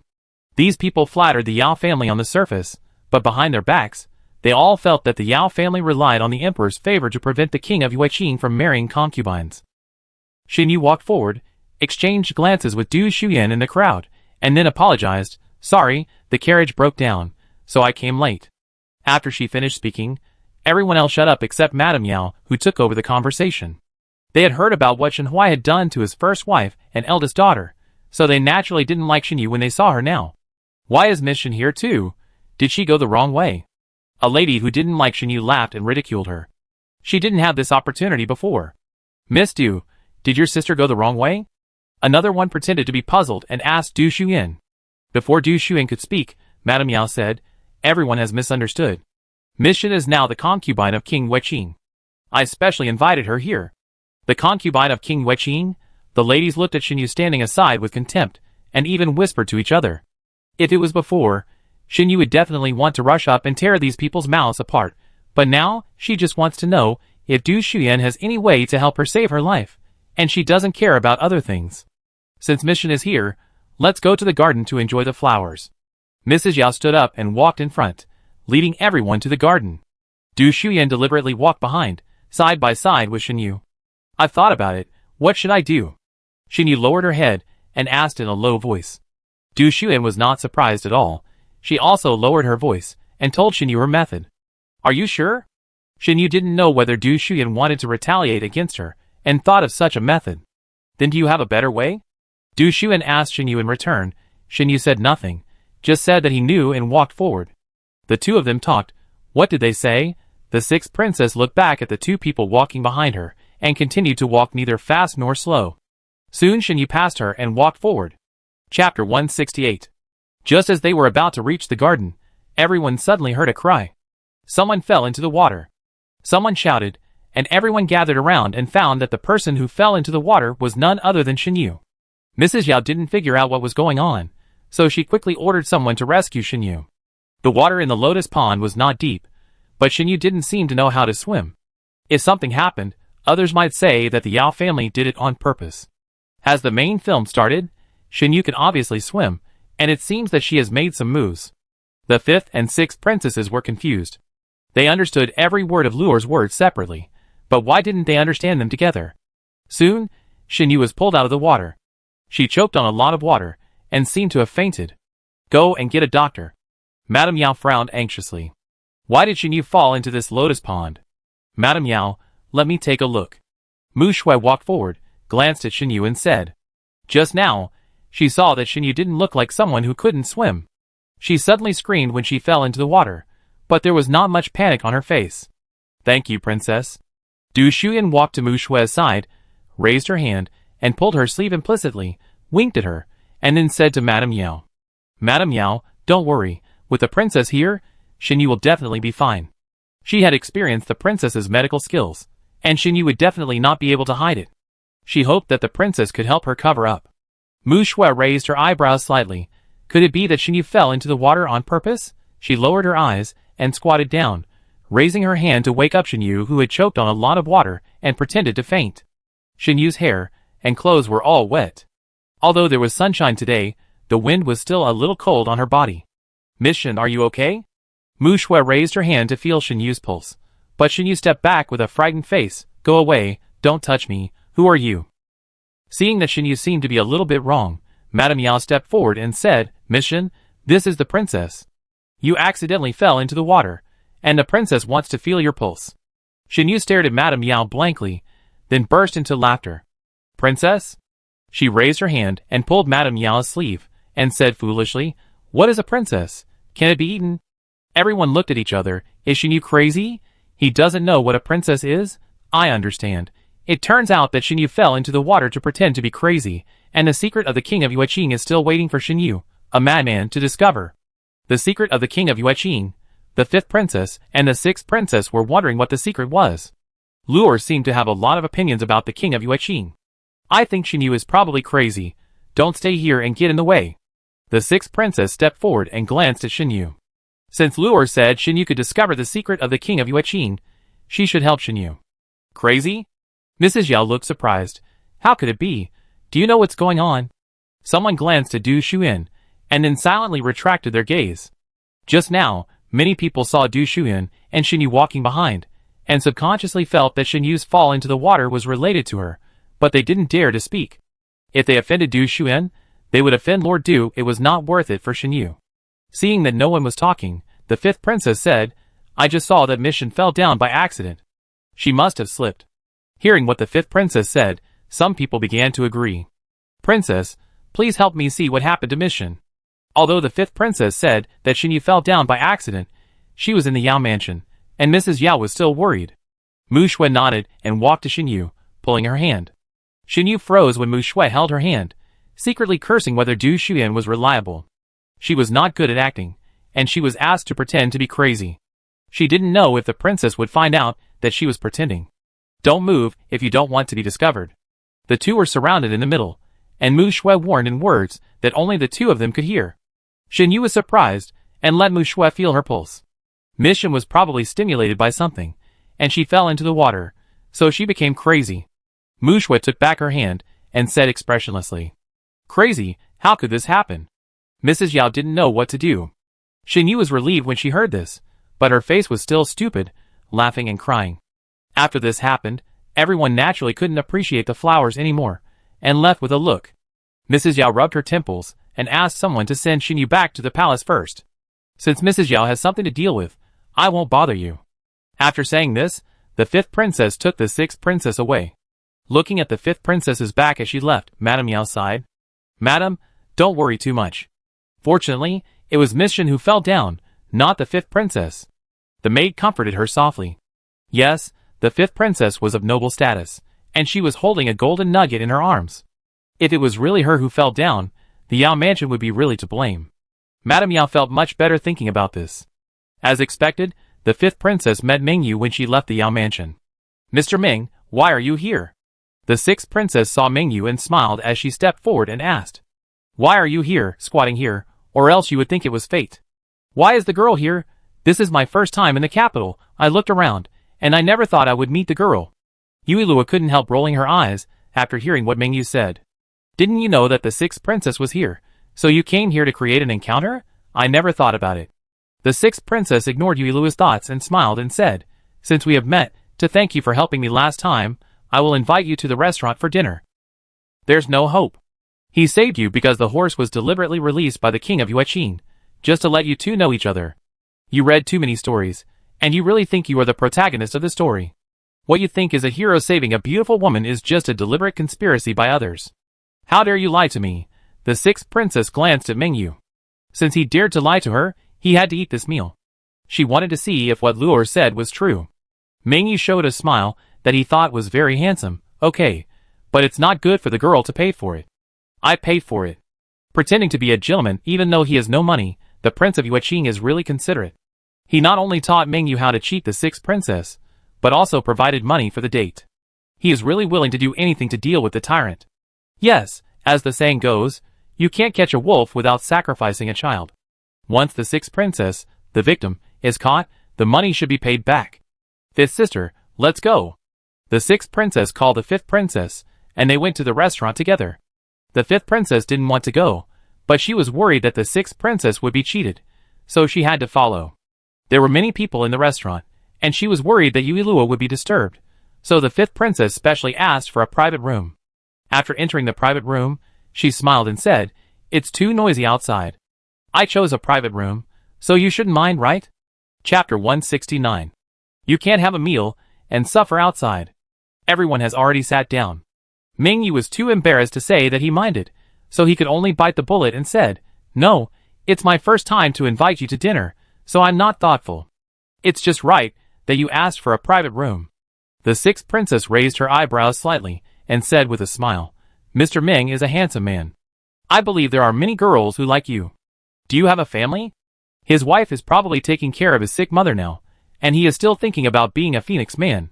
The fifth princess requested a private room, and Ming Yu was not very happy, because the money he used was given by the king of Yueqing, and the food in this restaurant didn't look cheap, and it wouldn't be good if he spent too much. But now that he heard the sixth princess praising him, the slight dissatisfaction in his heart disappeared without a trace. This is a princess. When he was in Yueqing before, not to mention the daughters of the wealthy, even ordinary peasant girls looked down on him.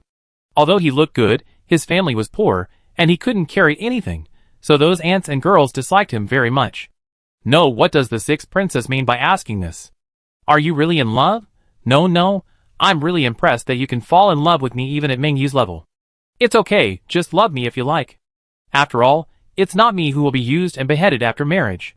The sixth princess shuddered when she heard this. Is it so scary? Miss, you are too kind. Ming Yu poured tea for a few people, staring at the sixth princess with a smile on his face. I have never married. Just talk. Is it appropriate to stare at the sixth princess like this? You are so happy. What's the point of being happy?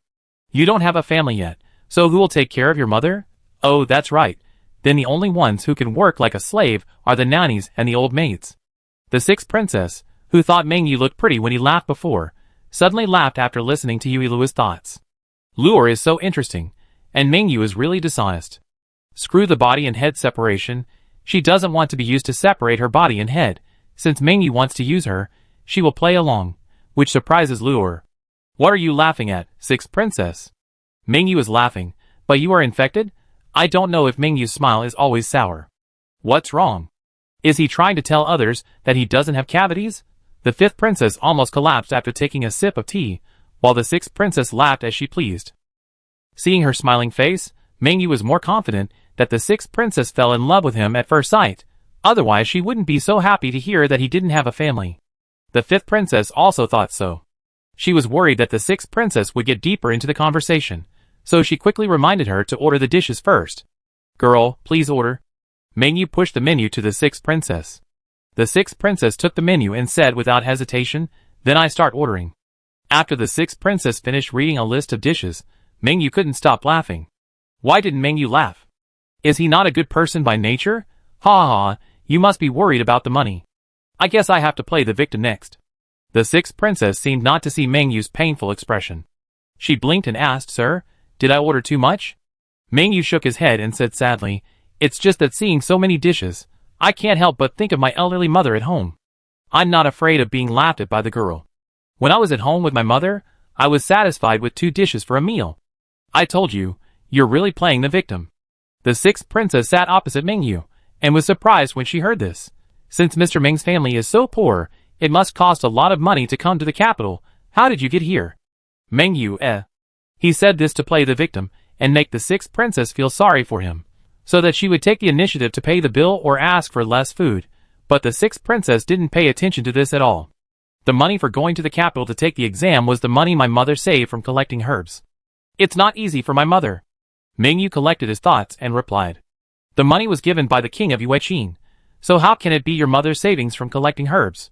The king of Yueqing must want to beat you up when he heard it. As he was talking, the dishes came up one after another. The fifth princess ate slowly, and did not speak. On the contrary, the sixth princess seemed to be talking happily with Mengyu. After the meal, the sixth princess stood up. Thank you for today, sir. I will be the host next time. We are leaving first. Want to make her a fool? She is not stupid. Let's wait, and see who is the fool. The sixth princess was obviously having a good chat with Mengyu, but why was she unmoved by Mengyu's pity, and asked him to pay the bill? This is not right. The sixth princess was very proud. Luor was still not expecting something. She wanted to make a reversal like what was written in the storybook, and surprise Luor.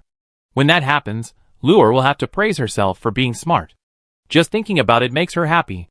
Mengyu looked at the sixth princess, who was leaving, and only came back to his senses when the waiter called him. After hearing the silver for the bill, Mengyu was stunned again. He looked at the food on the table, and felt even more distressed. He only ate a few bites of these dishes, and the rest went into the stomachs of the 2 princesses. If I had known, I would not have invited them to dinner.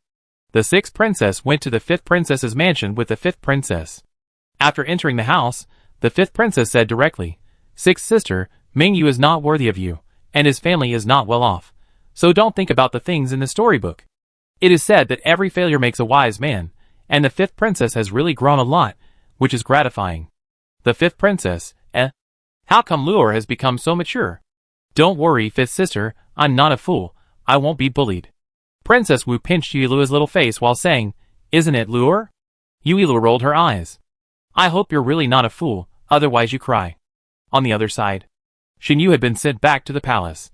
Prince Yueqing looked at Xinyu, who was grinning foolishly and frowned tightly. What's going on? It's a disgrace to his palace that he turned into this ghost after attending a flower viewing banquet. Wasn't he fine when he went there? Mrs. Yao will come to explain to the prince later. Mrs. Yao will be here soon. Xinyu saw the disdain of King Yueqing. She sneered in her heart and rushed towards King Yueqing. She drooled and said, Daddy, why don't you want your? Yu is very obedient. King Yueqing didn't expect Xinyu to rush over. He fell to the ground directly. Xinyu lay on him, and the saliva from the corner of his mouth was still flowing on his clothes. His face was full of murderous intent, and he wanted to kill Xinyu immediately. At this time, Madame Yao and the maid came in. She recounted what happened in the Yao mansion and Mu Shue's words, and said with an apologetic look, It was me who didn't take good care of Miss Shen. Now that Miss Shen has become like this, I am also responsible. Prince Yueqing stood up from the ground, and Xinyu pouted and tilted her head to continue to disgust him. Daddy, are you unhappy to see her? Prince Yueqing didn't even look at her, and took Madame Yao into the main hall. Chapter 170. After sitting down, he smiled and said, Mother-in-law, don't feel guilty. Xinyu is probably stimulated by her parents' affairs, and it has nothing to do with the Yao mansion. Mrs. Yao sighed, That's true, but I feel bad that a good person has become like this. I will find a doctor to see Miss Shen regularly. This is all she can do now. Originally, she just wanted to use Xinyu to break some rumors, but she didn't want the rumors to be broken, And this happened again. When the king of Yueqing heard that Mrs. Yao would send people to see Shinyu regularly, he quickly refused. No need, I will take care of it, mother-in-law, don't worry. He also sees the doctor regularly, and it is merciful to leave Shinyu alive. In that case, I will trouble you, your majesty. The two said a few more words, and Mrs. Yao left the palace. After Mrs. Yao left, the king of Yueqing hurriedly changed his clothes and asked his subordinates to bring Shinyu over. Worried that Shinyu would go crazy and pounce on him again, the king of Yueqing had Shinyu detained. Mrs. Yao handed Shinyu to him, and he couldn't touch Shinyu now, but Shinyu suddenly went crazy. Could it be that he wanted to save his life? Thinking of this, the king of Yueqing stared at Shinyu with sharp eyes. He wanted to pinch Shinyu's chin. But Shinyu's chin was full of saliva, so he gave up the idea. Come here, kill her for me. Shinyu's heart tightened as she muttered to herself. Didn't Du Xuan say that as long as she fell into the water in Yao's mansion and pretended to be crazy, Madame Yao would not ignore her, and the king of Yueqing respected Madame Yao, and would naturally not touch her. But why is it different from what Du Xuan said now? No, Du Xuan disdains to lie to her, a dying person. So the king of Yueqing wanted to test whether he was crazy or not. The subordinate drew out his knife and approached Shinyu. Shinyu understood the king of Yueqing's intention, and was not so nervous. She talked to herself, and smiled foolishly at the king of Yueqing from time to time, calling him daddy. The king of Yueqing sneered, and signaled his subordinate to take action. Upon hearing this, the subordinate directly put the knife across Shinyu's fair neck. Daddy, why don't you talk to her? Shinyu seemed not to see the knife across her neck, and was about to walk towards the king of Yueqing while crying. It seems that she is really crazy. The king of Yueqing stared at Shinyu, who was moving and shouting. There was no fear in her eyes, and she didn't care about the bleeding on her neck. Back off. The subordinate put away the knife and stepped aside. Lock her in the original yard, let people see, don't starve to death. Shinyu was relieved when she was forced to turn around.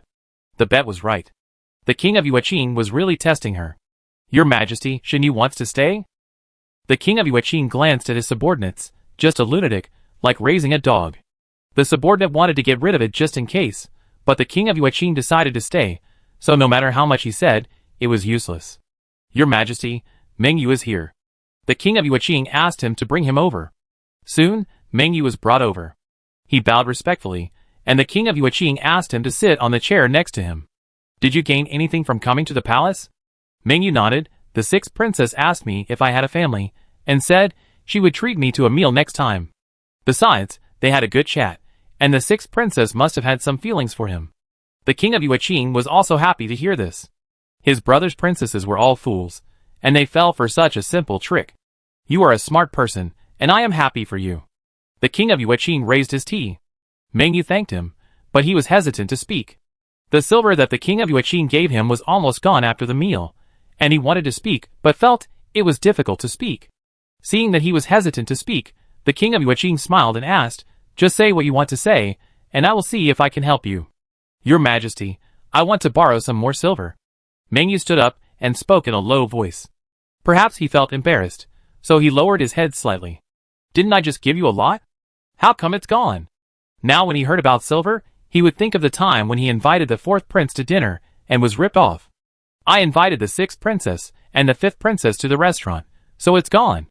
After Meng Yu finished speaking, he added, Don't worry, Your Majesty, I will get the silver back as soon as I get together with the sixth princess. The king of Yueqing called his subordinates and asked him to give the silver to Meng Yu, and then smiled and said, This capital is not like Yueqing. You have to win the heart of the sixth princess as soon as possible. Otherwise, he wouldn't give up the money even if they came to him all day long. Thank you, Your Highness. Meng Yu took the money and thought that the emperor would arrange a job for him in 2 days. The emperor that Meng Yu mentioned was scolding the officials of the Ministry of Revenue at this time. Looking at the few people who lowered their heads and didn't speak, the emperor was furious. I asked you to collect the debt. Where is the debt you collected? You have the nerve to come back without collecting the debt. What do you do for food? The few people looked at each other. In previous years, Qian went to collect the debt. Qian was not afraid of offending people, and could do anything. They were afraid of offending people, so naturally they couldn't collect the debt. Your Majesty, I am incompetent, but you can't blame us. We can't even get through the door, let alone collect the debt. People knew they were here to collect the debt, so they just didn't open the door. What can they do? The emperor snorted coldly. You don't know how to find a way to get through the door? Is your head meant to look tall? Don't you know how to use your brain?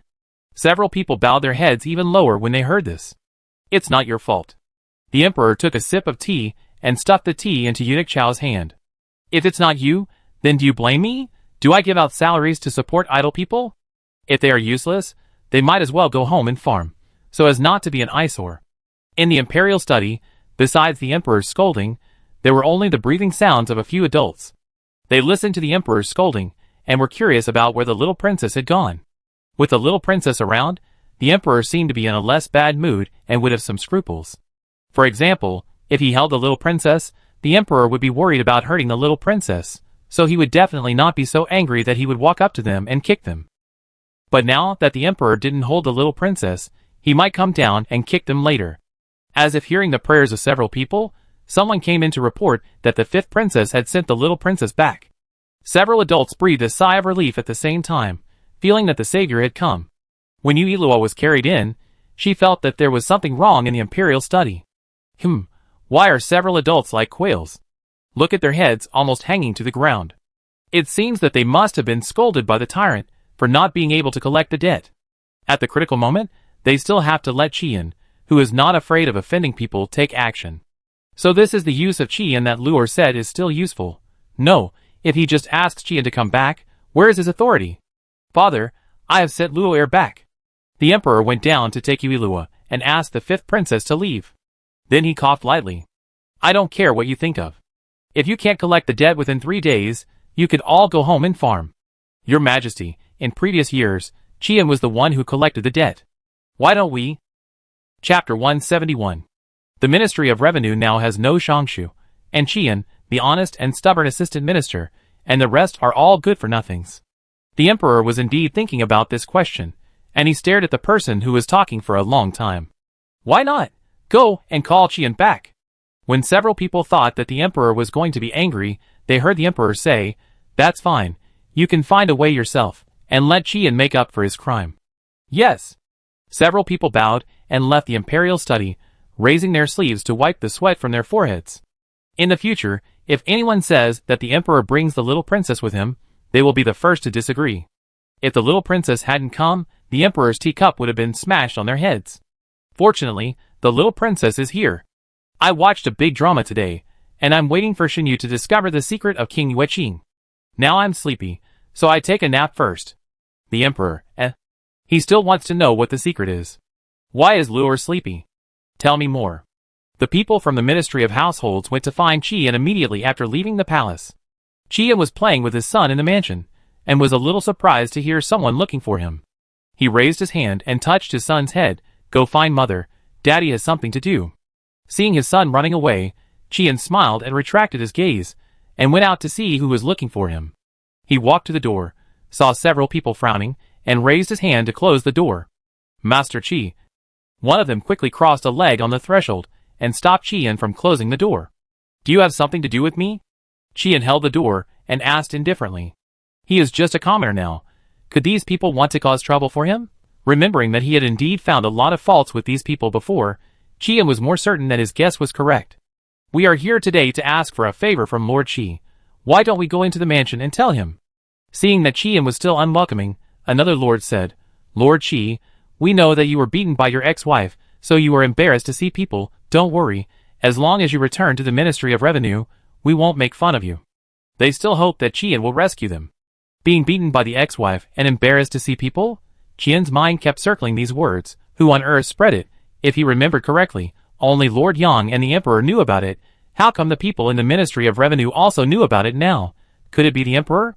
It must be the Emperor, otherwise it wouldn't have spread so quickly. Seeing Qian's face changing from time to time, several people were a little undecided. Could it be that Qian was not happy to be able to return to the Ministry of Revenue? How did you know about this? Qian came back to his senses and looked at the few people. The few people were stunned. The Emperor said this at the morning court. Don't be embarrassed, Qi sir, you are not defeated. We know that you are a good man and don't fight with women. It's really the Emperor. Qi had raised his hand and rubbed his temple. Forget it, just know it. Seeing that Qian was silent again, one of them continued, Qi sir, the Ministry of Revenue cannot do without you. The Emperor said that as long as you can recover the foreign debt, you can atone for your sins. Qian now completely understood the intentions of the few people. He let them in and took them to the study. How many days did the emperor give you? Qian closed the door of the study and asked several people. 3 days, Lord Qi, we are all counting on you. 3 days is enough. The emperor said that the merits can be used to atone for the crime, so let it be. You go and report to the emperor, I will definitely handle this matter. Qian's efficiency is very fast, so he agreed and started to collect debts one by one in the afternoon. If the door was not opened, he would shout at the top of his voice, and if the door was not opened, he would sit at the door until it was opened. The front can shout, but when the back voices are hoarse, Qian lets the guards who follow him shout. It is natural to repay debts, and it is not difficult to borrow again after paying back. Some people who like to join in the fun found it interesting and helped to shout. After asking for a few houses, Qian found that the team has grown a lot. The emperor was sitting in a carriage not far away and saw the scene, and he was very pleased. This is the minister he wants, who can bend and stretch, and is not afraid of offending people. There is really no one available in the Ministry of Revenue now, and Qian can be of great use. The emperor had seen enough of this, so he took a carriage back to the palace. In just 2 days, Qian had settled the foreign debt. Looking at the silver in front of him, the emperor raised his eyebrows and asked, "Is it all here?" Qian bowed and said, "Your Majesty, it's all here." Was the tyrant surprised that Zhu Mansion had paid off the debt? He sold the courtyard in the capital, and he probably left the capital now. So that's why he said that he had taken away the silver from Zhu Li's selling of the official position, so how could there be silver left? Zhu Li was a smart man, and he didn't accept the olive branch from the king of Yueqing. But according to the king of Yueqing's temperament, would he touch Zhu Li's family? The king of Yueqing was in a state of panic at the moment. First, he heard that Zhu Li left the capital overnight, and then Qian returned to the Ministry of Revenue. He had been thinking about Mengyu and Qin Qianqian for the past 2 days, but he didn't expect Qian to return to the Ministry of Revenue. Your Majesty, what should we do with Qian now? The subordinate asked cautiously. The king of Yueqing put the teacup heavily on the table. Maybe my brother has already suspected me by doing this. Don't act rashly. What if the emperor's brother has already suspected him, and is trying to use Qian to lure him out of his tracks? He can't do anything to Qian now. Thinking of this, the face of King Yueqing became even darker. He wanted to kill Shen Huai, but Shen Huai was killed by someone unknown. He wanted to kill Shen Yu, but he couldn't kill her because of the Yao family. Now Qian is right under his nose, but he still can't kill her. He always felt as if there was an invisible big hand blocking him, but it was ridiculous. Who would know his every move so well? There are trustworthy people around him. He must be overthinking. Prince Yueqing withdrew his thoughts, but he was still angry. He stood up and asked his subordinates to prepare a carriage to go to the palace. He had to go and see his brother's attitude. When Prince Yueqing went, the emperor was having a meal in Qingxing Palace. Seeing him coming, the emperor probably guessed something. My brother is here.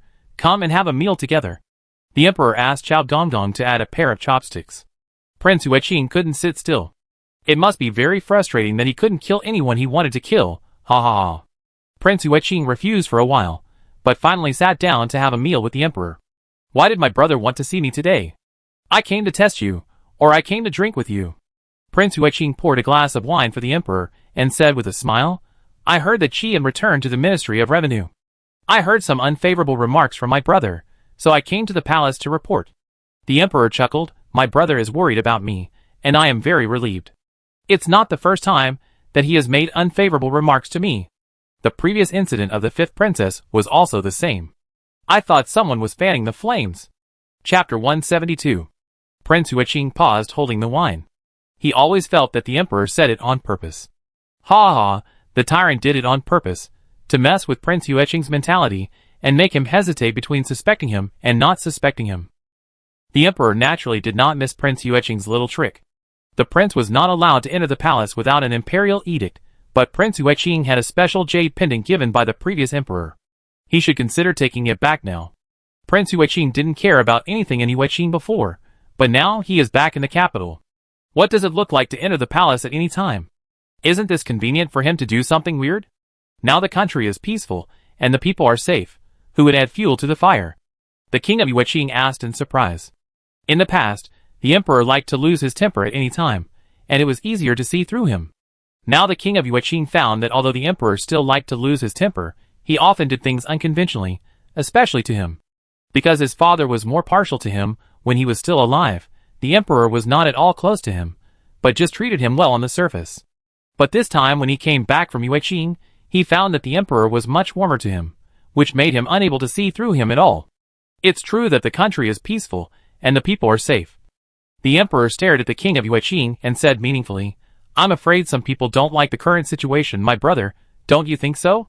The king of Yueqing came back to his senses. How could it be? I like it very much. The emperor laughed and sighed. Forget it.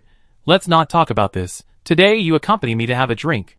The king of Yueqing nodded, and the two of them drank a lot. TSK, the tyrant has a good alcohol tolerance. How come he doesn't feel drunk after drinking so much? The emperor held a wine glass in his hand and curled his lips. Luor was really stupid. He drank water, so of course he wouldn't get drunk. He knew that the prince of Yueqing would definitely come to the palace today. When he heard that the prince of Yueqing was coming, Eunuch Chao went to do this. Brother, drink more. The prince of Yueqing was already a little drunk and forgot what he wanted to ask. After drinking a few more glasses, the prince of Yueqing fell drunk on the table. Eunuch Chao, take down the jade pendant that the late emperor gave to the prince of Yueqing. Eunuch Chao stood up and took off the jade pendant and presented it to the emperor. The emperor played with the jade pendant in his hand. Without it, it would be inconvenient for Prince Yueqing to enter the palace. Yes, I finally know how to take back the jade pendant, but the life-saving edict left by the late emperor to Prince Yueqing is a headache. The emperor is indeed worried, but he can only take it slowly. Prince Yueqing came to the palace to test him today.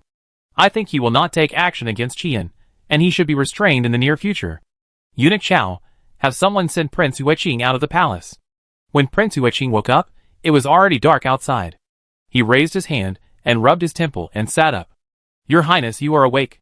The Prince of Yueqing remembered that he had been drinking with the emperor in the palace, so why was it dark now?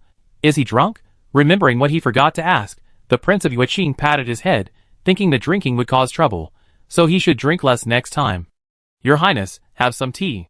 The subordinate went to pour a cup of tea and handed it to the Prince of Yueqing. The Prince of Yueqing took it and drank it all, then handed the cup to the subordinate and raised his hand to tidy up his robe. Suddenly, the Prince of Yueqing noticed from the corner of his eye that the familiar jade pendant on his waist was gone. He stood up with a cold face and stared at his subordinate fiercely. Tell me, did you take the jade pendant from my waist? The jade pendant was given to him by his father when he was still a prince, so that he could enter and leave the palace at will. But now the jade pendant from his waist is gone. The subordinate knelt on the ground hurriedly. Your Majesty, you didn't have the jade pendant on your waist when you came out of the palace, and I didn't take your jade pendant. Could it be that the emperor took it? Prince Yueqing calmed down. His jade pendant was indeed not good for the emperor, but the emperor should not do such a thing. After entering the palace and not finding anything, he lost this important jade pendant. Prince Yueqing felt that his anger was rising again. He suppressed his anger and asked his subordinates to leave. After the others left, he could not wait to find the hidden edict, and put it back after confirming that it was well preserved. He comforted himself in his heart that it was only inconvenient to enter the palace without the jade pendant, but he still had the edict as a life-saving talisman. However, now it was time to find out why the jade pendant was gone, and see if he could get it back. The next day, the morning court was destined to be uneasy because of Qi An's incident, and many ministers opposed Qi An's return to the Ministry of Revenue. The emperor took the jade pendant from Prince Yueqing yesterday, so he was in a good mood. He looked at the two teams arguing, and did not interrupt them. The people below were arguing very hard at first. The people in the Ministry of Revenue naturally hoped that Qian would come back, because if Qian didn't come back, they would have to go home to farm. Those who opposed felt that Qian's family had made a mistake, and the emperor's pardon was already a grace from heaven, and he must never return to the Ministry of Revenue. Have you said enough? Do you want me to give you some tea to continue talking? The emperor held Yuilu in his arms, and spoke in a gentle voice with a smile on his face. The people who were arguing fell silent after hearing this. How dare they drink the tea given by the emperor? The emperor might as well get angry right now. He smiled like this, and no one knew what he was up to. Your Majesty, if Qian really returns to the Ministry of Revenue, wouldn't others think it's unfair? Are you afraid that others will think it's unfair, or because Qian offended you by collecting debts, so you don't want him to come back? Yuilua yawned with her mouth open. Just now, she saw that those who opposed Qian going to collect debts were all those who opposed it. The emperor nodded, and the person who spoke thought he agreed, but the emperor said directly, You people who oppose are quite vengeful. Why, are you worried that you will not be able to default on your debts after Qian returns to the Ministry of Revenue? So you strongly oppose it? He didn't know what these people were thinking. They all hoped that all officials would be like them, and that officials would protect each other, and those who were not on the same path as them would be excluded. The Zhongshu province has already counted all the officials. Instead of focusing on this, you might as well worry more about how long you can keep your official position.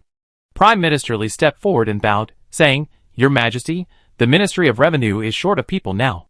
Qi An's return to the Ministry of Revenue will only benefit you. If he does not do well, Your Majesty will punish him. The Ministry of Revenue is the best place to make money. Without an upright person like Qi An, I am afraid that something will happen to the Ministry of Revenue." Prime Minister Li understands the tyrant.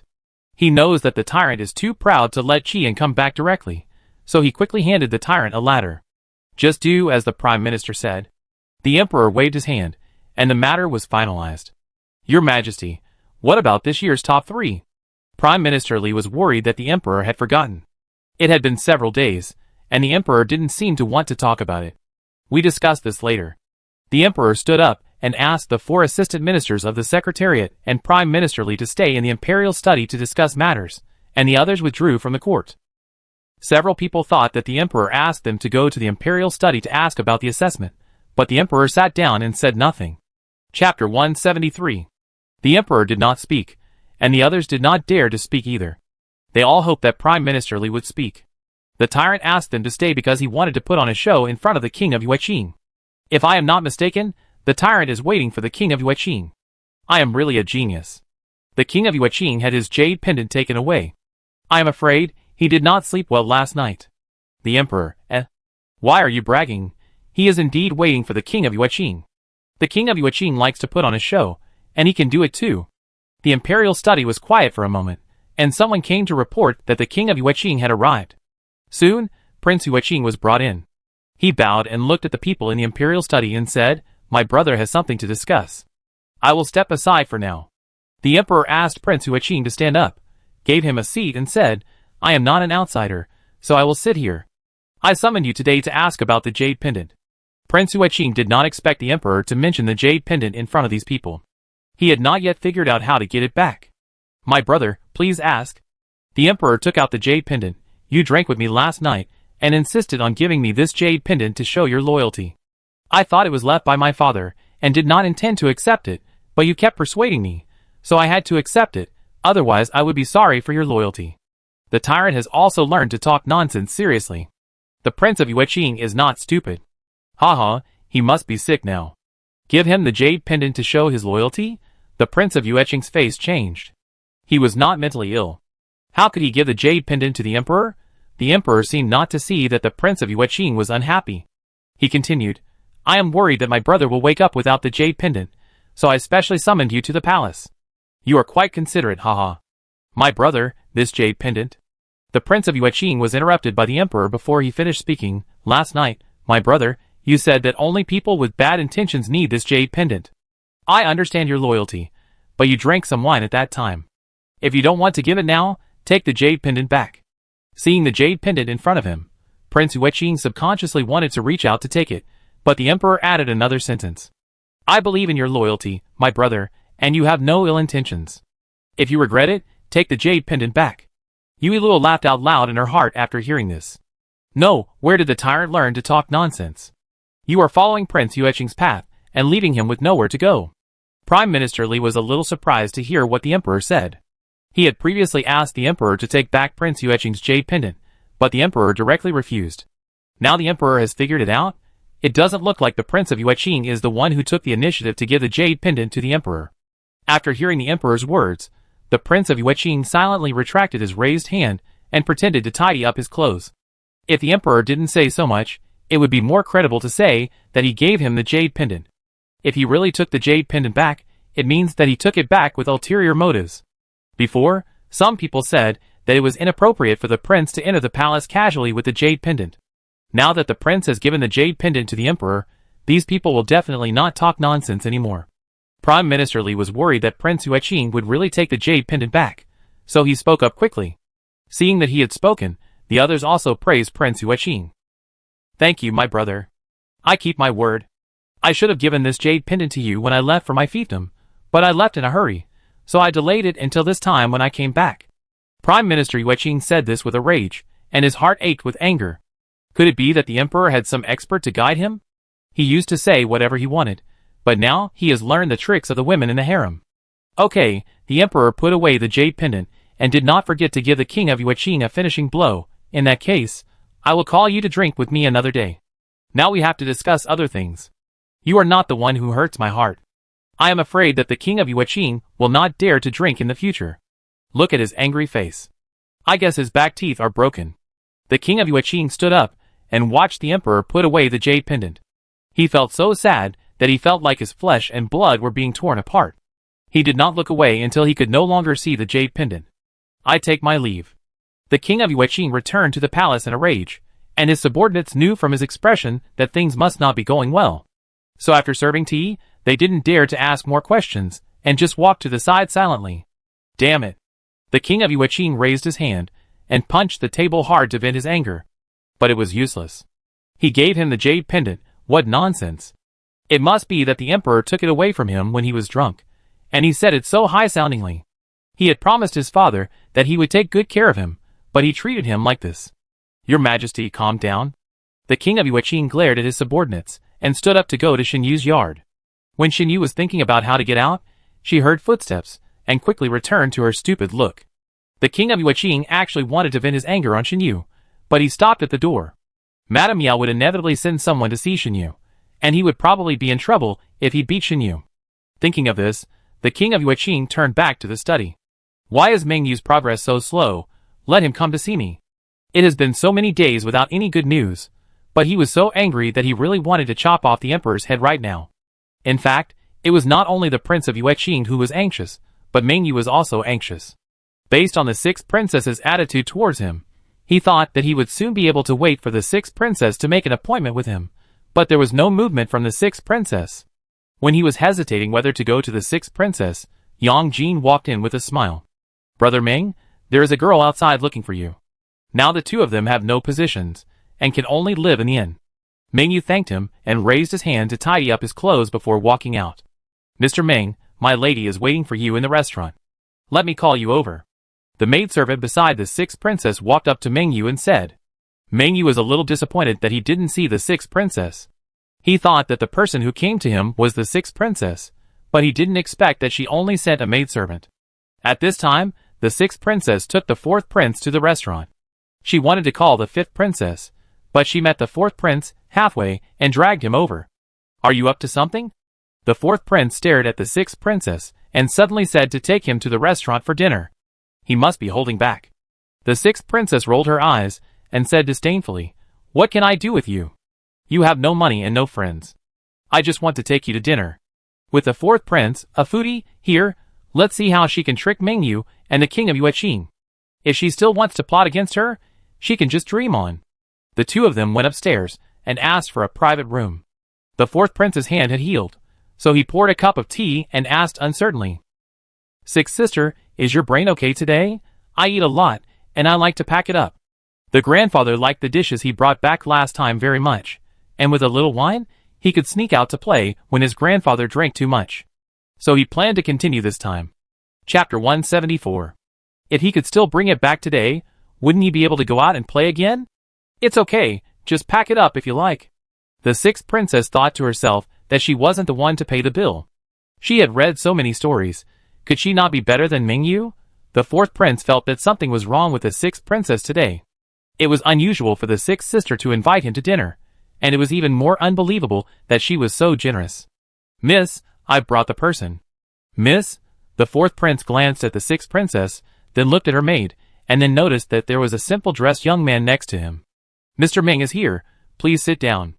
Seeing the sixth princess warmly greeting Mengyu, the fourth prince's eyes almost fell to the ground. It turned out that the sixth sister was not crazy, but had someone she liked. But this person didn't look good, he was dressed simply, and didn't look as good as his brothers. Could it be that the sixth sister invited him to dinner to ask him to help look at this person? While the fourth prince was looking at Mengyu, Mengyu was also looking at the fourth prince. Who is this? Because of the lesson from last time, Mengyu didn't dare to sit down casually. The sixth princess pointed at the fourth prince. This is my brother. I'm hosting today. You don't have to be polite, Mr. Meng. It turned out to be a prince. No wonder he looked so elegant. I just don't know which prince he is. Hello, Mr. Prince. Mingyu sat down with confidence when he heard that the sixth princess was hosting. However, he felt a little restrained because the fourth prince was there. The fourth prince nodded coldly, then picked up the menu and started ordering. That's all. The fourth prince put down the menu and looked at Mingyu. How did you and my sister know each other? Brother, the sixth princess pretended to be shy and lowered her head. I just want to invite Master Ming to dinner. The fourth prince felt goosebumps all over his body. Master, I wrote a poem and I want you to help me with it. Is that okay? Mingyu thought that the sixth princess was the only one there, and he was thinking of saying something the girls would like to hear to get closer to her, but he didn't expect that there was actually a prince here. In front of the prince, he certainly couldn't say those words.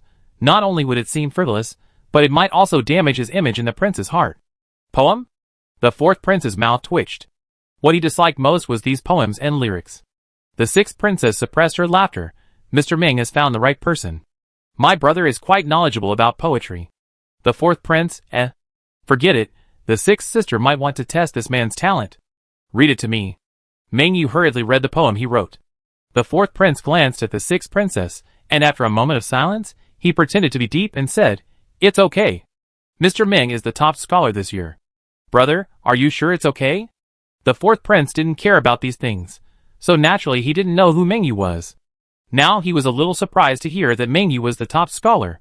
So the sixth sister likes this kind of literary style? The sixth sister's personality is similar to Qin Qianqian's. How could she like such a person? I am showing off. Mingyu cupped his hands and looked at the sixth princess. You don't even know the lady's last name? The sixth princess sneered in her heart. If she didn't know everything clearly, why was she pretending? I am being rude.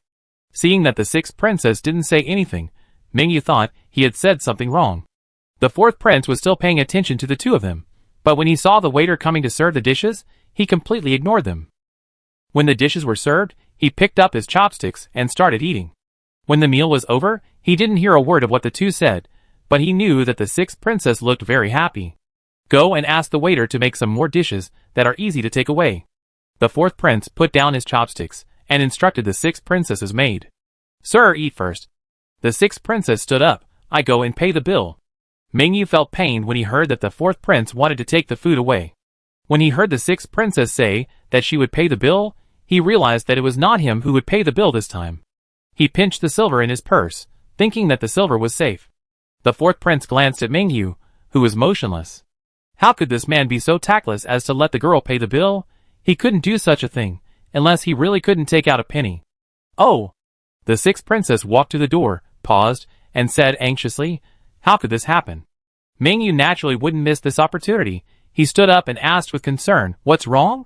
The sixth princess pouted, tears welling up in her eyes. Mr. Ming, my purse is gone, and I said I would treat you and my brother to a meal. What should I do now? Don't worry, girl, Mingyu comforted the sixth princess, but in fact he was more anxious than the sixth princess. The sixth princess' purse was gone. Would he still have to pay for this meal? He regretted it so much that he would not have asked this question earlier. Sir, I really brought it, but somehow it disappeared. The sixth princess looked very sad, and the fourth prince stepped forward. Maybe it was lost, don't cry. Brother, it's all my fault. I promised you that I would bring the silver and told you not to bring it. What should I do now? The fourth prince thought that the sixth princess was crying very sadly, but when he heard this, he realized that she was just pretending to cry. Mingyu wanted to pretend to be dead, but he couldn't pretend anymore after hearing this. He comforted himself in his heart that when he became a prince consort, all the silver would be nothing. Don't cry, young lady. I go down and pay the bill. The sixth princess wiped her tears and cried with joy, Thank you, sir. I won't do this next time. After leaving the restaurant, Mingyu looked at his empty wallet and didn't even want to please the sixth princess anymore.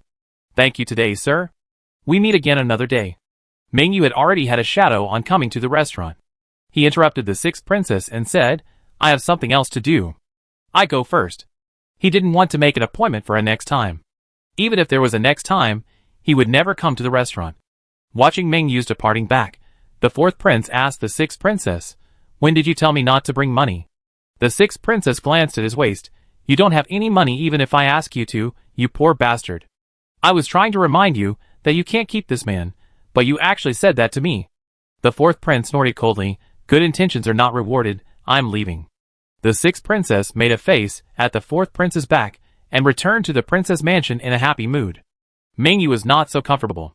Whenever he saw an empty purse, he would think of his silver that hadn't even warmed up yet. Mr. Ming, the prince asked you to go to the palace. The subordinates of the Prince of Yueqing suddenly broke into the inn, which scared Mingyu. Okay. Mingyu stood up, thinking about what to say later. Go to the palace. Mingyu secretly looked at the Prince of Yueqing, and saw that the other party's face was not very good. He bowed respectfully, and said nothing. How is the progress? The Prince of Yueqing sat on the chair with his chin supported by his hand, and asked directly. Mingyu kept bowing, replied to the prince, everything is going well, that is. The Prince of Yueqing frowned, that is what? Chapter 175. He regretted asking this question, and felt that Mingyu's next words would make him unhappy. Facts proved that his idea was correct. Mingyu hesitated for a moment and whispered, I just want to borrow some more silver from the prince. Prince Yueqing stared at him, suppressed the urge to get angry, and asked in confusion, why is there no silver again? This Mingyu is really good at spending money. Does he really think he is a money bag? Mingyu didn't want to ask this question, but he still needed to pay for staying in the inn and eating. He told her about the dinner with the sixth princess. The room was quiet for a moment, and Prince Yueqing raised his hand to rub his forehead. Mingyu, do you have to go to this restaurant? If you don't have money but still like to go to the restaurant, can't you change it to a boat trip or something else? I didn't want to go either, but the princess called me there, and there was another prince. Mingyu knew he was in the wrong, so he lowered his voice. Who knew that the sixth princess's money would be lost? If it weren't for the sixth princess's warm attitude towards him, he would have suspected that the sixth princess had deliberately cheated him. But he hasn't done anything yet, and the sixth princess has no reason to cheat him. Prince? The king of Yueqing raised his eyebrows, but the fourth prince? Mingyu recalled the fourth prince's appearance, and seeing that the king of Yueqing's face became particularly gloomy, he thought that he had said something to make the king of Yueqing unhappy, so he shut up angrily. The fourth prince again. The king of Yueqing glanced at Mingyu. You don't know how long it will take to get the sixth princess. Think about it yourself.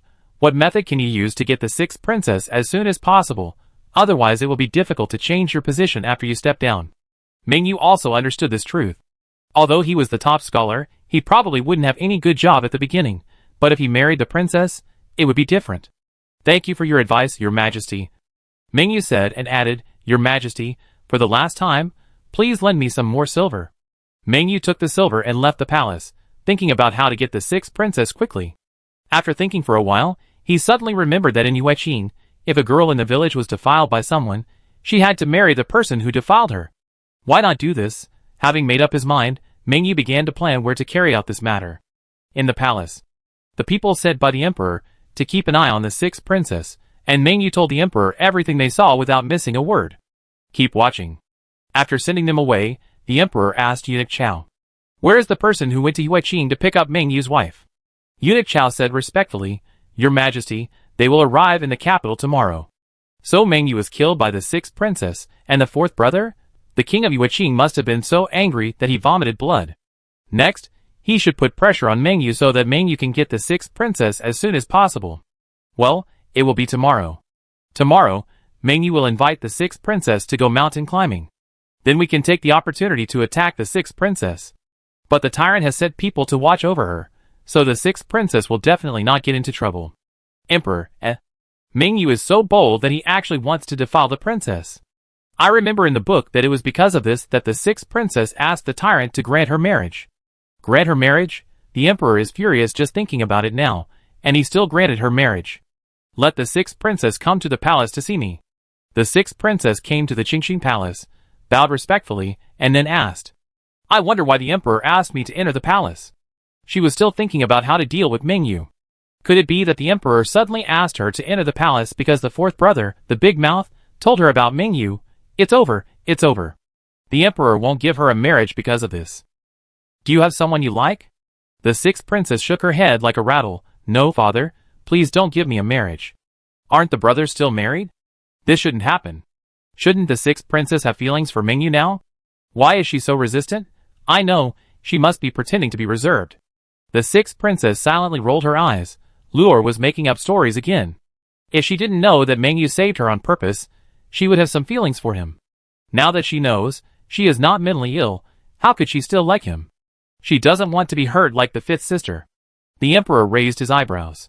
He didn't want to give them a marriage for no reason, otherwise Luor would secretly say that he was a random matchmaker. He just wanted to know whether the sixth princess liked Mingyu, so as not to be used. You are a princess. If you meet someone you like, ask your brother the crown prince to help you. Don't go out with random people. Oh, the tyrant has become a kind father? I'm not used to it. The sixth princess will go out with Mingyu tomorrow.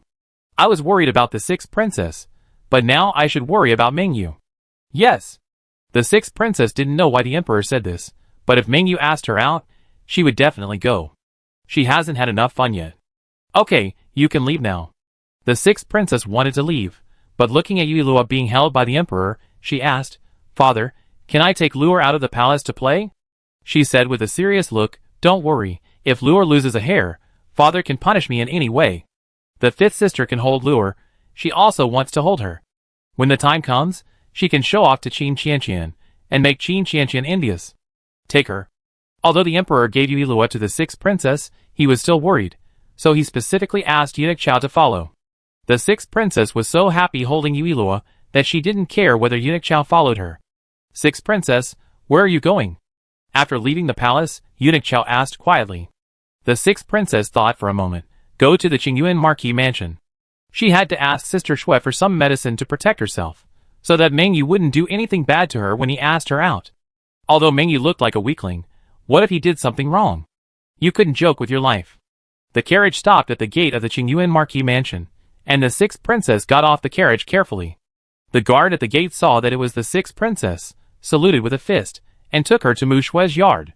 When she walked to the gate of the yard, she saw Mu Shui and Qin Qianqian sitting in the pavilion drinking tea from a distance. I will go there by myself, you can leave. The sixth princess held Yuilua and walked towards the pavilion. When she was still some distance away from the pavilion, she shouted, Qin Qianqian, why are you here? Qin Qianqian had her back to her, and turned around after hearing this, then why are you here? Can't you bring Luor to play? The sixth princess raised her chin, speak softly, don't scare Luor. I was thinking of showing off to Qin Qianqian later, but I didn't expect that Qin Qianqian was there. Seeing Luor but not being able to hold her, you must feel bad. Why did you bring the little princess? Qin Qianqian stood up, and her attention was all on Yuilua. My father insisted that I bring Luor out, so I brought her. The sixth princess's arrogant tone really deserves a beating. No, she is showing off me. So she is showing off me as a toy? Chapter 176. Qin Qianqian stared at the somewhat complacent sixth princess, and questioned, Your personality is as unreliable as the fourth prince's. Will the emperor give you the little princess? Anyway, she didn't believe a word of it. You are just jealous that I can hold Luor. The sixth princess walked to the stone bench and sat down. I am Luor's sister. Isn't it normal to hold Luor? Qin Qianqian shook her head in disapproval. It's not normal, otherwise the emperor wouldn't have asked Eunuch Chao to follow you. The sixth princess snorted coldly, That's better than you. You can't hold Luor even if you want to. She asked Mu Shui, who didn't say a word. Sister Shui, don't you think so? With the two of you around the heroine's ears are really tired. The chattering is so annoying. Mu Shui smiled at the sixth princess, not wanting to listen to their quarrels anymore, and said, Sixth princess, what's wrong with you? Although the sixth princess called her sister Shui all day long, she would not come over for no reason like Qin Qianqian. I think she just came out to show off with the little princess on purpose. Qin Qianqian sat on the stone bench and pouted.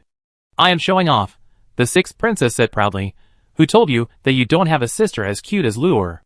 Mu Shui rubbed her brows. Stop talking, let's talk about the matter first. If she didn't interrupt them, it would be unknown how long they would argue. Sister Shui is still the best, the sixth princess complimented, and then said, Sister Shui, do you have any drugs or something like that? It turned out that she came to get drugs. She was not too stupid to know to get some drugs for self-defense. No, it could also be used to force someone to have sex. Sixth princess, What kind of image does she have in Luor's heart? Why does she feel worse than the image of the fourth brother in Luor's heart? The fourth brother is just stupid, and she has become a female gangster. Why are you taking the sleeping pills? Qin Qianqian smiled slyly and came up. What? Are you being bullied? Give me the little princess for a while, and I help you teach that person a lesson. No. Sixth princess refused. Don't even think about it. Qin Qianqian didn't care, shrugged and said, It's okay if you don't hug her, I can still teach you a lesson. Tell me which family the girl is from, and I help you put her in a sack. No, what are you thinking? Mu Shui was actually curious about what the sixth princess wanted the drug for, but since the sixth princess didn't want to say it, she didn't ask any more. She handed the drug she brought with her to the sixth princess. Princess, don't inhale it when you spread it. The sixth princess nodded. Thank you, Sister Shui. After getting the drug, the sixth princess didn't stay for long, and left with Yuilua in her arms with a smile. The next day, the sixth princess received Meng Yu's invitation as expected. She was worried that Meng Yu would not be able to find her after returning from the Qingyuan Marquis' mansion yesterday, so she deliberately asked the maid to tell Meng Yu how to find her. So early in the morning, she received a letter from Meng Yu inviting her to go hiking. The two met in front of a restaurant. Princess, didn't the emperor say that you were not allowed to go out with cats and dogs? The sixth princess knocked on the maid's head. How can you know what Meng Yu wants to do if you don't go out? She still needs to collect evidence about this person. Otherwise it will be bad if the emperor really uses this person. Miss. Meng Yu saw the sixth princess and the maid and hurried forward. Let's go now. He was worried that if the sixth princess asked to go out for dinner, he wanted to get away from the restaurant as soon as possible. Okay. The sixth princess curved her lips. She didn't plan to eat today, and Meng Yu was scared. Qin Qianqian, who was buying candy halls not far away, saw the two people walking side by side towards the carriage, and couldn't help muttering, "Did I see it wrong?" She remembered the drug that the sixth princess wanted yesterday, and she didn't want the candy halls anymore, so she pulled Mu Shui up and followed. Sister Shui, I think I saw the sixth princess with a man. Let's go and take a look. Although she and the sixth princess usually like to fight each other, she can't watch her go out with a man. What if something happens? Man? Mu Shui frowned slightly. Are you sure you didn't see it wrong?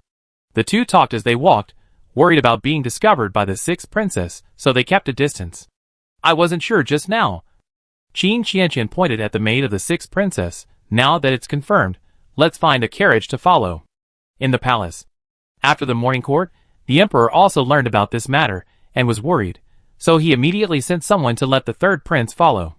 He originally planned to let the crown prince go, but since Mu Shui went, it would be good to let the third prince go, and the two of them could meet. Anyway, he was confident that the third prince would handle things. Tyrant, this EP is good, arranging for the two to meet. You are worthy of it.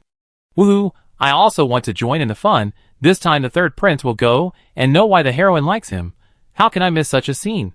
Emperor, Eunuch Chao, send the little princess to the third prince, and let him take Luor to Baiyun Temple, outside the city to pray for blessings. Eunuch Chao was stunned. Shouldn't concubine Xian and the emperor take the little princess to pray for blessings? Why is it the third prince? The emperor's thoughts are getting harder and harder to guess. Let the third brother take me to pray for blessings? The tyrant is so lazy. Why doesn't he take me himself? Forget it. It doesn't matter whether to pray for blessings or not, as long as I can join in the fun. Anyway, Meng Yu and the others will eventually go to Baiyun Temple.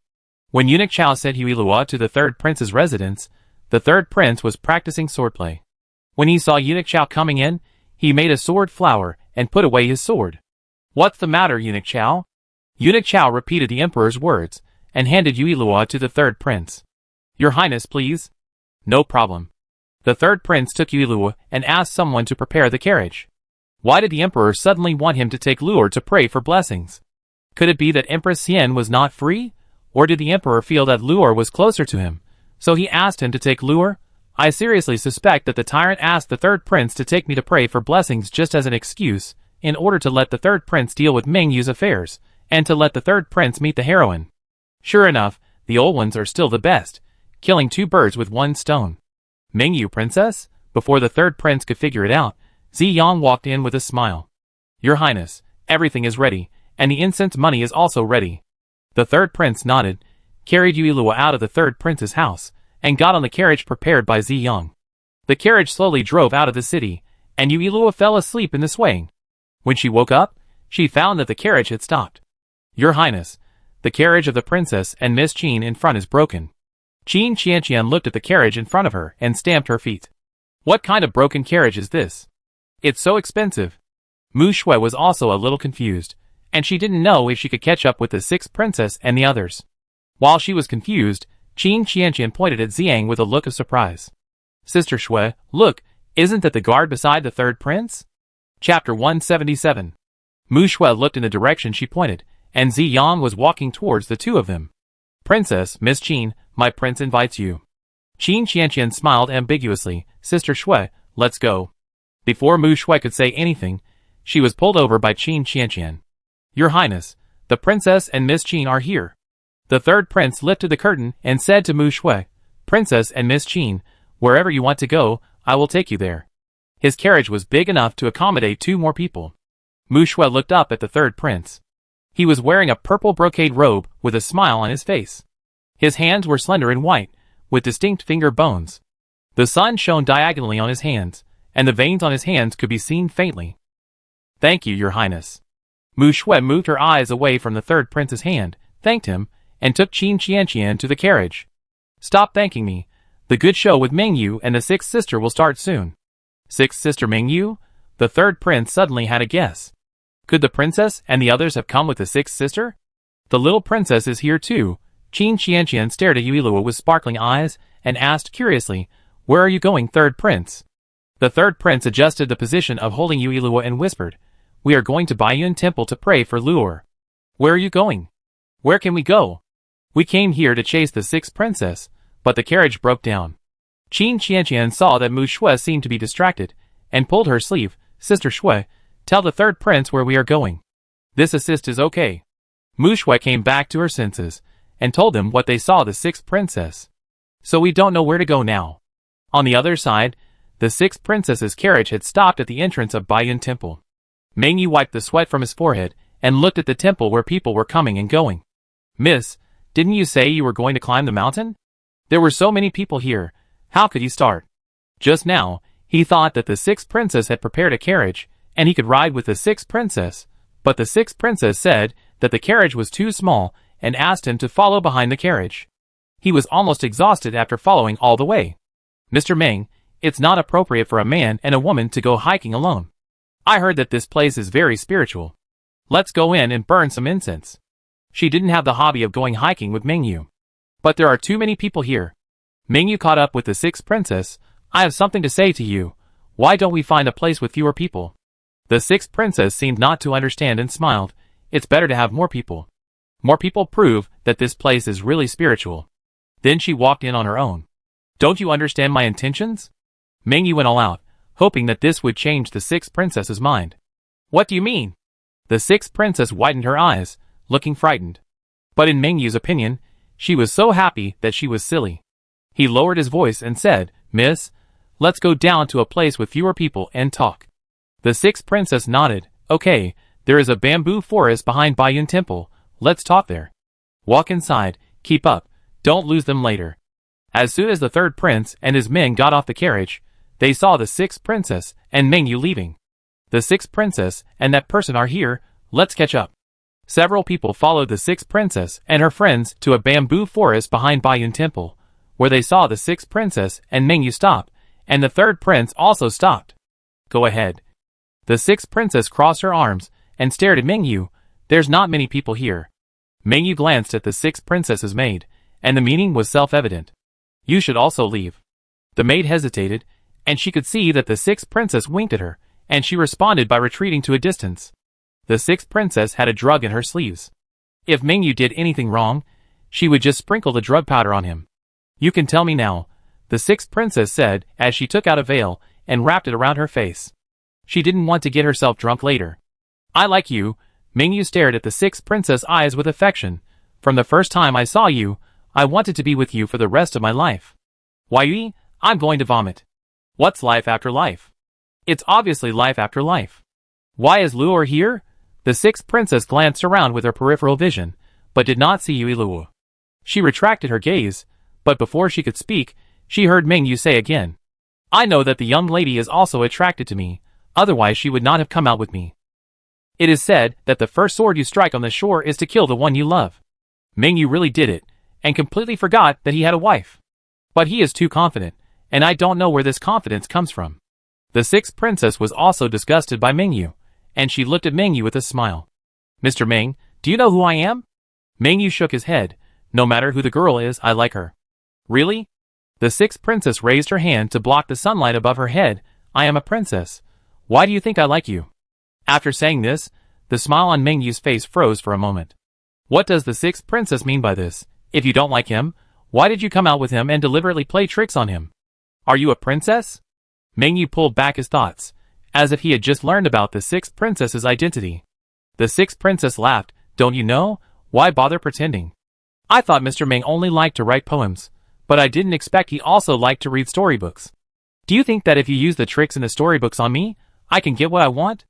Mengyu was horrified, but there was no anger on his face. He took out the water bag he brought with him and handed it to the sixth princess. I really don't know the identity of the princess. Princess, drink some water first. Originally, he thought that if the sixth princess was more obedient, he wouldn't have to use the drugged water. Since the sixth princess was so ungrateful, he didn't have to be soft-hearted. I didn't expect the sixth princess to be so smart. It seems that she was deliberately playing tricks on Mengyu. I'm afraid that Mengyu thought it was a good situation, but it turned into a dead end in a second. Sixth princess, Shouldn't Luor be surprised and praise her for knowing so much, or praise her for being brave and resourceful? Did she endure it for so long just for Luor's smart words? Princess, I brought this water specially. I haven't drunk it. Seeing that the sixth princess didn't take it, Mengyu still kept his hand in the air. You haven't tried it yet. Do you dare to drink it? The sixth princess sneered and sprinkled a handful of powder. Keep it for yourself. Mengyu only felt the powder entering his nasal cavity, and then his eyes went dark, and he passed out. Princess, are you okay? The maid came over with her nose covered, asking with concern. It's okay. The sixth princess kicked Mengyu. He's the one in trouble. Where's the rope I asked you to bring? Tie him up, and collect the water. The maid took out the rope and tied Mengyu up, and the sixth princess took off her veil, feeling lucky that she had prepared a veil, otherwise it would be easy to inhale it. She prepared quite well.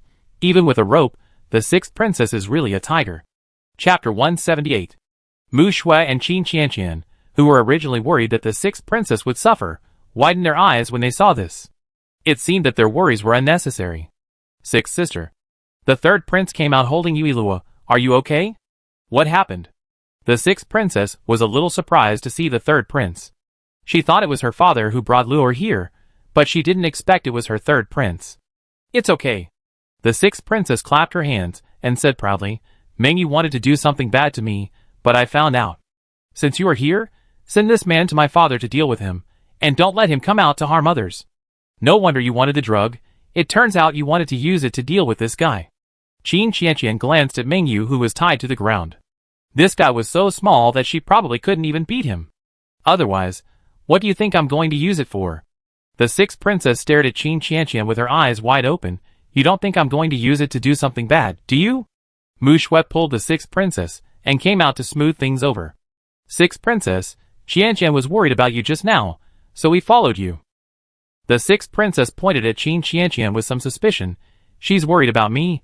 Who are you kidding? Okay. The third prince interrupted the sixth princess and told Xiang to send Mengyu back to the palace first. As they walked out of the bamboo forest, the sixth princess asked the third prince, Brother, aren't we going back to the palace now? No, Sister Shui and the others came with her. So where is Brother 3? The sixth princess' eyes moved back and forth between the third prince and Mu Shui, and she had a guess in her mind. Father asked me to bring Luor to pray for blessings. Pray for blessings. Qin Qianqian pointed at Mu Shui with a smile. Sister Shui is familiar with this place. Let her take the third prince, and the sixth princess, and I will wait for you outside. Qin Qianqian is really helping all the time. Is the princess familiar with this place? The third prince looked at Mu Shui. Mu Shui had just returned to the capital not long ago, so how could she be familiar with this place? Because Sister Shui comes here every year to pray for peace and blessings for a very important person, every year. Qin Qianqian's little mouth is really rare. If she can talk, she should talk more. The sixth princess's original guess was shattered when she heard this. No way, she just thought that the two of them might be together. Why did Qin Qianqian pour cold water on her? Qianqian? Mu Shui tugged at Qin Qianqian. Don't talk nonsense. Sister Shui, did you come here in the carriage of the third prince? The sixth princess didn't believe that there was nothing between the two. Luor's thoughts showed that there must be something going on between them. Mu Shui nodded. Our carriage broke down, so we took the carriage of the third prince. Is that so? The sixth princess nodded her chin. Not everyone can ride in the carriage of the third prince, but Sister Shui has a lot of face. You are the future sister-in-law of the emperor. How can you not have a lot of face? Hearing the satisfactory answer, the sixth princess smiled slyly and urged the two to go in and burn incense. Mu Shui secretly glanced at the third prince, her heart beating non-stop because of what the sixth princess had just said. So even if the third prince didn't remember her, would he treat her differently? Then let's go in. The two walked in side by side. Mu Shui took the third prince to burn incense and add incense money, and then saw a little monk walking towards the two. Donor, the abbot invites you two to go to the side room. Mu Shui knew that the third prince was confused, so she explained softly, the host master is very good at interpreting divinations. Since your highness has brought the little princess here, why not draw a divination for her? Forget about drawing divinations for me. It's better for you and the third prince to live a good life. This is where your relationship grows. Just pretend I don't exist. The third prince and Mu Shui followed the little monk to the wing room, and the little monk stopped at the door of the wing room. Two donors, we're here. Please come in. After thanking her, Mu Shui raised her hand and opened the door. The door was pushed open, and inside sat a monk in a cassock, the abbot of Baiyun Temple. He smiled and stood up. Female donor, how are you? Mu Shui returned a salute. I wonder what the host asked us to come here for. The host asked the two to sit down, and his eyes fell on the third prince. Female donor comes to the temple every year to ask for a lucky charm. Since we are here together today, don't you want to ask for a fortune stick? This host is really good. What he meant was that he knew that the female donor asked for a lucky charm for the third prince. The third prince was stunned. Why did she ask for him? Luor explained clearly. Master, you misunderstood. Mu Shui was worried that the third prince had misunderstood, so she hurried to explain. Monks don't lie. Didn't the female donor ask for the amulet for this donor? Mu Shui couldn't deny it, so she stopped talking. The master picked up the lottery box on the right hand and handed it to the third prince. Take one. The third prince hesitated for a moment, raised his hand, and took one in his hand, and saw the master handed the lottery box full of lots to Mu Shui again. Female donor, please draw one too. Mu Shui raised her hand and drew one at random. She looked at the words on it, and found that it was different from what she usually saw. Instead, it was similar to a symbol. Give it to me. I will help you to interpret it. After taking the lot from Mu Shui, the host stared at the two lots for a while, and put them aside. You two donors' lot can be said to be the best or the worst. Seeing the two people's faces full of confusion, the host raised his hand and touched his beard. Don't worry, just listen to me. You two had a marriage in your previous life, but for some reason, you couldn't be together. In this life, you met a noble person, so you should be together, but the fate of this noble person is unpredictable, so I said this is a good omen or a bad omen. It means that if the noble person is there, they can be together, but if the noble person is not there, they still can't be together. No, who is this noble person? Is the host master reliable? Yui Luo was still muttering in her heart, and the host master suddenly looked at her. She was sure he was looking at her, and not the third prince. Why are you looking at me? Can you tell that I am different from others? I was born in a legitimate family, not in a legal household or a bug. This little donor, please draw one too, otherwise I might not be in the temple next time. Yui Luo blinked. Was he talking to her? Master, do you want Luor to draw one too? The third prince was also a little surprised. Could this master tell that Luor was different? That's right. The host master shook the lottery tube and handed it to Yui Luo. Just draw it. I want to see what tricks you can come up with. Yui Luo stretched out her little hand and grabbed a lottery stick. She glanced at it roughly and didn't understand it. The third prince handed Yui Luo's lottery stick to the host master, and he was looking forward to it. Seeing the master frowning for a while, and staring at Yui Luo's for a while, the third prince and Mu Shui were more curious about what kind of lottery stick Yui Luo drew. I thought you were good at it just now, but now you can't make it up. Are you organizing your words? So you haven't said anything for a long time. Chapter 179. The host sighed, and put the lot on the table. The young donor's fate is peculiar. I can only interpret half of this lot. What about the other half? Mu Shui asked. There are countless people who want the abbot to interpret the lot, but the abbot does not interpret it for everyone. It depends on fate. But now, he can't interpret the lot. Who can? The other half depends on whether my senior brother can interpret it, but my senior brother is not in the temple, and I don't know when he will come back, so I can only wait for him to show up to interpret the other half. Then master, please explain half of it first. The third prince was too curious about Yui Luo's fortune. The little donor is different from us. Her fate is unique in that she can change the fate of others. She should have died at birth, but now she survives. I don't know whether it is good or bad. You are a little right. So some of the plots are different now Because I survived? The third prince's expression was still calm when he heard the first half of the sentence.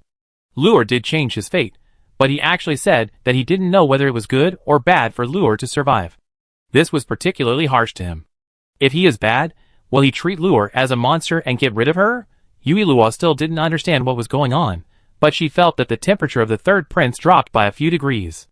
Why is the third prince unhappy? Thank you, Master Host. The third prince stood up. Goodbye. The Master Host watched the two walk away and put the money away. Your Highness, are you worried about the little princess? Mu Shui followed the third prince and asked softly. I'm fine. The third prince put away the coldness on his body and stopped under the locust tree. He turned to look at Mu Shui, who was worried, and asked the question that had puzzled him for a long time. Why did the princess ask for a peace amulet for me? He didn't want to guess it himself. He just wanted to know the reason from Mu Shui's mouth. When I was 5 years old, I first entered the palace and met His Highness. His Highness probably has forgotten it. Mu Shui turned sideways to the third prince and looked into the distance. The reason why I asked for a peace amulet is because His Highness saw the peace amulet on me and said that he also wanted one, but no one asked for it for you.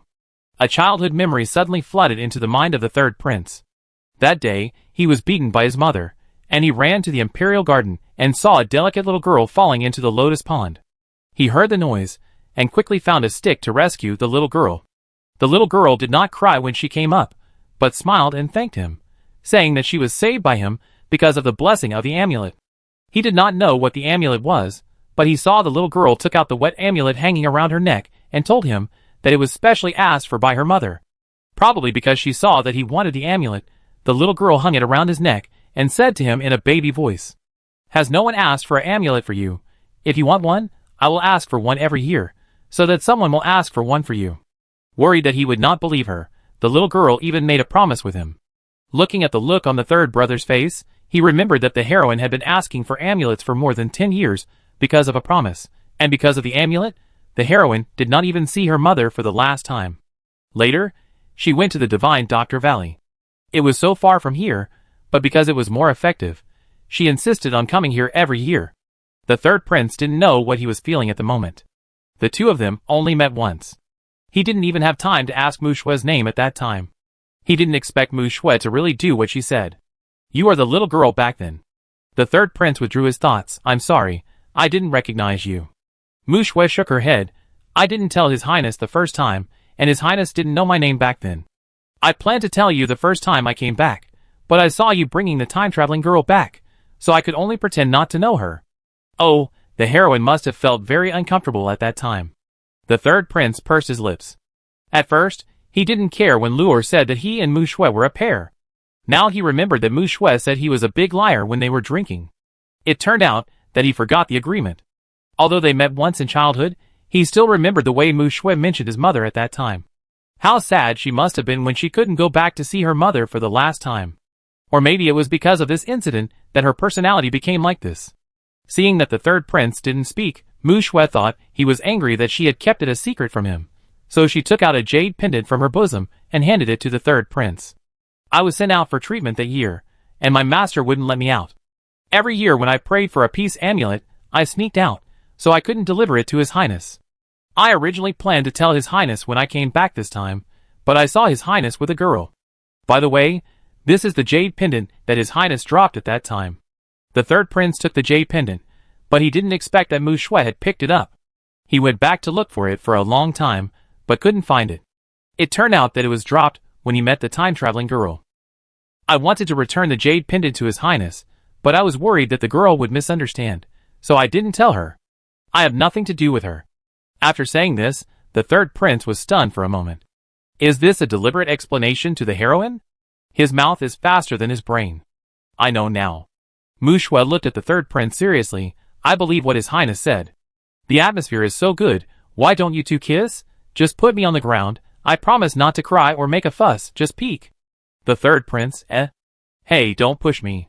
The sixth princess and Qin Qianqian, who had been waiting for the two to return for a long time, came in to look for them. Seeing them reminiscing about the past, they laid down on the side and eavesdropped. As a result, Qin Qianqian was accidentally squeezed in by the sixth princess. The good atmosphere was completely destroyed by Qin Qianqian's words. That Qin Qianqian stood up and smiled awkwardly. You continue. I don't know where the sixth princess ran off to, I go find her. Qin Qianqian said as she retreated, looking at the sixth princess hiding aside and laughing with her hands covering her mouth, and raised her hand to wipe her neck.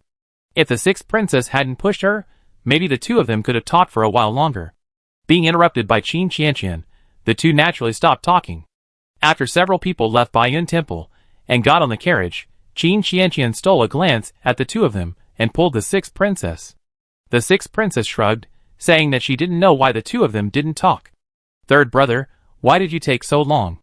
After saying this, the sixth princess regretted it. The two of them didn't talk because they were shy because they were peeped at. It seemed inappropriate for her to ask this question. Sixth princess, you really know how to find something to talk about. Took lure to draw a fortune. The third prince said. What do you mean you took me to draw a fortune? I just did it by the way. The fortunes of you and the heroine are more important. Really, you are obviously different to the heroine. She still has the amulet she gave when she was a child. Why are you pretending to be so cold now? The weather is getting hot. Can you turn your secret love into a sweet and passionate love? Chapter 180. The sixth princess stared at the third prince with curiosity. What are you asking for? Marriage. If she had known, she would have followed him secretly. Although it's not a marriage fortune, it's almost the same. Sixth sister. The third prince warned her, fearing that the sixth princess's outspokenness would make Mu Shui uncomfortable. The sixth princess shut her mouth and made a zipper gesture.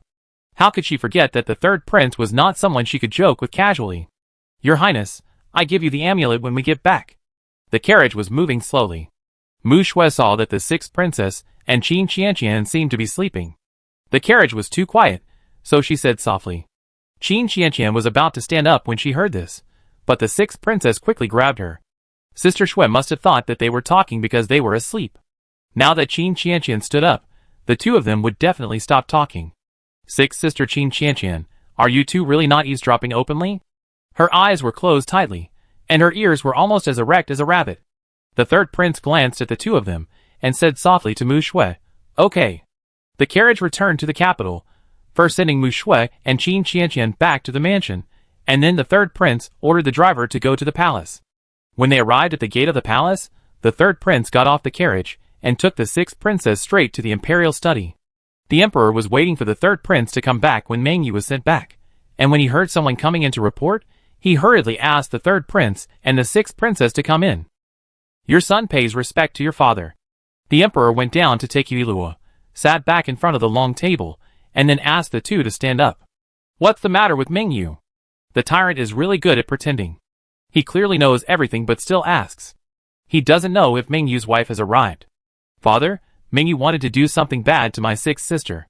I, the princess, and Miss Jean saw it with our own eyes, so we specially sent him back to you for punishment.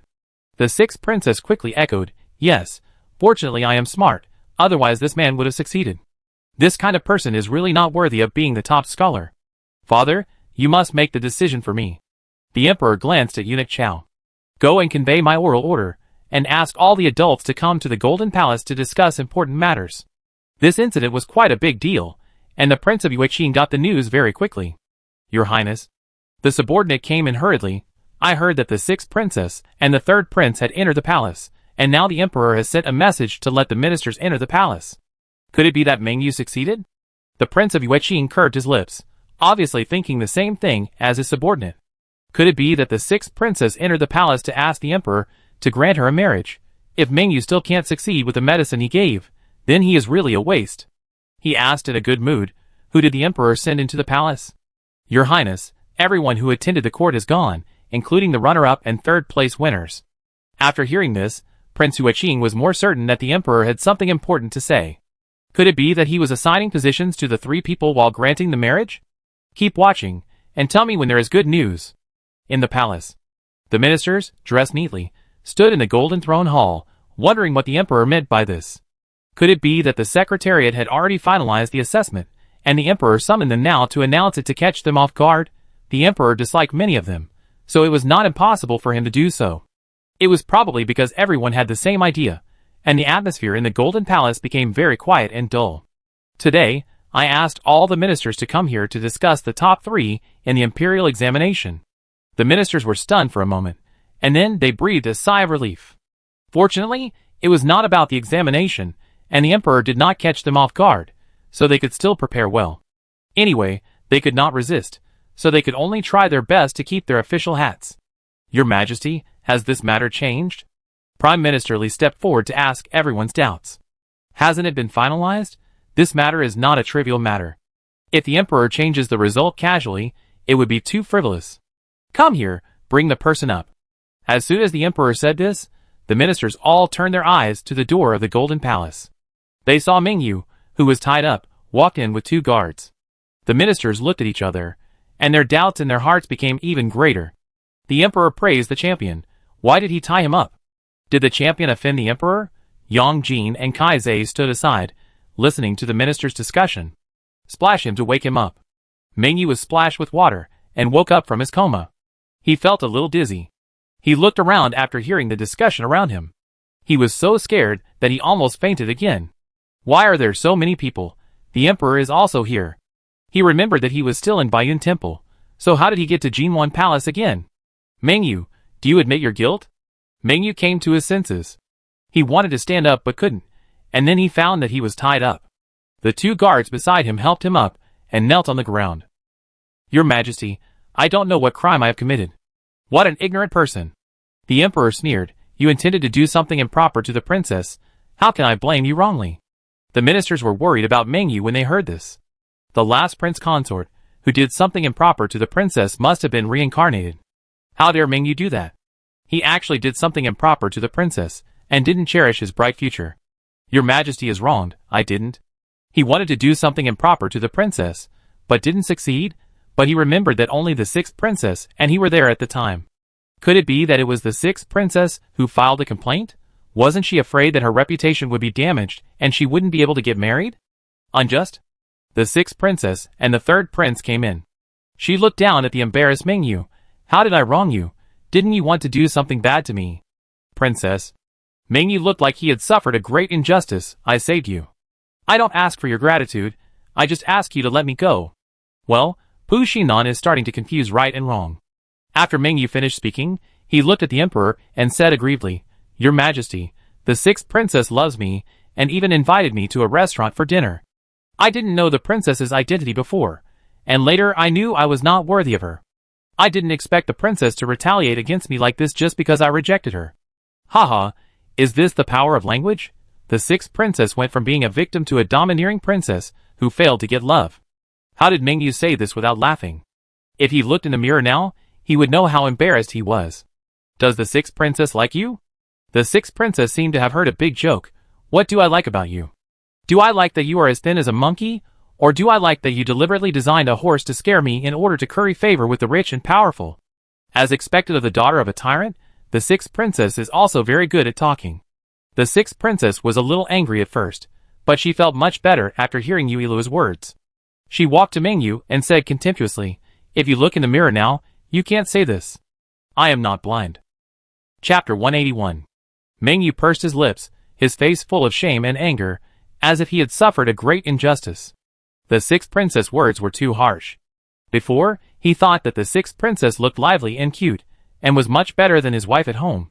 After all, his wife had to work in the fields. He didn't expect that the 6th princess only showed him the appearance. 6th princess, I know I am not worthy of you, but you don't have to humiliate me like this. Humiliate you? The 6th princess laughed. Not only did you design a plan to scare the horse and hit me, but you also followed me to Baiyun Temple today. I have wronged you for all these? Mingyu's eyes widened in disbelief. How could the 6th princess be so good at confusing right and wrong? Haha, you are dumbfounded. You are not the only one who confuses right and wrong. Hearing Yuilu's voice, the 6th princess was greatly encouraged and pretended to be wronged. Mr. Ming is really ill. He keeps saying that I like you. This is simply destroying my reputation. Your Majesty is wise. I did not set up the 6th princess, let alone follow her. The 6th princess went to the restaurant to eat to thank me. Mingyu was a little panicked.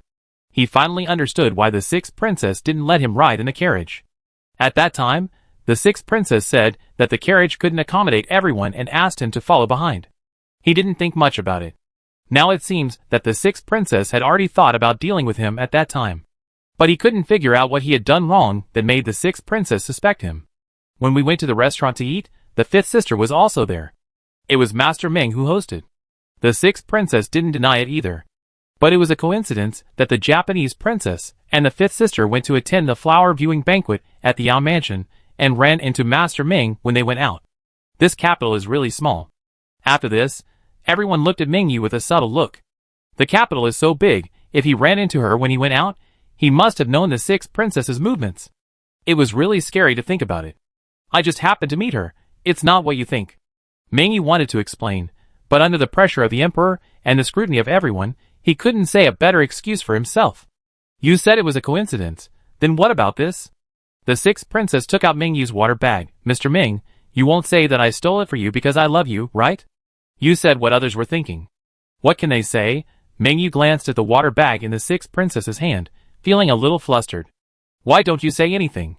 The sixth princess shook the water bag in her hand. Mr. Ming was found following me, and he enthusiastically gave me water from the water bag.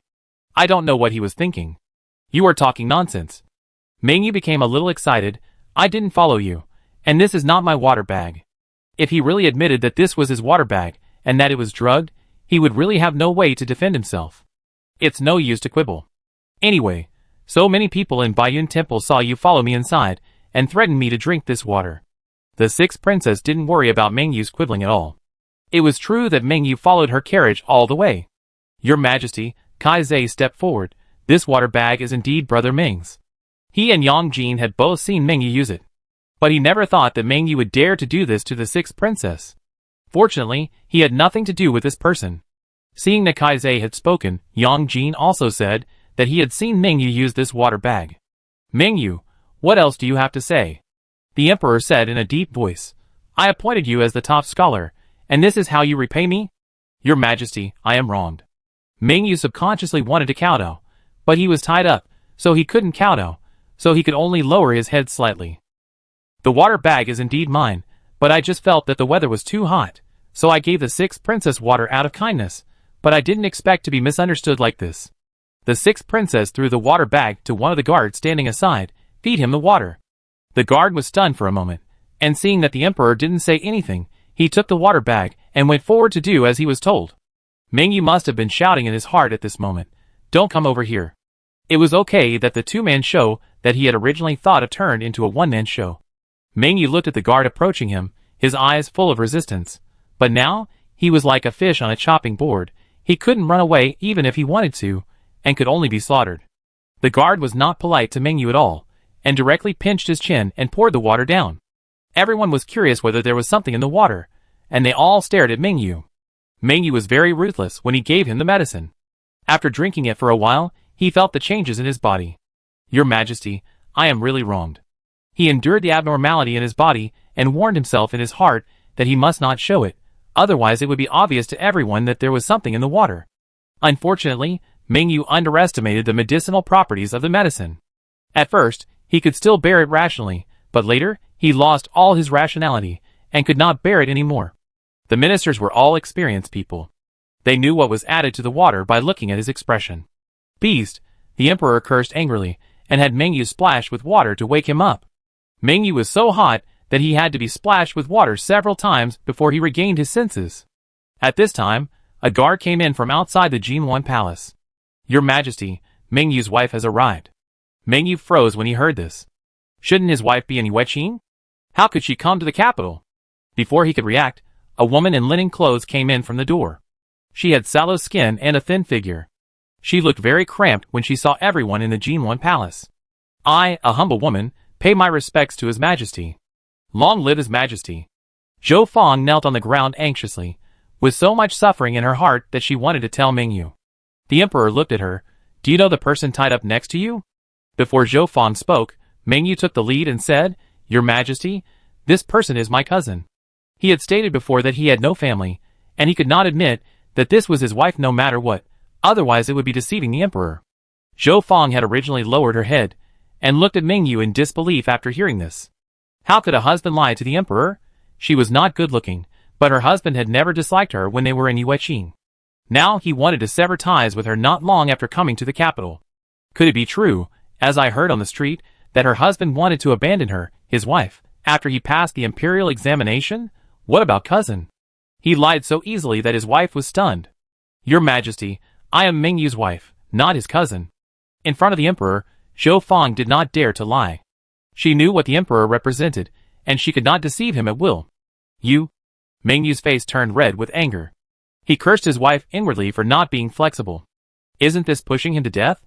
Mingyu, you are so good that you actually deceived the emperor. Mingyu couldn't bear this crime. He quickly thought about defending himself. Your Majesty, she is really my cousin. Well, she is just your sister, the kind of sister you call your sister during the day and sleep with at night. Chapter 182. Emperor, Sixth Princess, Third Prince, The three of them had black lines on their foreheads. What kind of lewd words did Luor say? Even the storybooks wouldn't dare to write them like that. She was a wife when she was needed, but now she's a cousin. Cousin, explained to the emperor. Zhou Fang was unmoved. She thought she could tell someone about her bitterness when she found Mingyu. But when Mingyu saw her, he not only didn't ask why she came or how her family was doing, but he also wanted to cut off all ties with her. What do you want to explain? Zhou Fang's voice was a little hoarse, and her tone was full of disappointment. Explain why you don't want your wife after you passed the imperial examination.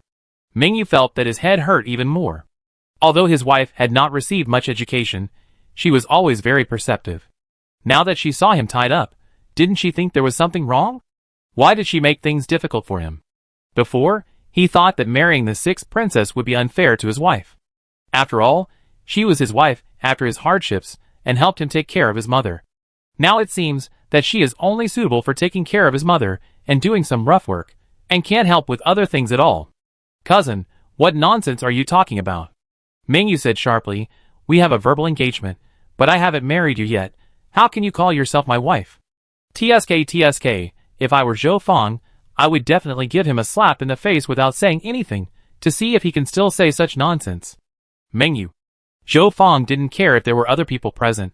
She raised her voice and called Mingyu's name directly, staring at Mingyu with her swollen and bloodshot eyes full of disappointment. This was the first time she called Mingyu's name directly with anger. The two have been married for many years, and his wife has always obeyed him. Not to mention calling him by his name in anger, she would not even say a harsh word. You really studied so hard that you became a jerk. Because you spent all your money on you, your mother died because she was sick and had no money to treat her.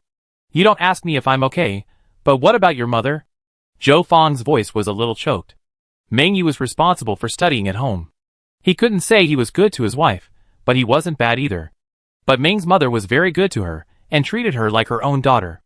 Originally, when Ming's mother was ill, she planned to send someone to send a letter to Mingyu, but was stopped by Ming's mother. Ming's mother didn't want to disturb Mingyu's imperial examination, so she failed to deliver the letter, and could only watch Ming's mother die without money for treatment. Before leaving, Ming's mother left a message for Mingyu. She knew that Ming's mother was worried that Mingyu would despise her if he passed the exam. Mingyu was a filial man, and would definitely listen to Ming's mother. In the past, Zhou Fang would not doubt Mingyu's filial piety, but now she felt that she could not see the person in front of her clearly. You said your mother passed away? His mother was fine when he left. How could she be sick? Mingyu's eyes were red. Before he left, he said that he would pass the imperial examination and lead his mother to live a good life. No, he stared at Zhou Fang. I didn't take much money at all. How could I have no money? The money was all given by the king of Yueqing, and he took a little from his mother. Don't you need money to buy the clothes you are wearing? Zhou Fang wiped her tears. Ming's mother was worried that Mingyu would be excluded because of his poor clothes, so she used her savings to buy a piece of cloth for Mingyu to make clothes, otherwise he would not have no money at all. Mother, I am unfilial. Mingyu could no longer listen to other words, and burst into tears. With his mother gone, what was the point of him passing the imperial examination and having wealth and honor? Your Majesty. Mingyu stopped crying. I did have bad intentions towards the sixth princess, but this was all directed by someone. It was all Prince Yueqing. If it weren't for Prince Yueqing's instigation, he would definitely be able to go back as soon as possible to see his mother for the last time. Anyway, now that his mother is gone and the top scholar is also lost, Prince Yueqing can't expect to be immune. Well, you are planning to expose the Prince of Yueqing, but it is useless. Who ordered you? The emperor knew very well that Mingyu's words alone could not move the Prince of Yueqing, but it would be good to give him a warning in front of the ministers. It is the Prince of Yueqing. After Mingyu finished speaking, the ministers whispered that it was impossible. The Prince of Yueqing is just an idle prince. What good will this do for him? It shouldn't be. The Prince of Yueqing should come out now.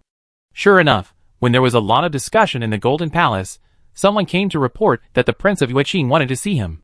After receiving accurate information, Prince Yueqing hurried to the palace. He could not enter and leave the palace at will, and could only wait for someone to report to the emperor at the palace gate. If the emperor was unwilling, he could only go back to the palace and worry. Prince Yueqing paced back and forth at the palace gate, his face gloomy. Don't worry, your majesty, Mengyu should not betray you. You still have the nerve to say that? Prince Yueqing glared at his subordinate. Didn't you say Mengyu succeeded? The subordinate didn't dare to speak, feeling wronged. Didn't the prince think so at the time? This Mengyu is really useless. The prince gave him the medicine, but he still failed. As he spoke, the guard guarding the palace gate came back. Prince, the emperor wants you to go in. The Prince of Yueqing smiled and nodded and walked in. Mengyu, that idiot, must have betrayed him now. He knew Mengyu. What Mengyu cared about most was his mother. Since his wife came to the capital, he must have known about his mother's death, and the matter was exposed. Now he is barefoot, and not afraid of wearing shoes. He will definitely drag me down. While thinking, he has arrived at the Golden Palace. Prince Yueqing came back to his senses and walked in. When he came in, the people inside all looked at him, some even with a bit of inquiry. This made Prince Yueqing more certain that Mengyu had already betrayed him. But he was not worried. Mengyu had no substantial evidence, and even if he had destroyed it completely. Your Highness, I pay my respects to you. The emperor smiled at Prince Yueqing. Your Highness, you came at the right time. Mengyu just said that you instructed him to do something wrong to the sixth princess, and you came. Of course, he even destroyed the evidence before coming to see you. The Prince of Yueqing glanced at Mengyu, and then looked surprised. It was indeed my brother who gave Mengyu money, but I don't admit that I ordered him to do something bad to the sixth princess. The emperor asked the Prince of Yueqing to stand up and nodded. I believe in my brother. How could you do such a thing? Mengyu, why don't you tell the truth? What's going on? Mengyu glanced at the Prince of Yueqing, then slowly withdrew his gaze, his tone firm. Everything I said is true. The King of Yueqing had given me a portrait of the sixth princess before, as well as her preferences. The emperor sent someone to check at the inn where I live, and you will know. The King of Yueqing sent him these when he came to the capital, so he was able to recognize the sixth princess. Originally, the King of Yueqing planned to let him slowly figure out the sixth princess' preferences, but he didn't know what happened and changed his mind and asked him to speed up. Chapter 183. The evidence is waiting for you in the room. Seeing the indifferent attitude of Prince Yueqing, it is obvious that the evidence is gone. Prince Yueqing was not angry after hearing Mengyu's words, but asked the emperor to send someone to collect evidence. Your Majesty, you can send someone to search for evidence now, and clear my name. The ministers who had begun to doubt Prince Yueqing also became less suspicious when they saw him being so frank. Prime Minister Li did not reduce his suspicion of Prince Yueqing because of his words. Mengyu is a dying man now. There is no need to tell this lie. And he doesn't believe that the King of Yueqing is really so idle, otherwise he would not have asked to go to Yueqing that year. It seems to be retreating, but in fact it is retreating to advance. Come on, go to the inn to search for the portrait that Mengyu mentioned. The people who went to the inn came back quickly, naturally without finding anything. Your Majesty, when I went to the inn, I found that the inn was on fire. The rooms were on fire. Fortunately, the people were fine. Mengyu stared at the King of Yueqing. It's you? It must be the Prince of Yueqing who destroyed the evidence. He should have brought this thing with him at that time. It's really a good time for this inn to catch fire. The emperor sighed. Mengyu, don't blame others anymore. What's the benefit of the Prince of Yueqing ordering you to do this? Seeing that the Prince of Yueqing was fine, Mengyu was unwilling. Your Majesty, everything I said is true. The emperor is not a fool. He doesn't believe that the emperor can't figure out the intention of the Prince of Yueqing asking him to do this. Mengyu is a man of bad conduct, deceiving the emperor and deceiving the emperor. He intends to do something wrong to the princess. His examination results will be invalidated and handed over to the Ministry of Justice for punishment. He originally wanted to ask the Dali Temple, but now that the Dali Temple was investigating the murderer, he decided to let the Ministry of Justice handle it. Mengyu was taken away, and the emperor looked at Zhou Fang again. Zhou Fang was unaware of the matter, so he asked someone to take Zhou Fang away. Your Majesty. Zhou Fang recovered from a series of changes and asked, can I watch Mengyu's execution before leaving? Although she had never been to school, she understood what the outcome of Mengyu's crimes would be. After dealing with Mengyu's matter, Everyone thought that the matter was over, but the emperor turned his attention to the prince of Yueqing. Royal brother, I'm not saying anything bad about you, but don't be such a nice guy next time. You see, your kindness is not rewarded, and you are even slandered. I believe in you, but it is not appropriate for you to contact the candidates for the imperial examination like this. Ha ha, the tyrant is getting worse and worse, and he even gave the king of Yueqing a nice guy card. The king of Yueqing lowered his eyebrows and said yes. Then the emperor said, don't think I'm nagging. It is said that there is no smoke without fire. It was you who contacted him that gave him the opportunity to bite you. Be more careful. The ministers listened to what the emperor said to the king of Yueqing, and they were all worried for the king of Yueqing. The emperor's words sounded good for the king of Yueqing, but it was frightening to think about it carefully. It seems that they should have less contact with the king of Yueqing in the future, otherwise they will be scolded by the emperor. My brother is right. The king of Yueqing's drooping eyes were full of murderous intent. Did my brother really think he was stupid and couldn't hear the scolding in his words? Originally thought that Mengyu was a great gift, but I didn't expect that there was no splash at all, and the emperor scolded him in front of so many people. I'm afraid that these ministers will stay away from him in the future. The emperor had almost finished his criticism, so he asked the prince of Yueqing to leave and reappointed the top scholar. Kaizei was stunned when he heard that he was chosen as the top scholar. He came back to his senses when Xiao Gong called him. Thank you, your majesty. In fact, Mengyu and Kaizei were equally matched, but the emperor liked Mengyu's answer more at that time and decided Mengyu as the top scholar. Unexpectedly, after all the twists and turns, Kaizei was more suitable. Before, Kaizei was only the second place, and other ministers were envious. Now that he has become the top scholar, the ministers are even more envious. How could Prime Minister Li be so lucky? His son is the prince's teacher, and now his son-in-law has become the top scholar. You have all worked hard today, please leave. The minister stood for a long time, and after hearing this, they bowed and left the Golden Palace. Changing the top scholar is not a trivial matter. The emperor drafted an edict to announce it to the world again, and asked eunuch Chao to send his drafted edict to Kai's mansion. Kaizei went back to his mansion to have lunch, and eunuch Chao came to Kai's mansion with the edict. The Kai family came out and knelt to receive the edict. After eunuch Chao finished reading the edict, he gave it to Kaizei. Magistrate Kai, the emperor gives you 5 days to take up your post in Shanshan County. Li Qian handed a purse to eunuch Chao and invited him in for tea. I have something else to do at home, so I won't drink tea. After seeing eunuch Chao off, the family entered the flower hall. Isn't this time too tight? Mrs. Kai was a little worried, as Shanshan County was not in the capital. Before their son's position was not decided, they all hoped it would be settled quickly. Now that it was decided, they felt even worse. It would be hard for anyone to feel comfortable that their son and daughter-in-law had to separate not long after their marriage. It is a bit urgent. Kaizei held Li Qian's hand. I had planned to take Qianer out for fun after the exam, but now I guess I don't have time. The emperor's decree has come down. He can't disobey it. I heard that Chanshan is remote, and I don't know what the emperor means. As the family was talking, the servant came in and said that the Prime Minister had arrived. Please come in. Mr. Kai stood up and welcomed Prime Minister Li in. Dad, Li Qian stepped forward and bowed, and asked about Madame Li's health. Your mother is fine, don't worry. The family greeted Prime Minister Li, and ordered someone to serve tea. Did you receive the imperial edict? Prime Minister Li took a sip of tea, and said to Kaizei, I heard that the emperor asked you to take office in Chanshan County. Kaizei nodded. Do you know what kind of place Chanshan County is? Prime Minister Li asked again. Kaizei was still young, and he probably felt bad when he received this imperial edict. Let alone Kaizei, I'm afraid that other people who know this imperial edict may not understand the emperor's intentions. He didn't want Kaizei to listen to others and do something irrational, so that he could be used by someone with ulterior motives. I know. Kaizei has read a lot of books, and he is naturally familiar with Chanshan County. This county is not only remote, but also not as rich as other counties. You don't want to go to this place now? Kaizei nodded without hesitation. Father-in-law, I don't want to go to this place not because I am dissatisfied with the emperor's arrangement, but because this place is too far away from the capital. You also know that Shir and I have only been married for a short time. He was very happy to be able to contribute to the emperor and the people, but he didn't want to be separated from Shir. If Shir hadn't been encouraging him, he probably wouldn't have been able to pass the imperial examination. I'm very pleased that you care about Shir. Prime Minister Li raised his hand and patted Kaizei's shoulder. It also proves that the emperor didn't make a mistake. Mrs. Kai and her husband were confused. Chapter 184. The couple were in business, so they really didn't know much about the court.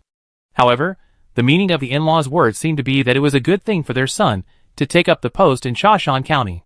Kai was a smart man, and Prime Minister Li only mentioned it briefly. He believed that Kai could understand the emperor's intention. When others knew about this imperial edict, they probably thought that the emperor was sending Kai to Chanshan. In fact, the emperor did this not only to train Kai for future use, but also to make others think that he was reducing the limelight of the prime minister's mansion to prevent it from being too popular. Just prepare for your appointment. I will ask the emperor to let Shir go with you. Kai hesitated. He didn't want Li Shi to suffer with him. Li Shi saw what he was thinking, raised her hand and shook his hand, and said softly, "We are husband and wife, and I am willing to accompany you if we can go together. As for the business in the capital, it can be left to her mother-in-law to take care of. She can start over in Chanshan as a new attempt." But, before Kai finished speaking, Li Shi interrupted him, "It's okay. No matter how hard it is, there are still people, right? Since they can live, why can't I?" She said so. Kai didn't know what to say. He was very happy that Li Qian could go with him. He felt touched and sweet in his heart. Prime Minister Li stood up and glanced at the two of them. "Since that's the case, it's decided. Then I trouble you, father-in-law." Prime Minister Li went straight to the palace after leaving Kai's house. The emperor was not surprised to hear that Prime Minister Li was coming. He put down the memorial in his hand and asked someone to invite Prime Minister Li in. He was a little surprised to see that it was only Prime Minister Li. He thought Kai would come with Prime Minister Li. After all, Chanshan County has had so many county magistrates, and they all thought it was too remote, and no one wanted to be the county magistrate. "Your Majesty, I pay my respects to you. Please stand up." "What are you doing here, Lord Li?" "You came for Li Qian and Kai. Your imperial edict said that Kai should take office in Chanshan in 5 days, but you didn't say that he could bring Li Qian with him. They are newlyweds and definitely don't want to be separated." The emperor raised his eyebrows slightly, thinking it was a small matter. Young people nowadays are so clingy. "Your Majesty, I am asking for a favor for Kai.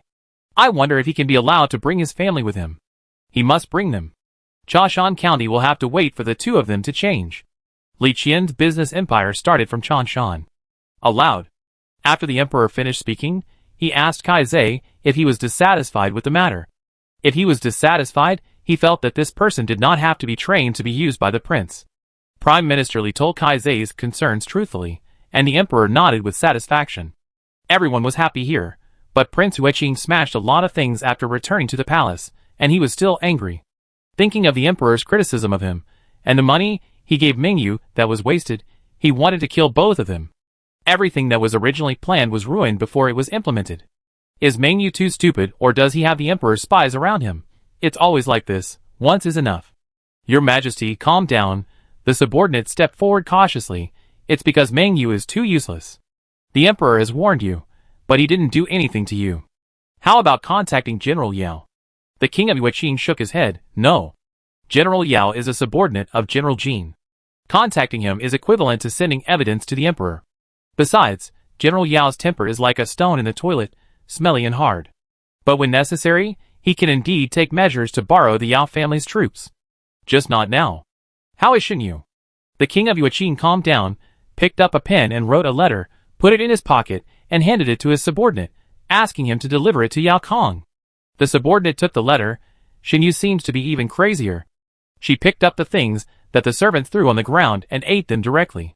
Xinyu, who was in the mouths of the two people, was stuffing a dirty steamed bun into her mouth at this moment. After watching the servants walk away with disgust, she took out the steamed bun that was stuffed into her mouth.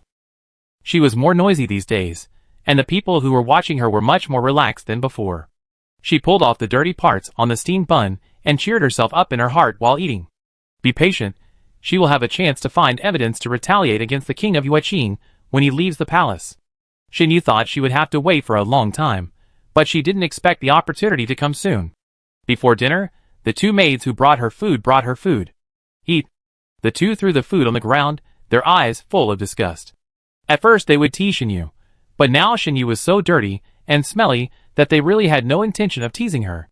Not to mention teasing, they didn't even want to come to deliver food.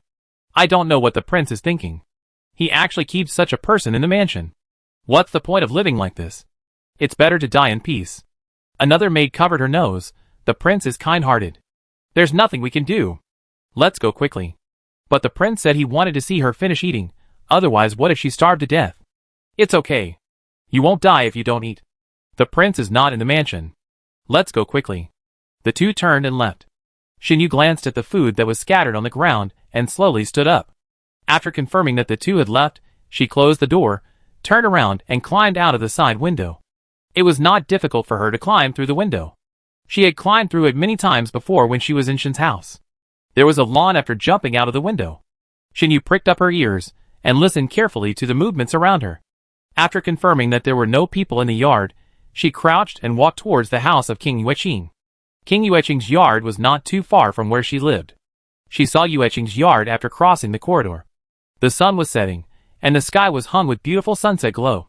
Xinyu had no time to care about the beautiful scenery on the horizon, but hid behind the bushes, focusing all his attention on the two guards at the gate of Yueqing Wang's courtyard. What should he do to divert the two people? Xinyu retracted his body. As soon as he retracted his body, he heard a burst of hurried footsteps coming towards him. The footsteps got closer and closer, and then went away. Xinyu covered his pounding heart and held his breath. Oh no, Xinyu is gone. Why is he gone? The two people guarding the courtyard of Prince Yueqing frowned. We don't know where she ran to, the maid who brought food to Xinyu cried. We have looked for her courtyard, but we can't find her. Prince Yueqing told them to keep an eye on Xinyu. If Xinyu disappeared, the prince would definitely punish them. Everyone go to look for her separately. The two guards looked at each other and led people to look for Xinyu separately. After everyone walked away, Xinyu quickly came out of the bushes and ran to the house of Prince Yueqing. After successfully entering the house, she quickly closed the door and began to search for useful things without stopping. If these people can't find her, they will definitely come back soon, so she must hurry up. Chapter 185. Besides, now that these people have discovered that she is missing, it may not be so easy for her to come out next time. Xinyu paid attention to the movements outside while searching without destroying the things in the room of Prince Yueqing. But after searching for a while, she did not find any evidence of Prince Yueqing's contact with court officials. Du Xuan was very sure when she told her that Prince Yueqing could not be really innocent, and Xinyu also agreed with this. After searching carefully again, she still found nothing, and Xinyu stood up discouraged. Your Majesty, Xinyu is missing.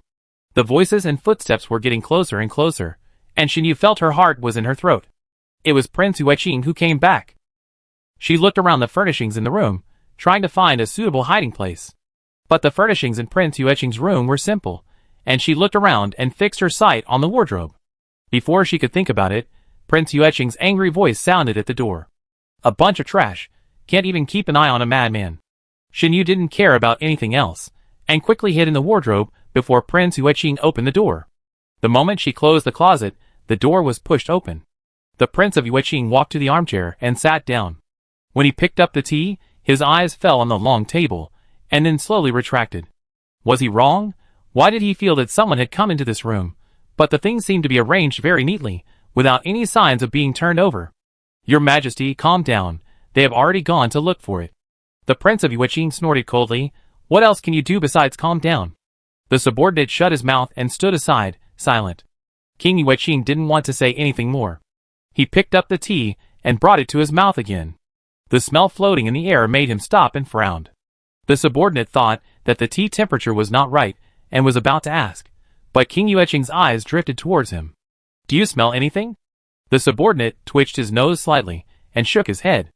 Xinyu, who was hiding in the closet, tried to shrink her body further after hearing this to prevent the smell from emitting from her body. While moving, her back accidentally touched a bulge, and then she leaned back directly. She made little noise, and was a distance away from the King of Yueqing and the other two, so she did not attract their attention. How many days have you not bathed? There were only the two of them in the room, so if the smell was not from him, it could only be from his subordinates. It was the kind of stench that comes from not bathing for a long time. I just bathed yesterday. The subordinate even smelled himself on purpose.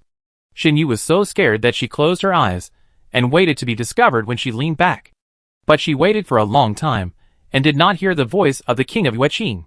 She slowly opened her eyes a little, and what came into view was a secret passage, which was terribly quiet, with candles on both sides swaying gently. It turned out to be a secret passage. Xinyu was so surprised that she dared not speak. She turned her head to look at the place where she had just fallen in, and the door was closed. So she touched the mechanism in the closet to enter the secret passage? Xinyu regained her mind, and walked forward carefully in the dim candlelight of the secret passage. Since the mechanism of this secret passage is in the closet of King Yueqing, King Yueqing must know it, and maybe King Yueqing's secret is hidden in it. Thinking of this, Xinyu couldn't help but speed up her pace. After passing through a secret passage and going down the stairs, a spacious secret room appeared in front of her. The secret room was empty, and there were also a few candles lit.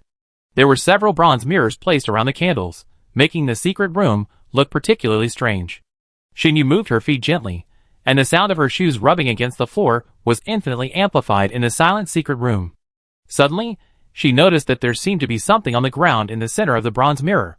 Because the secret room was dark, Xinyu couldn't tell what it was. She exhaled heavily and walked closer to the thing. She was not sure what it was. When she got closer, she found that it seemed to be a person crawling on the ground by the light reflected by the bronze mirror. Xinyu took a step back, stared at the person whose face she could not see clearly, and asked with a trembling voice, Who are you?" Her voice was not loud, but it was particularly clear in the quiet secret room. Seeing that the person on the ground did not speak, Xinyu frowned and repeated it again.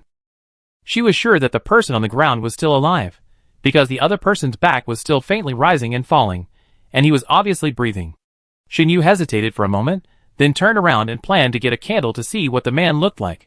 When she turned around, her own figure was reflected in the bronze mirror, and she almost screamed out in fear. Who does the king of Yueqing want to scare to death by putting so many bronze mirrors here? Xinyu patted her chest and calmed her heart that was beating wildly because of fear. The person on the ground couldn't be mute, so he couldn't hear her talking. When she got the candle, Xinyu kept cheering herself up. Since you're here, you have to find out what's going on. Don't be afraid. After mustering up her courage, she slowly squatted down and approached the person on the ground with a candle. When she got closer, she found that the clothes on the person on the ground were already tattered, and his hair was even messier than her, who was pretending to be crazy. Even the smell on his body was a bit more smelly than hers. I don't know if it was because she was too scared or because she was too smelly that she ignored the unpleasant smell. Hey. Xinyu raised his hand and patted the man's shoulder. Who are you and why are you here? The person on the ground still didn't speak, but his body was shaking violently. I don't know where the courage came from. Xinyu lifted up the shaking head on the ground. Ah! Seeing the face of the person on the ground, Xinyu screamed in fear, and the candle in her hand rolled off her hand and fell to the ground. She didn't care about the candle that fell on the ground, and fell to the ground and slowly stepped back. Who are you? Xinyu didn't dare to look directly at this person. What did the other party do to be tortured like this?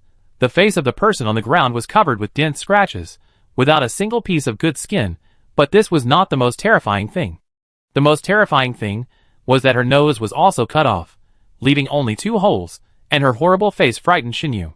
Seeing that the other party seemed to want to speak, but could not make a sound, it was the chain on her feet that made some noise when she tried to sit up. You can't speak? Xinyu picked up the extinguished candle on the ground and lit it again, and mustered up the courage to look at the other party, only to find that the tongue of this horrible woman had also been cut off. She tried to communicate with the other party, but the other party could not give her any useful information except shrinking aside. Could it be that he was crazy? Who are you? I'm not here to hurt you. The other party lowered her head, as if because she had frightened Xinyu just now, she did not look at Xinyu, but slowly raised her hand and pointed at the ground. I asked who you are. Why are you pointing at the ground? After Xinyu finished speaking, she slowly moved away and pointed at the ground again. Chapter 186. Xinyu pursed her lips and approached her with a candle. Her intuition told her that the person in front of her was tortured by the king of Yueqing just like her, and would not hurt her. Do you want to tell me who you are? Seeing her nod, Xinyu put the candle on the ground and looked carefully at the answer the woman wanted to tell her. When she saw the 2 words on the ground that seemed to be carved by something, Xinyu widened her eyes in surprise. Are you Yao Xian, princess of Yueqing? Although the words on the ground were crooked, Xinyu was sure that she was not mistaken. How could it be Yao Xian? Didn't Yao Xian die 3 years ago? Xinyu had too many questions in her mind and wanted Yao Xian to help her answer them, but when she thought of her tongue being cut off, Xinyu gave up the idea. Time was running out, so she should ask more important questions first. Do your parents know that you are locked up here? Not if they know. Yao Xian became excited when she heard this, and her clear eyes gradually became blurred. What's wrong with you? Shin Yu noticed her abnormality and wanted to go forward to check what happened to her.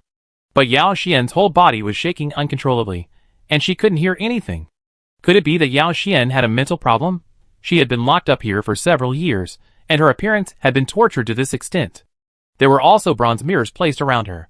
If anyone saw their appearance in the bronze mirror, they would probably go crazy. Shin Yu couldn't ask anything, so he stood up and left the secret room. Returning to the entrance of the secret passage again, Shin Yu felt a little sad and fortunate at the same time. If she hadn't pretended to be crazy, would she have been tortured by King Yueqing to such a state that she would rather die than live? Retracting her thoughts, Shin Yu groped for the mechanism and returned to the closet. Gently pushing open the closet to reveal a crack, Shin Yu breathed a sigh of relief when she saw that there was no one in the room. Coming out of the closet, she crouched and left the Yueqing King's house. It was probably because everyone went to look for her, so everything seemed too quiet. Your Majesty, Madame Yao sent someone to see Shin Yu. The Yueqing King had already dispatched himself because Shin Yu was not there. What he was most worried about now was that Madame Yao suddenly came to his house, and he had no way to explain. What you fear is what will come true. He cursed in his heart, raised his hand, and rubbed his temple to think about countermeasures. It was dark. What did Madame Yao want someone to come here at this time? Shin Yu hid behind the pillars of the corridor. At this moment, the sky had completely darkened, and she couldn't see the expression of Prince Yueqing. You go and send the person away, and say that Shin Yu has fallen asleep. The Yao family attaches great importance to reputation.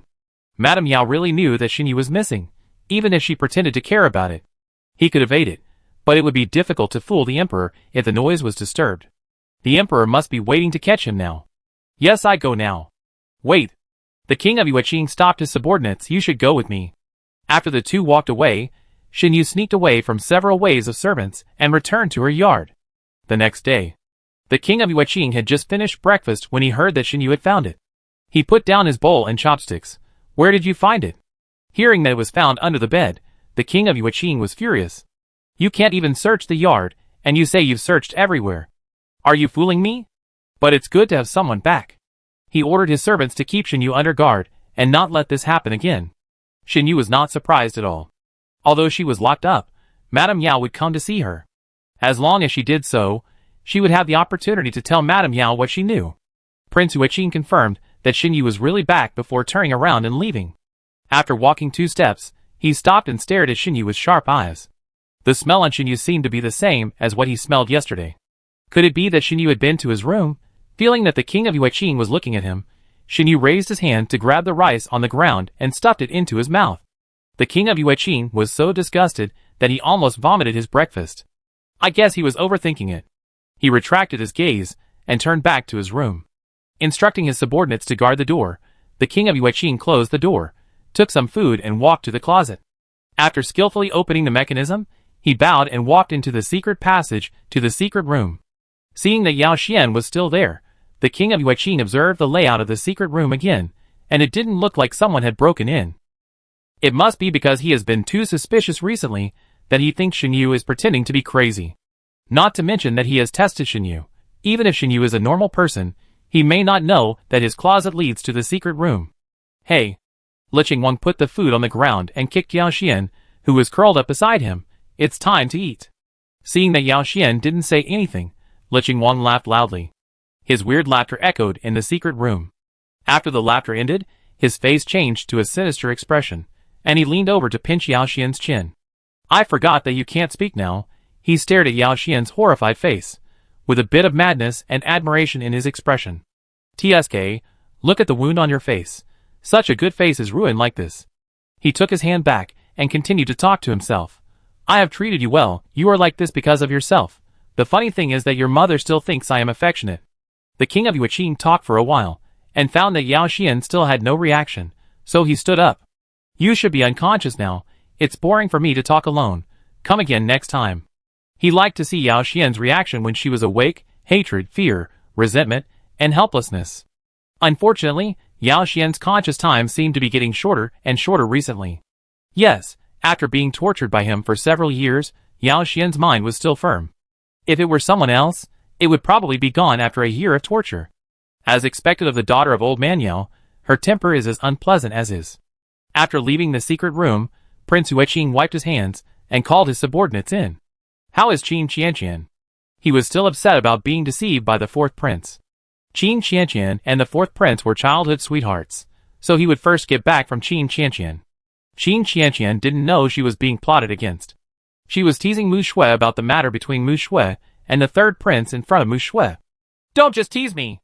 Didn't you say last time that the fourth prince climbed over the wall to find you? What happened next? Qin Qianqian shook her head. No, the fourth prince must have been teasing me. Who teased you? The sixth princess, who hadn't been informed, came up to Qin Qianqian. If I heard correctly, are you talking about the fourth prince? Qin Qianqian glanced at the sixth princess and muttered in dissatisfaction. Why are you eavesdropping on people's conversations? What do you mean by eavesdropping? The sixth princess sat opposite the two of them. I am listening openly, okay? She stared at Qin Qianqian jokingly. Do you want to deal with the fourth prince? I can help you. No, who said I want to deal with him?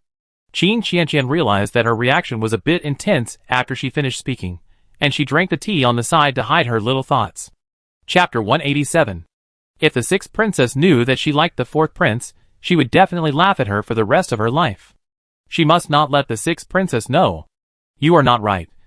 The sixth princess stared at Qin Qianqian, and then pointed at her as if she had discovered some incredible secret. Ah, I know. Qin Qianqian put down her tea, a little nervous. What do you know? Is she so obvious?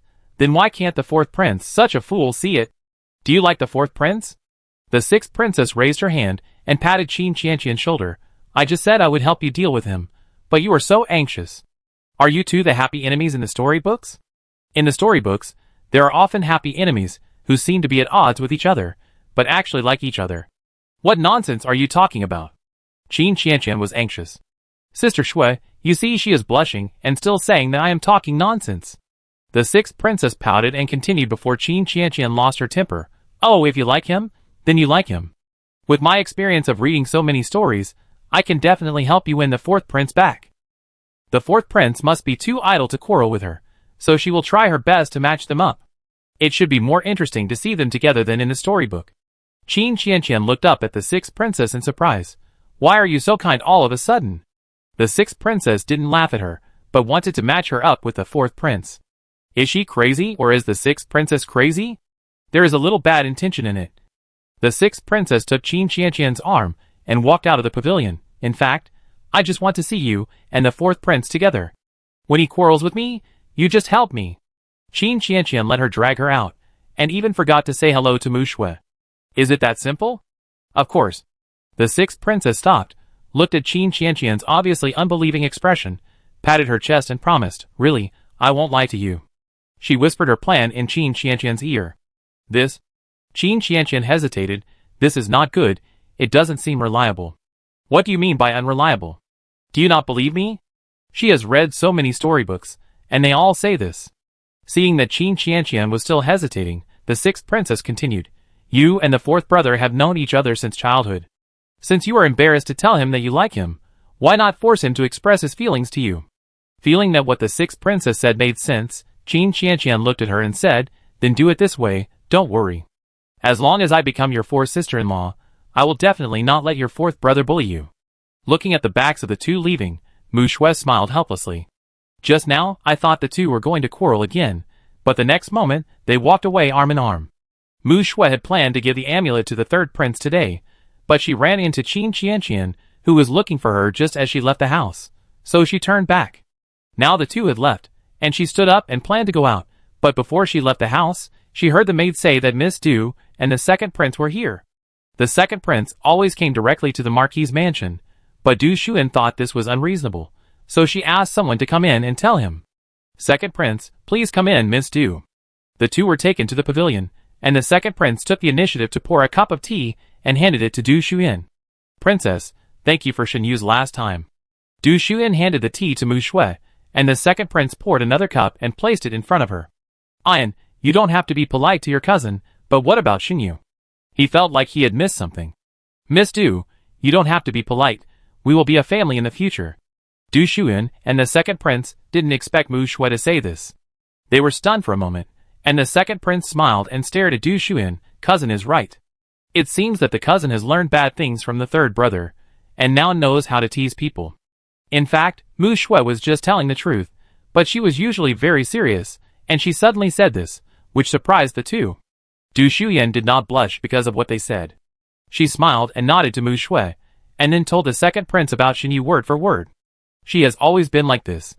As long as she knows her feelings, she will not be shy. She could feel the care and love of the second prince for her in Fenghua Tower, but she did not know her identity at that time, and the second prince did not tell her his feelings clearly. Now that the two of them are connected, she will only be happy that the second prince has expressed his feelings for her without any concealment.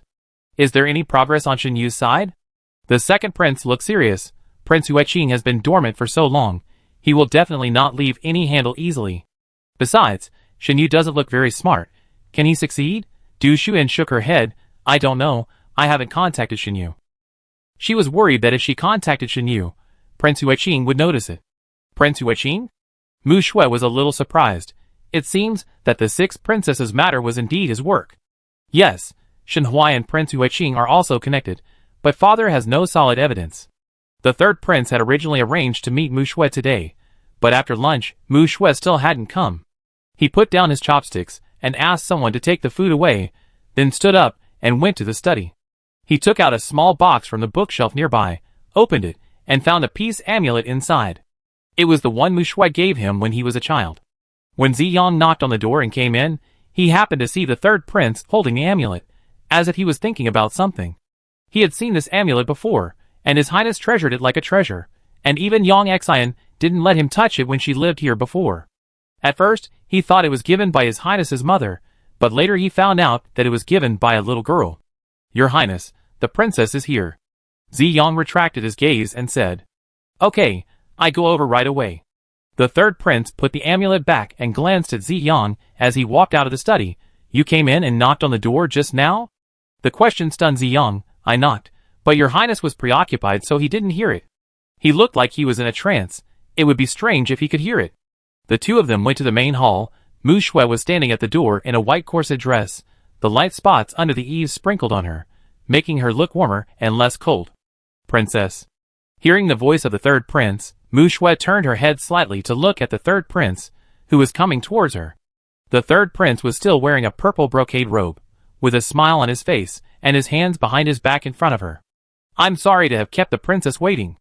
Please come in. Mu Shui nodded slightly and walked in with him. Ziyang looked at the two of them from behind and thought they were a perfect match. He didn't know if the princess would look down on his prince. I kept the prince waiting for a long time, because my cousin was delayed in looking for me. Mu Shui actually didn't know how to face the third prince. The third prince knew that she had been asking for a peace amulet for him for more than 10 years, and he didn't know what he was thinking. Chapter 188. What if the third prince asked her if she did this because she liked him? How would she answer? Mu Shui became more and more entangled as she thought about it, and her folded hand slowly curled up, revealing her anxiety. It's okay, I don't have anything important to do today.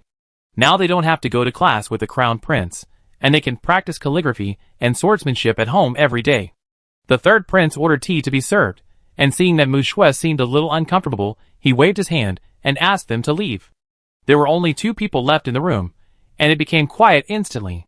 Mu Shui took a sip of tea and placed it on the table beside her. Your Highness, this is the amulet for these years. She took out a small box and handed it to the third prince. When the third prince took the small box, he touched Mu Shui's white fingertips and paused. Mu Shui quickly retracted her hand, as if she was burned, and did not look at the third prince. Thank you, princess. The third prince opened the box as if nothing had happened. There was a stack of amulets neatly lying inside, and some of them seemed to have blood stains on them. He frowned slightly, and picked up a blood-stained amulet. It was indeed blood-stained. Your Highness, if there is anything dirty on it, don't take it. Mu Shui looked at the amulet in his hand, and wanted to reach out to take it back. I'm sorry. The third prince looked straight at Mu Shui with his eyes raised. When they looked at each other, Mu Shui clearly saw herself in his eyes. I caused you to get hurt at that time. It turned out to be an apology for this matter. Mu Shui put away her surprise, and shook her head. It's okay. I promised His Highness that year, so I should keep my word. She remembered the amulet with blood on it very clearly. She asked for it last year. Because she had been sneaking out in the past few years, after a long time, her master also found out that she had been sneaking out. She had no choice but to beg her senior brother to help her on New Year's Eve. The senior brother couldn't resist her request and finally agreed. But it would take at least 3 days to get from the Divine Doctor Valley to the Bayun Temple. The senior brother gave her 2 days. Because time was tight and it was snowing, she accidentally fell and left blood on it. Her tone was relaxed, but the third prince knew how hard it was to get these amulets. Last time, the princess said I was a liar, I admit it. The third prince was silent for a while and said this. Mu Shui didn't know what expression to make when she looked at the third prince. She said the third prince was a liar. It was probably because of the last time she drank. A little regret flashed across Mu Shui's cold face. And also said that she didn't do anything, but it turned out that she was lying to her. Mu Shui just opened her mouth and was interrupted by the third prince. Princess, you don't have to apologize for this. You are telling the truth. I have looked for you over the years, but I couldn't find you. He wanted to tell Mu Shui that it was not only Mu Shui who remembered, but he had forgotten what little Mu Shui looked like. And Mu Shui's personality now is really different from when she was a child. Princess, please wait a moment. Thinking of this, the third prince stood up and left the main hall. Mu Shui was still immersed in his words that he had come to see her. When she saw him stand up, she took a sip of tea and suppressed the many emotions in her heart. Not long after, the third prince came back again, but he had a rolled-up painting in his hand. He handed the painting to Mu Shui. Princess, open it and take a look. Mu Shui hesitated for a moment, raised her hand to take the painting and opened it. The painting showed a boy and a little girl, exactly the scene of the two meeting that day, except that the little girl had no facial features. However, through the clothes and the messy hairstyle, Mu Shui still knew that the person in the painting was her. It was dark that day, so I couldn't see the princess's appearance clearly. I don't know if it was because of the painting or something else, but Mu Shui relaxed. She looked up at the third prince. If your highness doesn't mind, I can complete the painting. The third prince ordered Zi Yang to prepare the brush and ink. When everything was ready, he saw Mu Shui pick up the brush and start drawing. His eyes almost dropped to the ground. The prince actually let the princess make changes to his painting at will. It seems that the princess is really different from others in his heart.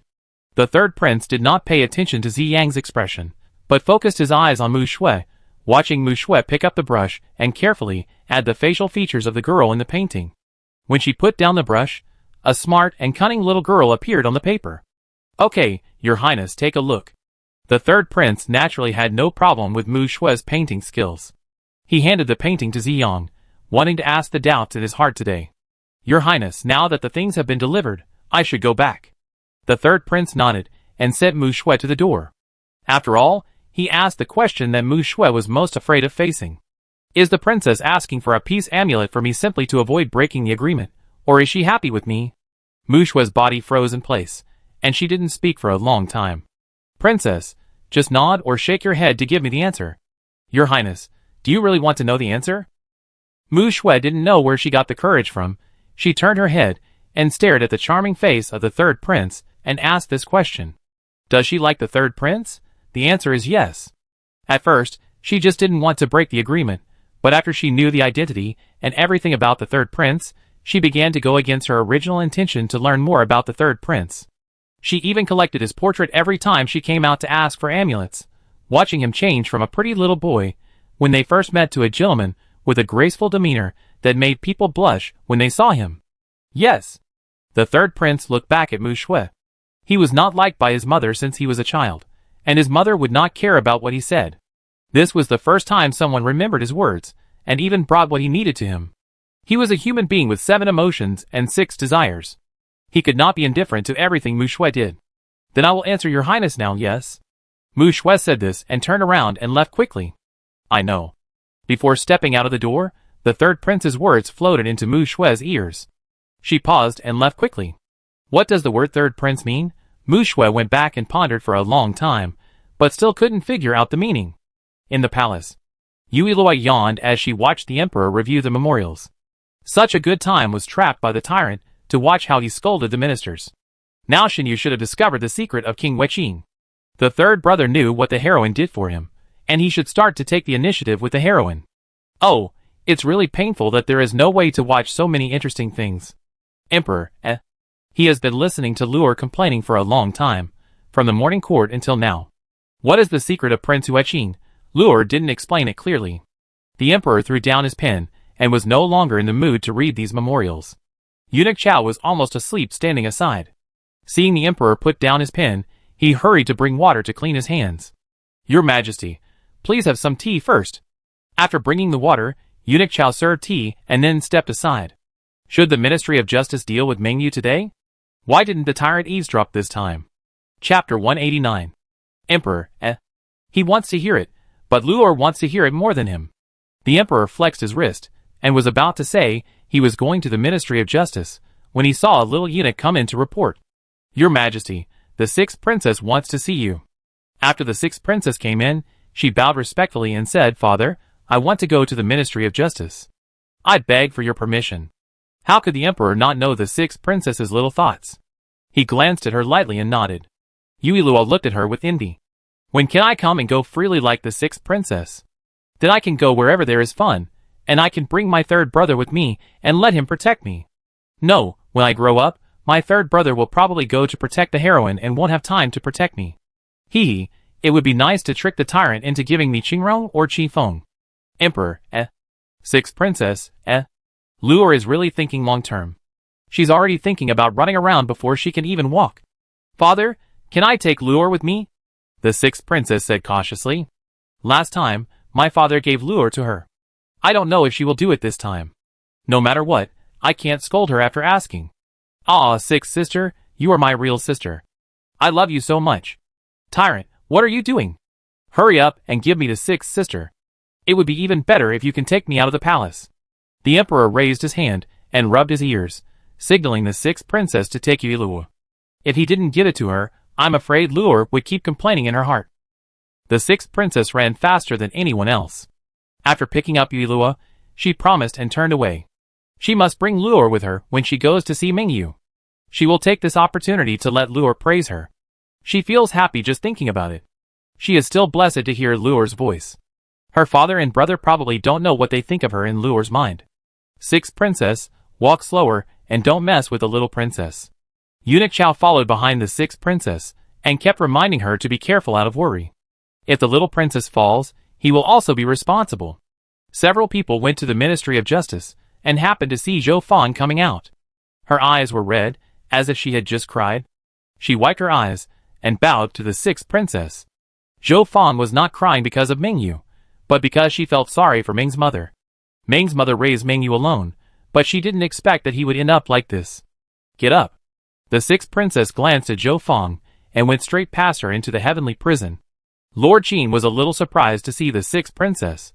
It would be fine if the emperor came to the Ministry of Justice with the little princess in his arms, but why did the sixth princess come with him in her arms too? Is she imitating him? I came here with my father's permission, Lord Qin. Lord Qin took the sixth princess to the place where Meng Yu was imprisoned, and then he withdrew himself. Meng Yu. The sixth princess stood in front of the prison door, looking at Meng Yu, whose eyes were also red, and raised her eyebrows. I came to see you. Meng Yu sat on the ground and looked up at the sixth princess. When did the sixth princess discover my intentions? This was a question he had never figured out. He could die with his eyes closed since the sixth princess came to see him. In fact, I discovered it from the beginning. The sixth princess glanced at Meng Yu, and you are too anxious. I am not a fool, so I naturally saw that you had ill intentions. Haha, if I knew the plot, I would believe it. Meng Yu laughed at himself and said softly, Is that so? It may be that you want to show off too much, so you make me feel uncomfortable. I am a princess, and I have seen all kinds of men. The king of Yueqing really underestimated me. Sixth sister, don't pretend. If it weren't for the fifth sister stopping you, I'm afraid you would have gone to the palace to ask the tyrant for a marriage. Luor even knows this? It seems that I have to be more cautious in front of Luor next time. Yes, Meng Yu closed his eyes. Why did I listen to the king of Yueqing? After 10 years of hard study, if he had not accepted the money from the king of Yueqing, perhaps he would not have ended up like this. But there was nothing at home. What else could he do if he did not accept the money from the king of Yueqing? Now that things have come to this point, he does not blame anyone, but only regrets his choice. One wrong step leads to another, and he will not be able to face his mother's years of nurturing grace. What's the use of regret? There is no regret medicine in the world. Prince Yueqing is good at finding people's weaknesses, so it's normal for him to drag her into this. The sixth princess didn't get to hear Yuilua's praise as she wished, so she could only send Yuilua back to the emperor unwillingly. The sixth princess is going to give Qin Qianqian some bad advice. No, the bad advice has already been given. It's so funny, two love rookies, one dares to teach, and the other dares to learn. The sixth princess walked to the door, and thought to herself, what a bad idea, her method will definitely work. She has never experienced love, but has she never eaten pork or seen pigs run? Qin Qianqian heard the sixth princess's idea, and thought it was feasible. She decided to discuss it with her parents, and start to implement it. When it really succeeds, she will be the sixth princess's sister-in-law, and the little princess is the fourth prince's sister, so she is her sister, right? Qin Qianqian became more and more excited as she thought about it, and the smile on her lips almost reached her ears. What's wrong with this child? When Lord Qin came back from duty, he saw this scene. He walked to Mrs. Qin in confusion and lowered his voice. Have you reconciled with the fourth prince again? This time the quarrel lasted a long time, and it took so long to reconcile. Dad and Mom, I've decided. Qin Qianqian slapped the table, and stood up to interrupt the conversation between Lord Qin and Madame Qin. What decision? Mr. Qin took a sip of tea and spit it out after hearing her words. Dad? Qin Qianqian sat back in the chair. I just said that I want to have a martial arts competition to recruit a bride. So why are you so excited? Don't you like to talk about her usually? Why is she reacting so strongly now? Mr. Qin raised his hand and pointed to his head and asked Madame Qin, is there anything wrong with Qianqian? He thought they had reconciled, but now it seemed that his daughter was even more seriously ill, and she could say such things. Mrs. Qin shook her head helplessly. She didn't know what had stimulated her daughter. Qianqian, how about I find a doctor to see you? Qin Qianqian, Mother, father, I have decided, I just want to stimulate the fourth prince. What if it doesn't work? Lord Qin rubbed his temples with a headache. Who came up with this bad idea? If it doesn't work, don't blame me for not reminding you if you really marry yourself off. Can't you expect me to order something good? Qin Qianqian pursed her lips. She didn't believe that the fourth prince was really indifferent. The couple looked at each other. Their daughter was making a fuss, and would definitely not give up if she didn't agree. Don't make too much trouble. Qin Qianqian smiled and assured, my daughter knows her limits. She wasn't stupid. How could she possibly pit herself? Chapter 190. It was 2 days later that the fourth prince knew that Qin Qianqian was planning to hold a martial arts competition to win a bride. He was still struggling with the materials in his hands when he saw his grandfather come in with his hands behind his back. He was originally listless, but he immediately perked up and pretended to be focused. Ever since he got his grandfather drunk and ran away that day, his grandfather had been watching him very closely, even asking people to follow him when he went to the toilet. Okay, stop pretending. Mo Lao walked up to him and said with a smile, do you want to go out? Your grandfather is in a good mood today. I heard that Qianqian is holding a martial arts competition to find a husband. Do you want to join in the fun? The fourth prince put down the materials in his hand and clapped his hands. Qin Qianqian is so worried that she won't be able to get married. She is really worried. Old Mo looked at him disapprovingly, feeling a little puzzled. Why is this dead child so stupid? Didn't I give you silver bills and red envelopes during the Chinese New Year? Didn't you give Qianqian a red envelope? The fourth prince shook his head and told him what happened during the Chinese New Year. Why are you so? Old Mo looked at the fourth prince with a look of disappointment. Forget it, go to the Qin family now. He said that he was not wrong, Qianqian must like this brat, and now this must be to force this brat to surrender. I won't go. The fourth prince picked up the materials on the ground again. She is not stupid. She must be doing it for fun. Don't worry about it. The Qin family can let her do whatever she wants, so there will be no problem. You don't like Qianqian? Mo Lao took the materials from him. Why are you so stubborn, kid? Are you trying to piss me off to death? The fourth prince sat on the ground and comforted Mo Lao with a smile. Grandfather, don't worry about her. She's really fine. While the two were talking, Tao Yi, who was beside concubine Shu, came in, bowed to Mo Lao and said, Your Highness, the queen asked you to come to the palace with me now. The fourth prince stood up and patted his clothes. Did the mother say anything? Could it be that he was asked to enter the palace to examine his recent learning achievements? It's over, he has been slacking off, and he will definitely not escape the assessment of his mother. Well, wait a minute, I will change my clothes and then follow you into the palace. He had to change into thicker clothes, so that he could relieve some pain when being beaten. The fourth prince quickly changed his clothes and came back, saying to Tao Yi, Let's go. Mo Lao looked at the fourth prince's waist, which had become much thicker, and asked, "Are you cold? Wearing so many clothes, I thought it was winter. I don't know why my daughter let this brat into the palace." The fourth prince forced a smile. It's okay, Grandpa, I'm leaving first." After getting on the carriage, the fourth prince wanted to ask Taoyu something, but he gave up the idea because he remembered that he had never found any useful information before. When the enemy comes, the general will stop it, and when the water comes, the earth will cover it. "Your Highness, are you hot?" Offing looked at the fourth prince, and considerately lifted the curtain to let the air in.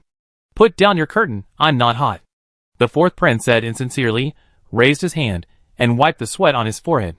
"Then I put it down." Offing lowered the curtain. "You are not hot. Why are you sweating?" "I understand. Your Highness, you are sweating because you are afraid of the queen." The fourth prince, He glared at Offing. "I find that you are getting worse and worse at talking. If you keep talking like this, can you get married?" Offing didn't say it, but he thought in his heart, "Your Highness can't even get married, and you still dare to talk about him."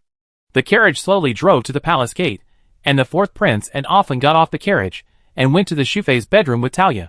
Shufei has been addicted to playing mahjong with Defei and others recently.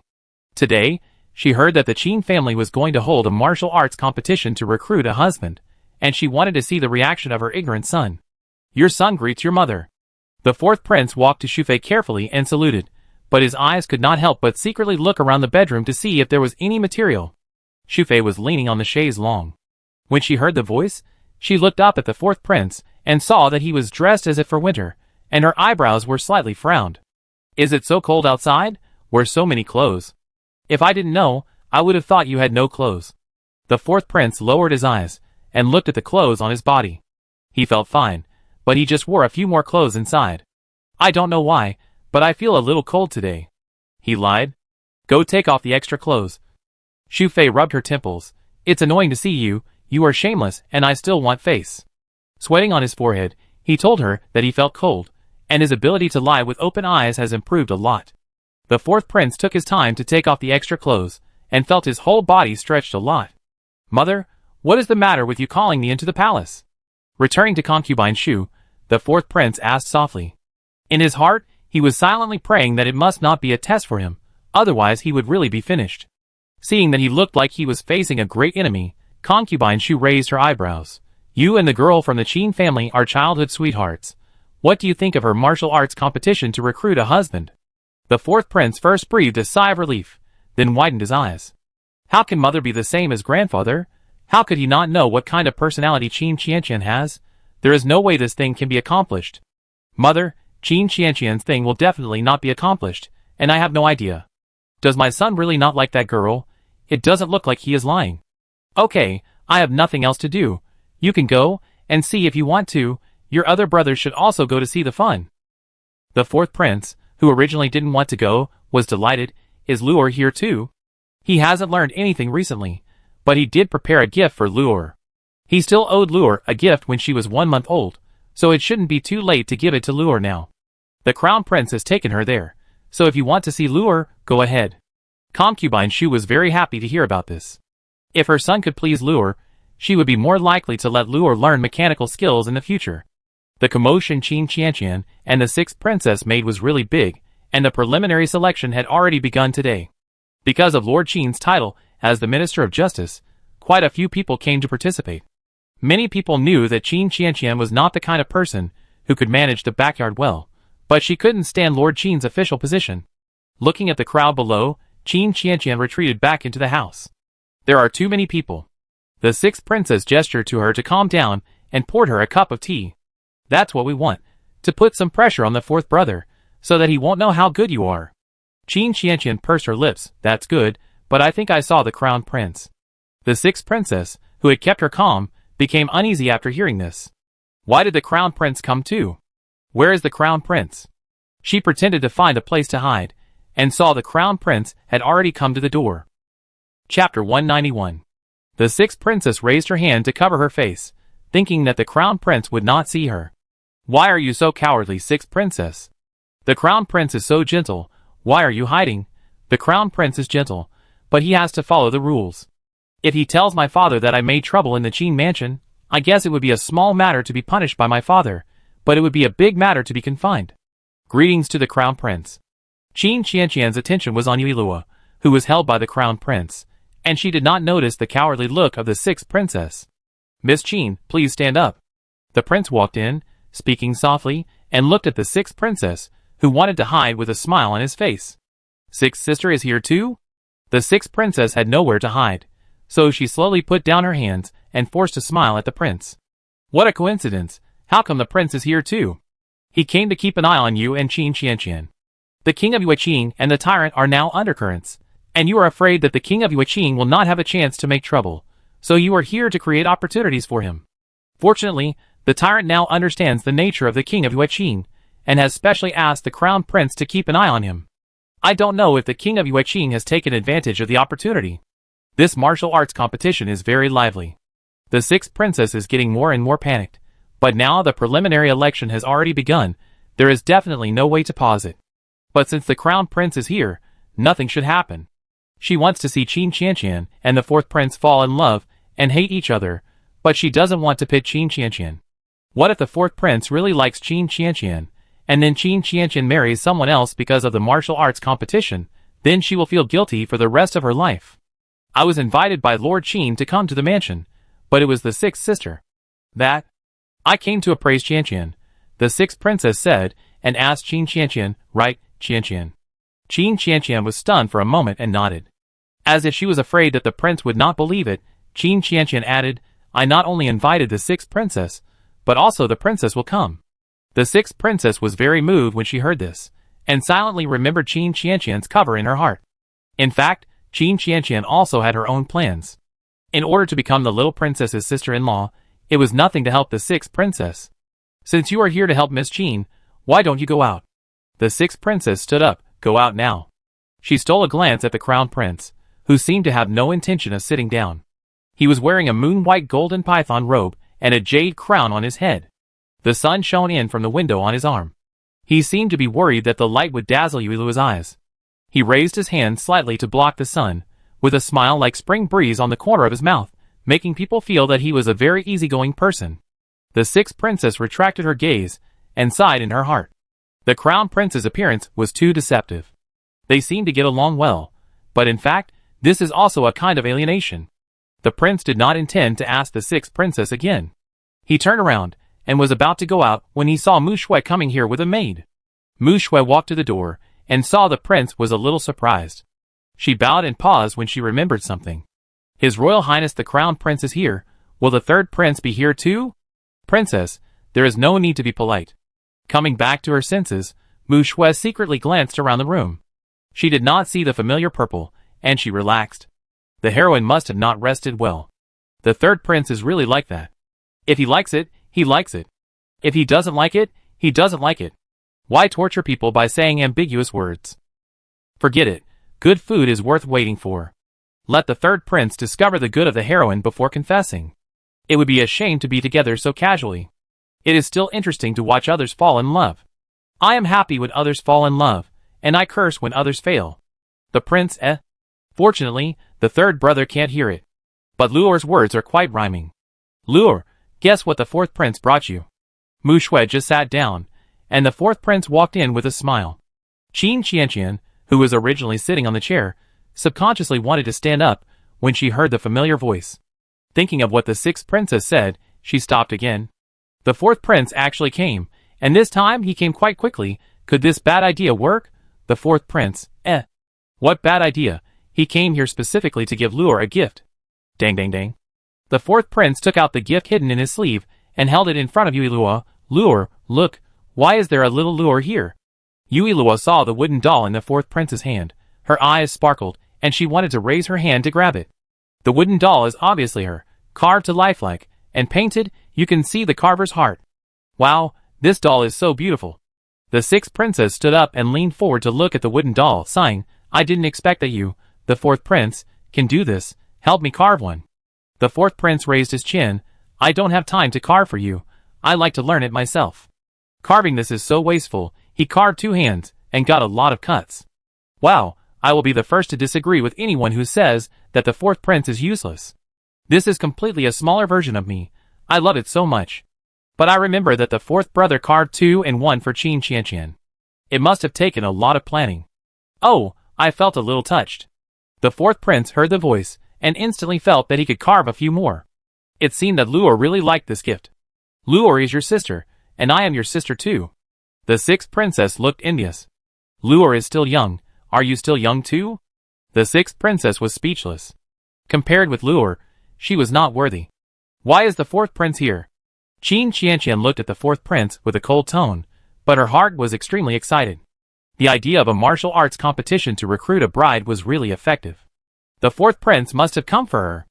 I came to give Luor a gift, and I leave now.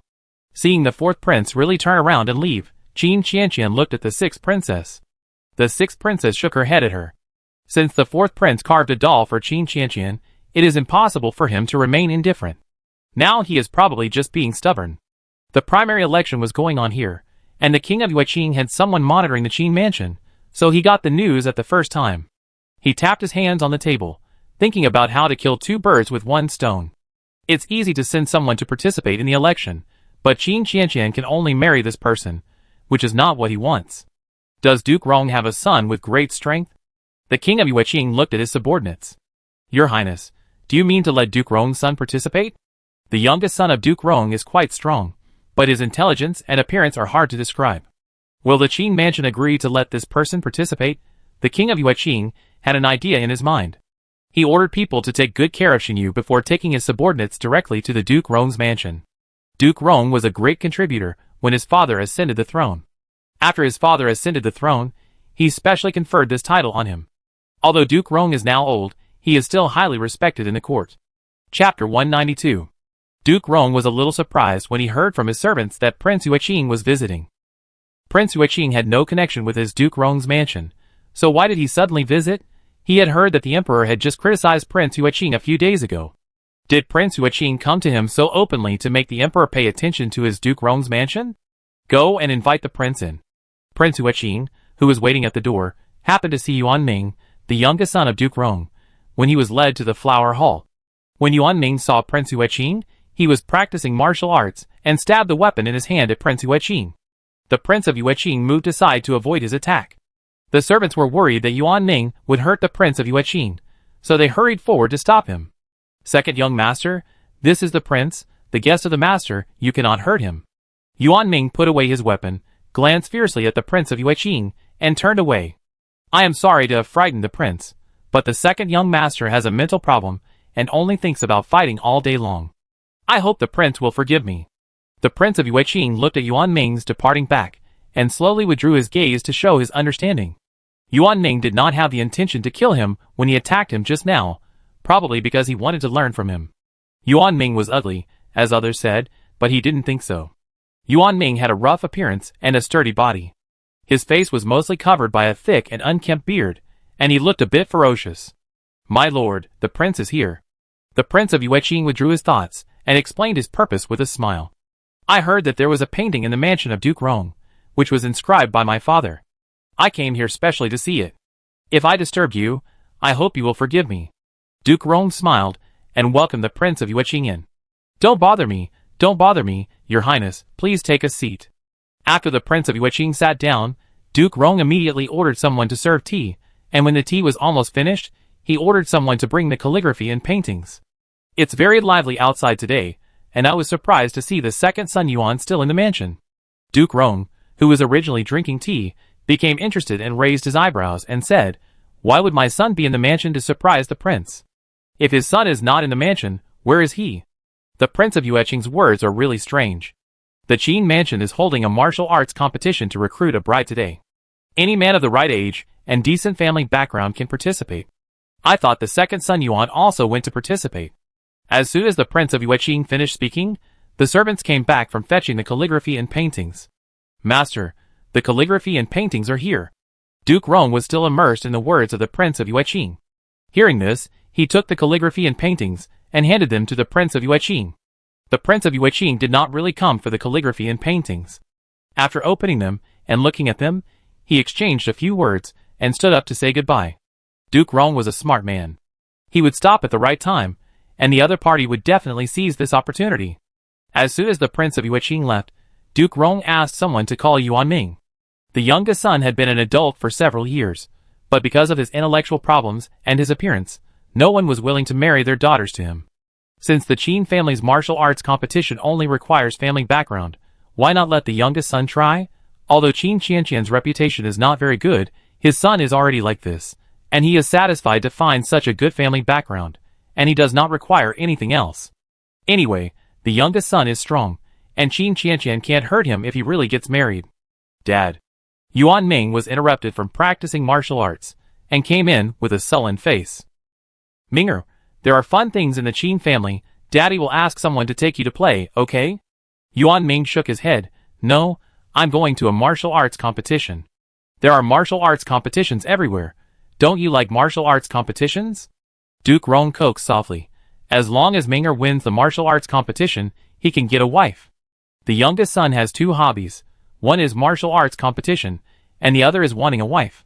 Yuan Ming was as happy as a child when he heard this, but then he thought of something and frowned. Liar.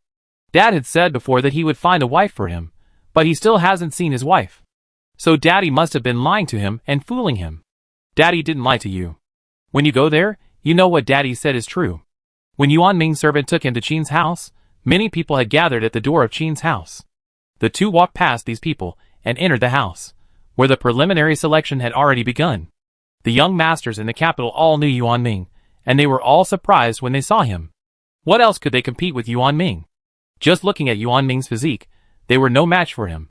Qin Qianqian in the room felt that the outside seemed to be noisier than before. She stood up and looked out to see what was going on. After seeing Yuan Ming standing out in the crowd, she exclaimed, "What's wrong?" Mu Shui asked softly. The few of them were now on the second floor. Looking down from the window, they could see the set-up arena and everything on the arena. At this time, Lin Qi walked to the prince and whispered, "I just saw the Prince of Yueqing go to the Duke of Rong's mansion." Yui Luo blinked. Good guy, the Prince of Yueqing didn't trick Yuan Ming here. Seeing how surprised Qin Qianqian was, this really won't end well. With Yuan Ming here, the other princes are all useless, and the fourth prince is no match for them. The sixth princess probably got EMO, and the rules can't be changed casually.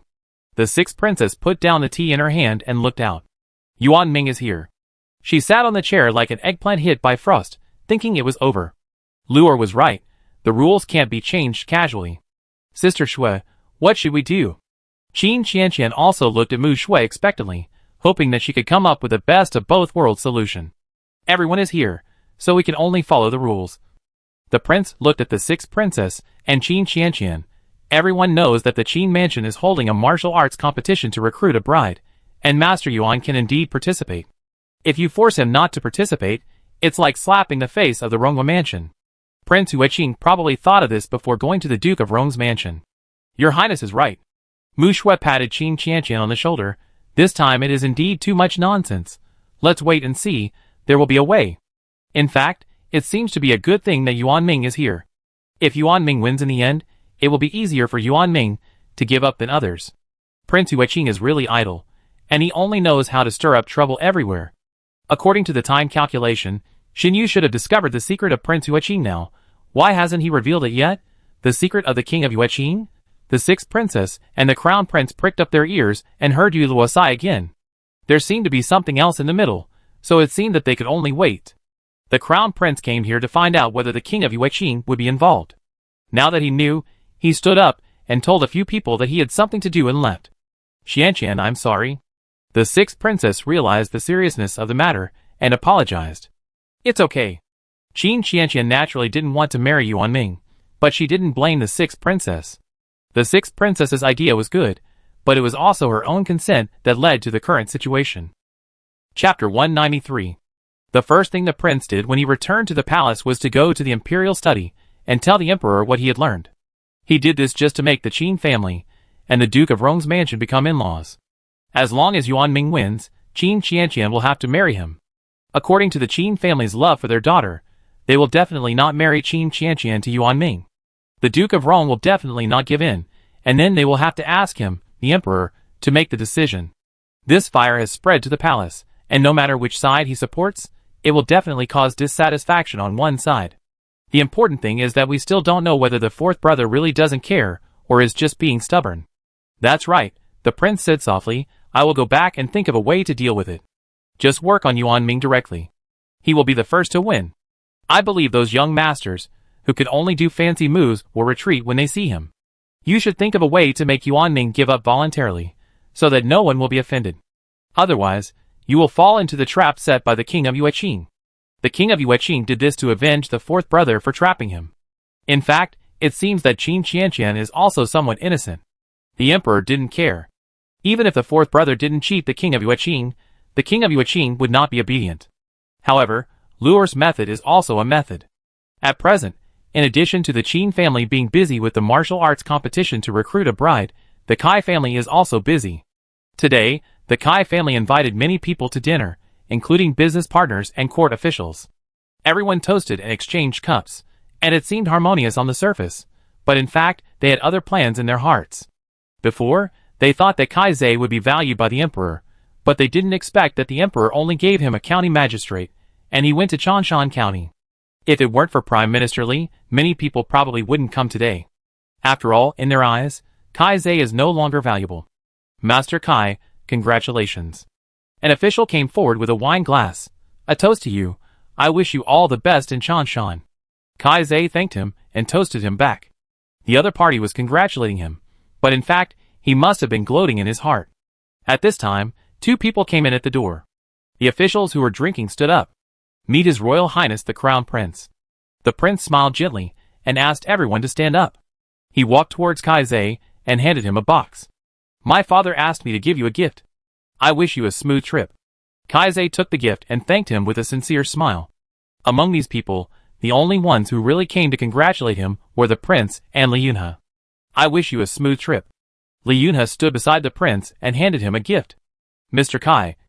An official who had drunk a little too much staggered over and pointed at Li Yunhe. Your father-in-law is the prime minister, and your brother-in-law is the prince's teacher. Why don't you let them say a few words for you, so that you don't have to go to Chanshan County?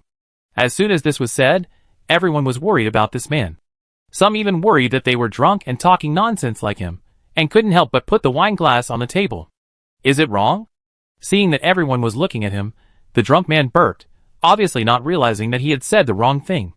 In fact, what he said was also the true feelings of many people present, but everyone was sober, and naturally did not dare to say it. And he just said what was in his heart under the influence of alcohol. Is your excellency dissatisfied with the arrangement made by the emperor? The prince had a smile on his lips, and a gentle voice. His moon-white brocade robe made him look as gentle as jade. But if you look closely, you can see that his smile did not reach his eyes. This brief episode ended with this person being taken away by other officials. The prince came only to give gifts, and returned to the palace after giving them. On the female side, Li Qian was chatting and laughing with the ladies. Everyone praised her for her good fortune in marriage. Not long after she married Kai Zhe passed the imperial examination and became the top scholar. This is all due to your husband's own efforts. It's good that she encouraged Kai Zhe, but she couldn't attribute all this to her blessing just because Kai Zhe married her and happened to pass the exam. If Kai Zhe didn't pass the exam, would these ladies think that she was a bad luck to her husband? Look, she even protected him. The ladies laughed and teased Li Qian again, and at the same time they were a little envious. The Kai family was originally just a merchant family, but now Kai Zhe passed the exam. Although he was only a county magistrate, he was still an official after all. Besides, Kai Zhe is still young and has a long life ahead of him. Who knows what will happen to him? The prince left Kai's house and wanted to go back to the palace, but the carriage suddenly stopped halfway. What happened? The prince lifted the curtain and heard Lin Qi say, I don't know what happened to the third prince, but he almost hit the carriage. The third prince was originally thinking about his dream of the past 2 days, but he was distracted and almost hit the prince's carriage. He stepped aside and said apologetically, I'm sorry, brother prince. Seeing the dark circles under his eyes, the prince signaled him to get on the carriage, since the street was not a place to talk. After he sat down, he asked softly, What's wrong? You can't concentrate even when walking on the road. The third prince shook his head. Thank you for your concern, brother. It's okay. After all, he himself hadn't figured out what was going on. Because of the princess? Seeing that he didn't know what to say, the prince, combined with Yui Lua's thoughts, rarely had a gossipy mind. Today, he saw that Mu Shui didn't seem to have a good rest either. The two of them really had a tacit understanding. I guess so. The third prince was a little surprised. His brother, the crown prince, was only interested in helping his father deal with government affairs and study. So why did he suddenly care about his affairs? He would not be surprised if his second brother said this. But he was a little uncomfortable with the crown prince's words. Today, when I went to Qin's house, I met the princess. It seems that she didn't have a good rest. If there is anything, just tell her directly. Anyway, we are not dealing with ministers, so there is no need to be too complicated. After the crown prince said this, he asked the third prince to get off the carriage and left.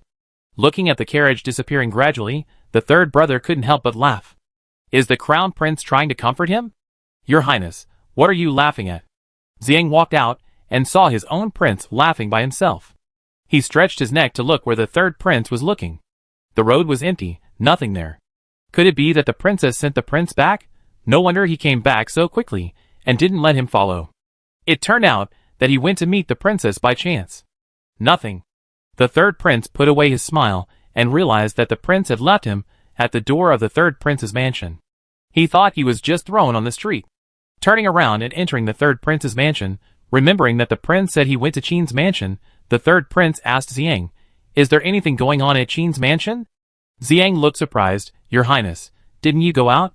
Miss Qin is holding a martial arts competition to recruit a husband, but the preliminary selection just started today. It's not interesting. Chapter 194. After entering the mansion, the third prince poured a cup of tea and took a sip before hearing Ziyang say, "Last night, I heard your Highness say that you..." "What happened to me?" Seeing that he was hesitant to speak, the third prince asked. "Then I say it, your Highness can't punish me for this." Seeing the third prince nod, Ziyang said, "Your Highness seemed to have called the princess's name last night, and said no, and then seemed to cry."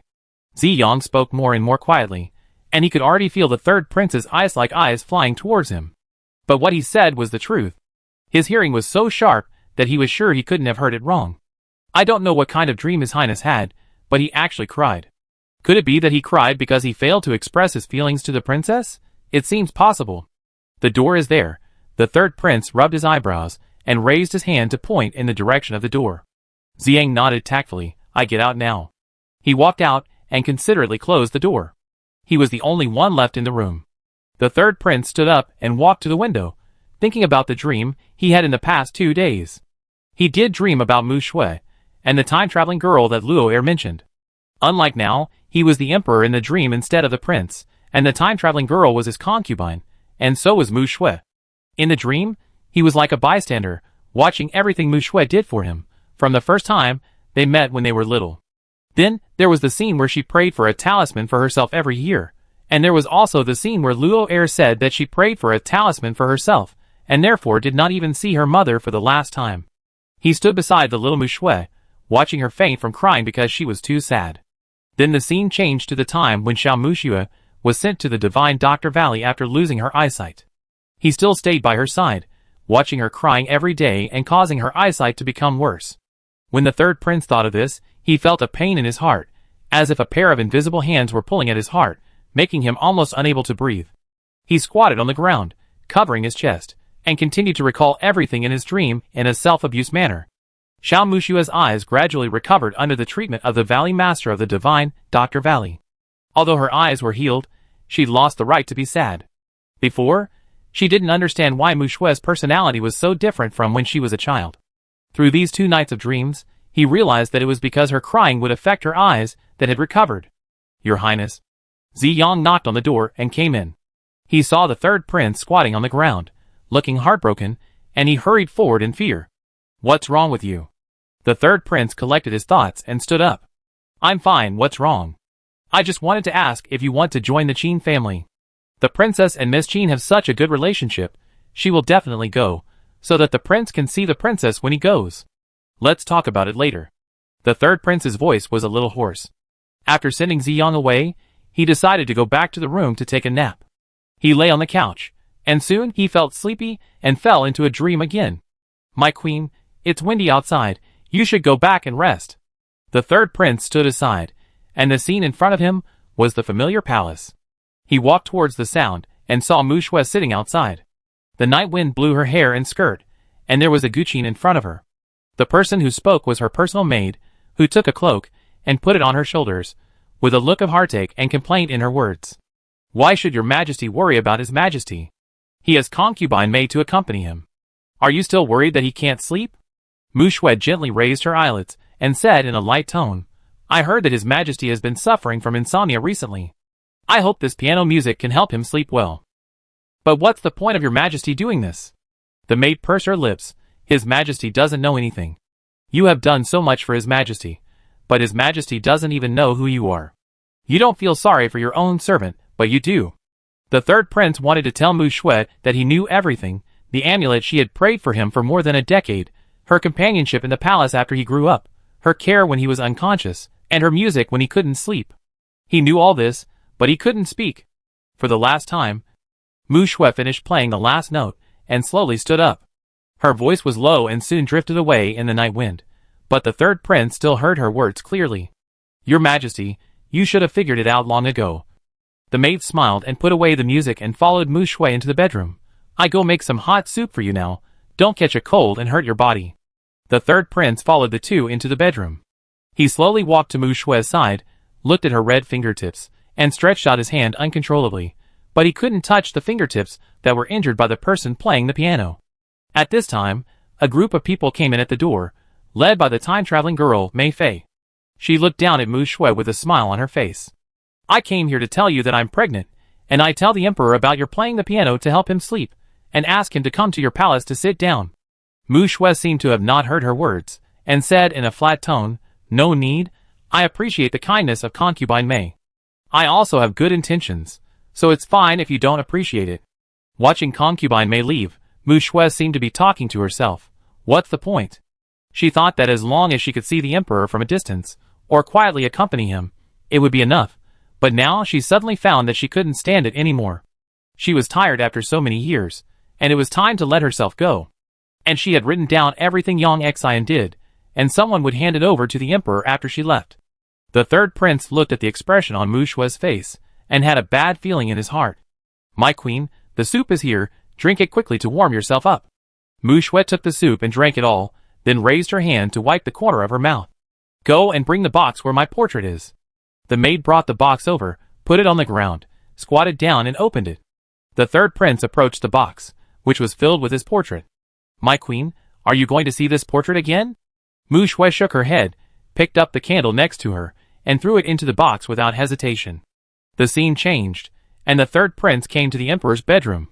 He tried to go out to see Mu Shui, but his legs could not move.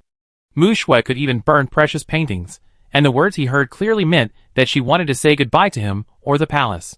Your Majesty, concubine Mei just went to concubine Shui and claimed that she was pregnant. The third prince looked at himself sitting in front of the long table with a calm expression. I didn't even touch her, how could she be pregnant? While the two were talking, a little eunuch rushed in. Your Majesty, concubine Shui committed suicide. The third prince wanted to rush out, but heard himself say indifferently, concubine Shui, since she committed suicide, give her a proper burial. The tone was as if he was saying that the weather was nice today, so calm that the third prince wanted to slap himself in the face. Tell himself that you lost the little girl you had been looking for, the one who loved you the most. But the words came to his lips, but he couldn't open his mouth. It's snowing outside. The little eunuch exclaimed, how can it snow before winter comes? Chapter 195. The third prince turned his eyes to the door. The heavy snow fell to the ground and melted instantly, just like Mu Shui, who was playing the piano for him a moment ago. Huh? The third prince woke up from his dream and took a deep breath. He got off the bed, put on his shoes, walked out of the room, took a horse and rode to the Qingyuan Marquis's mansion. Ziyang saw this, and was worried about something going on, so he also took a horse and rode to follow. The third prince was so focused on Mu Shui that he didn't notice Ziyang following behind him. Everything in the dream was too real. He thought it was a dream before, but Luor had mentioned many things in his heart. Maybe everything he saw in the dream was what the host master said about his previous life. The horse galloped to the Qingyuan Marquis's mansion. The third prince turned over and got off the horse, threw the reins to the guard at the door, and went straight to Mu Shui's yard. The guard at the door looked at the reins in his hand in a daze.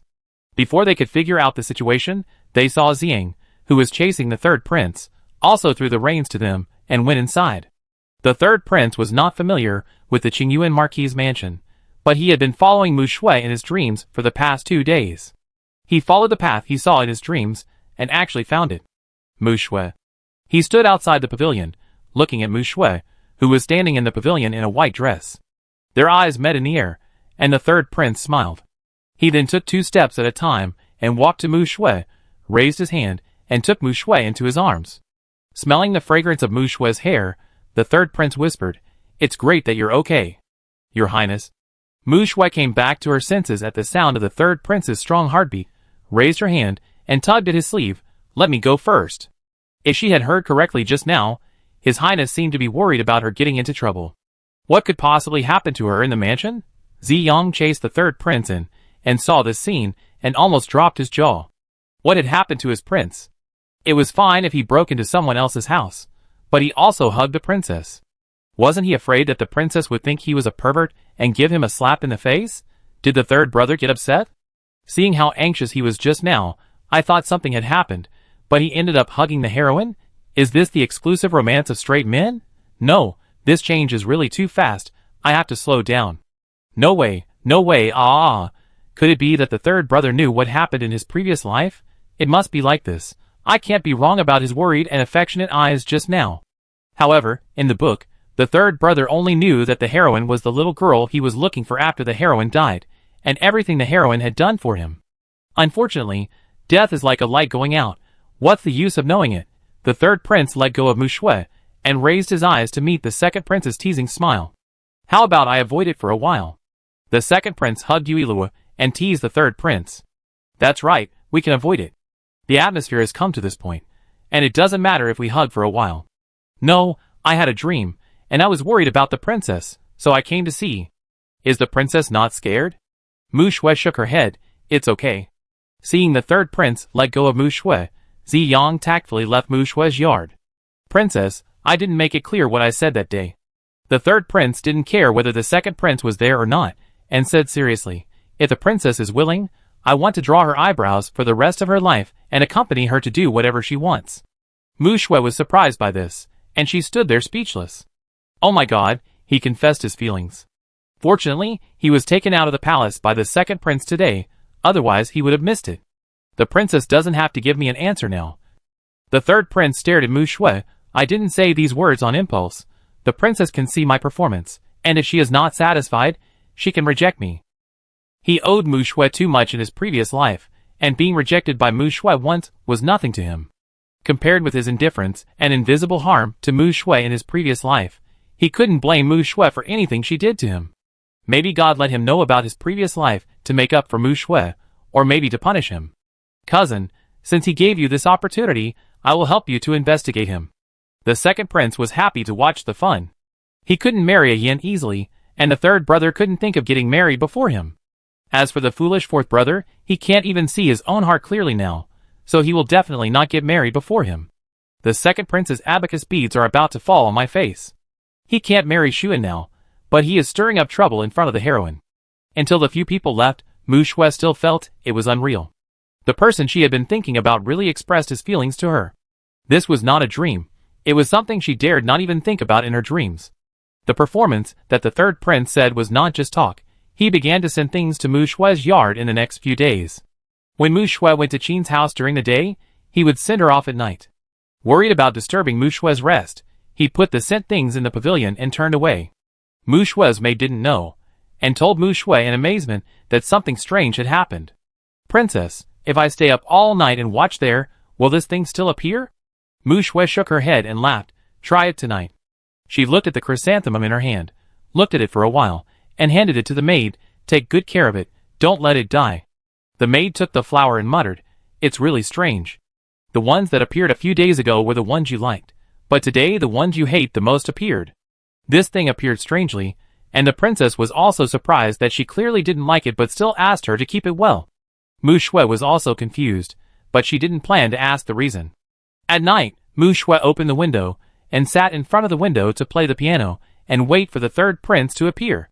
But after waiting for a long time, the third prince did not appear. Princess, I said that I would not appear if I was watching, but you still didn't believe it. Of course, Mu Shui didn't really think that the third prince didn't come because they were watching, so she stood up and closed the window. Rest. The third prince was probably delayed today by something. Meanwhile, in the palace, the Prince of Yueqing looked at the list of winners and laughed happily.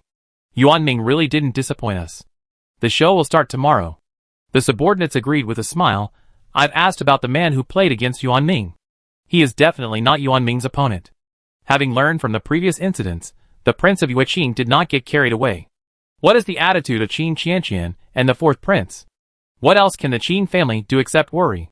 Needless to say, the fourth prince has not appeared in the past few days. He estimated that the drama that the prince wanted to see would not be staged. The fourth prince had not even left the Mo mansion, let alone appeared to compete with Yuan Ming for Qin Qianqian. Okay, I heard that the other princes have gone, so I will go to see it tomorrow. He built the stage, so naturally he had to see the results with his own eyes. What the Prince of Yueqing didn't know was that he would probably be disappointed again this time. Chapter 196. The next day, the last match of the Qin family's martial arts competition officially began. The Qin family was particularly lively today. Except for the fourth prince, all the other princes came. Qin Qianqian had not been able to close her eyes since she saw the list of candidates yesterday. There is really no one who can fight. She sat on the second floor, leaning against the window with no energy. The sixth princess pursed her lips, raised her hand, and patted her shoulder. When the two fight later, the ugly one, Yuan Ming, will definitely win. See if you can delay it first. I will go to find the fourth prince. It stands to reason that the crown prince should have thought of a solution. But why hasn't he shown up yet? No matter what, whether the crown prince has a solution or not, the fourth brother must come. The doll was carved for Qin Qianqian, so how could he really not care? The crown prince did have a solution, but when he went out, his carriage collided with the king of Yueqing's. Your Highness, it was my people who were blind and accidentally collided with your carriage. The king of Yueqing got off the carriage, said with a little apology, and then pretended to reprimand his subordinates. Bullshit carelessness. I think you were just worried that the prince brother will fill the hole you dug, so you deliberately did this to waste time. What a pity, the prince brother has already sent people to the Qin mansion, and now he has plenty of time to argue with you here. At worst, there is still the fourth prince. Anyway, you will not get what you want. Hearing that Yuilua still has the energy to make up the Yueqing king, the prince was relieved. It seems that Luor was not scared, but he forgot that Luor is not an ordinary child. Since the emperor's uncle's people are blind, why don't I go back to the palace and ask my father to send you someone with eyes? The prince smiled, but his words were very sharp. I am thick-skinned and it's okay, but Luor is still young and can't stand such a scare, isn't it, uncle? Ha ha, I didn't expect the prince to have this side. I thought the prince had no temper. The Prince of Yueqing obviously didn't expect the prince to say such a thing. Everyone knows that the prince is as gentle as jade and treats people kindly. If he understood correctly, the prince was smiling and accusing him. Why don't you apologize to the prince? Prince Yueqing glanced at his subordinates. His purpose was to delay the prince, not to conflict with him. The subordinate apologized with a humble look. Yueqing said, it was indeed my people who bumped into the prince and the little princess today. Today, the king asked you to give a gift to the little princess to apologize. Who knows whether he really apologized or wanted to do something. The prince smiled and refused. I appreciate the emperor's kindness, but the gift is not necessary. I am busy going to Qin's house to watch the fun. Do you want to go? Prince Yueqing said that the gift was just a courtesy. The money he spent on Mingyu was all wasted. He really didn't have much money to waste now. He must go, and he must be thinking happily about going to see the show. I just heard about the Qin mansion, so I go and see it. He acted very reluctant, really good at pretending. He wanted to install a surveillance camera in the Qin family, and he said he just heard about it. Your Highness, Lin Qi came over with a frown. The carriage was damaged. If it was damaged, he could just take the Liqing King's carriage. Wouldn't he also want to go? Hee, it's just a good opportunity to annoy him. When the prince heard Yuilua's thoughts, his eyes were almost filled with laughter. Luor is really a clever girl, but this is also a solution. Seeing that the carriage was broken, the prince was still smiling. Lin Qi scratched his head. Is His Highness really not angry? It will probably take time to change the carriage, the prince said, looking at the king of Yueqing. Uncle, since you are going to the Qin mansion, why don't you go together? Yueqing was very annoyed, so the prince asked just now to wait for him to jump in. My carriage is not very big. It would be too obvious to refuse directly, so the Prince of Yueqing deliberately said it in a more tactful way. It's okay, just squeeze in. The prince looked like he didn't mind. The prince is quite good at pretending not to understand. The Prince of Yueqing is rejecting you in a tactful way. The prince said so, and even if the Prince of Yueqing was reluctant, he could only force a smile and invite him to get on the carriage. He thought to himself that he was afraid of scaring the little princess just now, so why is he not afraid of squeezing the little princess now? Forget it, the delay time should be about the same anyway. In fact, although the carriage of the Prince of Yueqing was not as big as the prince's, it was not small either. The two of them sat inside, and with a small tea table placed there, it was not crowded at all. The subordinates of the Prince of Yueqing knew what the Prince of Yueqing was planning, so the carriage drove slowly. What they didn't know was that the people sent by the prince had already arrived at the Qin mansion. Qin Qianqian saw that the competition was about to begin, and the prince's people and the sixth princess had not returned yet, so she was anxious and turned around. Don't turn around, it makes me dizzy. Madame Qin rubbed her forehead, feeling a little anxious. They shouldn't have indulged their daughter in her mischief. Qianqian, come and sit down. Lord Qin motioned Qin Qianqian to sit down. It's no use to be anxious now, don't worry. Daddy won't let you marry Yuan Ming no matter what. But if this is the case, the matter will probably turn from a simple martial arts competition to a struggle in the officialdom, and it may even be brought to the emperor. Yuan Ming finally has a chance to marry, and the Ronghua mansion will definitely not miss such a good opportunity. While thinking, a simple dress servant came in. Master Qin, Miss Qin, please be patient. His Royal Highness the Crown Prince has sent someone to find the princess. Everything will be resolved when the princess arrives. The servant repeated the Crown Prince's countermeasures. It is estimated that Miss Qin will have to suffer a little. Let alone suffering a little, as long as she can avoid marrying Yuan Ming, Qin Qianqian is willing to do anything. This official thanks His Royal Highness the Crown Prince on behalf of my daughter. After the servant left, Master Qin saw that Qin Qianqian did not seem to be very happy, and raised his eyebrows. You're upset because you've alarmed the Crown Prince, but not the fourth prince? Qin Qianqian sighed. Daddy's words really hurt her heart. Although the Crown Prince had a plan, she didn't want to deceive herself. She really hoped that the sixth princess would call the fourth prince over. In fact, she was a little puzzled. Didn't the fourth prince come on the first day? Why did he suddenly disappear?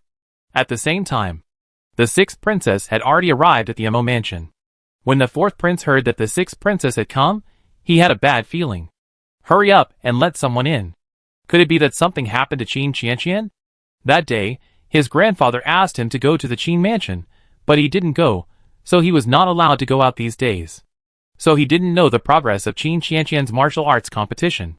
While thinking, the sixth princess came in breathlessly. Fourth brother, go and save Qin Qianqian. The fourth prince poured her a cup of tea and frowned and asked, what happened to Qin Qianqian? Chapter 197. The sixth princess took the tea and drank it all, then said, she held a martial arts competition to find a husband, and Yuan Ming also came to participate. Today is the last match, and Yuan Ming will definitely win, so... The fourth prince glanced at her.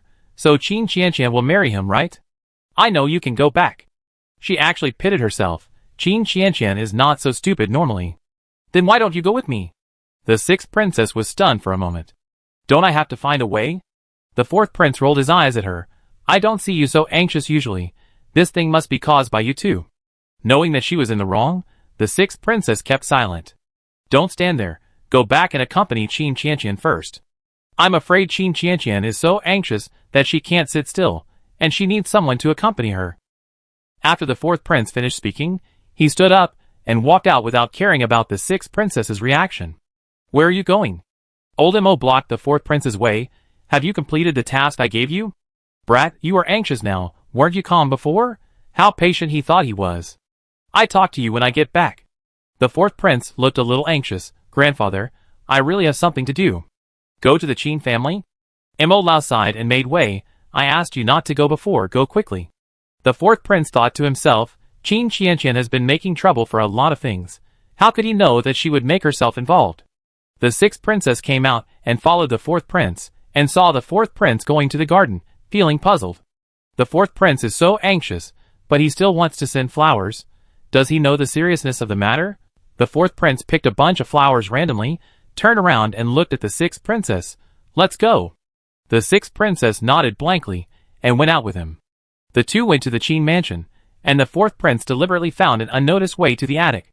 The sixth princess was confused, but now was not the time to ask these questions. Qianqian, the fourth prince is here. The competition on the ring had already begun, but Qianqian had not seen Mu Shui for a long time. She was so anxious that she didn't know what to do. Seeing the sixth princess and the fourth prince come in, she felt much calmer. The fourth prince walked up to Qianqian with a stern face. Qianqian, are you stupid? I knew you could make trouble, but I didn't expect you could even make trouble for yourself. Qianqian felt aggrieved and tears fell. Why are you crying? The fourth prince was a little at a loss. Qianqian was usually carefree, and he hadn't seen her cry so aggrieved for a long time. He raised his sleeve stiffly. Do you think I said something wrong? Don't cry, wipe it quickly. Qianqian was also shy. She grabbed his sleeve and wiped her snot and tears, sobbing as she wiped. You still have the nerve to be mean to me. It's all because of you. Otherwise, I wouldn't have ruined myself. Qianqian, can you please be reasonable? The fourth prince waited until she had wiped the snot before retracting his sleeve and handed her the flower. Take it and smell it. Emma, she was treated as heir again. Luckily, the heroine's carriage had a problem on the road, so the fourth prince had a chance to show off. But it's not appropriate to send flowers now.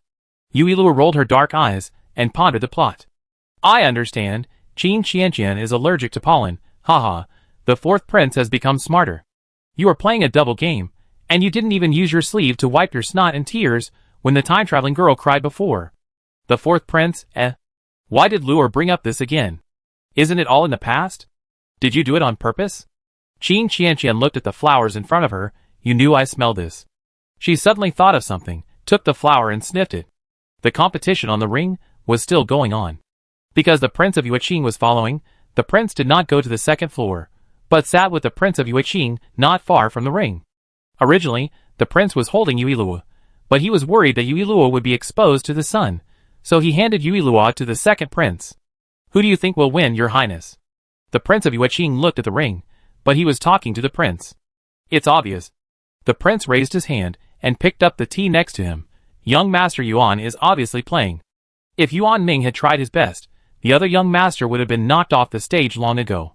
Seeing that the prince seemed calm, the king of Yueqing raised his eyebrows and said with some regret, What a pity. I heard that Miss Qin and the fourth prince were childhood sweethearts. I don't know what the fourth prince would think if he knew.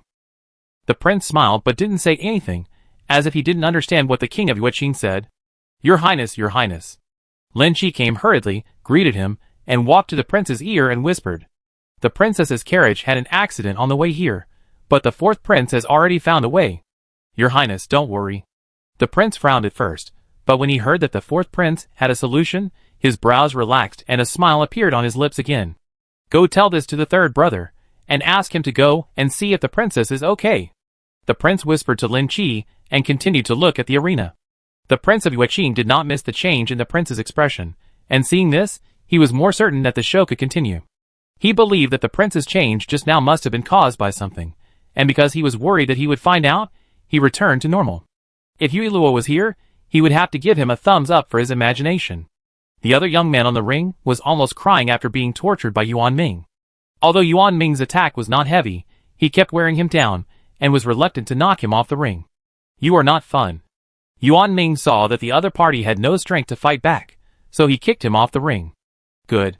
The people watching the fight stood up and applauded. Yuan Ming also raised his hand and clapped. Congratulations to Duke Rong. Some people who were just watching the fun went up to congratulate Duke Rong, and then went to congratulate Lord Qin. Sir Qin, we are now in-laws. Duke Rong said to Sir Qin with a smile. This is just like picking up a daughter-in-law for free. Anyway, with so many people here, Sir Qin can't cheat. Dad? Yuan Ming jumped off the stage and walked towards Duke Rong. Wife. Duke Rong stroked his beard and smiled, saying lovingly, Okay, Dad will let Minger see the wife. The prince and Prince Yueqing sat in front of the group and listened to their conversation. I don't know if Sir Qin will agree. The Prince of Yueqing sighed, as if talking to himself. The prince chuckled, Young Master Yuan won, how could Lord Qin cheat? Otherwise, what is the point of this martial arts competition? Go and invite the young lady out. Lord Qin's face was calm. Someone had just secretly told him that nothing would happen and everything would proceed normally. Everyone knew that Lord Qin doted on his daughter. Originally, They thought that it would be a good show after Yuan Ming won, but Lord Qin was not angry at all. Could it be that Lord Qin's doting on his daughter was fake? Thinking of this, everyone couldn't help but feel a little disappointed. Miss Qin is here. Chapter 198. Someone shouted, and everyone's eyes fell on Qin Qianqian, who was wearing a veil. Look, Minger, my wife is there. Duke Rong pointed at Qin Qianqian, thinking that Qin Qianqian was not as bad as the rumor said. Look, she was shy. I can't see it. Yuan Ming was a little unhappy. Look at her face. Prince Yue Qing was holding tea. If Lord Qin could tolerate it, could Qin Qianqian also tolerate it? He watched with interest, and saw Lord Qin step forward and said, the winner of this martial arts competition is Master Yuan Ming. Qianqian, lift your veil, and say a few words to Master Yuan. Qin Qianqian hesitated for a while, then slowly raised her hand to lift the veil. Yuan Ming, who originally wanted to see his wife, shouted after seeing her face, ugly. These words are also what everyone thinks. Some people who have never seen Qin Qianqian even thought that she looked like this. Qin Qianqian subconsciously wanted to refute when she heard Yuan Ming's ugly word, but she swallowed her words when she thought of her face at the moment. Now she is indeed ugly. When she went downstairs just now, she took a look. Her whole face was swollen due to pollen allergy, and even her mouth was not spared. In addition, there were dense red rashes on her face, which made her look not only ugly, but also scary. Anyway, she herself would hate it. The Prince of Yue Qing did not expect this to happen. He was a little surprised and felt that things seemed to be out of control again. He subconsciously looked at the prince, and the prince smiled at him gently. Could it be that the prince came up with the idea to make Qin Qianqian become like this? Obviously, he has always been with the prince, and the prince would not have the opportunity to tell someone to tell the Qin family to do this. The subordinates did not mention that Qin Qianqian had a problem with her face before, so it must be to avoid the result of the martial arts competition. Dad, it's ugly. Yuan Ming stamped his feet as he spoke, looking like he was about to cry. Duke Rong, although Qianqian's face is like this, she has taken medicine, and it will definitely be cured. Duke Rong originally wanted to comfort his son, but swallowed his words after hearing what Lord Qin said. It's still like this after taking medicine. Don't tell me it's some strange disease. Others thought so too, and even thought that the reason why the Qin family held a martial arts competition to recruit a bride was to get Qin Qianqian married quickly. What ugly thing. Qin Qianqian approached Yuan Ming, raised her hand and stroked his face. Since you won, you have to marry me. Don't worry, my illness can be cured. Yuan Ming took a step back and hid behind Duke Rong, shouting, No, no ugly monster. Duke Rong sighed in his heart. He thought he had picked up a lucky girl, but it turned out that Qin Qianqian was sick. Let alone his son, he didn't want to look at this face again after the first glance. Miss Qin's face will get better. Prince Yue Qing was worried that Yuan Ming would do something bad, and tried to reason with him. When it gets better, it won't be ugly anymore. Yuan Ming couldn't hear anything, and pulled at the sleeve of Duke Rong. Dad, go back, don't be ugly. Yuan Ming, who felt that he was deceived again, even started crying. Seeing him crying like a child, Duke Rong coaxed him in a low voice. Okay, Dad, take Minger home. Prince Yue Qing cursed the two in his heart. They were so stupid, couldn't they see that the Qin family did it on purpose? He didn't believe that Lord Qin was really willing to marry Qin Qianqian to Yuan Ming. Knowing it was one thing, but he couldn't say it out loud. Sir Qin, Duke Rong looked at him apologetically, my son may not be able to marry your daughter. You should choose another good son-in-law in the Qin mansion. Ha ha! Prince Yue Qing was so angry that he almost rolled his eyes. He wanted to see the two of them fall out, but Duke Rong apologized to Sir Qin. He must be so angry. There have been so many unpleasant things recently, and I don't know if there are enough things in the palace to smash to vent his anger. Yue Luo was carried down by the second prince, and she was very happy to see the scene in front of her. The fourth brother's method is still the best, simple and crude, but it does not damage the relationship between the two families. If the Qin family showed an unwilling look, the Ronggua mansion would definitely be unhappy, but now it is the other way around. It is the Ronggua mansion that is unhappy. Except for Prince Yue Qing, everyone is happy. Don't, Qin Qianqian was almost happy to death, but she looked a little aggrieved. I can really cure it. Yue Qing was more anxious than anyone else, but he clearly knew that he could not change anything. After all, Yuan Ming was a fool, and he couldn't reason with a fool. Even a normal person like Duke Rong probably couldn't make sense of it. Judging from his attitude towards this stupid son, he would definitely respect his stupid son. Miss Qin, I'm going to take Minger back first. I'm really sorry. After Duke Rong finished speaking, he pulled Yuan Ming away quickly, as if he was afraid of being entangled by the Qin family. As if he was worried that he would not be able to leave if he walked too slowly. Seeing that Duke Rong had left, those who wanted to watch the fun also left one after another. The king of Yueqing clenched his hanging hands into fists, and then he suppressed his displeasure. He had calculated everything else, but he forgot that Yuan Ming, this fool, was uncontrollable. What a pity. The prince smiled at the king of Yueqing. I thought I would be able to drink the Qin mansion's wedding wine soon. The king of Yueqing forced out a smile that was uglier than crying. Who said it wasn't? It was almost there. But was the prince's words directed at him? He said it with a smile, which was really dazzling. Everyone else left, and the king of Yueqing also turned around and left. TSK, are you so anxious to go back and smash things to vent your anger? The prince shook his head and laughed. The king of Yueqing probably didn't expect the result to be like this. I waited for the show with great joy, but I ended up being the one who made the joke. How's it going? I did a good job just now, didn't I? The group returned to the main hall, and Qin Qianqian took off her veil and threw it aside, with a little pride on her face. If she didn't have a pig-like face, she would probably be quite cute and innocent. Great. The sixth princess clapped her hands in cooperation. I thought you were really going to get married just now. Several people laughed together instantly. Qin Qianqian laughed for a while, and said seriously, I'm sorry for causing trouble to everyone this time, thank you. As she spoke, she raised her hand to scratch her face, but the fourth prince beside her grabbed her hand first. Do you really want to become ugly? You know you are in trouble, so don't do it next time, and don't go along with the sixth sister. Sixth princess, eh? What do you mean by going along with the sixth sister? Qin Qianqian's reputation is the one that led her astray. You're already turning your elbow outward before you're together. Is this love? You're still laughing at me for being ugly? Qin Qianqian stared at the fourth prince. Forget it. Since you helped me, you can laugh if you want. And I won't bother with you about how you treated me badly before when other women did. The fourth prince let go of Qin Qianqian's hand and pursed his lips. Qin Qianqian, you can't remember the good things I did to you, but you remember the bad things I did to you clearly. Qin Qianqian was unconsciously held by the fourth prince. Her face began to heat up, and her voice softened a little. Why are you nice to me? Chapter 199. How did I treat you badly? The fourth prince looked at Qin Qianqian's swollen face and rarely laughed. You still say I laughed at you for being ugly. Who was it that you shouted for honey when you were 10 years old? I asked someone to buy it, but you said you wanted to pick it from the tree.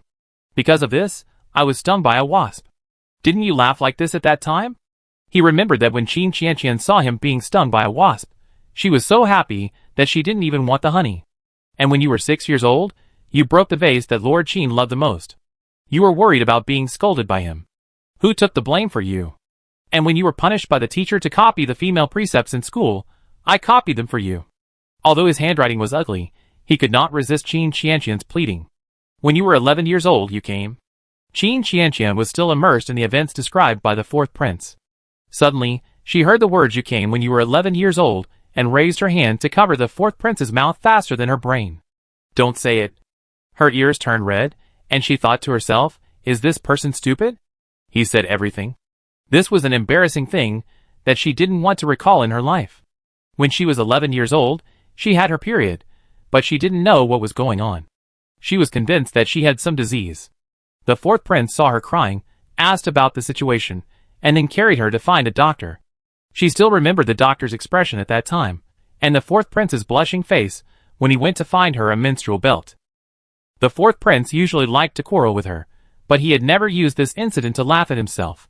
The fourth prince really didn't treat us as outsiders, but this was Qin Qianqian's embarrassing story. Is it appropriate for you to say it so directly? The sixth princess didn't hear Yuilu's inner thoughts, and was not very curious. Now that she knew it was Qin Qianqian's embarrassing story, she wanted to pry open the fourth prince's mouth and let him continue. The fourth prince stared at Qin Qianqian, motioning her to let him go. He just spoke too quickly, and almost forgot that there were other people around. Fortunately, he didn't say it. Qin Qianqian took back the hand that was covering the fourth prince's lips. Looking back now, you were really nice to me. I was very nice to me. The fourth prince snorted coldly. I also wrapped a red envelope for you during the Chinese New Year, and I will give it to you another day. Really? Qin Qianqian was surprised, and then remembered that the fourth prince disappeared outside the courtyard wall. Then why didn't you give it to me last time you climbed over the wall? Of course, it was because he fell over the wall. Not to mention that his martial arts were not very good. Even the second prince could not avoid falling over the wall, let alone him. The second prince was still trying hard to hold back his laughter when he heard the first half of the sentence, but he couldn't laugh at all when he heard the second half. Luor said that the fourth brother didn't forget to make up a story about him. The sixth princess heard the embarrassing stories of her two brothers at once, and it took a lot of effort to hold back her laughter. Ahem. Lord Qin coughed lightly and looked at Qin Qianqian. You broke the vase in my study, and put the blame on the fourth prince. Qin Qianqian, you are quite capable. Dad? Qin Qianqian looked at the other people with her eyes, probably meaning that the others are here. You should save some face for me. Sir Qin was not going to get Qin Qianqian face, and it happened that Mu Shui and the third prince walked in at the same time. Qianqian, are you okay?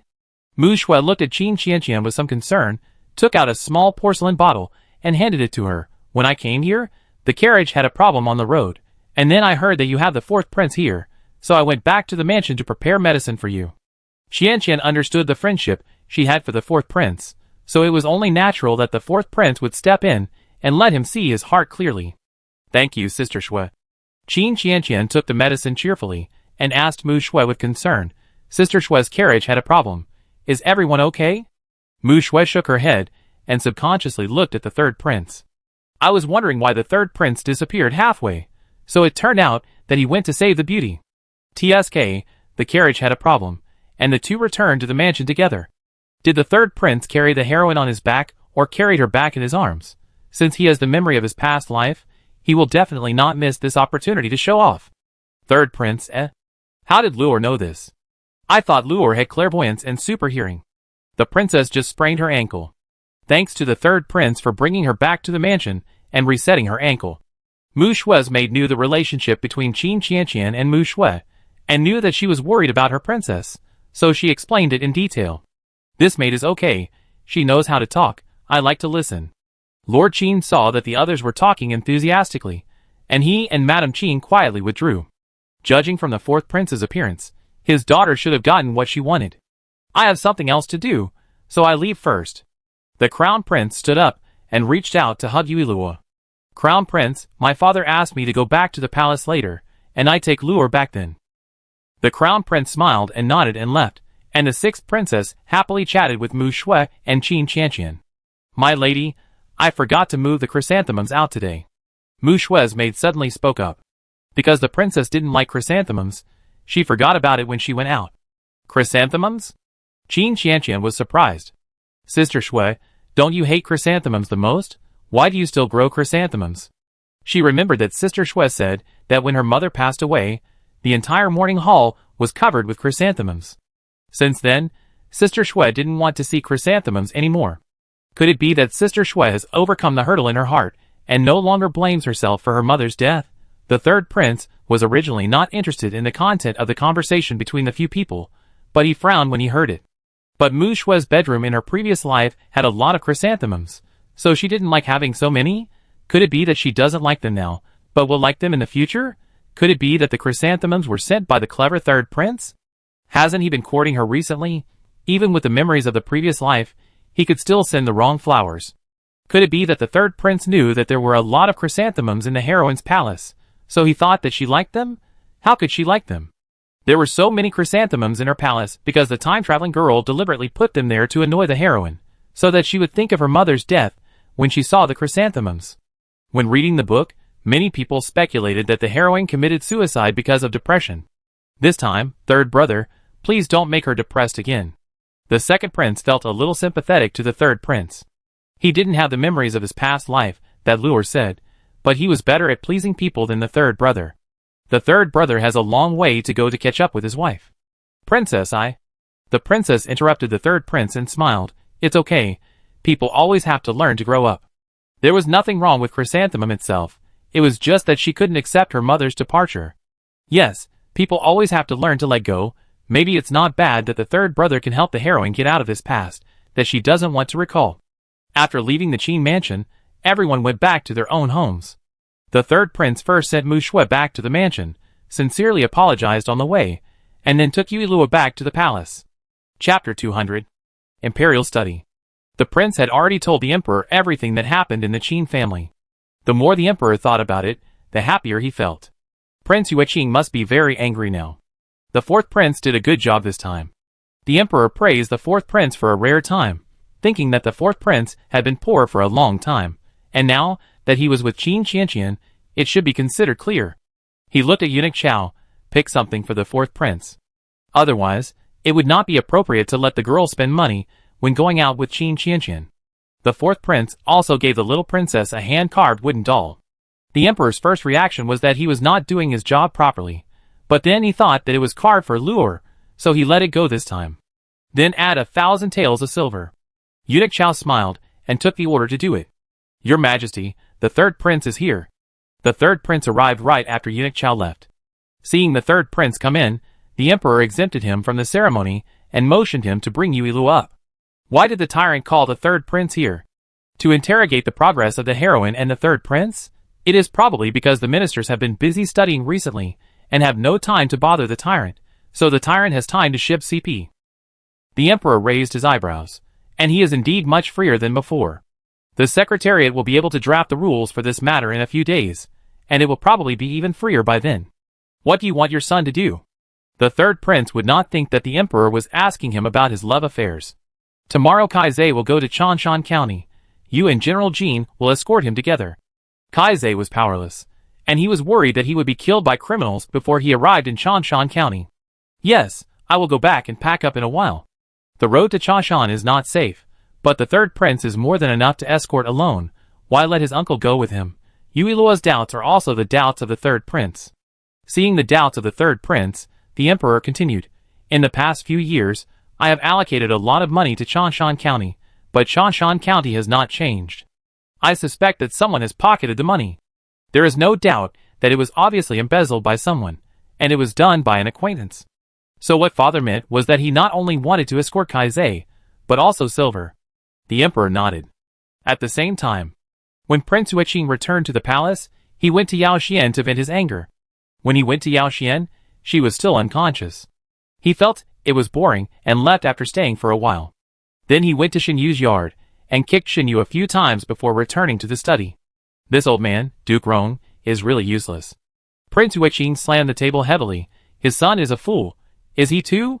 He got a wife for free, but didn't know how to grasp it, and gave it up easily. The subordinates had already figured out the temperament of King Yueqing, and waited obediently beside him to finish scolding. After scolding, King Yueqing looked at his subordinates. This time when Kaizai goes to Chanshan County, the emperor should let him take the silver with him. You let our people prepare. The subordinates looked embarrassed. Your Majesty, I just heard that the emperor asked the third prince and General Jean to escort Kaizai to Chanshan County. He knew that King Yueqing was unhappy and wanted to rob the silver, but the third prince and General Jean were both there, let alone the two of them together. Even if it was just one of them, with a few people in the capital, they were no match at all. I'm afraid that if the silver is not snatched, the prince will be angry again. Humph! Prince Yueqing snorted coldly. He is really careful. In this case, let the people in Chanshan County prepare. He didn't believe that the third prince and Jean Tingen could live there forever. Yes. The subordinate turned around and was about to walk out, but was stopped by Prince Yueqing again. Qin Qianqian was like that today. Are you sure that the fourth prince really didn't show up in the Qin mansion? The subordinate froze and said truthfully, it was my fault. The fourth prince went to the Qin mansion through the side door. The fourth prince they were talking about was doubting himself at the moment. Before, he was sure that he didn't like Qin Qianqian, but now, he was a little confused. When he heard that Qin Qianqian would marry someone else, he felt unhappy and anxious. When he saw her crying, he felt uncomfortable. The fourth prince threw the materials in his hands to the ground in annoyance, and then opened his hands, and fell on the sawdust. How could it suddenly become like this? Didn't he help Qin Qianqian because of the friendship? They had known each other since childhood. It was better for the two of them to often disagree with each other than now. It must be lure. The fourth prince kept brainwashing himself. Lure often said that he and Qin Qianqian were a couple, so he had these strange feelings. He imagined that his wife was interesting and gentle, and definitely not like Qin Qianqian, who was noisy and not gentle. Did the materials offend you?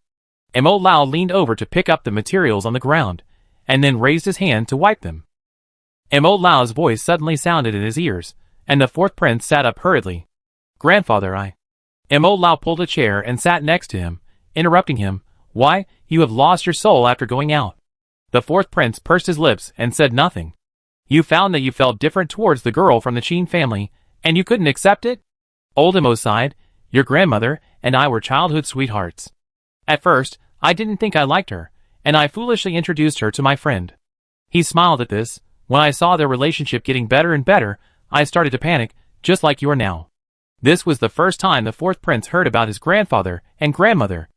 He had never seen his grandmother, but he heard that his grandfather and grandmother had a good relationship.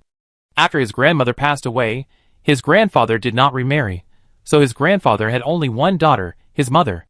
The fourth prince looked up at Emo Lao and said with a smile, Then what happened later? Who spoke first? It doesn't matter who spoke first. Emo Lao stood up. Think about what you have done for her in your heart. Isn't it to prove that she is worthy of you to do this? No one forced you. The fourth prince thought about every detail of their relationship in his heart. It seemed that no one forced her. Everything she did was from the heart, but he didn't think about this problem at that time. The next day, the third prince went to find Mu Shui on purpose, but because he set off too early, Mu Shui hadn't woken up when he went. He handed the zither to the maid and asked her to pass it to Mu Shui. Third prince, don't you need to leave a message for the princess?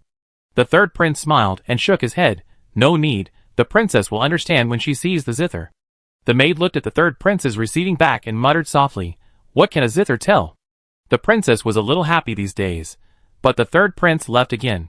I really don't know if the third prince can come back on the anniversary of his wife's death. The princess treats the third prince differently. Maybe the princess will feel better if the third prince is here. When Mu Shui woke up, she saw the maid quietly carrying a long wrapped thing in her arms. Princess, you're awake. The maid walked to Mu Shui holding the zither. If you wake up earlier, you can see the third prince. This is for you.